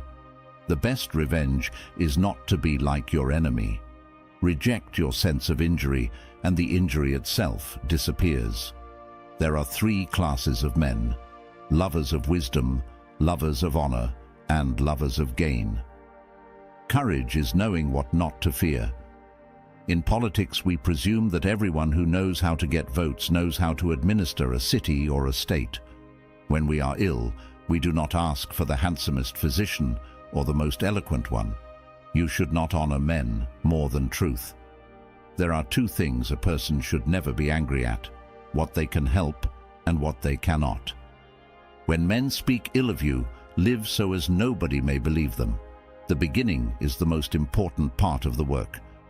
How can you prove whether at this moment we are sleeping and all our thoughts are a dream, or whether we are awake and talking to one another in the waking state? The object of education is to teach us to love what is beautiful. A house that has a library in it has a soul. Necessity is the mother of invention. Those who can see beyond the shadows and lies of their culture will never be understood, let alone believed, by the masses. Death is not the worst that can happen to men. The greatest wealth is to live content with little. Bodily exercise, when compulsory, does no harm to the body, but knowledge which is acquired under compulsion obtains no hold on the mind. Beauty lies in the eyes of the beholder. No man should bring children into the world who is unwilling to persevere to the end in their nature and education. Characters are simply long habits continued. An empty vessel makes the loudest sound, so they that have the least wit are the greatest babblers. Excellence is not a gift, but a skill that takes practice. We do not act rightly because we are excellent. In fact, we achieve excellence by acting rightly. Musical innovation is full of danger to the state, for when modes of music change, the fundamental laws of the state always change with them. You are my star, also a stargazer, and I wish I were the sky with a billion eyes to look at you. Love is simply the name for the desire and pursuit of the whole. People are like dirt. They can either nourish you and help you grow as a person, or they can stunt your growth and make you wilt and die. Good actions give strength to ourselves and inspire good actions in others. The soul takes nothing with her to the next world but her education and her culture. At the beginning of the journey to the next world, one's education and culture can provide the greatest assistance or act as the greatest burden to the person who has just died. A hero is born among 100. A wise man is found among 1,000, but an accomplished one might not be found even among 100,000 men. I will teach children music, physics, and philosophy, but the most important is music, for in the patterns of music and all the arts are the keys to learning. Poets are the voice of great and wise things that they themselves do not understand. Perception is suffering. The more you know, the more you realize you don't know. The energy of the mind is the essence of life. It is during our darkest moments that we must focus to see the light. He who cannot be a good follower cannot be a good leader. Without friends, no one would choose to live, even if he had all other goods. I count him braver who overcomes his desires than he who conquers his enemies, for the hardest victory is over oneself. Poverty is the mother of revolution and crime. The aim of art is to represent not the outward appearance of things, but their inward significance. It is not enough to win a war. It is more important to organize the peace. The antidote for 50 enemies is one friend. The high-minded man must care more for the truth than for what people think. Pleasure in the job puts perfection in the work. One swallow does not make a summer, neither does one fine day. Similarly, one day or a brief time of happiness does not make a person entirely happy. To write well, express yourself like the common people, but think like a wise man. The whole is greater than the sum of its parts. Learning is not child's play. We cannot learn without pain. Man is by nature a social animal. An individual who is unsocial naturally and not accidentally is either beneath our notice or more than human. Society precedes the individual. Anyone who either cannot lead the common life or is so self-sufficient as not to need to, and therefore does not partake in society, is either a beast or a god. All human actions have one or more of these 7 causes: chance, nature, compulsion, habit, reason, passion, and desire. It is not always the same thing to be a good man and a good citizen. Dignity does not consist in possessing honors, but in deserving them. Nature does nothing uselessly. All paid jobs absorb and degrade the mind. Wise men speak when they have something to say. Fools speak because they have to say something. Misfortune shows those who are not really friends. Your talents and the world's needs. There is your vocation. Learning is an ornament in prosperity, a refuge in adversity, and a provision in old age. Excellence is an art won by training and habituation. We do not act rightly because we have virtue or excellence, but we rather have those because we have acted rightly. We are what we repeatedly do. Excellence, then, is not an act, but a habit. If you are distressed by anything external, the pain is not due to the thing itself, but to your estimate of it, and this you have the power to revoke at any moment. The happiness of your life depends upon the quality of your thoughts. The best revenge is not to be like your wrongdoer. Accept the things to which fate binds you, and love the people with whom fate brings you together, but do so with all your heart. The soul becomes dyed with the color of its thoughts. It is not death that a man should fear, but never beginning to live. Our life is what our thoughts make it. Never let the future disturb you. You will meet it if you have to, with the same weapons of reason which today arm you against the present. A goal is not always meant to be reached. It often serves simply as something to aim at. Always be yourself, express yourself, have faith in yourself. Do not go out and look for a successful personality and duplicate it. It is compassion, not the principle of justice, that can guard us against being unjust to our fellow men. Use only that which works, and take it from any place you find it. Do not be tense, but ready, not thinking but dreaming, not set, but flexible. Liberation from the uneasy sense of confinement. Be healthy and quietly alive, aware and alert, ready for whatever may come. A quick temper will make a fool of you quickly enough. Notice that the stiffest tree is most easily cracked, while the bamboo or willow survives by bending with the wind.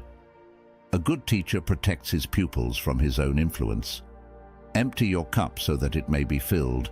Become empty to gain totality. Defeat is not defeat unless accepted as a reality in your own mind. It is easy to criticize and break down the spirit of others, but knowing yourself takes a lifetime. The great mistake is to anticipate the outcome of the engagement. You ought not to be thinking whether it ends in victory or defeat. Let nature take its course, and your tools will strike at the right moment. When another blames you or hates you, or people voice similar criticisms, go to their souls, penetrate inside, and see what kind of people they are. You will realize that there is no need to be racked with anxiety that they should hold any particular opinion about you. The first rule is to keep an untroubled spirit. The second is to look things in the face and know them for what they are. The consequences of anger are more grievous than its causes. Do not act as if you were going to live 10,000 years. Death hangs over you. While you live, while it is in your power, be good. Look well into yourself. There is a source of strength which will always spring up if you will always look.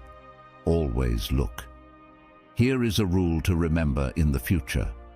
When anything tempts you to be bitter, do not say, "This is misfortune," but to bear this worthily is good fortune. How much time he gains who does not look to see what his neighbor says or does or thinks, but only at what he does himself, to make it just and holy. I am not in this world to live up to your expectations, and you are not in this world to live up to mine. Knowing is not enough. We must apply. Willing is not enough. We must do. Do not pray for an easy life. Pray for the strength to endure a difficult one. Life's battles do not always go to the stronger or faster man. But sooner or later, the man who wins is the man who thinks he can. It is not the daily increase, but the daily decrease. Hack away at the unessential. Adapt what is useful. Reject what is useless, and add what is specifically your own. Do not stay in one form. Adapt, be like water. If you love life, do not waste time, for time is what life is made of. Be happy, but never satisfied. The more we value things, the less we value ourselves. With circumstances, I create opportunities. The successful warrior is the average man with laser-like focus. Do not fear failure, not failure, but low aim is the crime. In great attempts, it is glorious even to fail. Time means a lot to me because, you see, I am also a learner and often lost in the joy of continually developing. No man was ever wise by chance. Until we begin to go without them, we fail to realize how unnecessary many things are. We have been using them not because we needed them, but because we had them. They lose the day in expectation of the night, and the night in fear of the dawn. So associate with people who are likely to improve you. He suffers more than necessary who suffers before it is necessary. I shall never be ashamed of citing a bad author if the line is good. Time heals what reason cannot. Ignorance is the cause of fear. Putting things off is the biggest waste of life. It snatches away each day as it comes and denies us the present by promising the future. The greatest obstacle to living is expectancy, which depends upon tomorrow and wastes today. You are arranging what is in fortune's control and abandoning what lies in yours. What are you looking at? To what goal are you straining? The whole future lies in uncertainty. Live immediately. As long as you live, keep learning how to live. The most powerful is he who has himself in his own power. Life is like a play. It is not the length, but the excellence of the acting that matters. Wealth is the slave of a wise man, the master of a fool. Enjoy present pleasures in such a way as not to injure future ones. If you live in harmony with nature, you will never be poor. If you live according to what others think, you will never be rich. The true life is living for others. The key to immortality is first living a life worth remembering. Having no way as a way, having no limitation as limitation. The idea is that flowing water never goes stale, so keep on flowing. Knowledge will give you power, but character respect. As you think, so shall you become. Mistakes are always forgivable if one has the courage to admit them. I fear not the man who has practiced 10,000 kicks once, but I fear the man who has practiced one kick 10,000 times. If you always put limits on everything you do, physical or anything else, it will spread into your work and into your life. There are no limits, there are only plateaus, and you must not stay there. You must go beyond them. If you spend too much time thinking about a thing, you'll never get it done. If you think something is impossible, you'll only make it impossible. The less effort, the faster and more powerful you will be. Love is like a friendship caught on fire. In the beginning, a flame, very pretty, often hot and fierce, but still only light and flickering. As love grows older, our hearts mature, and our love becomes as coals, deep burning and unquenchable. Many people dedicate their lives to actualizing a concept of what they should be, rather than actualizing themselves. This difference between self-actualization and self-image actualization is very important. Most people live only for their image. Self-knowledge involves relationship. To know oneself is to study oneself in action with another person. Relationship is a process of self-revelation. The relationship is the mirror in which you discover yourself. To be is to be related. Now I see that I will never find the light unless, like the candle, I am my own fuel. Habits dominate. They take things as they are, strike when they must strike, and kick when they must kick.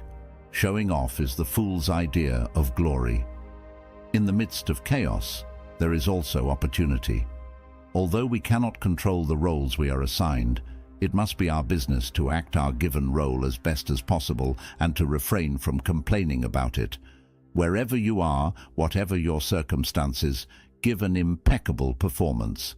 First, learn the meaning of what you say, and then speak. Nothing great is created suddenly, any more than a bunch of grapes or a fig. If you tell me that you desire a fig, I answer that there must be time. Let it first blossom, then bear fruit, then ripen. People are not disturbed by things, but by the view they take of them. He is a wise man, who does not grieve for the things which he has not, but rejoices for those which he has. When your thoughts, words, and actions form a seamless fabric, you simplify your efforts and thus eliminate worry and dread. It is time to stop being vague if you wish to be an extraordinary person. If you wish to be wise, then explicitly identify the kind of person you aspire to become. There is only one way to happiness, and that is to cease worrying about things which are beyond the power of our will.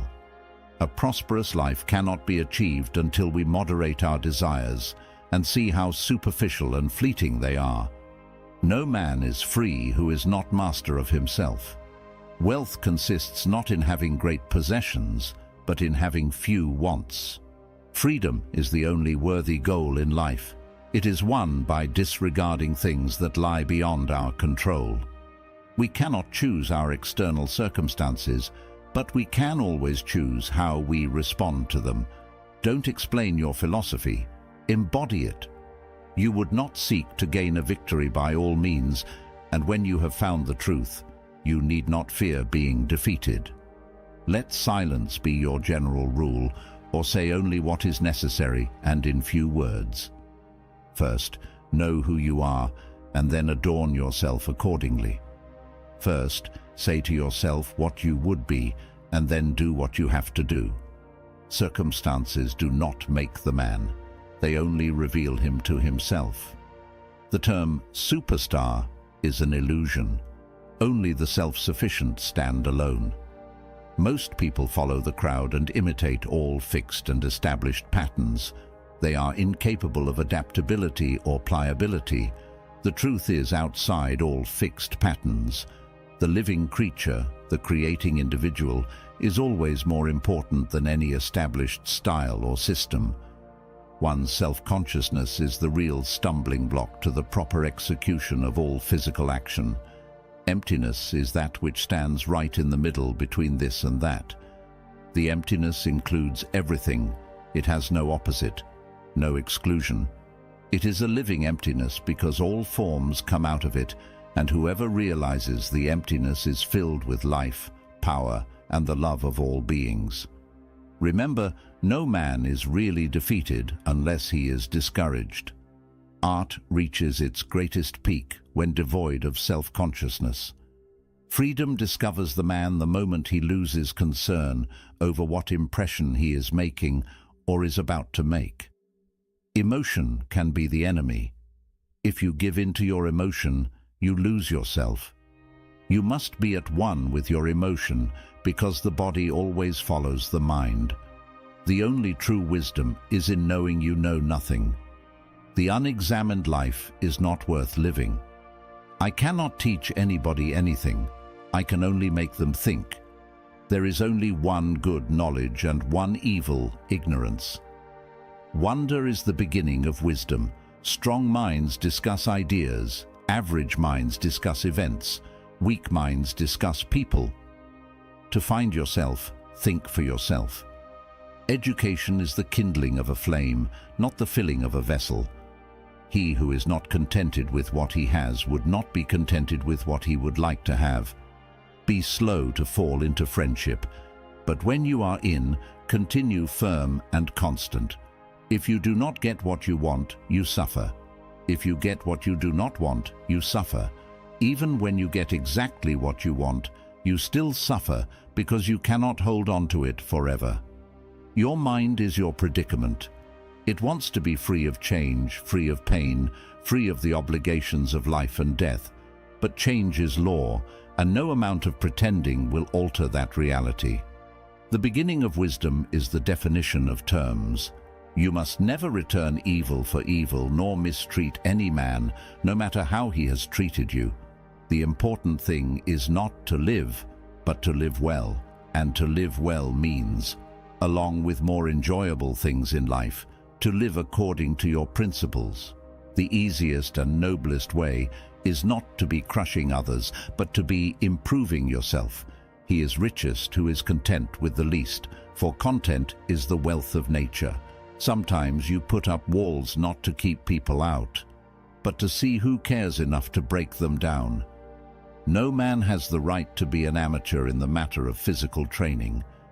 It is a shame for a man to grow old without seeing the beauty and strength of which his body is capable. When the debate is lost, slander becomes the tool of the loser. The secret of happiness, you see, is not found in seeking more, but in developing the capacity to enjoy less. Know thyself. Let him who would move the world first move himself. Contentment is natural wealth. Luxury is artificial poverty. Employ your time in improving yourself by other men's writings, so that you shall gain easily what others have labored hard for. The only good is knowledge, and the only evil is ignorance. Do not do to others what angers you if done to you by others. True wisdom comes to each of us when we realize how little we understand about life, ourselves, and the world around us. From the deepest desires often come the deadliest hate. Be kinder than necessary to everyone you meet. Everyone is fighting some kind of battle. If you want to be a good harness maker, pick the worst horse, for if you can control him, you can control them all. My friend, take care of your psyche. Know thyself, for once we know ourselves, we may learn how to care for ourselves. The hottest love has the coldest end. Life contains two tragedies. One is not to get your heart's desire, the other is to get it. Envy is the ulcer of the soul. The greatest way to live with honor in this world is to be what we pretend to be. I know that I am intelligent because I know that I know nothing. Every action has its pleasures and its price. Prefer knowledge to wealth, for the one is transitory, the other perpetual. We cannot live better than in seeking to become better. We can easily forgive a child who is afraid of the dark. The real tragedy of life is when men are afraid of the light. Beware the barrenness of a busy life. Understanding a question is half an answer. Mortals act in all things too much from the fear of death, and too little from the love of life. Hold fast to youthful enthusiasms. You will be able to use them better when you are older. If a man does not know what port he is steering for, no wind is favorable. The power of the mind is to be unconquerable. It is not that we have so little time, but that we lose so much. The life we receive is not short, but we make it so. We are not ill-provided, but use what we have wastefully. It is not the man who has too little, but the man who craves more, who is poor. Begin at once to live and count each separate day as a separate life. He who is brave is free. Why do we weep for parts of life? The whole of it calls for tears. If you really want to escape the things that harass you, what you're needing is not to be in a different place, but to be a different person. Sometimes, even living is an act of courage. True happiness is enjoying the present without anxious dependence on the future, not amusing ourselves with hopes or fears, but being satisfied with what we have, which is enough, for he who is content desires nothing. The greatest blessings of humanity are within us and at our reach. A wise man is content with his lot, whatever it may be, without desiring what he does not have. Luck is what happens when preparation meets opportunity. All cruelty springs from weakness. There is no easy path from earth to the stars. Difficulty strengthens the mind as labor does the body. We suffer more often in imagination than in reality. Life, like a story, doesn't matter how long it is, but how good it is. That is what matters. When you wake up in the morning, tell yourself, the people I deal with today will be meddlesome, ungrateful, arrogant, dishonest, jealous and surly. They are like this because they cannot distinguish good from evil. But I have seen the beauty of good and the ugliness of evil, and have recognized that the wrongdoer has a nature akin to mine, not of the same blood and birth, but of the same mind, and possessing a portion of the divine. So none of them can harm me. No one can implicate me in ugliness, nor can I feel angry at my relative or hate him. We were born to work together like feet, hands and eyes, like the two rows of teeth, upper and lower. To obstruct each other is unnatural. To feel anger at someone, to turn your back on him, these are obstructions. The road to success is dotted with many tempting parking spaces. What makes you unique is what makes you attractive. It is important to forgive ourselves for making mistakes. We need to learn from our errors and move on. Pain makes you stronger, tears make you braver, heartache makes you wiser. So thank the past for a better future. Most people spend more time and energy avoiding problems than trying to solve them. Absorb what is useful, discard what is not, and add what is uniquely your own. Just when the caterpillar thought the world was over, it became a butterfly. It is the small details that are vital. Little things make big things happen. We build too many walls and not enough bridges. I don't believe you have to be better than everyone else. I believe you have to be better than you ever thought you could be. Your past does not define you. It just gives you the starting point for who you're going to be. Sometimes you will never know the value of a moment until it becomes a memory. The only place where success comes before work is in the dictionary. Often, any decision, even the wrong decision, is better than no decision. Raise your words, not your voice. It is rain that grows flowers, not thunder. We may encounter many defeats, but we must not be defeated. I am not a product of my circumstances. I am a product of my decisions. Truth is not for all men, but only for those who seek it. The first duty of a man is to think for himself. To be successful, jump quickly at opportunities as you do at conclusions. You cannot change what you are, only what you do. Resilience is knowing that you are the only one that has the power and the responsibility to pick yourself up. True wisdom requires both thinking with your head and understanding with your heart. Our anxiety does not come from thinking about the future, but from wanting to control it. You are the best thing you have. Start by doing what's necessary, then do what's possible, and suddenly you are doing the impossible. The world you desire can be won. It exists, it is real, it is possible, it is yours. If a goal is worth having, it's worth blocking out the time in your day-to-day life necessary to achieve it. You miss 100% of the shots you don't take. Never let yesterday consume today. We must accept finite disappointment, but never lose infinite hope. You must learn to let go, release the stress. You were never in control anyway. Opportunities do not happen, you create them. You have to fight through some bad days to earn the best days of your life. Life is just a race against time, so have fun. Life is a performance. It is not the length but the excellence of the acting that matters. If it is not right, do not do it. If it is not true, do not say it. Let your intention be pure. We should each night call ourselves to account. What weakness did I master today? What passions opposed? What temptations resisted? What virtue acquired? Our vices will abate of themselves if they are brought every day to the bar of self-examination. When you arise in the morning, think of what a precious privilege it is to be alive, to breathe, to think, to enjoy, to love. The people you deal with today will be meddlesome, ungrateful, arrogant, dishonest, jealous, and surly. They are this way because they cannot distinguish good from evil.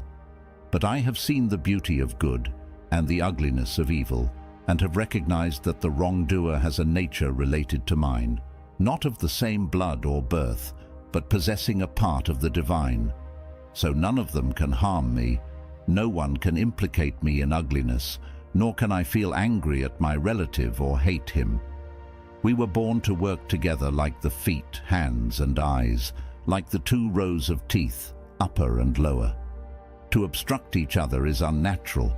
To feel anger at someone, to turn your back on him, these are obstructions. In every place, at every moment, you have the option. Accept this event with humility. Treat this person as he should be treated. Deal with this thought with care so that nothing irrational creeps in. We shouldn't follow the herd of creatures in front of us like sheep, making our own way where others go, not where we ought to go. When people injure you, ask what good or harm they thought would come of it. If you understand that, you will feel sympathy rather than anger or resentment. Your sense of good and evil may be the same as theirs or close to it, in which case you should excuse them, or your sense of good and evil may differ from theirs, in which case they are mistaken and deserve your compassion. Is that so hard? Do everything as if you were being watched by another. Even if you are going to live 3,000 more years or 10 times that, remember that you cannot lose another life than the one you are living now, nor live another than the one you are losing. The longest life and the shortest amount to the same. The present is the same for everyone, and its loss is the same for everyone. It should be clear that a brief instant is all that is lost, for you cannot lose either the past or the future. How could you lose what is not yours? Remember two things. One, that everything has always been the same and keeps recurring, and it makes no difference whether you see the same things recur in 100 years or 200 or in an infinite period. Two, that the longest lived and those who will die soonest lose the same thing. The present is all that they can give up, since that is all they have, and what they do not have, they cannot lose. The first step, don't be anxious. The nature controls it all, and before long you will be nobody nowhere, as Hadrian, as Augustus. The second step, concentrate on what you have to do. Fix your eyes on it. Remind yourself that your task is to be a good human being. Remind yourself what nature demands of people. Then do it without hesitation and speak the truth as you see it, but with kindness, with humility, without hypocrisy. On the verge of dying and still weighed down, still turbulent, still convinced that external things can harm you, still rude to other people, still not recognizing that the virtue is justice. It is not the man who has too little, but the man who craves more, who is poor. Yes, keep on degrading yourself, soul, but soon your chance at dignity will be gone. Everyone gets one life. Yours is almost over, and instead of treating yourself with respect, you have entrusted your own happiness to the souls of others. At feasts, the Spartans put their guest seats in the shade, but they sit anywhere. Therefore, two elements must be rooted out once and for all: the fear of future suffering and the memory of past suffering, for the latter no longer concerns me, and the former concerns me not yet. Look at who they really are, whose approval you crave, and what their minds are like. Then you won't blame those who make mistakes that they cannot help, nor will you feel the need for their approval. You will have seen the sources of both their judgments and their actions. Ignorant people see life as either existence or non-existence, but the wise see beyond both, beyond existence and non-existence, to something that transcends them both. This is an observation of the middle way. When you need encouragement, think of the qualities the people around you possess: the energy of one, the modesty of another, the generosity of another, and so on. Nothing is so encouraging as when virtues are visibly embodied in the people around us, when we practically see them filled with them. It is good to keep this in mind. We should give as we would receive, cheerfully, quickly, and without hesitation. But there is no grace in a benefit that sticks to the fingers. The mind that is anxious about the future is miserable. Your ability to control your thoughts, treat it with respect.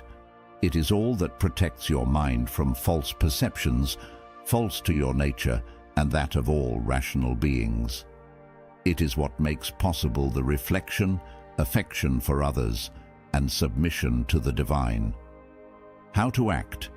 Never under compulsion, out of selfishness, without forethought, with misgivings. Do not dress your thoughts in fancy words or actions. Let the spirit within you represent a man, an adult, a citizen, a Roman, a ruler, taking up his post like a soldier and waiting for his recall from life, needing no oath or witnesses. Cheerfulness without requiring other people's help, or serenity supplied by others. Stand up straight, not straightened. Nothing is so wretched or foolish as to anticipate misfortunes. What madness it is to be expecting evil before it comes. Nothing happens to anybody which he is not fitted by nature to bear. The same thing happens to others, and they weather it unscathed, either through sheer ignorance or because they want to display character. Is their wisdom really so much weaker than your ignorance and vanity? Whatever any one of us reproves in another, each one will find in his own heart. If you perform the task in a principled way, with diligence, energy, and patience, if you keep yourself free of distractions and keep the spirit within you undamaged, as if you might have to give it back at any moment, if you embrace this without fear or expectation, fulfilling what you are doing now as nature intended and with a superhuman truthfulness in every word and sound, then your life will be happy. No one can prevent that. We have the potential for greatness present in all rational creatures, as in the very nature of rationality. And this is one of them. Just as nature takes every obstacle, every impediment and works around it, turns it to its purposes, incorporates it into itself, so too can a rational being turn each setback into raw material and use it to achieve its goal. Consult your friends in all things, especially in those that concern yourself. Their counsel may be useful where your own self-love might impair your judgment. Entering their minds, you will find the judges they fear and how they judge themselves wisely. Feeling affection for people, even when they make mistakes, is uniquely human. You can do it if you simply recognize that they are human too, that they act out of ignorance, against their will, and that both of you will be dead before long, and most of all, that they really have not done you any harm. They have not diminished your ability to choose. Expectation is the greatest impediment to living. In anticipation of tomorrow, it loses today. Have I done something for the common good so that I share in the benefits? Stay centered on that. Don't give up. A punishment to some is a sum, a gift, and to many a favor. Many incense pieces on the same altar. One crumbles now and another later, but it makes no difference. Life is the fire that burns and the sun that gives light. Life is the wind and the rain and the thunder in the sky. Life is matter and earth, what it is and what it is not, and what is beyond in eternity. Nothing that happens in the mind of any other person can harm you, nor can the shifts and changes of the world around you. Then where is the harm in your ability to see it? Stop doing that, and everything will be fine.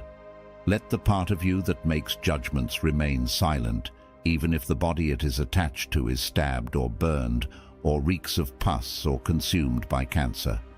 Or to put it another way, it needs to realize that what happens to everyone, good and bad alike, is neither good nor bad. That what happens in every life, lived naturally or not, is neither natural nor unnatural.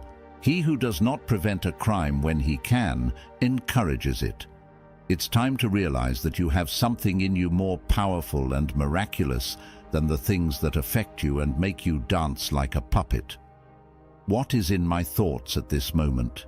Fear, jealousy, desire, feelings like those. Stop what you're doing for a moment and ask yourself, am I afraid of death because I won't be able to do this anymore? If an action or word is appropriate, then it is appropriate for you. Don't be influenced by the comments and criticisms of others. If it is right to say or do, then it is the right thing for you to say or do. Others obey their own leadership, follow their own impulses. Do not be distracted. Keep moving forward. Follow your own nature and follow nature along the path they share. The mind is the ruler of the soul. It should remain undisturbed by the agitations of the flesh, both gentle and violent, not mixing with them, but enclosing them and keeping those feelings in place. When they make their way into your thoughts through the sympathetic bond between mind and body, don't try to resist the sensation. The sensation is natural, but don't let the mind start with judgments, calling it good or bad. We should always allow some time to pass, for time reveals the truth. If you do not have a consistent goal in life, you cannot live in a consistent way. It is not useful unless you specify an objective. There is no common benchmark for all the things people consider good, except for some, the ones that affect us all. So the goal should be common, one civic. If you direct your energies towards that, your actions will be consistent and so will you. Someone despises me. That's his problem. Mine is not to do or say anything despicable. Someone hates me. His problem. Mine is to be patient and cheerful with everyone, including him. Be ready to show him his mistake, not with resentment or to show off my self-control, but honestly and straightforwardly like Foci. If I weren't pretending, this is how we should be inside, never allowing the gods to catch us feeling anger or resentment. Whenever you do what is proper to your nature and accept what the nature of the world has in store, whenever you work for the good of others by all means possible, what can harm you? He who does good to another also does good to himself. The things you think about determine the quality of your mind. Your soul takes on the color of your thoughts. Color it with a series of thoughts like these. In any way you can live your life, you can live a good one. Lives are lived in the court. Then good ones can be two things. Things gravitate towards what they were meant for, towards their goal. The goal of a thing is what benefits it. It is good. The good of a rational being is selflessness. What we were born for, that is nothing new. Remember the humble things for the sake of the superior, and the superior for the sake of each other. Things that have consciousness are higher than those that do not, and those with logos are even higher. Everything that happens is bearable or not. If it is bearable, then bear it. Stop complaining. If it is unbearable, then stop complaining. Your destruction will mean its end too.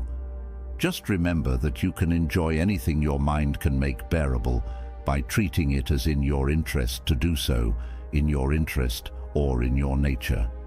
If you seek tranquility, do less, or more precisely, do what is essential, what the logos of a social being requires, and in the necessary way, which brings a double satisfaction.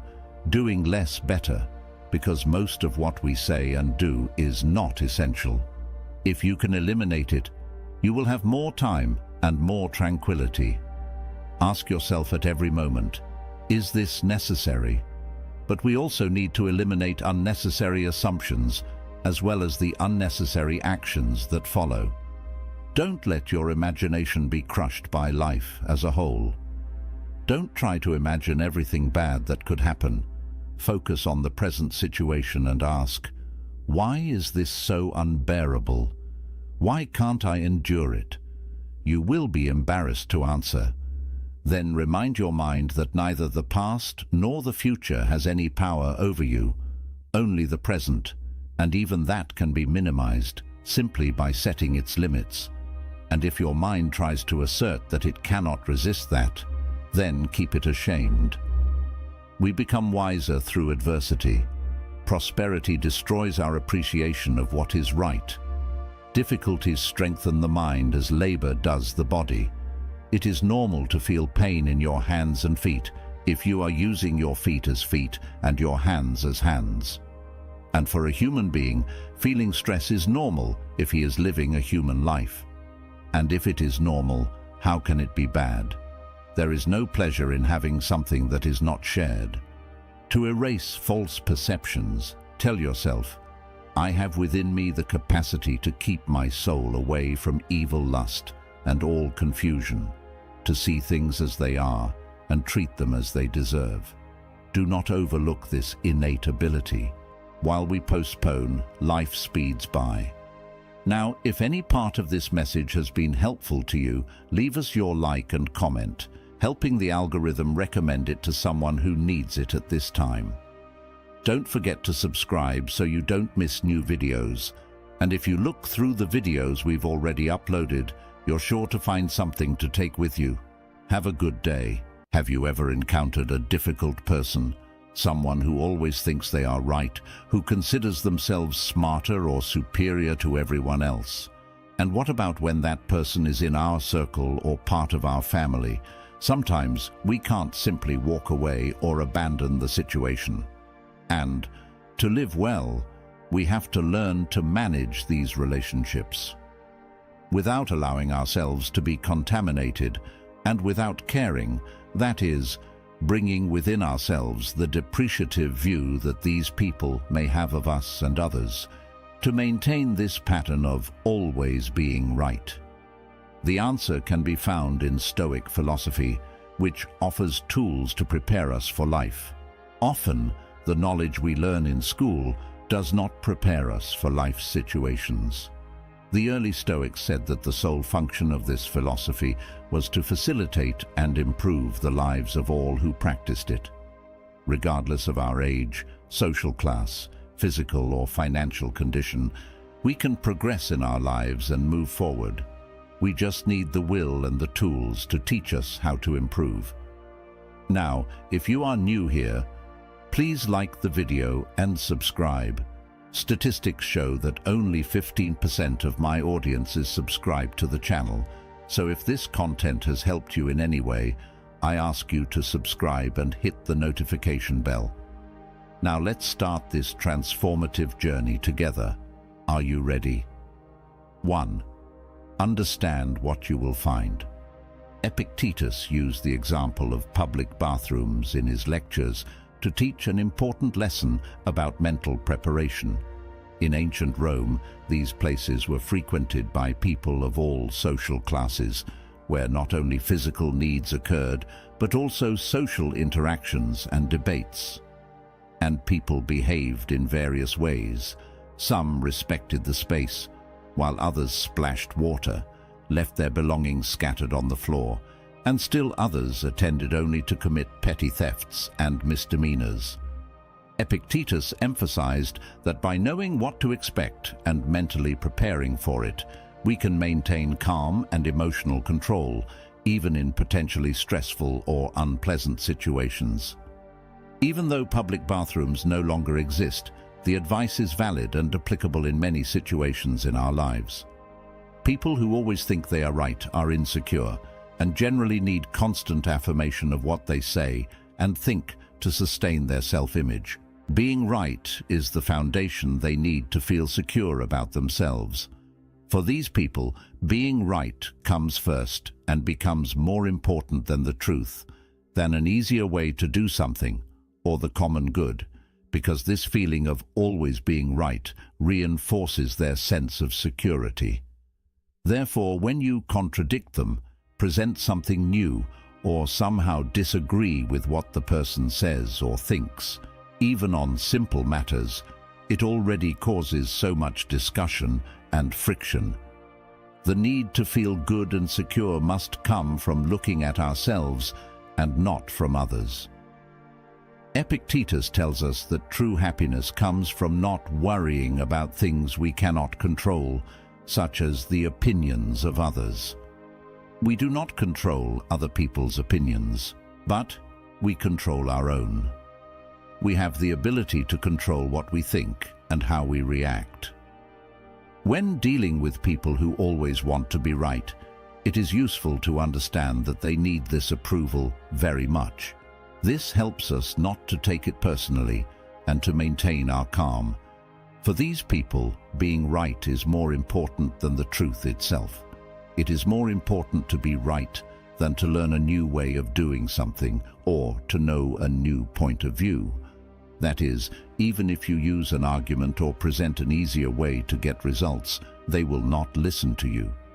Understanding this prepares us so that when we encounter people like this, we know how to deal with the situation, responding in a balanced way and without letting it disturb us emotionally. A person who always thinks they are right needs others to agree with their opinion. Their security depends on that validation, and this means they do not accept any kind of opinion contrary to theirs. It is important to emphasize that Stoicism teaches us the opposite of this, to practice emotional flexibility and to be constantly humble to learn, progress, and improve ourselves. As confirmed by the words of Marcus Aurelius, "If someone can prove that I am wrong and show me my error in any thought or action, I will gladly change. I seek the truth, which never harmed anyone." Evil is persisting in one's own self-deception and ignorance. 2. Know your worth. Some people who always need to be right often think they are superior to others and can make us doubt ourselves. They insist so much on their own ideas that they are right, that we can start to feel that our opinions are wrong, that we are less intelligent, or even that we have learning difficulties. They completely reverse the situation. When you don't know your worth, it becomes easy to fall into this kind of trap, especially due to the convincing power of these people. This can be very detrimental, as it affects our self-confidence and our ability to trust our own judgments and abilities. There are ways to deal with people who always need to be right, and one of them is to remember that despite our external differences, such as being thin, fat, tall, short, rich, poor, we all share the same human nature. We all have fears, insecurities, and desires, which puts us on fundamental equality. When encountering someone like this, keep these 2 points in mind. First, that the other person is important, but so are you. All of us as human beings are important. Sometimes we put people on a pedestal, and by doing so, we diminish ourselves. We recognize that such a person is extraordinary, but we forget that we have similar capacities within us. Moral and cognitive development is within reach of all who dedicate themselves to it. It is not exclusive to some people. They do not belong only to some, but are accessible to all who seek and cultivate them. Understanding this causes you to awaken, to look at yourself and discover your own worth. Not only admire this value in others, but also learn to build and develop your potential. So, When talking and interacting with someone who insists on always being right, think, we are two important people discussing something that benefits both. This helps to maintain a balanced perspective and to respect both your opinion and others. 3. Keep the dialogue light. People who always want to be right can make us lose our temper and destabilize us, but that only happens if we let it. We need to remember that people can only affect us to the extent that we allow them to. As Marcus Aurelius wrote to himself in Meditations, "Do not feel harmed, and you will not be harmed." A useful strategy that Epictetus suggests is to use humor. When someone tries to dominate the conversation by insisting they are always right, responding lightly can help reduce tension. At this moment, pay attention to your body language. If you're crossing your arms or feeling too tense, try to relax a bit. Adopt a more open posture and respond calmly and lightly. This can help prevent the conversation from turning into an endless argument. Maintaining a welcoming posture and speaking calmly are effective ways to control the situation. It's easy to get stressed during an argument, especially when emotions start to take over. In those moments, conversations can quickly turn into exchanges of insults. Stress doesn't help when we're trying to talk to someone who thinks they're superior. These people often cross boundaries, trying to impose their opinions. To truly achieve a productive outcome in a discussion, it's crucial to stay calm. This allows us to focus on what really matters and not get carried away by provocations. In Stoicism, using humor is seen as a sign of intelligence and a way to keep calm in the face of problems. The Stoics believed that laughing and making jokes helped accept things we cannot change and emotionally detach from the problems happening around us. With humor, they faced challenges in a calmer and more relaxed manner, without letting themselves be excessively shaken by the problems. Choosing a more serene and thoughtful response, rather than directly confronting, helps control the situation without turning it into an ego battle. 4. Avoid pointless disputes. Before starting a debate, ask yourself, what is the purpose of this discussion? Is it worth investing my time and energy in this? Marcus Aurelius, in his Meditations, advises that all actions should have a clear purpose. Asking yourself if it's worth starting a discussion is understanding if you're doing something productive or just wasting time. People who believe they are always right are usually stubborn, convinced they possess all knowledge, or worse, that their truth is the only one that matters. Most of the time, these people adopt an arrogant attitude. They speak as if they were superior and treat others as if they were less intelligent or as if they needed them to learn something. These attitudes show how arrogant they are. Epictetus reminds us of a fundamental truth. It's impossible to learn something new if you believe you already know everything. A person who sees themselves as always right rarely learns or allows themselves to move away from this position of false superiority they have created and believe in. Matching strengths with someone like this ends up being exhausting and completely useless.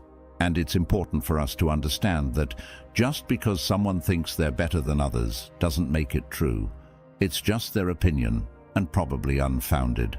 This reminds me of a true story from the US Navy, which happened in October 1995 between a US Navy ship and Canadian coast authorities near the coast of Newfoundland. The conversation started with the Americans calmly requesting, "Please alter your course 15 degrees to the north to avoid a collision with our vessel." The Canadians immediately responded, "I suggest you change your course 15 degrees to the south." The American became irritated and replied, "This is the captain of a US Navy ship. I repeat, change your course." But the Canadian held their ground. "No, change your current course." The situation began to escalate. The American captain shouted into the microphone, "This is the aircraft carrier USS Lincoln, the second largest ship in the American fleet in the Atlantic. We are accompanied by 3 destroyers, 3 frigates and several support ships. I demand that you change your course 15 degrees to the north, or we will take measures to ensure the safety of our ship." And the Canadian responded, "This is a lighthouse, over." The American captain had no choice but to change course, as a lighthouse cannot move. Sometimes our arrogance makes us blind. How often do we criticize the actions of others or demand that the people around us change their behavior, when in fact it's us who should change our own path? A person who always believes they are right adopts the posture of the captain. Their insecurity and arrogance prevent them from seeing things as they are, but rather through the false idea of greatness they have built for themselves. Learn to identify when an argument becomes futile and know when it's time to withdraw. Avoiding unnecessary disputes helps maintain your inner peace and focus your energy where it really matters. Now a word from our sponsor, the Genius Wave. Tap into the ancient wisdom of Stoicism and the cutting-edge breakthroughs of modern science with their unique brainwave optimization program designed to enhance mental clarity, focus, and cognitive power. As supported by extensive NASA research, this program revitalizes the often neglected theta brainwave, fostering profound learning and intuitive insights. Discover how embracing the Stoic virtues of self-control and wisdom can be amplified through neuroscience, allowing you to access untapped mental reserves.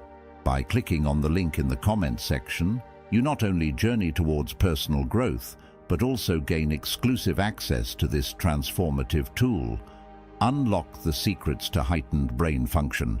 Don't let this opportunity pass. Embrace the Stoic path to a sharper, more resilient mind today. Every minute we waste needlessly is a minute we could dedicate to our personal development. Be understanding. Trying to understand another person's point of view is a valuable way to show empathy. You can ask, "Why do you think that way?" or "How did you come to this conclusion?" These questions help understand how they formed their opinions and beliefs. Another aspect of being understanding is practicing active listening, listening attentively while showing respect for the other person's ideas and viewpoints. What someone who thinks they know it all does best is not respecting others' opinions or knowledge. By listening carefully, you show respect and willingness to engage in conversation. And as Marcus Aurelius reminds us, the best revenge is to be unlike him who performed the injury. This means sticking to our principles even when we don't agree with what others do. Start by encouraging constructive dialogue and seek to value the contributions each person can bring, regardless of their background. This is part of Stoicism, a philosophy that says we all have something to teach. It's important to consider that often someone's stubbornness comes from feeling insecure. These people use what they know as protection against their own weaknesses. If contradicted, these insecurities can be hit, leading to exaggerated reactions, ranging from speaking louder to, in extreme situations, physical aggression. Stubbornness is also common among people who believe they know everything. This behavior often appears with an arrogant attitude, acting as if everyone around knows less or depends on them to gain knowledge. Some people may also feel the need to control everything around them, which often is a manifestation of insecurity. By trying to control what others think, they want to avoid any opinion that might hurt them or challenge their belief system they've fought so hard to build. And, as we know from Stoicism, it's impossible to control others' opinions, so engaging in dialogue with people who believe they know everything, learn better than everyone, or understand the world better is so difficult. Whether it's in a work meeting, in a college class, or at home, dealing with these people requires a lot of patience and understanding. They seek security in external approval and try to control what people think and believe to feel good about themselves, protecting their weaknesses and fears rather than confronting them.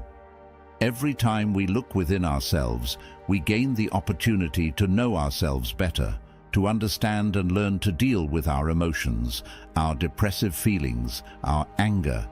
Every time we seek something external to fill these answers, we give our power to whomever it may be.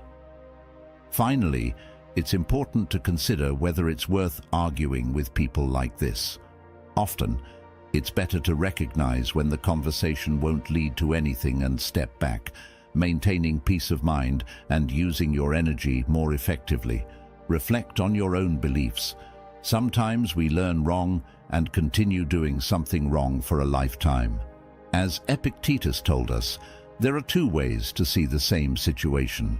We can also use the challenge of a conversation with someone who always thinks they're right to examine and strengthen our own beliefs. Reflecting on what we believe is very important for us to grow as people. Often, without realizing it, we follow ideas or behaviors without questioning if they are really good or right, simply because that's how we learned since we were young. We are shaped by our environment and influenced by the character of those around us.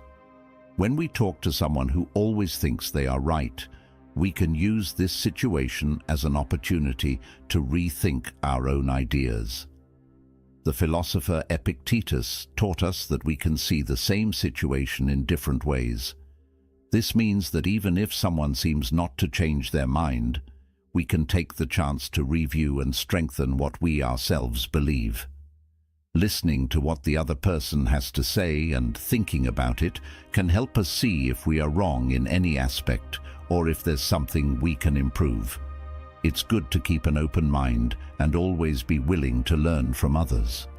When you're talking to someone who seems to know everything, try not to judge quickly or think, "This person thinks they're better than everyone else." Knowing this is their way, prepare yourself for what's coming and approach the conversation differently.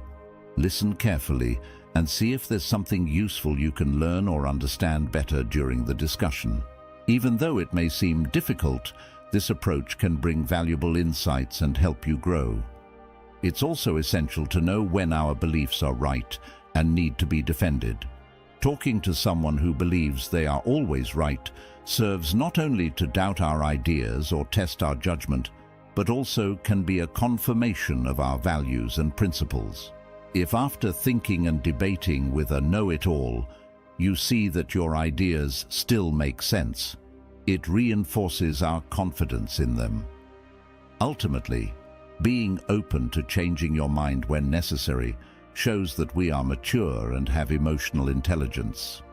Viewing challenges as opportunities to learn, not as threats, significantly transforms our way of thinking and also makes us more balanced and aware in our lives. Use reason. According to Seneca, using reason is essential to achieve clarity of thought. This helps maintain emotional stability, no matter how difficult a conversation or interaction with someone who always wants to be right is. There's an important Stoic principle that says, "No one can disturb or destabilize us unless we allow it." Although Stoic philosophy is very ancient, its wisdom is surprisingly modern and relevant.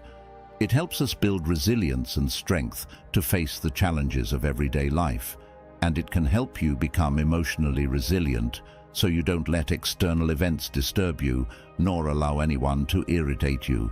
Stoic philosophy can teach you to control yourself and maintain tranquility in the midst of a difficult conversation or argument. It can assist you in decision-making and, therefore, dramatically simplify your daily life. The key here is to use logical and rational arguments rather than emotional ones to discuss different viewpoints, striving to maintain serenity no matter what happens around you. But remember that, while for us, this may be a learning experience, for others, it may seem like an attack on their self-esteem. The power of silence. Often, When we try to explain our point of view to people who think they are always right, it seems like they never really listen to us. This can happen because it's difficult for these people to accept others' ideas. Even if they hear us, they won't respond or engage in the conversation. What for us is learning, for them is an attack on their self-esteem. For example, if someone criticizes us for something we do, like eating meat or supporting a certain political movement, it makes us reflect. We consider the criticism, think about the reasons behind it, and decide whether or not to incorporate this new perspective into our beliefs. This is part of a healthy process of learning and adaptation. On the other hand, with an insecure person, if we give them the same information, they won't listen and will always impose their arguments in a way that nothing changes their way of thinking. This behavior creates communication barriers and often makes a simple conversation difficult. Knowing this, we can choose the best strategy in response: silence. Silence can be very useful, especially when dealing with someone who always thinks they're right. Often, choosing not to engage in an argument can help us avoid fights and maintain calm. Stoic philosophy teaches us that valuing silence helps maintain our inner peace. The Stoics believed that we should control our reactions to the situations around us to remain calm. When we decide to stay quiet in moments of tension, we are practicing self-control. Choosing not to speak doesn't mean we are passive, cowardly, or that we agree with everything. It shows that we are strong and aware. Knowing when to speak and when to stay quiet is an important skill that helps us deal with difficult situations. It's not always worth the price of opening our mouths and arguing with the know-it-all. Silence also allows us to observe more and think more clearly about what is happening. Instead of wasting energy on endless arguments, we can use this time to reflect and try to better understand others. This can open our minds to new ideas and perspectives that we wouldn't see if we were arguing. Therefore, using silence is not just a way to avoid conflicts, it's a way to grow personally. We learn about patience, about setting boundaries, and choosing our battles. In a world full of opinions, knowing when to stay quiet can be a powerful way to assert our position and maintain our peace of mind. Dealing with people who think they are always right can be very difficult and tiring. It's important to learn to handle it intelligently. In all the strategies you saw in the video, it's important to understand their value. Master your ability to react through reason, and have emotional intelligence to deal with the stress these people try to cause in us. This balanced way of acting helps you stay firm and respectful while avoiding unnecessary arguments. Thus, you strengthen your confidence and learn to deal better with complicated situations. Most importantly, don't negate yourself, lose your identity, or diminish yourself all the time just to avoid fights. When you decide to yield, do it strategically, so that the price of your peace is not your self-esteem or you giving your power to others. Now, if any part of this message has been helpful to you, leave us your like and comment, helping the algorithm recommend it to someone who needs it at this time. If you don't know what to say, just type mind over body. Don't forget to subscribe so you don't miss new videos. And if you look through the videos we've already uploaded, you're sure to find something to take with you. Have a good day. In a world that constantly demands more from us, whether at work, home, or within ourselves, we often find our emotional and physical resilience tested. Yet, resilience, the ability to recover and thrive in the face of adversity, isn't something we are born with, it's something we can build. What if we told you that there are 8 powerful habits shaped by history's greatest minds and grounded in time-tested philosophical wisdom that can help you cultivate both emotional and physical strength? These habits go beyond mere grit or fitness. They focus on building a balanced form of resilience, strengthening your mind and body in harmony. Emotional resilience allows us to face life's challenges with composure and insight, while physical strength gives us the vitality and endurance needed to persist. In this video, we'll walk you through these 8 transformative habits. Drawing inspiration from historical figures who embodied resilience and philosophical traditions that have guided human growth for centuries, we'll provide you with practical steps to integrate these habits into your life. What sets this guide apart is the diversity of perspectives we'll explore. While Stoicism offers invaluable lessons, we'll also pull from existentialism, Epicureanism, and Renaissance humanism, philosophies that broaden our understanding of strength and resilience. Whether you're aiming to improve your emotional fortitude or build physical stamina, these habits will help you thrive. Now, if you are new here, please like the video and subscribe. Statistics show that only 15% of my audience is subscribed to the channel, so if this content has helped you in any way, I ask you to subscribe and hit the notification bell. Now, let's begin with the first habit. The solitude. Habit 1. Daily physical movement. Movement is the foundation of life. Regular physical activity doesn't just keep you physically fit, it also plays a crucial role in emotional well-being. Exercise is known to release endorphins, often referred to as feel-good chemicals, which boost your mood and reduce stress. By engaging in daily movement, you not only build physical strength, but you also cultivate emotional resilience. Physical movement fosters emotional clarity. Whether it's a 10-minute walk, a yoga session, or a high-intensity workout, moving your body helps clear your mind, enabling you to approach problems with fresh perspectives.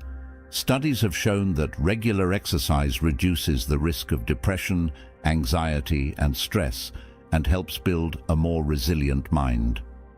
Theodore Roosevelt, the 26th President of the United States, is a prime example of how physical movement can transform both body and mind. As a child, Roosevelt suffered from severe asthma and was often sick. Doctors doubted that he would ever lead a physically active life, but rather than accepting this limitation, Roosevelt adopted what he called the strenuous life. Roosevelt took up boxing, hiking, horseback riding, and other physically demanding activities. By pushing his body to its limits, he not only strengthened his physique, but also developed an unshakable emotional resilience. His experiences in the wilderness, where he often faced dangerous conditions, gave him the strength to face political and personal adversity later in life. Roosevelt's life is a testament to the power of physical activity in fostering emotional resilience. He famously said, "The credit belongs to the man who is actually in the arena, whose face is marred by dust and sweat and blood." For him, physical movement was not just a means of staying fit, it was a way to prepare for life's many battles. Musonius Rufus, a lesser-known Stoic philosopher, was one of the first to emphasize the importance of physical health in living a virtuous life. According to Rufus, physical exercise is essential because it strengthens both the body and the soul. He argued that if the body is weak, the soul's ability to function is hindered. Physical strength, therefore, is not just about aesthetics or athletic performance. It's about cultivating resilience that permeates both body and mind. In Stoicism, the mind and body are interconnected. Musonius believed that if you want to withstand emotional hardships, you must first train your body to endure physical discomfort. This physical endurance, in turn, strengthens your capacity to face emotional and psychological challenges with greater composure and stability. So how can you adopt this habit? You don't need to engage in extreme activities like Roosevelt did, but daily movement, even in small doses, can be transformative. Here are a few suggestions. Walking. Start with a simple 20-minute walk each day. It clears the mind and gets your blood flowing, helping both mental and physical clarity. yoga or stretching. These gentle forms of exercise increase flexibility and promote relaxation, which reduces stress and anxiety. Strength training or cardio. If you're looking to challenge yourself physically, consider adding some strength training or cardio exercises to your routine. This will not only build physical endurance, but also improve your mental resilience. The key is consistency. Daily movement, no matter how small, will gradually build up your strength, both emotional and physical. Over time, you'll find that your ability to handle stress, anxiety, and adversity improves in tandem with your physical fitness. Habit 2. Practicing silence and solitude. In today's hyper-connected world, silence and solitude are rare commodities. We're constantly bombarded with information, notifications, and distractions that keep us from hearing our own thoughts. Yet, silence and solitude are crucial for emotional strength. They give us the space to reflect, process emotions, and develop a deeper understanding of ourselves. Practicing silence allows you to step away from the chaos and find clarity. It creates a buffer zone where you can recharge emotionally, prepare for future challenges, and engage in deep self-reflection. Solitude also fosters creativity, emotional resilience, and personal growth. Søren Kierkegaard, often regarded as the father of existentialism, believed that solitude was essential for self-reflection and understanding one's true self. Kierkegaard often retreated into silence to contemplate the deeper questions of existence. He spent much of his life alone, writing prolifically about the human condition and the complexities of living an authentic life. Through solitude, Kierkegaard developed the emotional strength to confront life's existential questions head-on. His famous works, such as Fear and Trembling, explore the tension between freedom, responsibility, and the human experience. It was through these periods of deep introspection that Kierkegaard gained clarity on his philosophy of life, developing resilience that helped him navigate personal struggles. Kierkegaard taught that solitude is not something to be feared or avoided, but rather embraced. He believed that only by withdrawing from societal noise can individuals truly confront themselves and their authentic desires. In silence, we strip away the external expectations of others and face our own truths, often uncomfortable but ultimately empowering.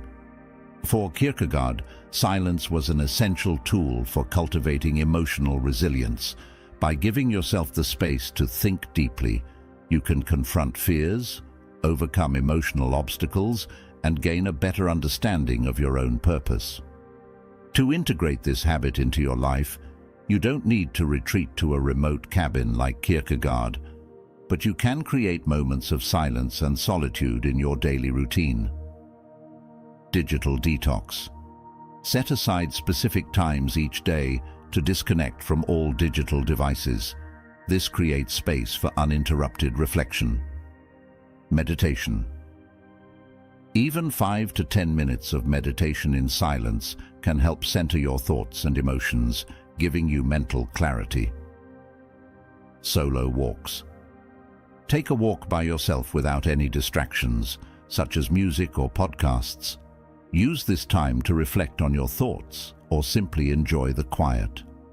Practicing silence and solitude can have profound effects on your emotional well-being.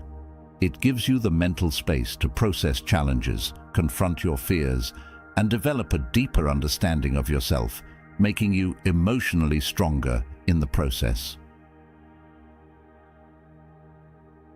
Habit 3. Cultivating contentment and simple living. In a world that often equates success with accumulation, whether it's wealth, possessions, or social status, contentment can feel elusive. Yet, contentment is crucial for emotional stability. By cultivating contentment, you free yourself from the constant striving and stress that come with wanting more. A simpler, more intentional life brings peace and reduces emotional turbulence. Contentment isn't about complacency. It's about finding joy and satisfaction in the present moment. It allows you to focus on what truly matters, rather than constantly chasing after the next goal or possession. Simple living, in turn, reduces physical and emotional clutter, helping you create a more peaceful environment for yourself. Henry David Thoreau, the famous American transcendentalist, embodied the principles of contentment and simple living in his experiment at Walden Pond. Thoreau lived in a small cabin for 2 years, away from the distractions of modern society, where he practiced self-sufficiency and simplicity. Thoreau's time at Walden was a deliberate attempt to strip away the excesses of life and focus on the essentials. He believed that by living simply, one could attain greater emotional clarity and personal freedom. His book, Walden, reflects his philosophy of minimalism and contentment, showing how a life of simplicity leads to deeper self-awareness and happiness. Epictetus, the ancient Greek philosopher, advocated for a life focused on simple pleasures. He believed that happiness comes not from extravagant wealth or indulgence, but from appreciating the small, natural joys in life, such as friendship, tranquility, and self-reflection. According to Epictetus, reducing one's desires leads to greater contentment and freedom from anxiety. Epictetus taught that by eliminating unnecessary desires, we can live a more peaceful, fulfilling life. He encouraged people to focus on what they genuinely need, rather than constantly pursuing superficial pleasures, which often lead to emotional distress. You can cultivate contentment and embrace simplicity in your own life by making small, intentional changes. Gratitude practice. Focus on the things you already have rather than what you lack. This shift in perspective can help reduce feelings of dissatisfaction. Declutter. Simplify your living space by removing possessions that no longer serve you. A clutter-free environment promotes emotional calmness. Slow down. Practice mindfulness in daily activities like eating, walking, or spending time with loved ones. Savor each moment instead of rushing through life. By focusing on contentment and simple living, you can cultivate a deeper sense of peace, reduce stress, and improve your emotional resilience. A simpler, more intentional life allows you to navigate challenges with greater clarity and strength. Habit 4. Engaging in creative expression. Creativity is not just about producing art, it is a powerful tool for emotional and psychological resilience. Engaging in creative activities helps you process emotions, reduce stress, and gain new perspectives on life's challenges. Whether through writing, painting, music, or any other form of creative expression, channeling your emotions into creative outlets fosters emotional growth and strength. Creative expression allows you to externalize and explore your emotions in a way that other activities may not. It helps you make sense of complex feelings, resolve internal conflicts, and see problems from new angles. Beyond emotional benefits, creative activities often have physical benefits as well, promoting relaxation and lowering stress-related hormones in the body. Leonardo da Vinci, one of the greatest polymaths in history, is a prime example of how engaging in creativity can build emotional and intellectual strength. He didn't limit himself to just one form of expression. His genius spanned painting, sculpture, engineering, anatomy, and philosophy. His curiosity and creative pursuits shaped his resilience by fostering an open, inquisitive mindset that allowed him to face challenges with confidence. Da Vinci's approach to life was rooted in constant creation and exploration. Whether he was painting The Last Supper or sketching ideas for inventions, his creative work helped him process and express his ideas about humanity and nature. His relentless creativity gave him the emotional and intellectual flexibility to innovate and adapt, even in the face of societal and personal obstacles. The Renaissance period, of which Da Vinci was a key figure, emphasized the development of the whole person, intellectually, emotionally, and creatively. Humanism, the philosophical backbone of the Renaissance, focused on the importance of human creativity, education, and expression. It encouraged people to cultivate their talents and explore their potential in various fields, believing that creative endeavors strengthen both the mind and the spirit. Renaissance humanists like Petrarch and Erasmus championed the idea that by engaging in creative pursuits, people could lead fuller, more balanced lives. They argued that the arts, literature, and science were not just luxuries, but essential for human flourishing. Incorporating creative expression into your life doesn't mean you have to be a world-class artist. The goal is to engage with creativity in whatever form resonates with you. Journaling or writing.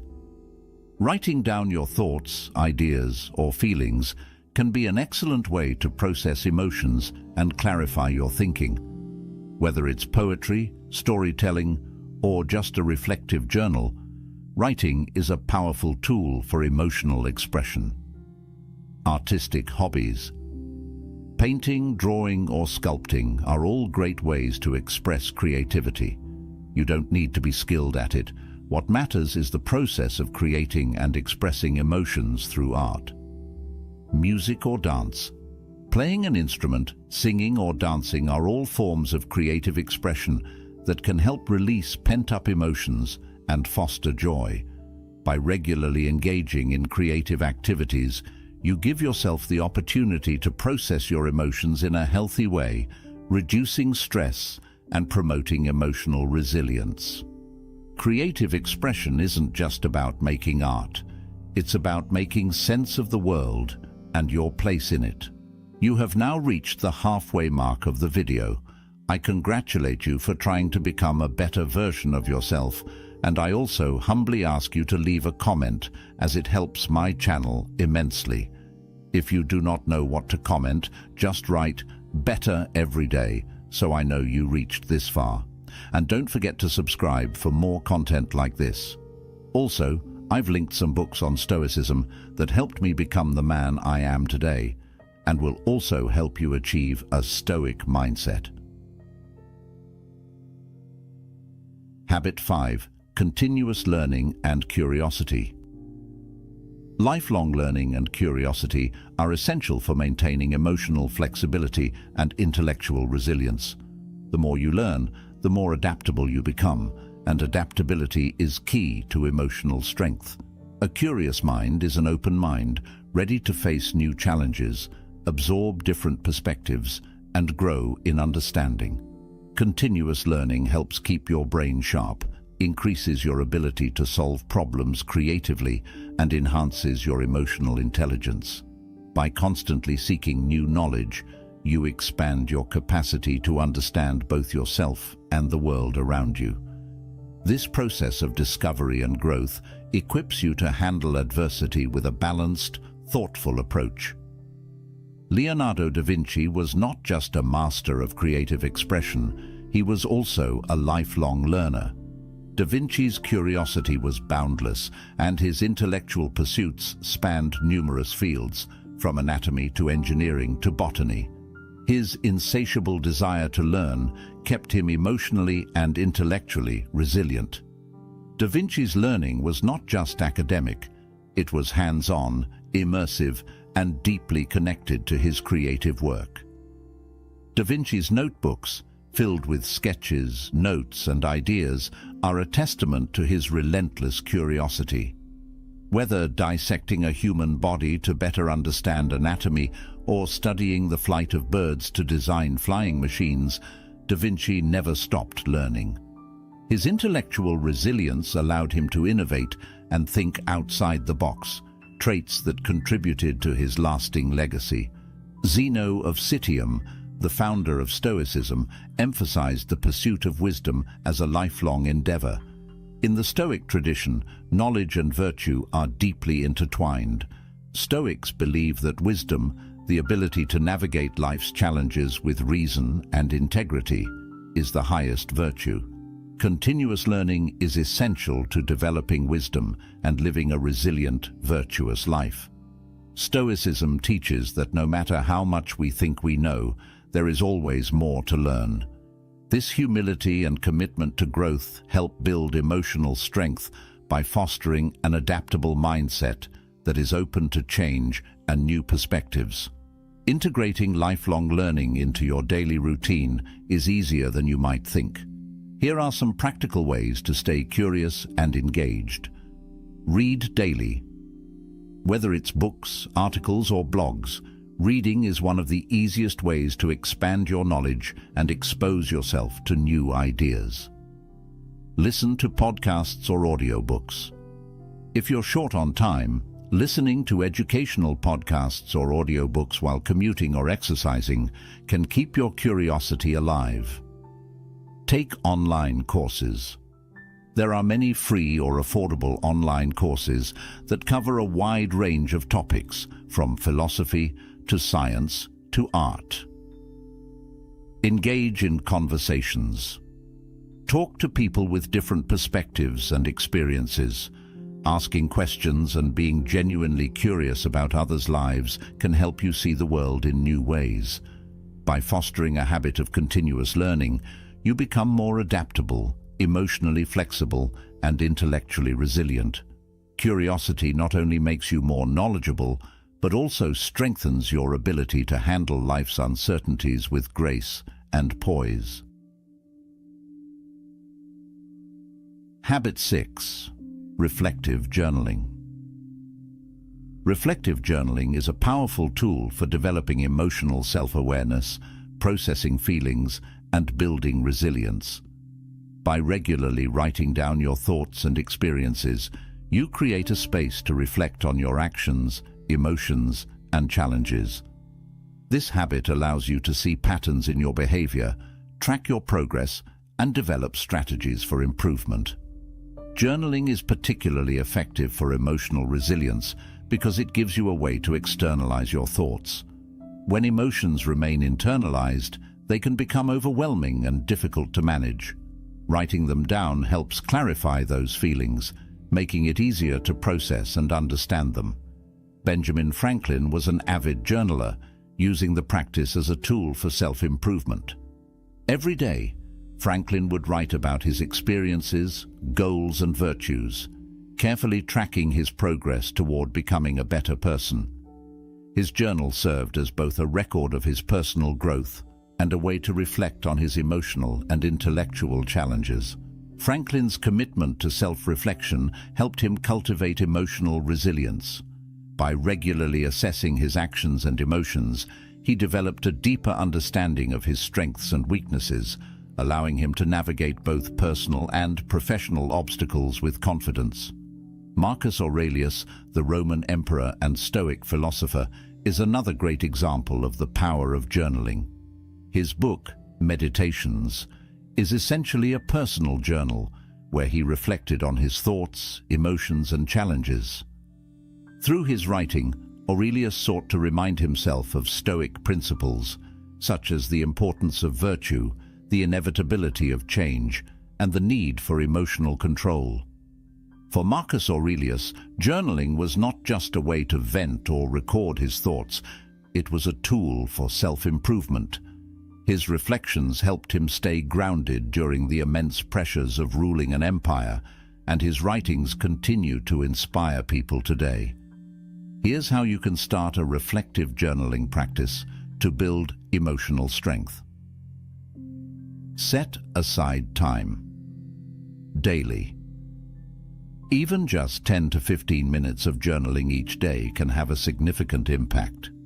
Find a time when you're least likely to be interrupted, whether it's first thing in the morning or right before bed.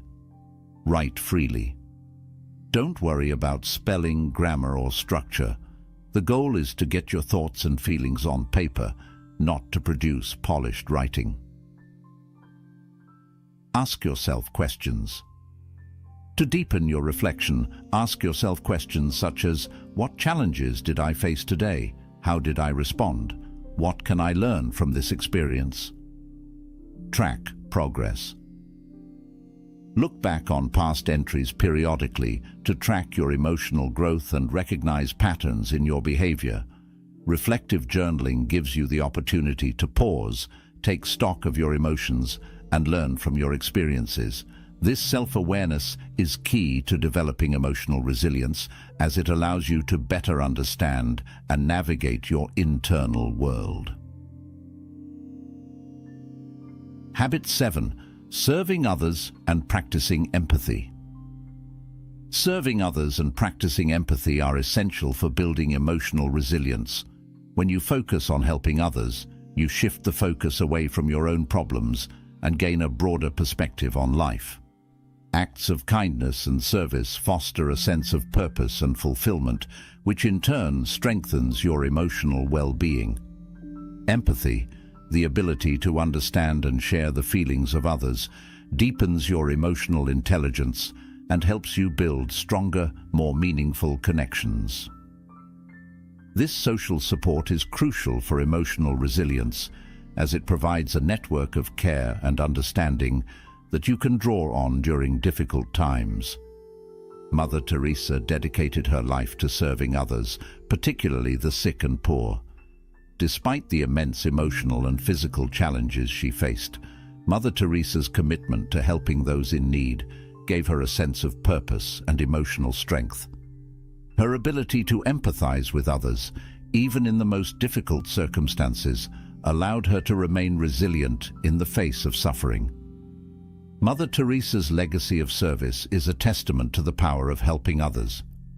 By focusing on the needs of those around her, she developed an unshakable emotional fortitude that enabled her to carry out her mission, even in the face of personal hardship. Confucianism, one of the oldest philosophical traditions, emphasizes the importance of empathy, kindness, and serving others as fundamental virtues. Confucius taught that cultivating ren, benevolence or humanity, is essential for personal and social harmony. According to Confucian teachings, serving others is not just a moral duty, but a way to cultivate inner peace and emotional strength. Confucius believed that by practicing empathy and kindness, we build stronger relationships and create a more harmonious society. This, in turn, fosters emotional resilience, as we are more likely to feel supported and fulfilled when we are connected to others through acts of service. Here are some ways to integrate service and empathy into your daily life. Volunteer. Whether it's at a local shelter, food bank, or community organization, volunteering your time to help others is a powerful way to cultivate empathy and emotional strength. Practice small acts of kindness. Helping others doesn't have to be grandiose. Small acts of kindness, like offering a listening ear to a friend, helping a neighbor, or being kind to a stranger, can have a profound impact on both you and the recipient. Empathetic listening. When talking with others, practice truly listening to understand their perspective, rather than simply waiting for your turn to speak. This deepens your empathy and builds stronger emotional connections. By focusing on serving others and practicing empathy, you not only contribute to the well-being of those around you, but you also strengthen your own emotional resilience. Franklin's commitment to self-reflection helped him cultivate emotional resilience. By regularly assessing his actions and emotions, he developed a deeper understanding of his strengths and weaknesses, allowing him to navigate both personal and professional obstacles with confidence. Marcus Aurelius, the Roman emperor and Stoic philosopher, is another great example of the power of journaling. His book, Meditations, is essentially a personal journal where he reflected on his thoughts, emotions, and challenges. Through his writing, Aurelius sought to remind himself of Stoic principles, such as the importance of virtue, the inevitability of change, and the need for emotional control. For Marcus Aurelius, journaling was not just a way to vent or record his thoughts, it was a tool for self-improvement. His reflections helped him stay grounded during the immense pressures of ruling an empire, and his writings continue to inspire people today. Here's how you can start a reflective journaling practice to build emotional strength. Set aside time. Daily. Even just 10 to 15 minutes of journaling each day can have a significant impact. Find a time when you're least likely to be interrupted, whether it's first thing in the morning or right before bed. Write freely. Don't worry about spelling, grammar, or structure. The goal is to get your thoughts and feelings on paper, not to produce polished writing. Ask yourself questions. To deepen your reflection, ask yourself questions such as, what challenges did I face today? How did I respond? What can I learn from this experience? Track progress. Look back on past entries periodically to track your emotional growth and recognize patterns in your behavior. Reflective journaling gives you the opportunity to pause, take stock of your emotions, and learn from your experiences. This self-awareness is key to developing emotional resilience, as it allows you to better understand and navigate your internal world. Habit 7. Serving others and practicing empathy. Serving others and practicing empathy are essential for building emotional resilience. When you focus on helping others, you shift the focus away from your own problems and gain a broader perspective on life. Acts of kindness and service foster a sense of purpose and fulfillment, which in turn strengthens your emotional well-being. Empathy, the ability to understand and share the feelings of others, deepens your emotional intelligence and helps you build stronger, more meaningful connections. This social support is crucial for emotional resilience, as it provides a network of care and understanding that you can draw on during difficult times. Mother Teresa dedicated her life to serving others, particularly the sick and poor. Despite the immense emotional and physical challenges she faced, Mother Teresa's commitment to helping those in need gave her a sense of purpose and emotional strength. Her ability to empathize with others, even in the most difficult circumstances, allowed her to remain resilient in the face of suffering. Mother Teresa's legacy of service is a testament to the power of helping others. By focusing on the needs of those around her, she developed an unshakable emotional fortitude that enabled her to carry out her mission, even in the face of personal hardship. Confucianism, one of the oldest philosophical traditions, emphasizes the importance of empathy, kindness, and serving others as fundamental virtues. Confucius taught that cultivating ren, benevolence or humanity, is essential for personal and social harmony. According to Confucian teachings, serving others is not just a moral duty, but a way to cultivate inner peace and emotional strength. Confucius believed that by practicing empathy and kindness, we build stronger relationships and create a more harmonious society.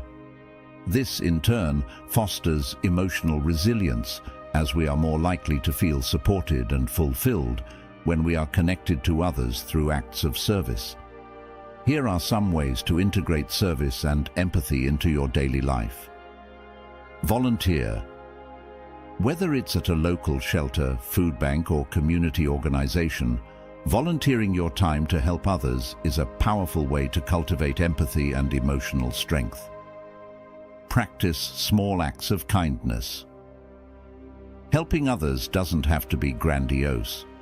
Small acts of kindness, like offering a listening ear to a friend, helping a neighbor, or being kind to a stranger, can have a profound impact on both you and the recipient. Empathetic listening. When talking with others, practice truly listening to understand their perspective. rather than simply waiting for your turn to speak. This deepens your empathy and builds stronger emotional connections.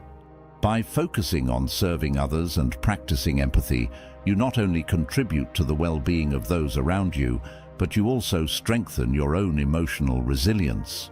By appreciating what you have and focusing on life's simple pleasures, you can reduce anxiety and build emotional stability. Habit 4. Engaging in creative expression. Creative expression allows you to process emotions and gain new perspectives on life's challenges. Whether through writing, painting, music, or other forms of art, creativity helps you build emotional resilience. Habit 5. Continuous learning and curiosity. Lifelong learning keeps your mind sharp and adaptable.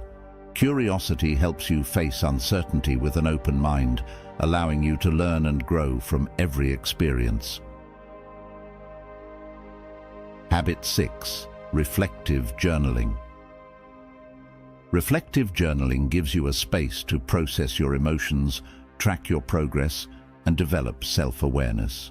This practice strengthens your emotional intelligence and resilience. Habit 7. Serving others and practicing empathy. Serving others and practicing empathy build a sense of purpose and emotional strength. By focusing on the needs of others, you develop deeper connections and enhance your emotional well-being.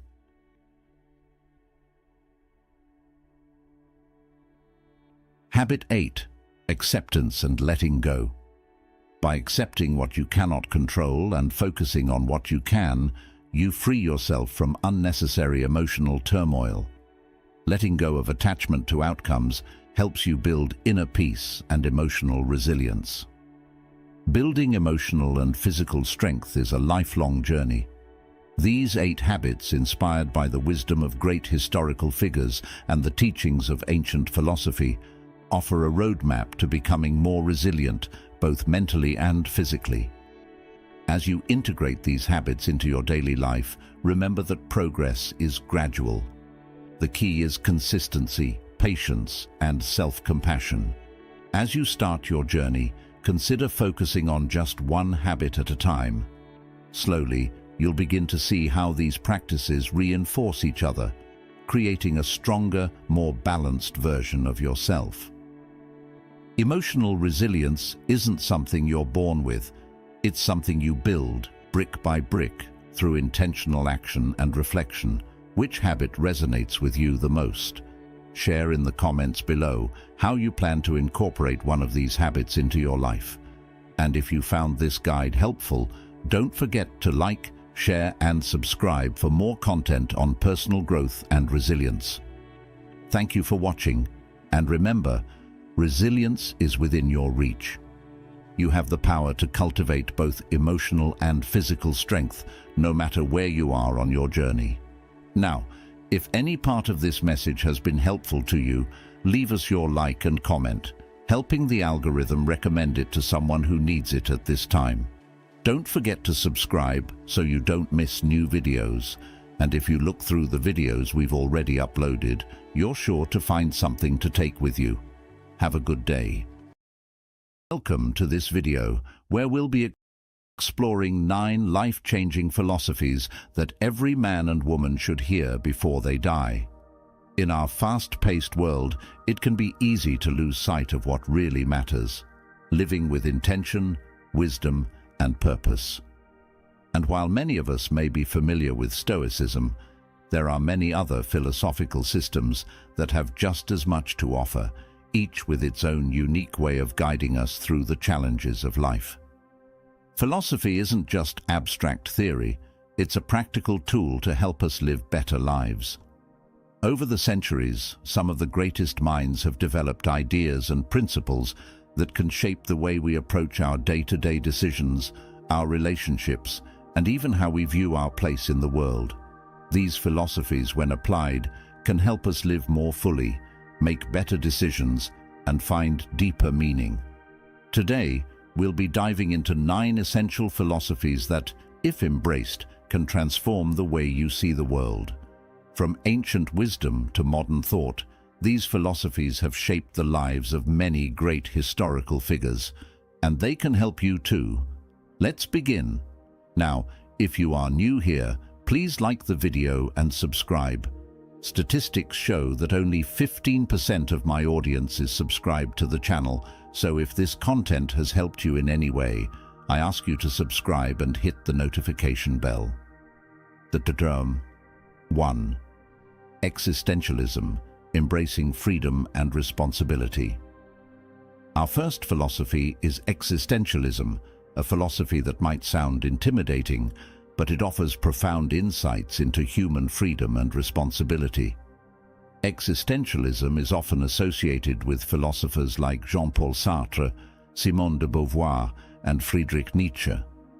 At its core, existentialism argues that life has no inherent meaning, and because of that, we are entirely free to create our own purpose and direction. This freedom, however, comes with a heavy burden: responsibility. Existentialists believe that we are responsible for shaping our lives through our choices. There's no preordained path or destiny to follow. Instead, we must embrace our freedom and the consequences that come with it. This philosophy encourages us to accept that while life may seem absurd and unpredictable, we have the power to define what it means for us. Existentialism is empowering because it reminds us that, despite external circumstances, we always have the freedom to choose how we respond to life's challenges. It frees us from the need to search for meaning in external sources like religion or societal expectations, and instead asks us to focus on our personal growth and autonomy. You can practice existentialism by making conscious, intentional choices in your life. For example, instead of feeling stuck in a job you dislike, you can take ownership of your career path by actively seeking opportunities that align with your personal values. Remember, even doing nothing is a choice, so take responsibility for what you do and how you live. A great example of existentialism in action is Simone de Beauvoir, a pioneering feminist and existentialist philosopher. She applied existentialism to challenge traditional gender roles, arguing that women are not inherently tied to societal expectations and should be free to define their own identities. Her work empowered countless women to take control of their lives, and her philosophy continues to inspire feminist movements around the world. Another figure is Nelson Mandela, who, during his 27 years in prison, could have succumbed to despair, but instead chose to rise above his circumstances. He embraced his freedom of thought and his responsibility to fight for justice, ultimately leading his country to reconciliation. Mandela's life shows us that even in the face of seemingly insurmountable odds, we can choose to act in alignment with our principles. Existentialism teaches us to live with authenticity. Instead of passively accepting the roles society assigns us, we can choose to live on our own terms. This philosophy helps you develop a strong sense of personal responsibility, reminding you that your choices, not fate, determine your life's trajectory. With this mindset, you can shape your life according to your values and goals, no matter how overwhelming the world around you may seem. 2.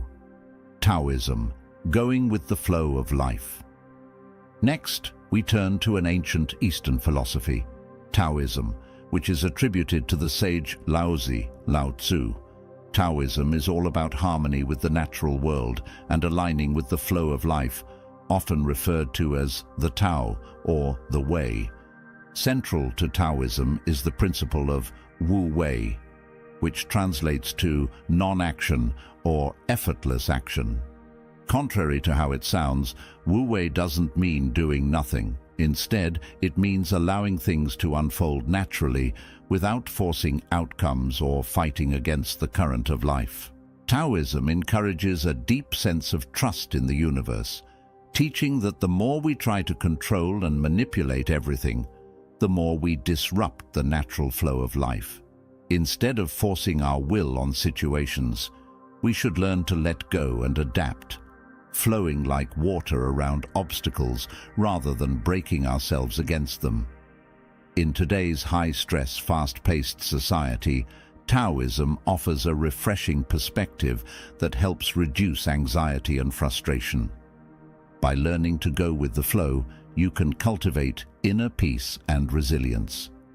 This philosophy teaches you to focus on what you can control while letting go of the rest, which can be incredibly liberating. One way to practice Taoism in your life is through mindfulness and adaptability.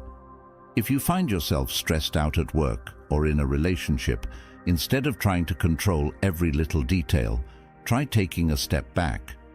Ask yourself, am I forcing something here? If the answer is yes, try to release that need for control and let things unfold naturally. Sometimes the best action is inaction, or simply allowing life to move forward without interference.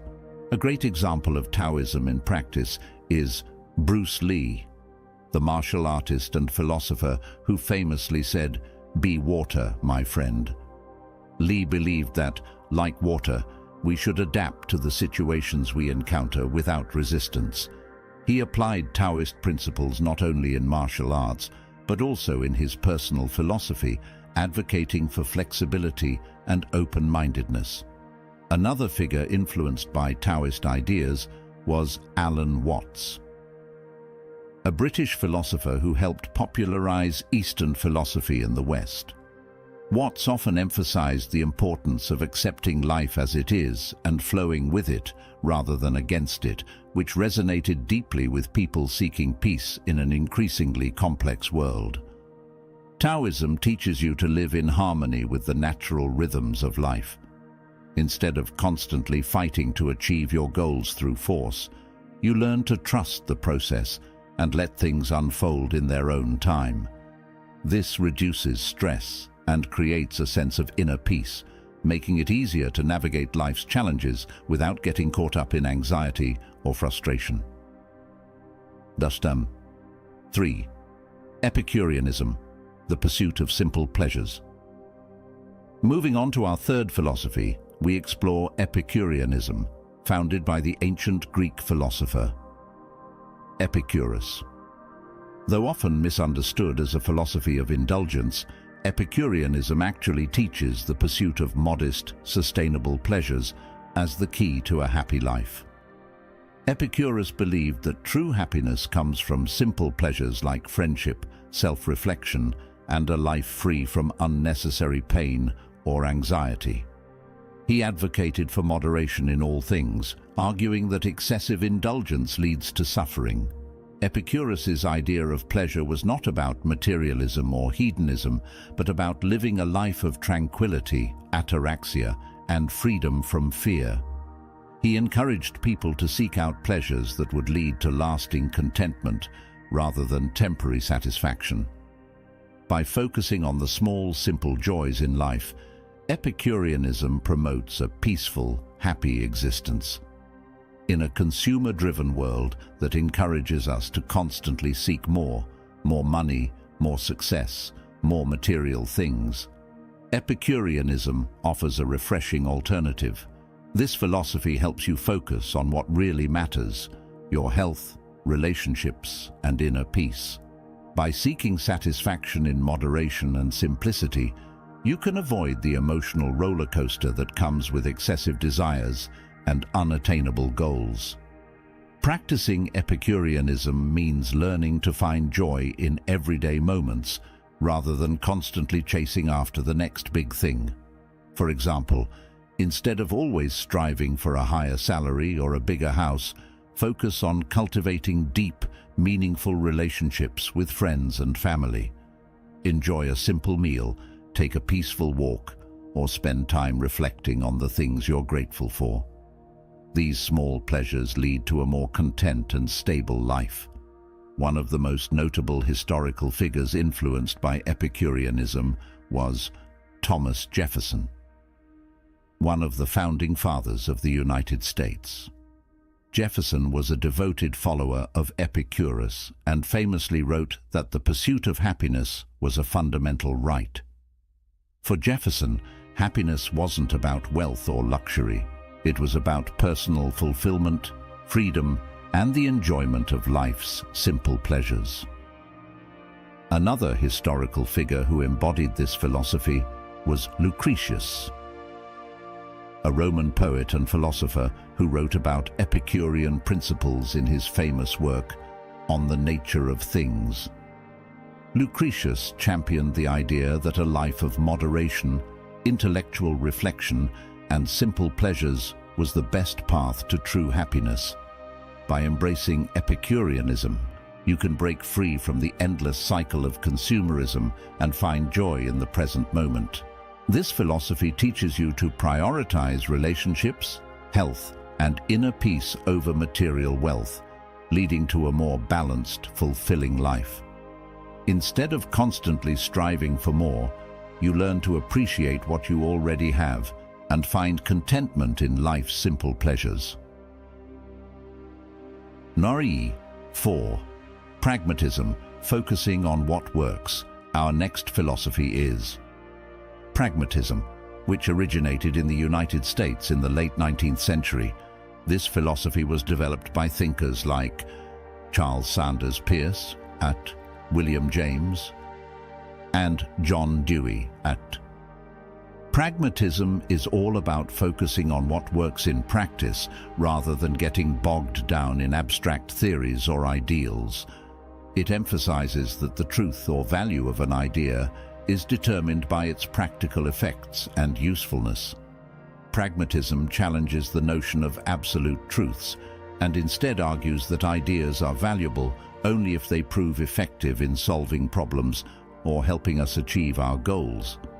Rather than being dogmatic about beliefs, pragmatists are open to adjusting their views based on new experiences and outcomes.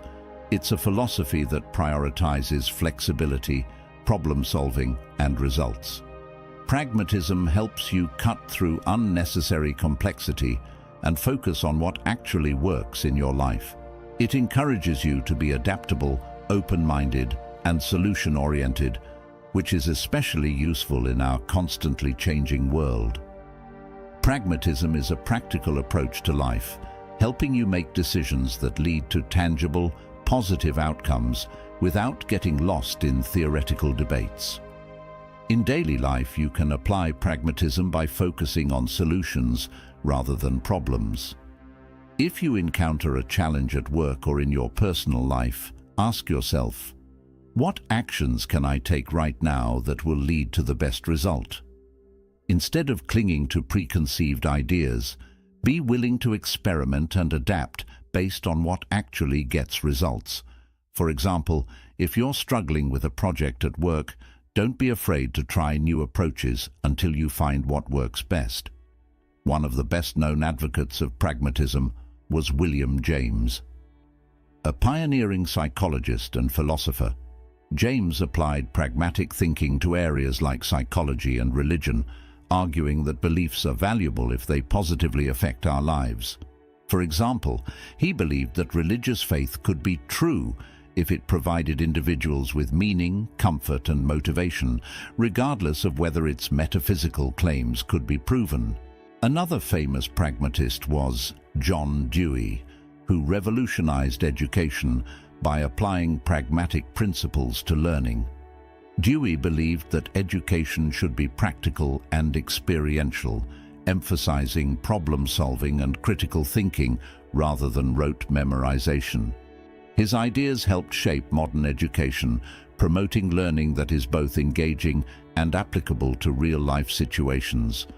Pragmatism encourages you to focus on practical outcomes rather than getting caught up in theoretical debates or rigid beliefs. It reminds you to stay flexible, open-minded, and results-driven, which can lead to more effective decision-making in all areas of life. By focusing on what works, pragmatism helps you adapt to new challenges and stay productive no matter what obstacles you face. 5. Ubuntu. I am. because we are moving on to a philosophy that comes from the African continent. Ubuntu is a powerful idea rooted in the interconnectedness of all people. Ubuntu is a Nguni Bantu term that means "I am because we are." It emphasizes the importance of community, compassion, and the belief that our humanity is tied to how we treat others. While Ubuntu is not typically categorized as a formal philosophy in the Western sense, its teachings have deeply influenced social justice movements and leadership approaches, particularly in South Africa. Ubuntu teaches that an individual's well-being is bound up with the well-being of the community. It stresses the importance of empathy, kindness, and mutual respect, suggesting that our humanity is not something we possess individually, but something we share with others. This principle is particularly useful in an age where individualism often takes precedence over community values. Ubuntu encourages us to see beyond our own self-interests and focus on building strong, supportive relationships with those around us. It fosters empathy, generosity, and social cohesion, which can lead to a greater sense of belonging and fulfillment. By practicing Ubuntu, you can cultivate a more meaningful life by contributing to the well-being of others, which in turn enhances your own sense of purpose. To practice Ubuntu in your everyday life, start by making a conscious effort to foster kindness and compassion in your interactions with others. This could mean offering support to someone in need, actively listening to a friend, or participating in community service. Ubuntu teaches that our personal success and happiness are closely tied to the success and happiness of the people around us. By uplifting others, you uplift yourself. One of the most famous advocates of Ubuntu is Nelson Mandela, who often spoke about the philosophy as a guiding principle for building a new, united South Africa after the end of apartheid. Mandela believed that reconciliation, rather than revenge, was the key to healing his country's deep wounds, and he embodied Ubuntu by promoting forgiveness, understanding, and unity. Another figure who practiced Ubuntu was Desmond Tutu, the South African Anglican bishop and social rights activist. Tutu worked tirelessly to promote peace, equality, and justice, often drawing on the concept of Ubuntu to encourage empathy and solidarity across racial and social divides. His belief in Ubuntu helped shape South Africa's Truth and Reconciliation Commission, which sought to heal the country through forgiveness and collective responsibility. Ubuntu reminds you that you are not an island. Your happiness and success are deeply connected to the well-being of others. By fostering a sense of community and compassion, Ubuntu can help you build stronger, more fulfilling relationships. It also promotes empathy and kindness, which are essential for creating a more peaceful and supportive society.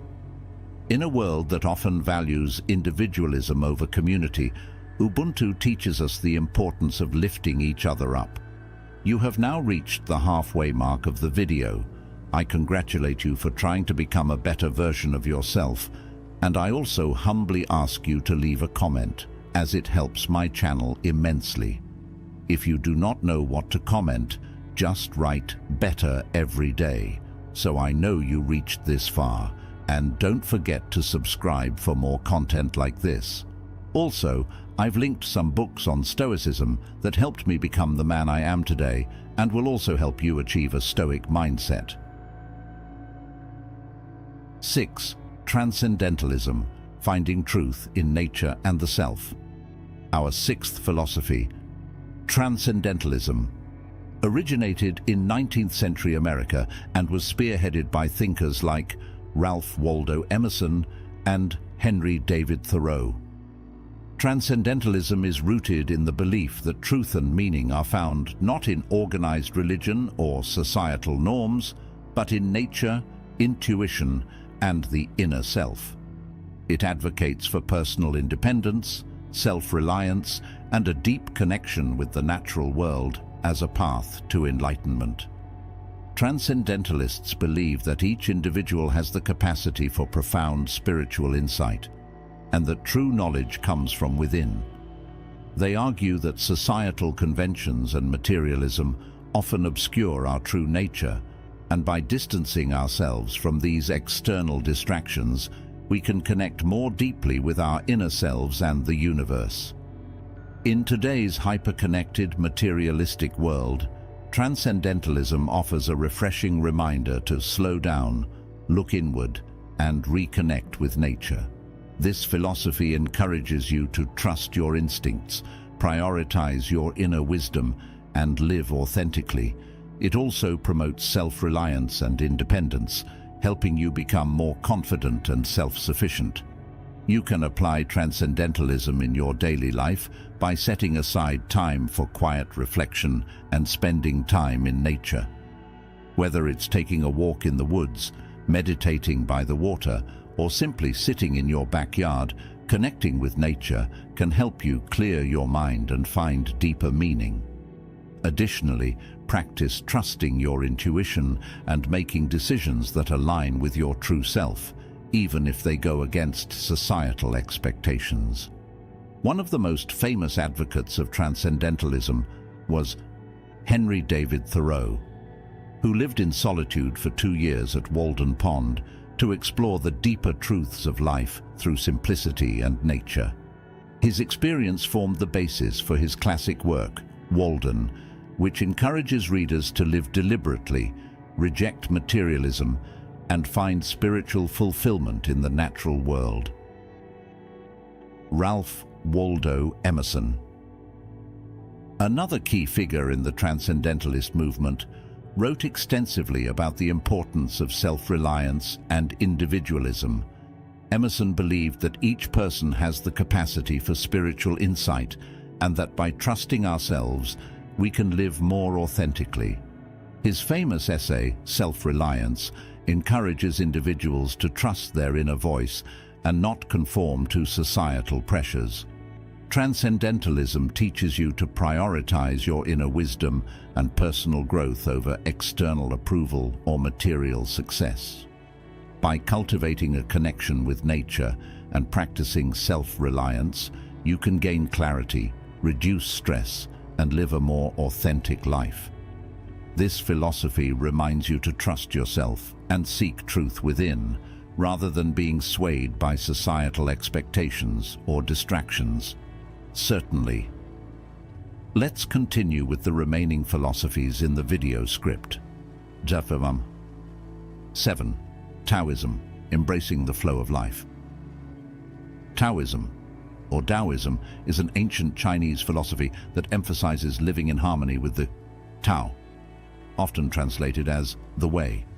Taoism was founded by the sage Laozi, who wrote the foundational text Tao Te Ching around the 6th century BCE.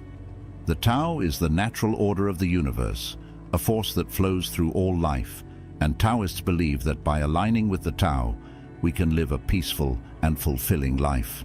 Taoism teaches that instead of resisting life's changes and challenges, we should embrace them with flexibility and adaptability. It values simplicity, spontaneity, and humility, and advocates for Wu Wei Ai, often translated as non-action or effortless action. Wu Wei doesn't mean inactivity.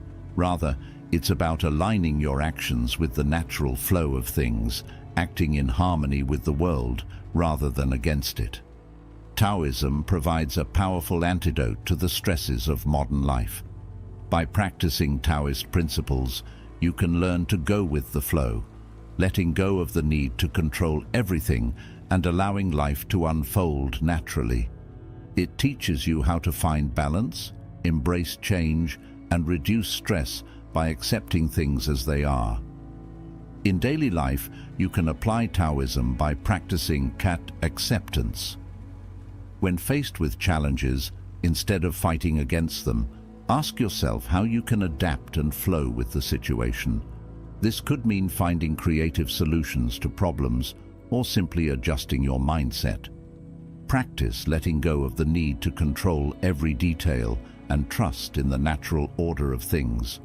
Another practical way to live Taoism is by simplifying your life, cutting out unnecessary complications and living with humility and contentment.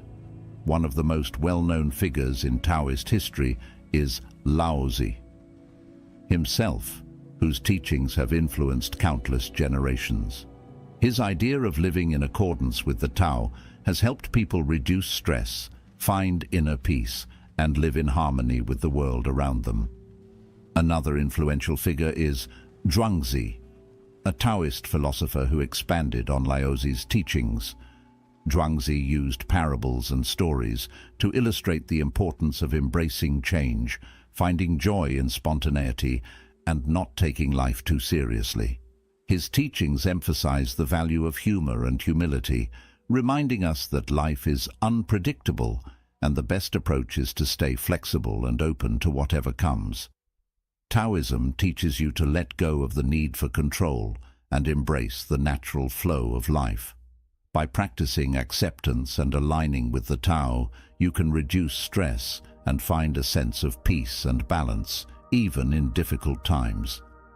This philosophy encourages you to trust that life will unfold as it should, and it helps you develop the resilience needed to navigate life's ups and downs with grace. 8. Existentialism, creating meaning in a chaotic world.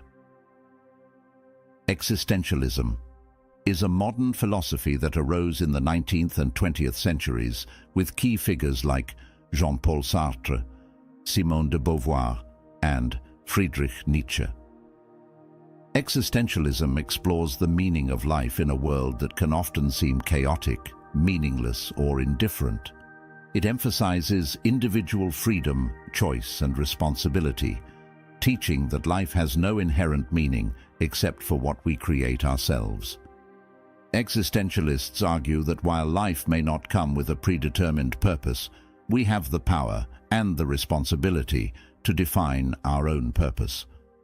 This can be both empowering and daunting, as it places the burden of meaning squarely on our shoulders.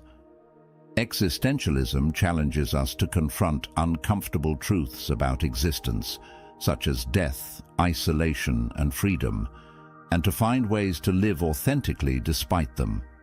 Existentialism helps you confront life's uncertainties and challenges head-on. It encourages you to embrace the freedom to create your own meaning and purpose, even in the face of an indifferent universe. By adopting an existentialist mindset, you can become more self-aware, take ownership of your life, and live with greater intentionality. In your daily life, you can apply existentialism by embracing the idea that you are free to shape your own path. This means making conscious decisions that align with your personal values and taking responsibility for those choices. Existentialism also encourages you to reflect on the impermanence of life, which can motivate you to live more fully in the present moment and make the most of your time. Whether it's in your career, relationships, or personal growth, take ownership of your actions and create a life that feels meaningful to you. Jean-Paul Sartre, one of the most famous existentialists, taught that existence precedes essence, meaning that we are not born with a preordained purpose, but rather we create our purpose through our actions. Sartre applied existentialist principles to his own life, advocating for personal freedom and social responsibility, which helped shape his work as a philosopher and political activist. Simone de Beauvoir, another prominent existentialist, applied these ideas to issues of gender and personal freedom. In her book, The Second Sex, she explored how existentialist principles could be used to liberate individuals from societal expectations, particularly those placed on women. Her work inspired movements for women's rights and personal autonomy. Existentialism helps you take control of your life by encouraging you to create your own meaning and purpose. It teaches you to embrace freedom and responsibility and to live authentically, regardless of external circumstances. By accepting that life may not have an inherent meaning, you are free to design a life that aligns with your values and brings you fulfillment. Chapter 9. Epicureanism, the pursuit of simple pleasures. Finally, we turn to Epicureanism, a philosophy founded by Epicurus in ancient Greece around 307 BCE. Epicureanism is often misunderstood as a philosophy of hedonism or indulgence, but in reality, it advocates for the pursuit of simple, moderate pleasures. Epicurus believed that the key to a happy life was minimizing pain and maximizing pleasure, but he emphasized that true pleasure comes not from excess or indulgence, but from living a simple, balanced life free from unnecessary desires. Epicurus taught that the greatest pleasures are often the simplest: friendship, contemplation, and a peaceful state of mind. He argued that by avoiding the pursuit of material wealth or power and focusing on what brings genuine contentment, we can live more satisfying and fulfilling lives. Epicureanism helps you shift your focus away from materialism and excess and toward the pursuit of simple, meaningful pleasures. It teaches you that true happiness doesn't come from acquiring more things, but from cultivating contentment, gratitude, and balance in your life. By focusing on what truly matters, relationships, health, and peace of mind, you can live a happier, more fulfilling life. To apply Epicureanism in your daily life, focus on simplifying your lifestyle and avoiding unnecessary stress and desires. Spend time with loved ones, practice mindfulness, and appreciate the small joys in life. Epicurus also recommended reflecting on your desires and asking yourself whether they are truly necessary for your happiness. By minimizing materialism and focusing on experiences that bring peace and contentment, you can live more harmoniously. Epicurus himself lived out his philosophy by establishing the garden, a community of friends who lived simply and shared their lives in pursuit of knowledge, friendship, and tranquility. His teachings inspired many throughout history to seek a balanced life, free from the pursuit of excess. Thomas Jefferson, one of the founding fathers of the United States, was a known admirer of Epicureanism. He adopted many of its principles in his personal life, including his focus on simplicity, happiness, and the pursuit of wisdom. Jefferson believed that the ultimate goal of life was to achieve happiness through self-sufficiency, balance, and virtue, all of which are central to Epicurean thought. Epicureanism teaches you to find happiness in simplicity, relationships, and inner peace. It helps you cultivate a mindset of gratitude and contentment, steering you away from the endless pursuit of material success and encouraging you to focus on what truly brings you joy. By living a life of moderation and mindfulness, you can achieve a deeper sense of fulfillment. Conclusion. In this video, we've explored 9 powerful philosophies that can profoundly impact your life: Stoicism, Buddhism, Pragmatism, Ubuntu, Transcendentalism, Taoism, Existentialism, and Epicureanism. Each of these philosophies offers unique insights and practical tools for living a more intentional, fulfilling life. Whether you're seeking wisdom to guide your personal development, improve your relationships, or navigate life's challenges, these philosophies provide timeless principles that can help you on your journey. From the Stoic emphasis on controlling what you can to the Epicurean pursuit of simple pleasures, there is a philosophy here for everyone. I encourage you to reflect on the teachings that resonate most with you and find ways to apply them in your daily life. By doing so, you'll not only deepen your understanding of these powerful ideas, but also enhance your ability to live a life of purpose, balance, and joy. Thank you for watching, and if you found this video helpful, don't forget to like, comment, and subscribe for more content on philosophy, personal growth, and wisdom from across the ages. Now, if any part of this message has been helpful to you, leave us your like and comment, helping the algorithm recommend it to someone who needs it at this time. Don't forget to subscribe so you don't miss new videos. And if you look through the videos we've already uploaded, you're sure to find something to take with you. Have a good day. As we journey through life, we're often taught that helping others is a key part of being virtuous, compassionate, and kind. Whether it's through cultural expectations, personal relationships, or social norms, we're encouraged to lend a hand when someone is in need. But there's a critical truth that many overlook. Helping others should not come at the cost of your own well-being. There's a fine line between supporting someone in a meaningful, healthy way and becoming trapped in a cycle of toxicity that harms you both. Helping certain types of people doesn't just lead to frustration. It can erode your mental health, drain your energy, and pull you away from the virtues that Stoic philosophy holds dear. The ancient Stoics, philosophers like Marcus Aurelius, Epictetus, and Seneca, emphasized living in accordance with nature, cultivating inner peace, and exercising wisdom in all our relationships. Helping toxic people is not only futile, but also contradictory to these teachings. The Stoics believed that our responsibility is to ourselves first, to protect our tranquility, live with integrity, and avoid being swayed by destructive forces. In this guide, we'll explore 9 types of toxic people you should never help, why it's important to distance yourself from them, and how Stoic principles can guide you in navigating these relationships. Whether you're dealing with a manipulative friend, a narcissistic coworker, or a chronic complainer in your family, the wisdom of the Stoics can help you maintain your peace while still acting with compassion and integrity. Now, if you are new here, please like the video and subscribe. Statistics show that only 15% of my audience is subscribed to the channel.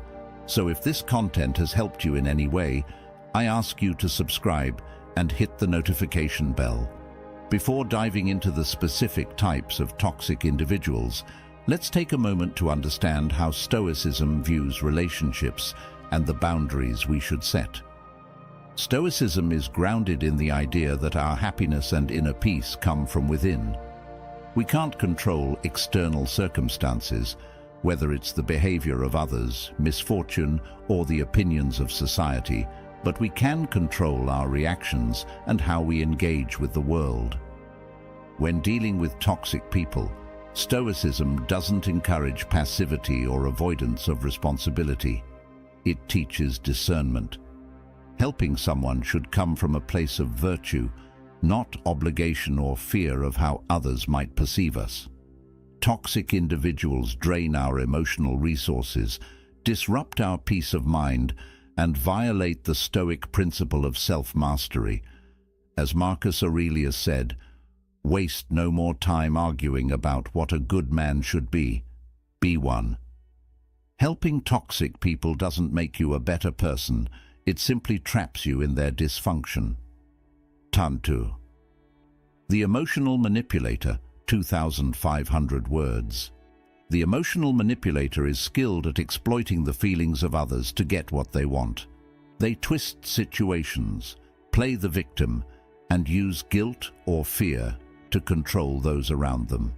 These manipulators often come across as helpless, always needing your assistance, sympathy, or emotional support.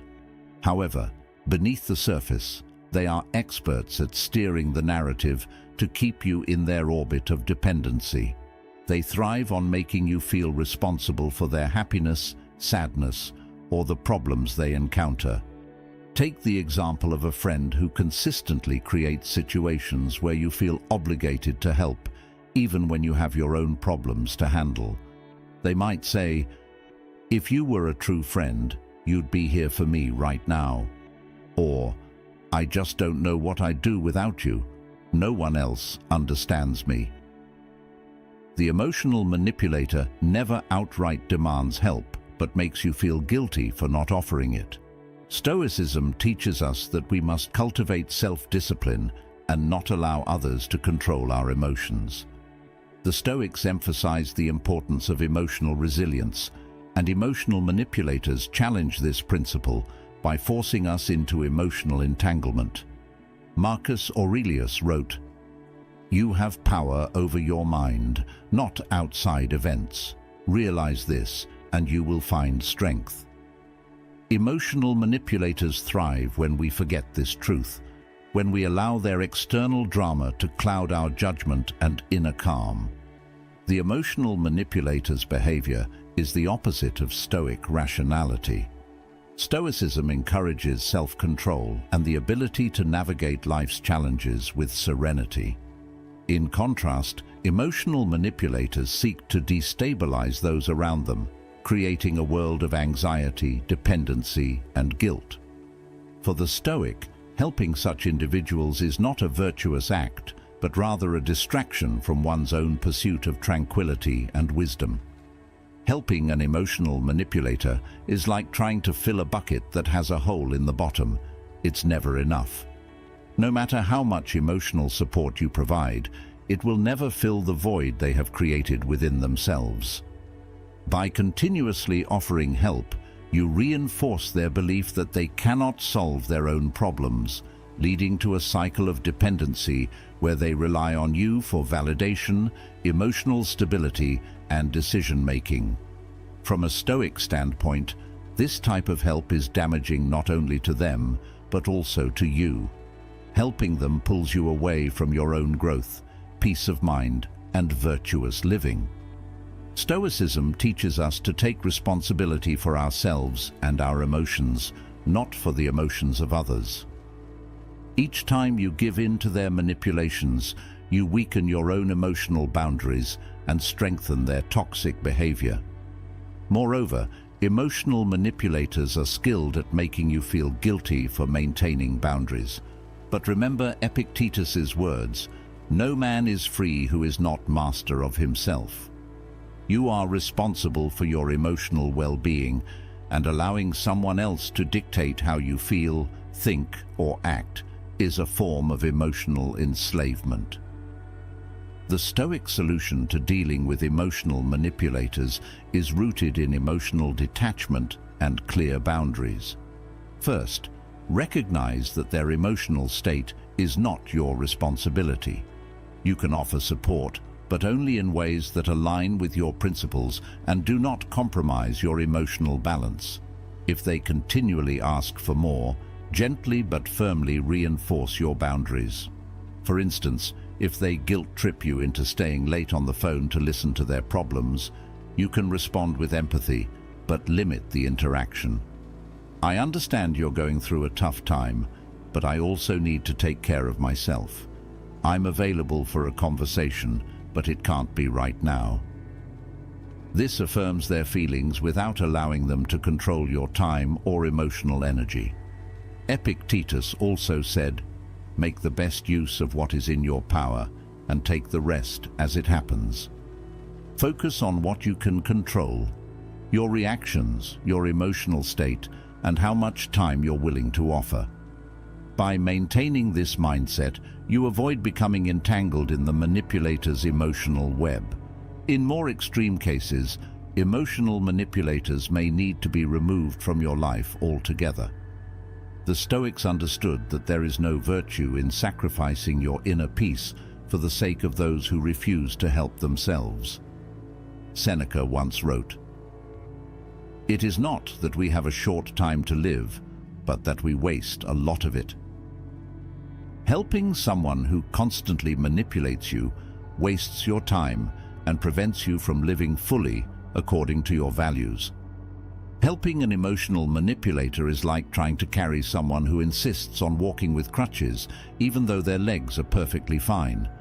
They lean on you, creating a false narrative that they need your support to walk. But the truth is, they choose dependency because it's easier than taking responsibility for their own life. The narcissist, 2,500 words. Narcissists are self-centered individuals who have an inflated sense of their own importance. They require constant admiration and attention, and often manipulate those around them to maintain their position at the center of everyone's universe. Narcissists lack empathy and are quick to diminish the value of others, especially when those people pose a threat to their sense of superiority. Narcissists view others as mere tools to serve their needs and ambitions.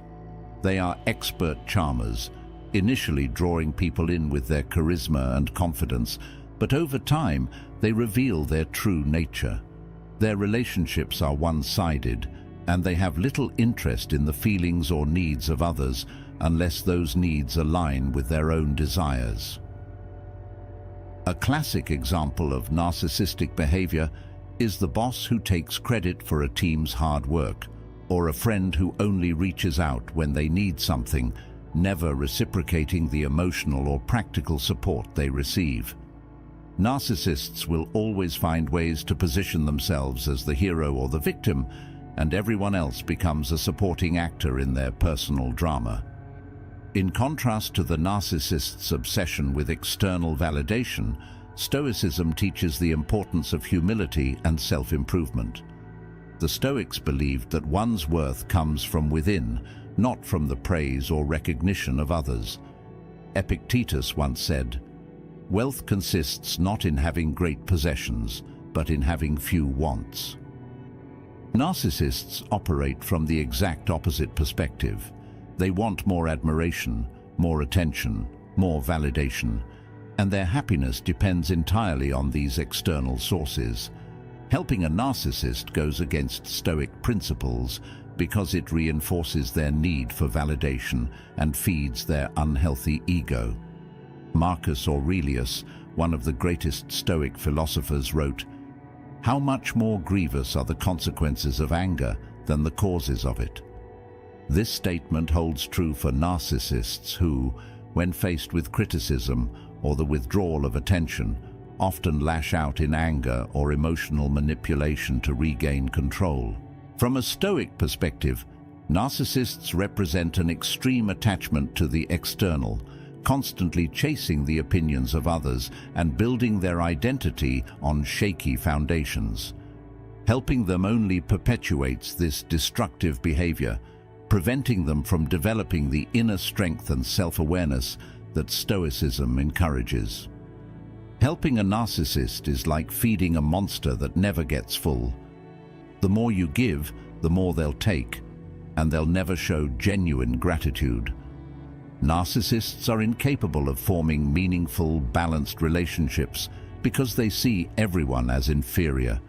Your help will never be enough, and any attempt to support them will only lead to further manipulation.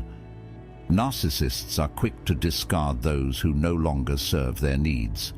The moment you stop feeding their ego, they'll move on to someone else who will. This creates a toxic cycle where you're constantly trying to meet their impossible demands, sacrificing your own well-being in the process. From a Stoic perspective, this type of relationship is detrimental to your pursuit of virtue and tranquility. The Stoics believed that we should act with kindness and compassion, but never at the expense of our own inner peace.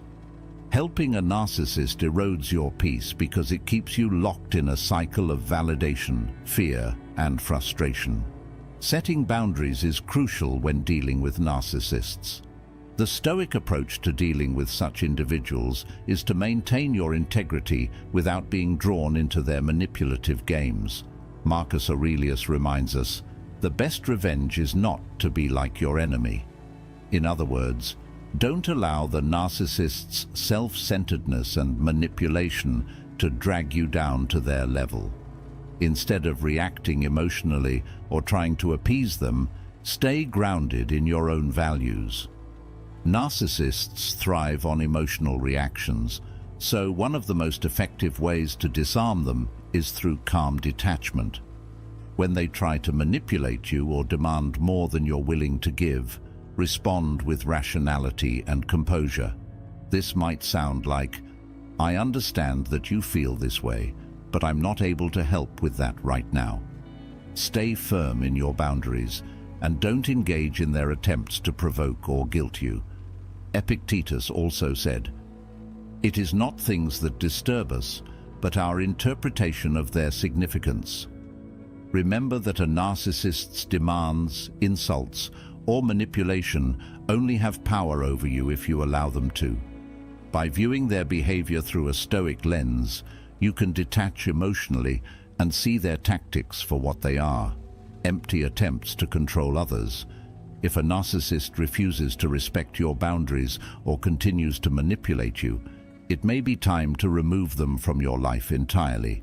Stoicism teaches that our time is limited, and wasting it on people who don't respect us or contribute positively to our well-being is a disservice to ourselves.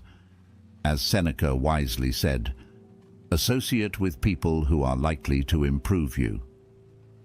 Narcissists will never improve your life, only deplete it. Helping a narcissist is like feeding a bottomless pit. No matter how much you give, it's never enough. They'll always demand more admiration, more attention, more of your time and energy, but they'll never reciprocate or acknowledge the value you bring to the relationship. Over time, this one-sided dynamic will leave you feeling exhausted, devalued, and resentful. The chronic complainer, 2,500 words. Chronic complainers are those individuals who always seem to find fault in every situation. No matter how good things are, they'll always find something to complain about. These people live in a state of perpetual dissatisfaction, and their negativity can be incredibly draining for those around them. A chronic complainer is often someone who fixates on what's wrong rather than what's right. They are the type who, after attending a wonderful event, will focus on the long line at the buffet or the minor inconvenience of parking. Nothing is ever good enough, and no solution is ever satisfactory. Instead of seeking ways to improve their situation, chronic complainers prefer to wallow in negativity, often dragging others down with them. An example of this might be a co-worker who constantly gripes about the boss, the workload, and the office environment, even when improvements have been made. No matter what positive changes occur, they remain entrenched in their complaints, creating a toxic atmosphere for those around them.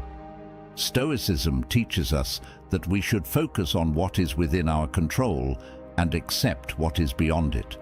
Chronic complainers fail to live by this principle because they focus entirely on the things they cannot control, such as minor inconveniences or external circumstances.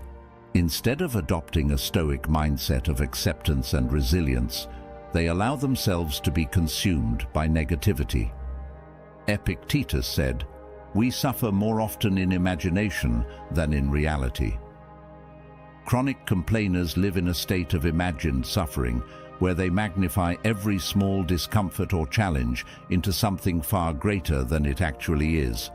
Their constant focus on the negative prevents them from experiencing the joy and peace that come from accepting life's imperfections and focusing on what truly matters. Helping a chronic complainer goes against the Stoic principle of emotional resilience. Chronic complainers thrive on the attention they receive when they share their grievances. Instead of finding solutions, they seek validation for their complaints, and when you try to help them, they resist any efforts to change. Helping a chronic complainer is like trying to empty a leaking boat. No matter how many solutions you offer or how much support you provide, they'll always find something else to complain about.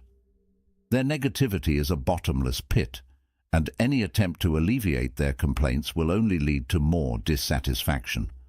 From a Stoic perspective, engaging with a chronic complainer undermines your own emotional balance.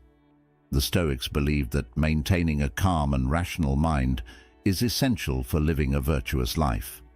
Chronic complainers, however, pull you into their world of negativity and pessimism, disrupting your peace of mind. Additionally, by constantly offering help to a chronic complainer, you reinforce their habit of complaining. Instead of encouraging them to focus on solutions or to accept what they cannot change, you enable their negativity, making it harder for them to break free from their toxic mindset. When dealing with a chronic complainer, it's important to empathize without absorbing their negativity. You can listen to their complaints, but you should avoid being drawn into their cycle of dissatisfaction. The Stoic approach to dealing with chronic complainers is to maintain emotional detachment and stay focused on your own inner tranquility. As Marcus Aurelius said, "The happiness of your life depends upon the quality of your thoughts." Chronic complainers allow their thoughts to be dominated by negativity, but you don't have to follow them down that path. When they share their complaints, you can acknowledge their feelings without validating their pessimism. For example, if a chronic complainer at work is venting about a project, you might respond by saying, "I understand this is frustrating, but what can we do to make it better?" By shifting the conversation towards solutions, you encourage the chronic complainer to take a more proactive and positive approach. If they resist, that's a sign that they're not interested in finding solutions. They're more interested in complaining for the sake of complaining. At this point, it's important to recognize that your responsibility is not to fix their mindset, but to protect your own. Epictetus reminds us, "It is impossible for a man to learn what he thinks he already knows."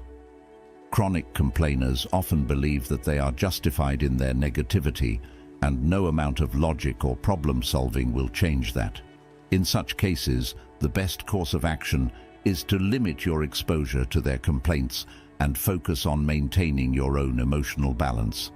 If the chronic complainer is a close friend or family member, it may be necessary to have a candid conversation about how their constant negativity is affecting you. You can approach this conversation with kindness but firmness, explaining that while you value the relationship, you need to set boundaries to protect your own well-being. For example, you might say, "I care about you, but it's difficult for me to constantly hear complaints without any solutions. Can we focus on finding ways to improve things instead of just focusing on what's wrong?" Helping a chronic complainer is like trying to clean a window that's constantly being dirtied by the rain. No matter how much effort you put into clearing the glass, the rain will keep coming, and the view will always be clouded by their negativity. Instead of wasting your energy, it's better to step back and let the storm pass. The user, 2,500 words. Users are individuals who only come around when they need something. They don't invest in relationships out of genuine care or connection. Instead, they exploit others for their own gain. Users see people as resources to be tapped into, whether it's for money, time, favors, or emotional support, and they rarely, if ever, offer anything in return. A classic example of a user is the friend who only calls when they need a favor, or the family member who shows up unexpectedly asking for help with something, only to disappear once they've gotten what they wanted. These people are not interested in reciprocal relationships. They're focused solely on what they can take from others, and once they've extracted what they need, they're gone until the next time they require assistance. The Stoics valued mutual respect and reciprocity in relationships. Seneca, in his letters, frequently emphasized the importance of maintaining relationships that are based on virtue, trust, and mutual benefit. Helping someone should not feel like an obligation or a transaction. It should be an act of virtue that benefits both parties. Users violate this principle by turning relationships into one-sided exchanges where they take without giving. From a Stoic perspective, helping a user is not a virtuous act because it reinforces their exploitative behavior and drains your own resources without contributing to your growth or well-being. Marcus Aurelius wrote, "Do not act as if you had 10,000 years to throw away. Death stands at your elbow. Be good for something while you live, and it is in your power." In other words, your time and energy are precious, and they should not be wasted on people who only seek to use you for their own purposes. Helping users prevents you from investing your time and energy in more meaningful, virtuous pursuits. Helping a user is like pouring water into a sieve. No matter how much you give, it will never be enough to satisfy them. Users are not interested in building meaningful relationships or fostering genuine connections. Their focus is on what they can extract from you, and once they've gotten what they want, they move on without a second thought. From a Stoic perspective, this type of relationship is inherently unbalanced and unsustainable. Stoicism teaches us to act with virtue and to engage in relationships that are built on mutual respect and benefit. Helping a user not only drains your emotional, financial, or practical resources, but also prevents you from focusing on relationships that are genuinely fulfilling and reciprocal. Moreover, helping users reinforces their entitlement and encourages them to continue exploiting others. By giving in to their demands, you enable their behavior, making it harder for them to learn the value of self-sufficiency or to engage in relationships that are based on mutual respect. When dealing with users, it's important to set clear boundaries and limit how much time, energy, or resources you're willing to offer. The Stoic approach to handling users is to recognize that your help should not come at the expense of your own well-being or virtue. As Epictetus said, "No man is free who is not master of himself." You have the right to control how and when you offer help, and you are under no obligation to assist someone who is only interested in taking advantage of you.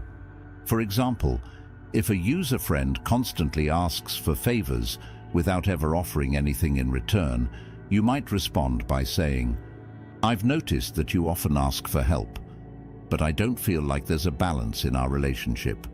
I'm happy to help when it's mutual, but I can't continue to offer support without reciprocity."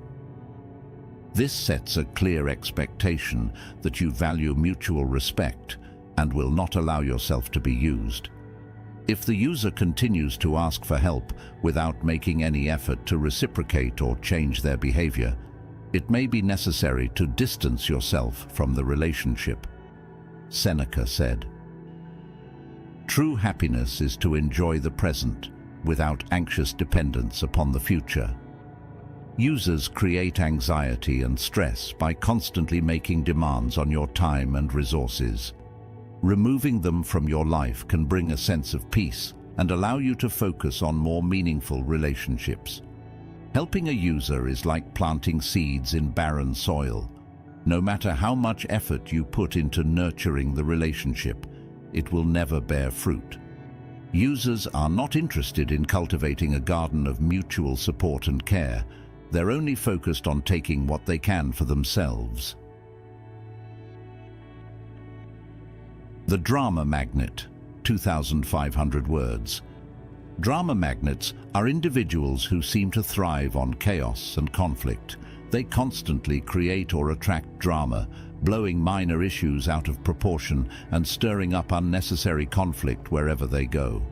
These people live for the excitement of emotional upheaval and often drag others into their turbulent world, leaving everyone around them exhausted and stressed.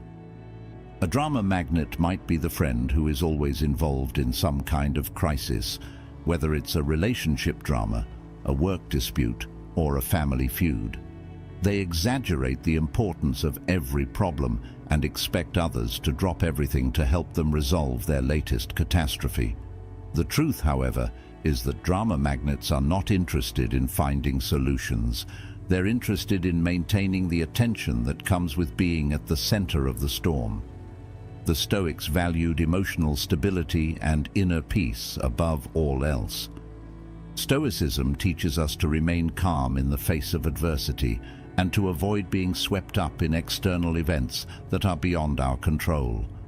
Marcus Aurelius wrote, "You have power over your mind, not outside events. Realize this, and you will find strength." Drama magnets represent the antithesis of this philosophy, as they are constantly pulled into external chaos and emotional upheaval. Helping a drama magnet goes against the Stoic principle of maintaining emotional resilience. Drama magnets thrive on the attention and emotional energy they receive from others during times of crisis. By engaging with their drama, you allow yourself to be dragged into their world of chaos, which disrupts your own sense of tranquility and balance. Helping a drama magnet is like trying to put out a fire with gasoline. No matter how much effort you put into resolving their problems, they'll always find a way to create more drama. Drama magnets are not interested in finding solutions or resolving conflicts. They're interested in the emotional energy and attention that drama brings. From a Stoic perspective, helping drama magnets pulls you away from your own path of virtue and wisdom.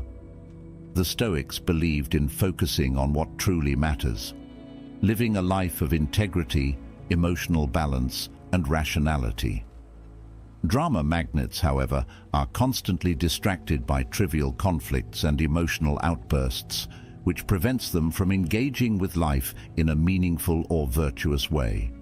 Additionally, helping drama magnets reinforces their belief that their problems are worth the attention and energy of others. By indulging their need for drama, you encourage them to continue creating conflict rather than finding peace or resolution. When dealing with a drama magnet, it's important to maintain emotional detachment and avoid getting swept up in their chaos. The Stoic approach to handling drama magnets is to stay focused on your own inner calm and to refuse to engage in their emotional turmoil. Epictetus said, "It is not what happens to you, but how you react to it that matters." This principle is key when dealing with drama magnets.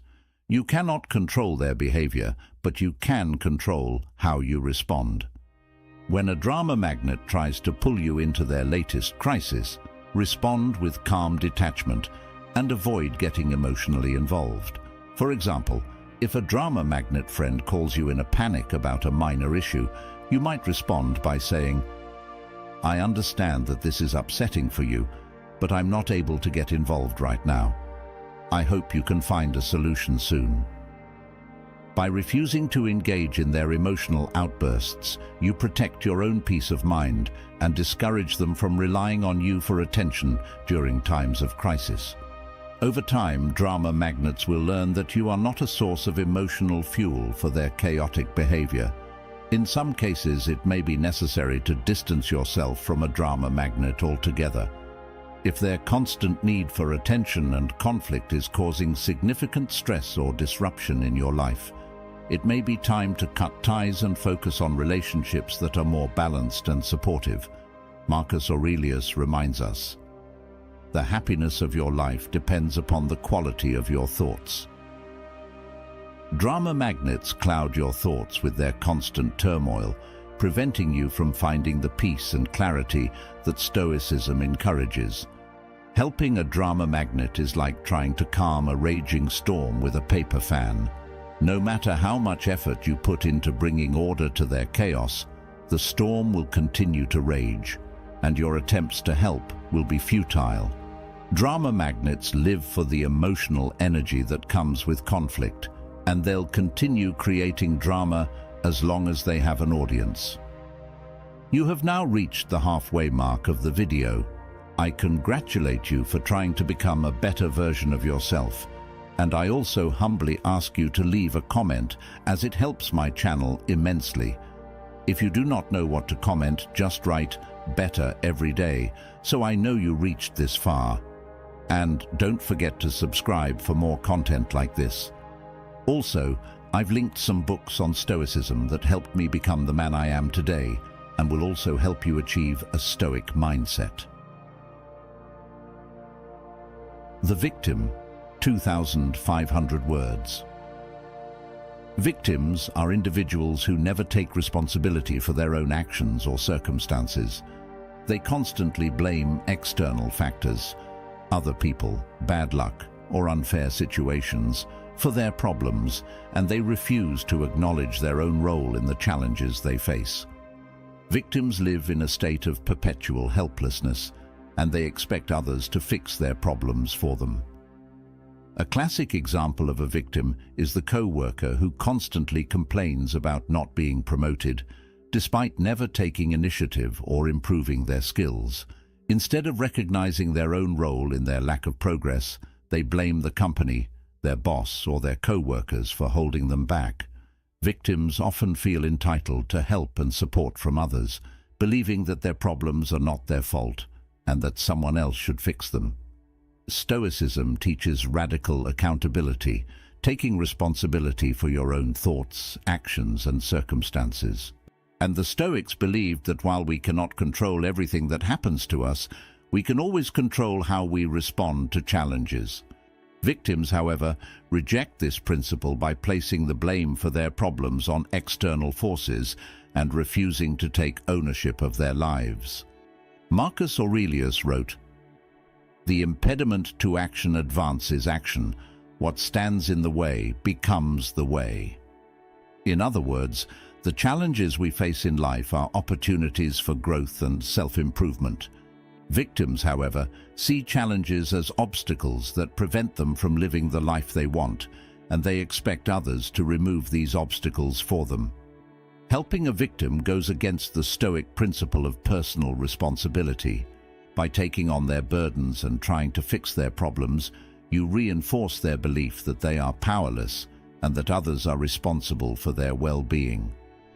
Helping a victim is like trying to carry someone who refuses to walk on their own. No matter how much support you offer, they'll continue to rely on others to solve their problems, and they'll never take responsibility for their own life. Victims drain your energy and time without making any effort to improve their situation, creating a one-sided dynamic where you're constantly giving and they're constantly taking. From a Stoic perspective, this type of relationship is unhealthy and unsustainable. Stoicism teaches that we should act with kindness and compassion, but never at the expense of our own well-being. Helping a victim erodes your peace because it keeps you locked in a cycle of dependency, where the victim relies on you for solutions and you feel obligated to provide them. Additionally, helping a victim prevents them from developing the resilience and self-reliance that are essential for living a virtuous life. By constantly rescuing them from their problems, you rob them of the opportunity to learn from their challenges and grow as individuals. When dealing with victims, it's important to encourage them to take responsibility for their own lives while maintaining your own emotional boundaries. The Stoic approach to handling victims is to offer support without enabling their dependency. Epictetus said, "No man is free who is not master of himself." Victims need to learn that they are in control of their own lives, but this won't happen if you continue to solve their problems for them. Instead of jumping in to fix the victim's problems, offer guidance and encourage them to take action. For example, if a victim friend is constantly complaining about their job, you might say, "I understand that you're frustrated, but what can you do to improve the situation? Have you considered learning new skills or talking to your boss about your concerns?" By shifting the focus to their own actions, you empower them to take control of their life rather than relying on others to fix their problems. If the victim continues to refuse responsibility and relies on you to solve their problems, it may be necessary to set firmer boundaries. You can explain that while you're willing to offer advice, you're not able to take on the burden of fixing their life. As Seneca said, "It is not that we have a short time to live, but that we waste a lot of it." Helping a victim who refuses to help themselves is a waste of your time and energy. In some cases, victims may resist any effort to encourage self-reliance, preferring to remain in a state of helplessness. If this happens, it may be necessary to distance yourself from the relationship to protect your own well-being. Stoicism teaches that our time and energy should be spent on virtuous pursuits, and enabling a victim's dependency is neither virtuous nor productive. Helping a victim is like trying to push a boulder uphill, only for them to let it roll back down at every opportunity. No matter how much effort you put into helping them, they'll continue to rely on others for support and refuse to take responsibility for their own life. The envious, 2,500 words. Envious people are constantly comparing themselves to others and feeling resentful of anyone who seems more successful, happier, or better off than they are. Instead of focusing on their own path and achievements, envious individuals fixate on what others have, leading to feelings of inadequacy, jealousy, and bitterness. An example of an envious person is the co-worker who downplays your achievements or subtly tries to undermine your success. They may make backhanded compliments or criticize you in ways that highlight their own insecurities. Envious people often project their dissatisfaction onto others, creating tension in relationships and fostering a toxic environment of competition and resentment. Stoicism teaches that true happiness comes from within, not from external achievements or comparisons with others. The Stoics believed that envy is a destructive emotion that prevents personal growth and inner peace.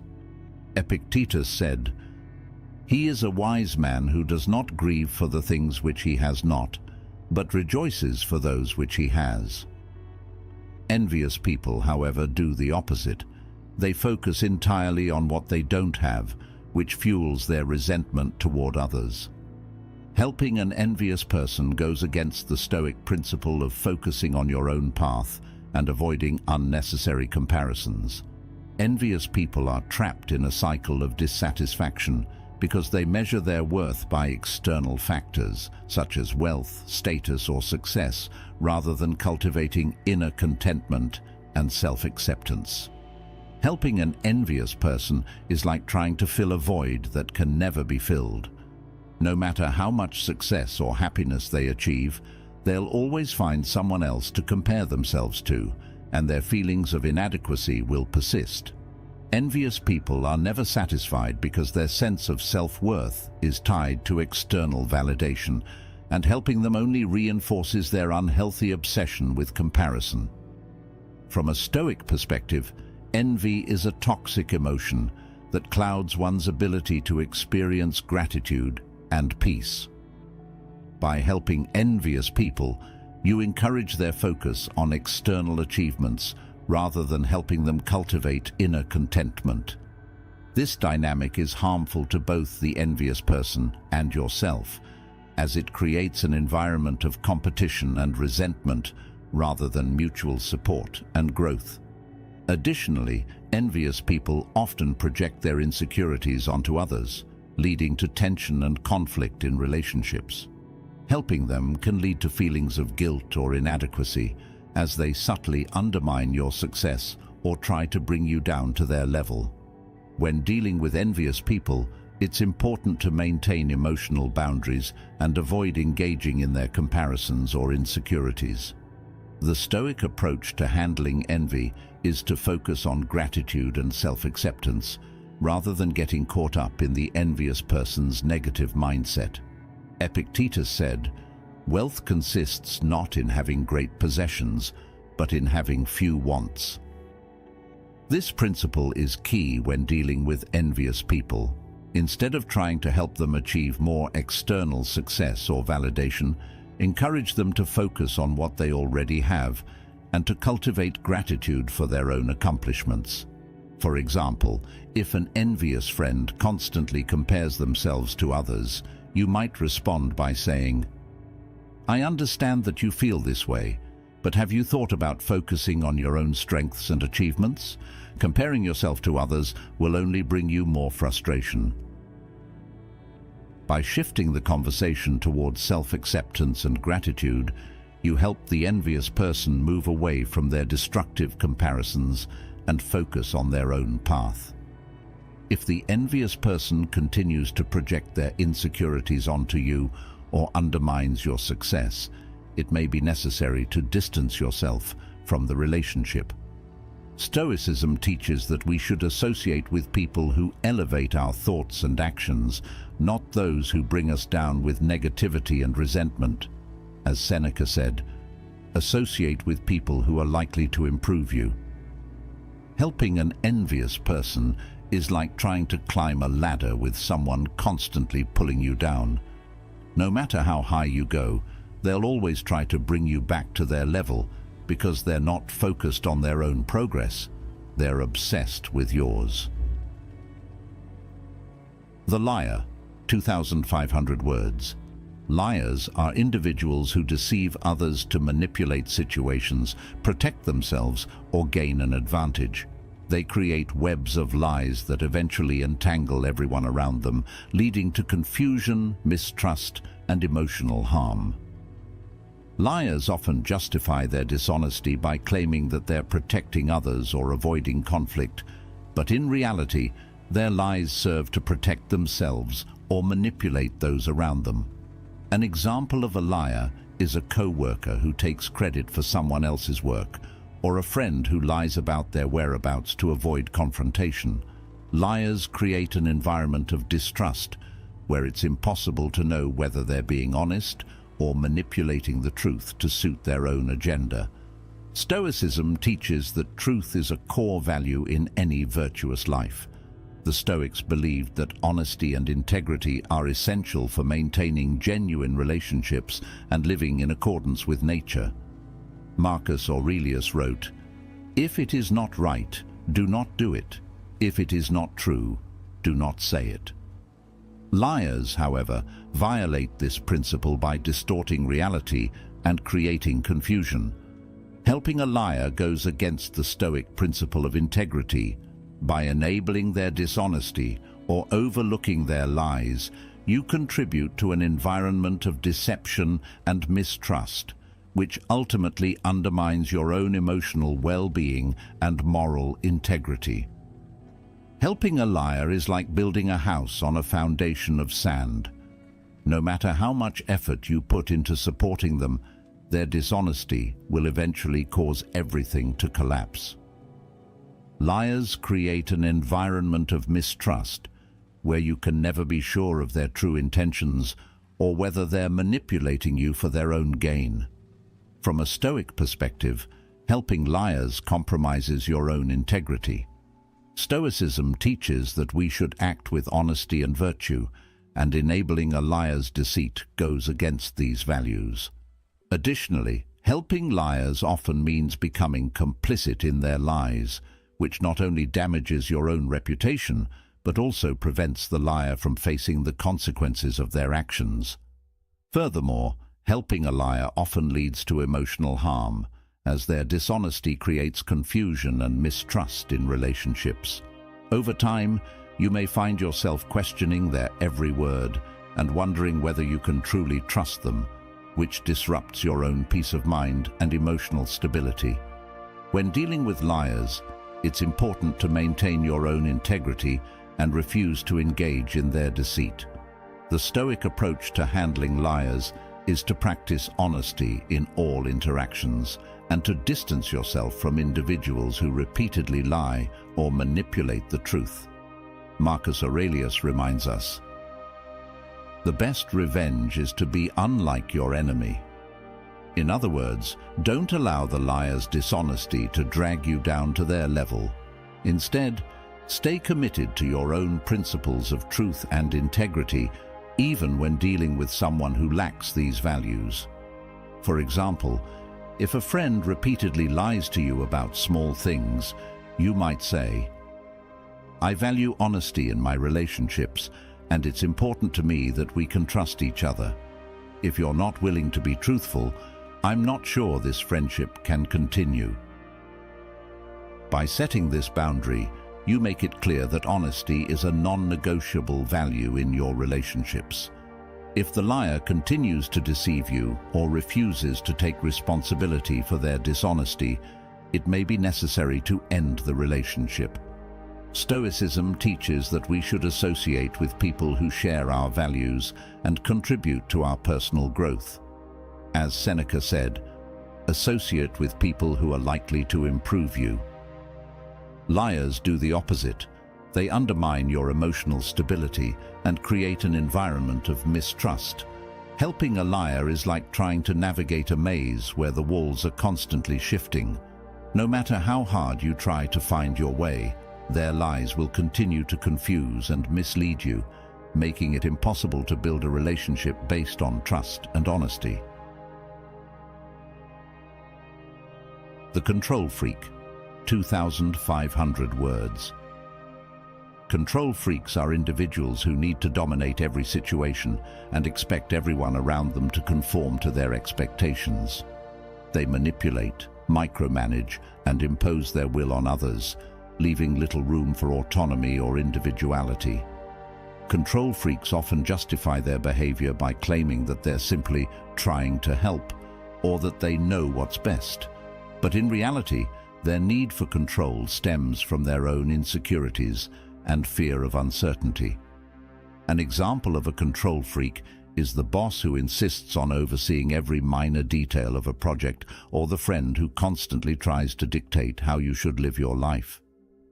Control freaks have a deep-seated need to feel in control of their environment and the people around them, and they often use manipulation or guilt to maintain their dominance. Stoicism teaches that the only thing we can truly control is our own mind and actions. Control freaks, however, operate from the belief that they can and should control the actions and behaviors of others. This need for control goes against the Stoic principle of accepting what is beyond our control and focusing on self-mastery. Epictetus said, "Freedom is the only worthy goal in life. It is won by disregarding things that lie beyond our control." Control freaks violate this principle by constantly trying to manipulate and dominate the people around them. Helping them only reinforces their unhealthy obsession with control and prevents them from developing the emotional resilience that Stoicism encourages. Helping a control freak is like trying to navigate a ship with someone constantly grabbing the wheel.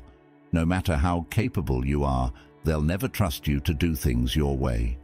Control freaks undermine your autonomy and well-being by imposing their will on you, creating a dynamic where you feel trapped and powerless. From a Stoic perspective, helping control freaks pulls you away from your own path of self-mastery and emotional freedom. Stoicism teaches that we should focus on what we can control, our own thoughts, actions, and reactions, and let go of the need to control others. Helping a control freak only reinforces their belief that they have the right to dominate others, which undermines your own autonomy and emotional well-being. Additionally, helping a control freak often means sacrificing your own needs and desires to accommodate theirs. This creates a one-sided dynamic where your individuality is suppressed in favor of their need for control. When dealing with control freaks, it's important to set firm boundaries and refuse to allow them to control your actions or decisions. The Stoic approach to handling control freaks is to maintain your autonomy and focus on your own self-mastery, rather than trying to appease their need for dominance. Epictetus said, "No man is free who is not master of himself." Control freaks undermine your freedom by constantly trying to dictate how you should think, act, or live. To protect your freedom, you must assert your boundaries and refuse to allow them to control you. For example, if a control freak friend insists on telling you how to handle your personal life, you might say, "I appreciate your concern, but I need to make my own decisions about this. I'll ask for advice if I need it." This response sets a clear boundary while maintaining your autonomy. If the control freak continues to push their agenda or refuses to respect your boundaries, it may be necessary to distance yourself from the relationship. Stoicism teaches that our time and energy should be spent on relationships that foster mutual respect and growth, not on those that stifle our individuality and autonomy. Helping a control freak is like trying to walk a tightrope with someone constantly pulling on the rope. No matter how well you balance, their need for control will keep throwing you off course. Conclusion: applying Stoic wisdom to your life. Throughout this guide, we've explored 9 types of toxic people you should never help. Whether it's the emotional manipulator, the narcissist, or the chronic complainer, these individuals disrupt your peace of mind, drain your energy, and pull you away from your higher purpose. Stoicism provides the tools to navigate these toxic relationships by teaching us to maintain emotional detachment, set boundaries, and focus on what truly matters. At the core of Stoic philosophy is the belief that we are responsible for our own lives, thoughts, and actions. Toxic people try to pull us into their chaos, but we must remain grounded in our values and protect our inner peace. By recognizing when helping becomes harmful, we can maintain our emotional well-being and live according to Stoic virtues. Marcus Aurelius said, "The happiness of your life depends upon the quality of your thoughts." Don't let toxic people poison your mind with their negativity, manipulation, or control. Instead, live virtuously, maintain your peace, and focus on helping those who truly deserve it. Remember, the most important person you can help is yourself. By practicing Stoic wisdom, you'll cultivate resilience, emotional clarity, and a life of true fulfillment. Now, if any part of this message has been helpful to you, leave us your like and comment, helping the algorithm recommend it to someone who needs it at this time. Don't forget to subscribe so you don't miss new videos. And if you look through the videos we've already uploaded, you're sure to find something to take with you. Have a good day. In a world where social media has transformed privacy into a luxury good, the wisdom of keeping certain things secret has become an almost forgotten art. Many of us have fallen into the trap of believing that total openness is an act of authenticity without realizing that this transparency can be our own undoing. The uncomfortable truth is that although many celebrate our achievements out loud, a significant number might be secretly harboring envy, ready to use any piece of shared information against us. Sharing moments and achievements can be a source of joy and connection, but the line between sharing and overexposing oneself is subtler than ever. We live in an era where discretion is not just a choice, but a necessity. Intelligence lies not only in accumulating knowledge or achieving notable successes, but also in discerning what should be kept secret. Choosing what to reveal and what to keep to oneself is more than a precaution. It's a protection strategy. Privacy becomes a shield, a safe haven where our ambitions can grow away from prying eyes. This concept is at the heart of modern wisdom, understanding that in a hyper-connected world, our peace and privacy are treasures that must be zealously protected.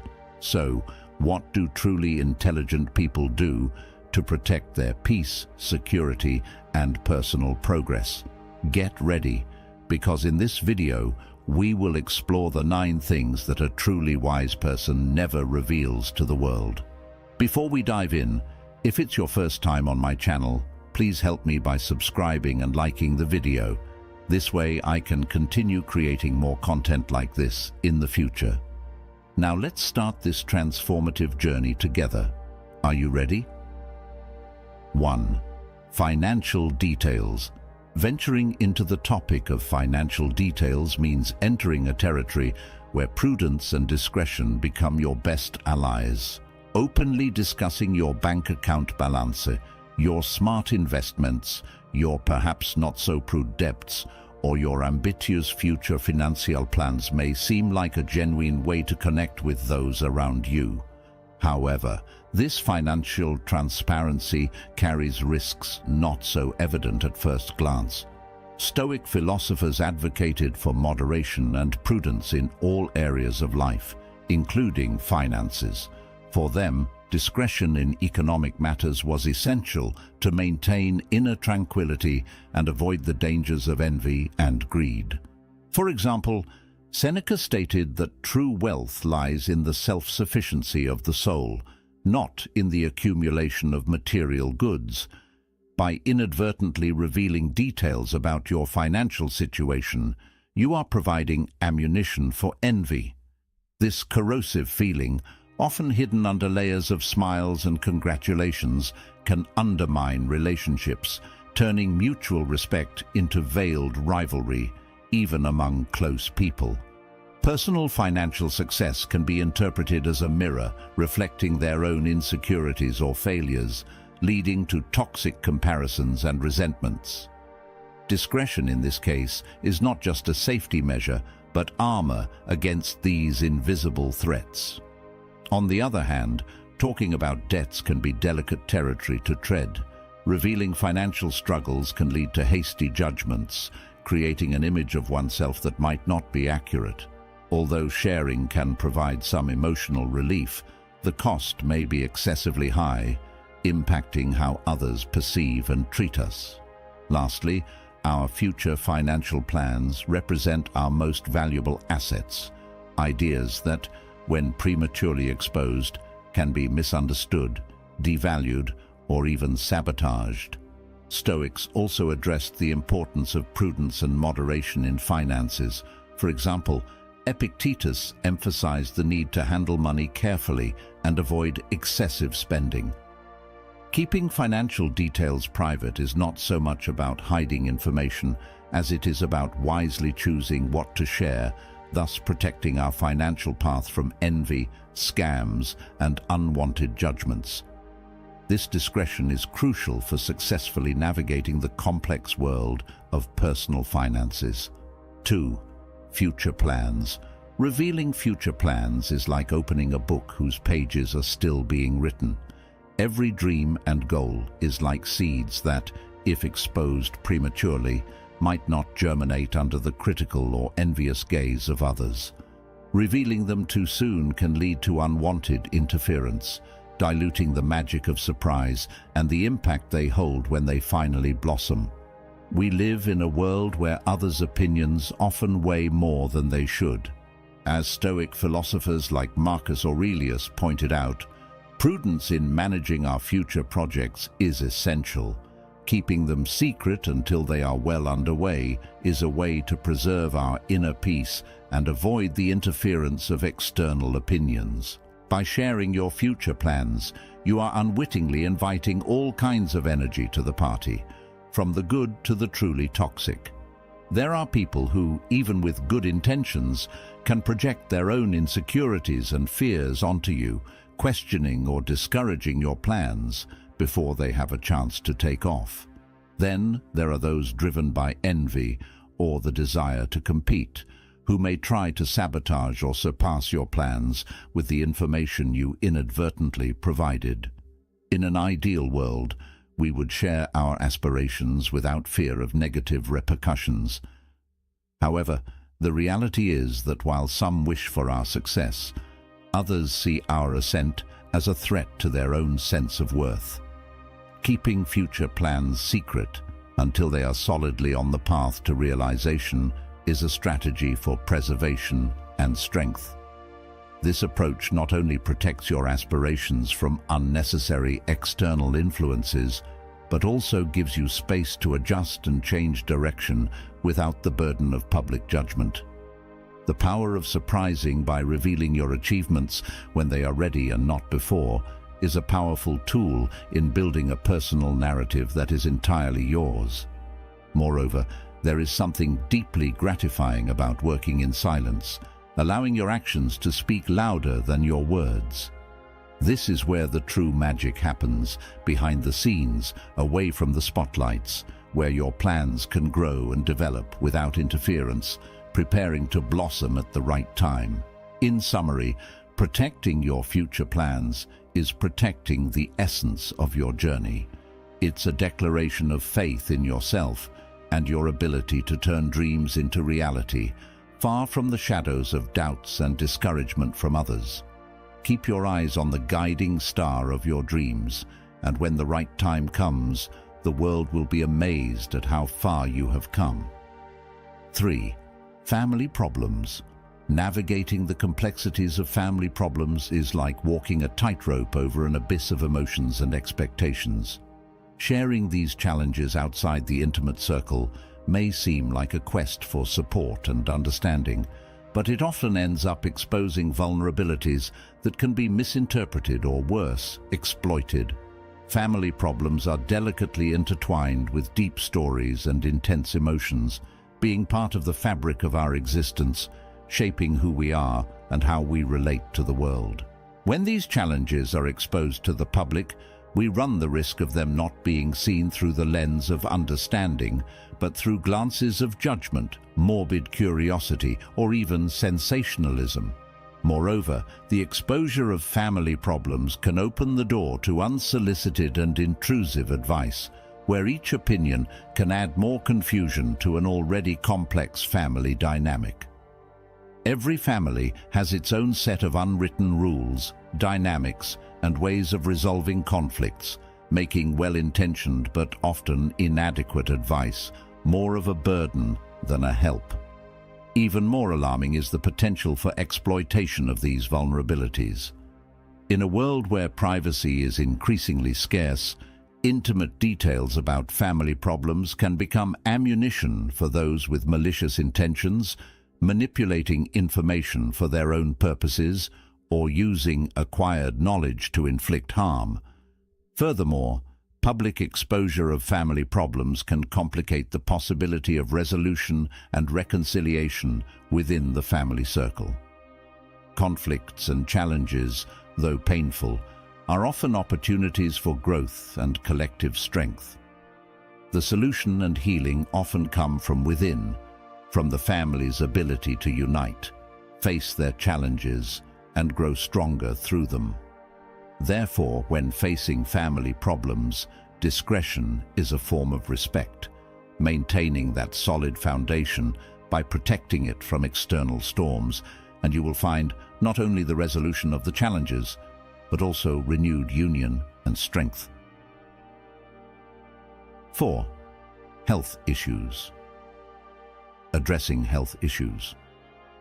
In conversations may seem like a gesture of trust and a quest for support, but the reality is that the way we share details about our health requires careful consideration. Health issues, whether physical or mental, carry a profound weight, not just in terms of personal impact, but also in how they are perceived and treated by society. The choice to keep this information more reserved is not an act of concealment, but an expression of self-care and preservation of personal dignity. As Seneca, the Stoic philosopher, said, "The health of the soul is the strength of the soul itself." Revealing health conditions, ongoing treatments and diagnoses can open up space for genuine understanding and support. However, this same openness can, unfortunately, invite stigmatization, a phenomenon still so present in our society. Health conditions, especially those poorly understood or wrapped in prejudices, can be distorted by stereotypes and myths, leading to hasty judgments and isolation. Moreover, details about personal health, when shared freely, can be used against the person in social or professional contexts, limiting opportunities or negatively influencing how they are viewed and treated. There's a delicate balance between seeking support and protecting oneself against unnecessary vulnerabilities. Another aspect to consider is privacy. In an increasingly connected world where information flows freely, privacy has become a precious commodity. Choosing to share health details selectively is also a way to maintain control over who has access to such intimate aspects of life. This control is crucial not only for managing one's own health, but also for preserving personal autonomy. Selective sharing also allows the person to control the narrative around their health, focusing on strengths and progress rather than allowing the condition to define who they are in the eyes of others. This narrative control is crucial for emotional well-being and self-esteem, especially when facing health challenges. Lastly, as we navigate health challenges, the decision on how open we are about these issues is deeply personal and must be respected. Opting for a selective approach is not just a strategy to avoid stigmatization, but an affirmation that, although health is a part of our journey, it does not define us completely. Respecting personal privacy in this matter is respecting the complexity and integrity of the human experience. 5. Personal conflicts. Navigating the delicate terrain of personal conflicts and discussions requires not only tact, but also a considerable dose of wisdom. As Stoics like Marcus Aurelius suggested, the best of all things is the ability to discern the good from the bad. Openly revealing disagreements and tensions that arise in our interactions with friends or work colleagues may seem like a necessary outlet, a search for allies, or simply a way to process our feelings. However, this practice carries the risk of not only deteriorating our public image, but also damaging valuable professional relationships. When we choose to share the intimate details of a conflict, whether out of frustration, seeking validation, or the need for support, we inadvertently expose our lives to external interpretations and judgments. This exposure, far from relieving tension, can complicate the situation further, extending the reach of the conflict beyond the originally involved parties. Moreover, by bringing personal disputes to light, we run the risk of being seen as prone to conflicts or indiscretions, which can negatively affect our reputation and credibility in the work environment. Particularly, the wisdom of keeping conflicts under control and resolving them discreetly is crucial. Tensions and disagreements with colleagues, when made public, can quickly turn into office gossip, fueling an atmosphere of distrust and competition. This not only deteriorates the organizational climate, but also questions the leadership and teamwork capabilities of those involved, highly valued aspects in the professional world. Additionally, by keeping these conflicts private, we preserve communication bridges with the other party, allowing for constructive solutions and reconciliations to occur away from the spotlights. This approach not only protects existing relationships, but also promotes an environment where mutual respect and understanding prevail over judgment and division. The decision to keep personal conflicts and discussions away from curious eyes is, therefore, an exercise in prudence and respect, both for ourselves and for others.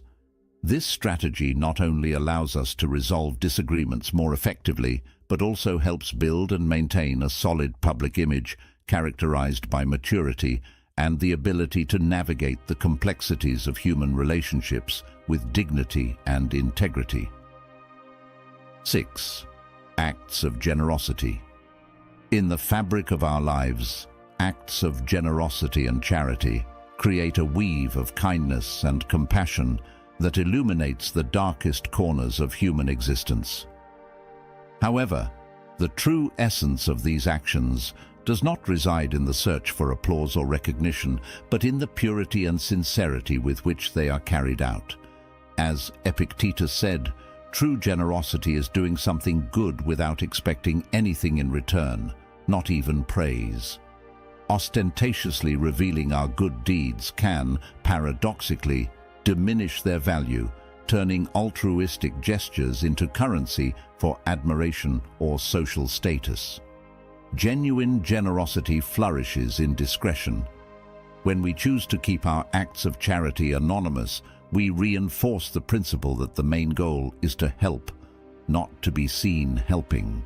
This approach not only preserves the dignity of those who receive, preventing them from feeling indebted or exposed, but also maintains the authenticity of our intention, ensuring that the action comes from a place of true desire to do good without ulterior motives. Moreover, Discretion in acts of generosity serves as a powerful reminder that the value of a good deed does not diminish by the lack of witnesses. On the contrary, there is a unique beauty in knowing that one contributed to someone's well-being or a greater cause without expecting anything in return, not even recognition. This stance encourages deeper reflection on our motives and reinforces character, manifesting not only in public, but also, and perhaps more importantly, in moments of anonymity. Keeping acts of generosity or charity private also protects us against cynicism and suspicion that such actions are merely performative. In an increasingly skeptical world about the intentions behind good deeds, choosing the path of discretion is an act of rebellion against the idea that generosity needs to be seen to be validated. Therefore, by deciding to keep our acts of charity anonymous, we are not only preserving the purity of these actions, but also inviting deeper reflection on what it truly means to help. We are redefining the concept of generosity, not as a means of personal elevation, but as an authentic commitment to the well-being of others, cultivating a legacy of kindness that, although invisible to the eyes, is immeasurable in its impact. 7. Love life. In the vast ocean of human interactions, love life resembles a coral reef full of vibrant colors and unfathomable mysteries. It is a deeply intimate aspect of existence, a sphere where the purest feelings and deepest connections blossom. However, indiscriminately sharing the details of this part of life not only fades its colors, but also puts its most sacred corners under public scrutiny, diluting the essence of intimacy that makes it so special. Preserving the secrets of love life, keeping personal moments and emotions away from prying eyes, is not an act of concealment, but a celebration of the sacredness of those connections. In a world where constant exposure is often confused with authenticity, choosing what to keep private is an exercise in discernment and respect for the delicate nature of effective bonds. By keeping love life protected from the spotlights, we defend not only our own vulnerability, but also that of our partner. Every public revelation, every share on social media, runs the risk of turning genuine feelings into spectacles, subject to interpretations, comments, and sometimes unfair judgments. This unnecessary exposure can pressure the relationship, imposing external expectations on a dynamic that should flow freely, guided only by mutual understanding and complicity. Moreover, privacy in love life allows the couple to explore, grow, and face challenges away from curious glances, creating a safe space for vulnerability, where mistakes are learning opportunities and not fodder for gossip. This protection against the external world strengthens the bond, making it more resilient to the storms that may arise. On the other hand, in moments of disagreements or breakups, the discretion previously chosen reveals itself as a blessing. The process of healing and redefining oneself is deeply personal, and when not under the microscope of public opinion, can occur more authentically and healthily. Therefore, protecting the details of love life is a song to authenticity and mutual respect, an acknowledgement that true love blossoms in intimacy, far from stages and audiences. It is a reminder that at the heart of what it means to be connected with another being lies an entire universe that deserves to be kept as the most precious of secrets. 8. Opinions about others. In a world increasingly dominated by the speed of opinions and the immediacy of judgments, the wisdom of keeping certain opinions about others secret is revealed as an invaluable virtue.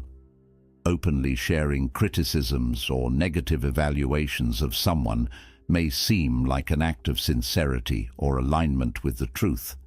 However, this practice carries the potential to damage relationships, sow discord, and ultimately erode the speaker's own integrity. The truth is that our perceptions of others are colored by our own experiences, biases, and emotional states. By choosing to keep these opinions to ourselves, we practice not only discretion, but also respect for the complexity of individual journeys. This choice allows us to reflect more deeply on the origin of our criticisms and recognize that what bothers us in others may reflect unresolved issues within ourselves.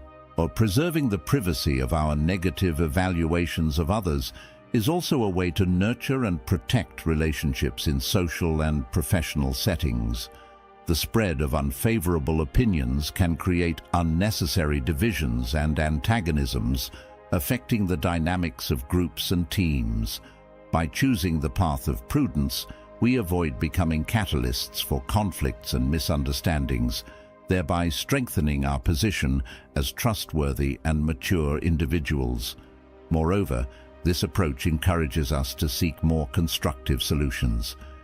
Instead of voicing criticisms, we can choose to engage in direct dialogue with the involved person, offering feedback in a respectful and productive manner. Such a stance promotes personal growth and the development of more authentic and resilient relationships. Therefore, the decision to keep negative opinions about others private is an exercise in wisdom and self-development. It acknowledges that while freedom of speech is a right, the impact of our words on the fabric of human relationships is a responsibility that must be managed with care and consideration. It is a choice that reflects a deep understanding of the importance of cohesion, harmony, and mutual respect in building a more understanding and united community. 9.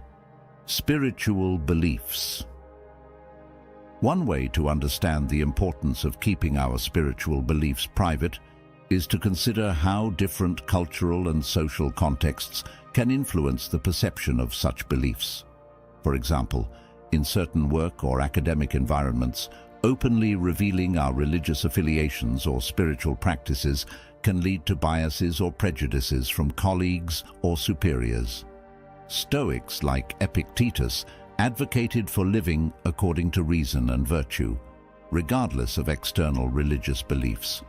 For them, spirituality was centered on character cultivation and acceptance of what is beyond our control. Keeping this aspect of their philosophy private allowed them to practice their teachings authentically without being judged by others. A contemporary example of the importance of keeping spiritual beliefs private might be the case of an employee who practices daily meditation as part of their spiritual life. Although this practice may be deeply meaningful to them, they may choose not to share it openly in the workplace to avoid misunderstandings or labels. Ultimately, keeping our spiritual beliefs private allows us to live them authentically without worrying about external perception or judgment from others. It gives us the freedom to explore our spirituality intimately and personally without external interferences. Through this journey, we have discovered the whys and hows of protecting not only our peace and security, but also our personal progress. I encourage you to take this message beyond this video. Reflect on the nature of what you choose to reveal to the world. Remember, true wisdom lies not only in the knowledge acquired, but in the way we choose to share that knowledge with the world. If you liked our video, like, subscribe, and comment so that YouTube knows that this type of content helps people like you, and we can continue creating more similar videos in the future.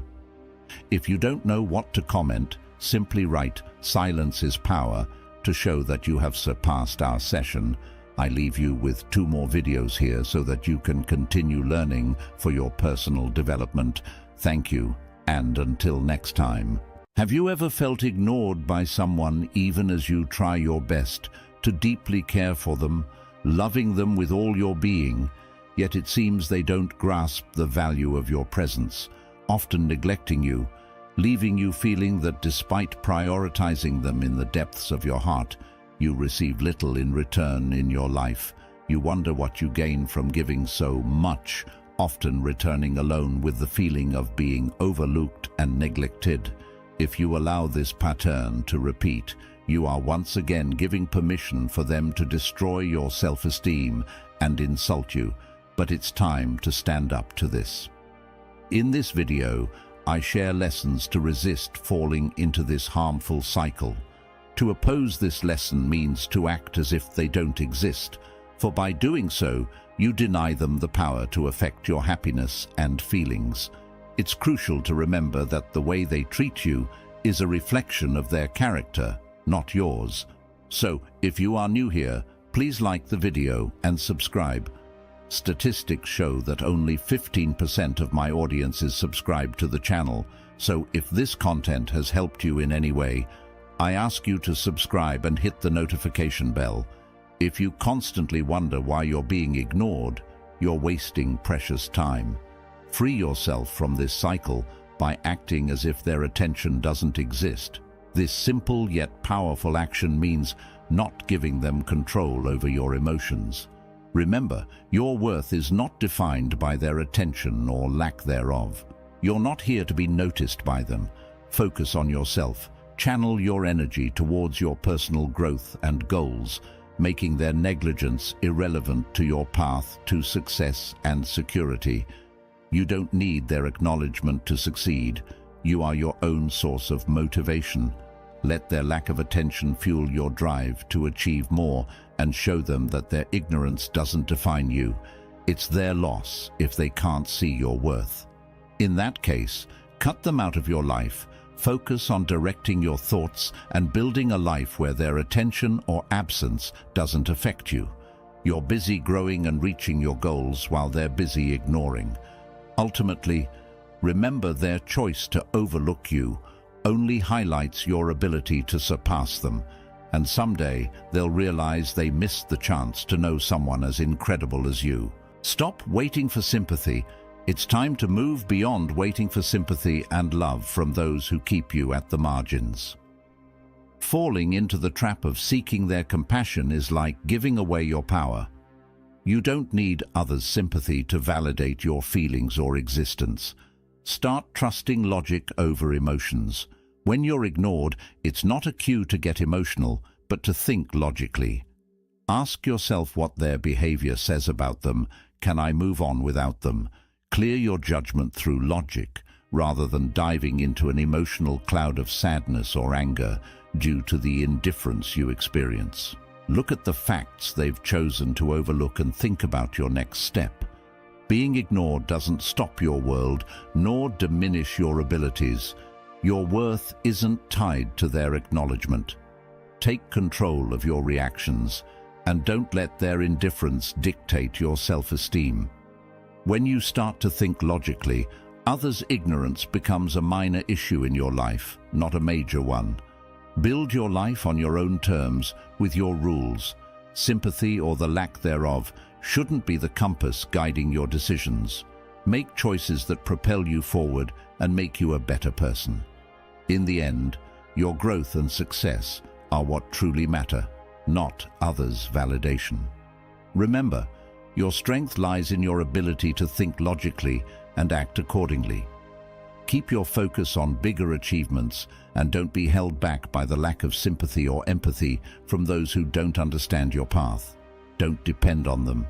Create your own happiness.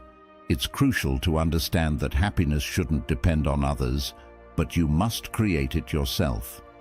When you allow someone else to control your happiness, you hand them the keys to your emotional well-being. The time has come to take back those keys and realize that the responsibility for your happiness rests with you, not them. When you're ignored, it doesn't mean your world stops or that you're unworthy. Rather, it's an opportunity to strengthen yourself. Start by focusing on what makes you happy. Immerse yourself in activities that bring you joy and fulfillment, and build relationships with people who appreciate and value you. Your happiness should be built on your own terms, not dependent on anyone else's attention or approval. Reject letting others' ignorance affect your mood. If you're ignored, that's okay. There are better and more important things to focus on, like your goals, aspirations, and personal growth. These are the elements that should direct your life. Remember, every moment spent worrying about why you're being ignored is a moment stolen from your happiness. Change the narrative and focus on what adds value to your life. Happiness is a personal journey that starts with you taking control and claiming your power. Decide today that your happiness won't be influenced by others' actions or lack of attention. Forge your own path with confidence and self-assurance. In the end, what counts is your satisfaction with your own life, not the fleeting attention of others. Stop focusing on them. Focus on your goals. It's time to shift your focus. Instead of focusing on those ignoring you and making them the center of your world, direct your attention towards your own goals. Your dreams and ambitions are what truly matter, beyond someone's lack of attention. Redirect your energy. Every minute spent thinking about why you're being ignored, instead, invest that time in working on your goals and aspirations. Your personal goals deserve all your attention, unlike someone who fails to recognize your worth. Start by setting clear goals. Identify what you truly want to achieve and focus on them. Create a plan, establish milestones, and start working towards achieving those goals. Your journey is about you, not them. Their ignorance can indeed be a disguised blessing, freeing you from the distraction of seeking their approval. Focus all your energy on what you wish to achieve to reach success. Your achievements are the best responses to those who once ignored you. Remember, you are the author of your own story. Don't let the actions of others dictate your plot. Write your own success story, where you are the hero striving to reach your dreams, letting others be mere footnotes in your journey. In conclusion, make your life and your goals your priority. Let others watch from the sidelines as you reach for the stars. Their ignorance should only strengthen you and sharpen your focus. Your life is about your journey and your success. Make it count and stop seeking validation from those who don't recognize your worth. Lesson 5. Stop seeking their validation. Start believing in yourself. It's imperative to stop seeking validation in your life, especially from those who ignore you. Waiting for a gesture of approval from someone who's turning their back on you is a waste of time and energy. You don't need their thumbs up to know your own worth. Your validation is the only one that truly matters. Reflect. Why should another person's opinion dictate your actions? It's your life, your choices, and when you seek their approval, you're giving them power over you. Take back that power by trusting in yourself and your abilities to make wise decisions without relying on external approval. Start valuing your own judgment more than any other opinion. Your confidence shouldn't depend on someone else's validation. Build your own self-esteem and change that mindset. You're the one living your life, not them. Your approval is what you really need. In your life, it's time to start believing in yourself, validating your own actions, celebrating your successes, and living your life on your own terms. Now is the time to act. Suffering arises when you give more importance to what you lack than to what you have. We must not allow the opinions and judgments of others to affect our inner peace. Epictetus formulated 15 Stoic principles that, when adopted, empower you to face life's challenges with unshakable strength and serenity. Let's explore how we can achieve a state of mind that allows us to reduce or even eliminate the suffering that comes from others' opinions. Let's begin. Direct your attention to what you can control. As Epictetus wisely stated, the main task in life is to discern and separate matters, clearly identifying what is out of your control and what is linked to your choices, over which you really have domain. In situations that disturb or frustrate you, it's crucial to take a moment before reacting. Breathe deeply. Reflect on which aspects of the situation you can influence and which are beyond your control. Channel your energy towards internal elements like your perspective, attitudes, and responses, abandoning the insistence on changing the external. Free yourself from the attachment to wanting to control or alter elements external to you, such as other people or external events. Serenely accept the limits of your own sphere of influence. This approach grants you freedom by freeing you from continuous disappointments. While it's valid to strive to improve challenging situations, do so without attachment to specific outcomes, as these are often determined by external factors. Find fulfillment in your values and choices, recognizing that true mastery lies in letting go of what is beyond your control. Accept life's imperfections. It's inherent in human nature to long for order and predictability, wishing for things to make sense and follow a predefined plan. However, the reality of life is that unexpected changes inevitably occur. People make mistakes, and suffering is experienced. Recognizing that things will never be perfect is essential. Insisting on perfection, whether in your own life or in others, only leads to constant frustration and disappointment. Demanding that circumstances be different from what they are can generate anxiety, anger, and resentment when reality does not conform to those expectations. The key lies in accepting imperfections and directing your energy towards working with life as it is, rather than how you wish it to be. Developing a clever eye to face difficulties without judging them allows you to show compassion towards others for their flaws, recognizing shared humanity. Self-compassion is crucial in recognizing your own shortcomings. While it's important to strive for improvement day by day, this process should be motivated by the desire for growth, not by self-flagellation in the face of failures or setbacks.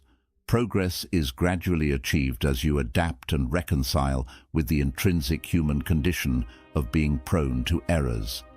Embracing the reality of life as imperfect and full of disorder is liberating, allowing you to stop struggling against its basic nature and gain perspective to respond wisely to events as they unfold. This practice of acceptance and wisdom fosters a more balanced relationship with life's ups and downs. Practice mindfulness. Mindfulness stands as a beacon amid the whirlwind of the past and the anxiety of the future. Too often we get lost in the regrets of what has already happened or in the worry about what is to come, squandering the only time that truly exists, the present. When you notice your mind wandering, whether reliving old memories or weaving future narratives, gently guide your attention back to the present moment. Regular practice of mindful meditation acts as training to strengthen your concentration muscles and your ability to return to the here and now. Close your eyes comfortably and immerse yourself in the experience of the air entering and exiting. When thoughts arise, observe them without judgment and guide your attention back to the breath. This connection with the breath keeps you grounded in the present, that ever-changing and elusive moment. Mindfulness is an art that involves training all your senses, observing sights, listening to sounds, feeling sensations that occur in the present moment. Mindful meditation, besides its benefits, teaches you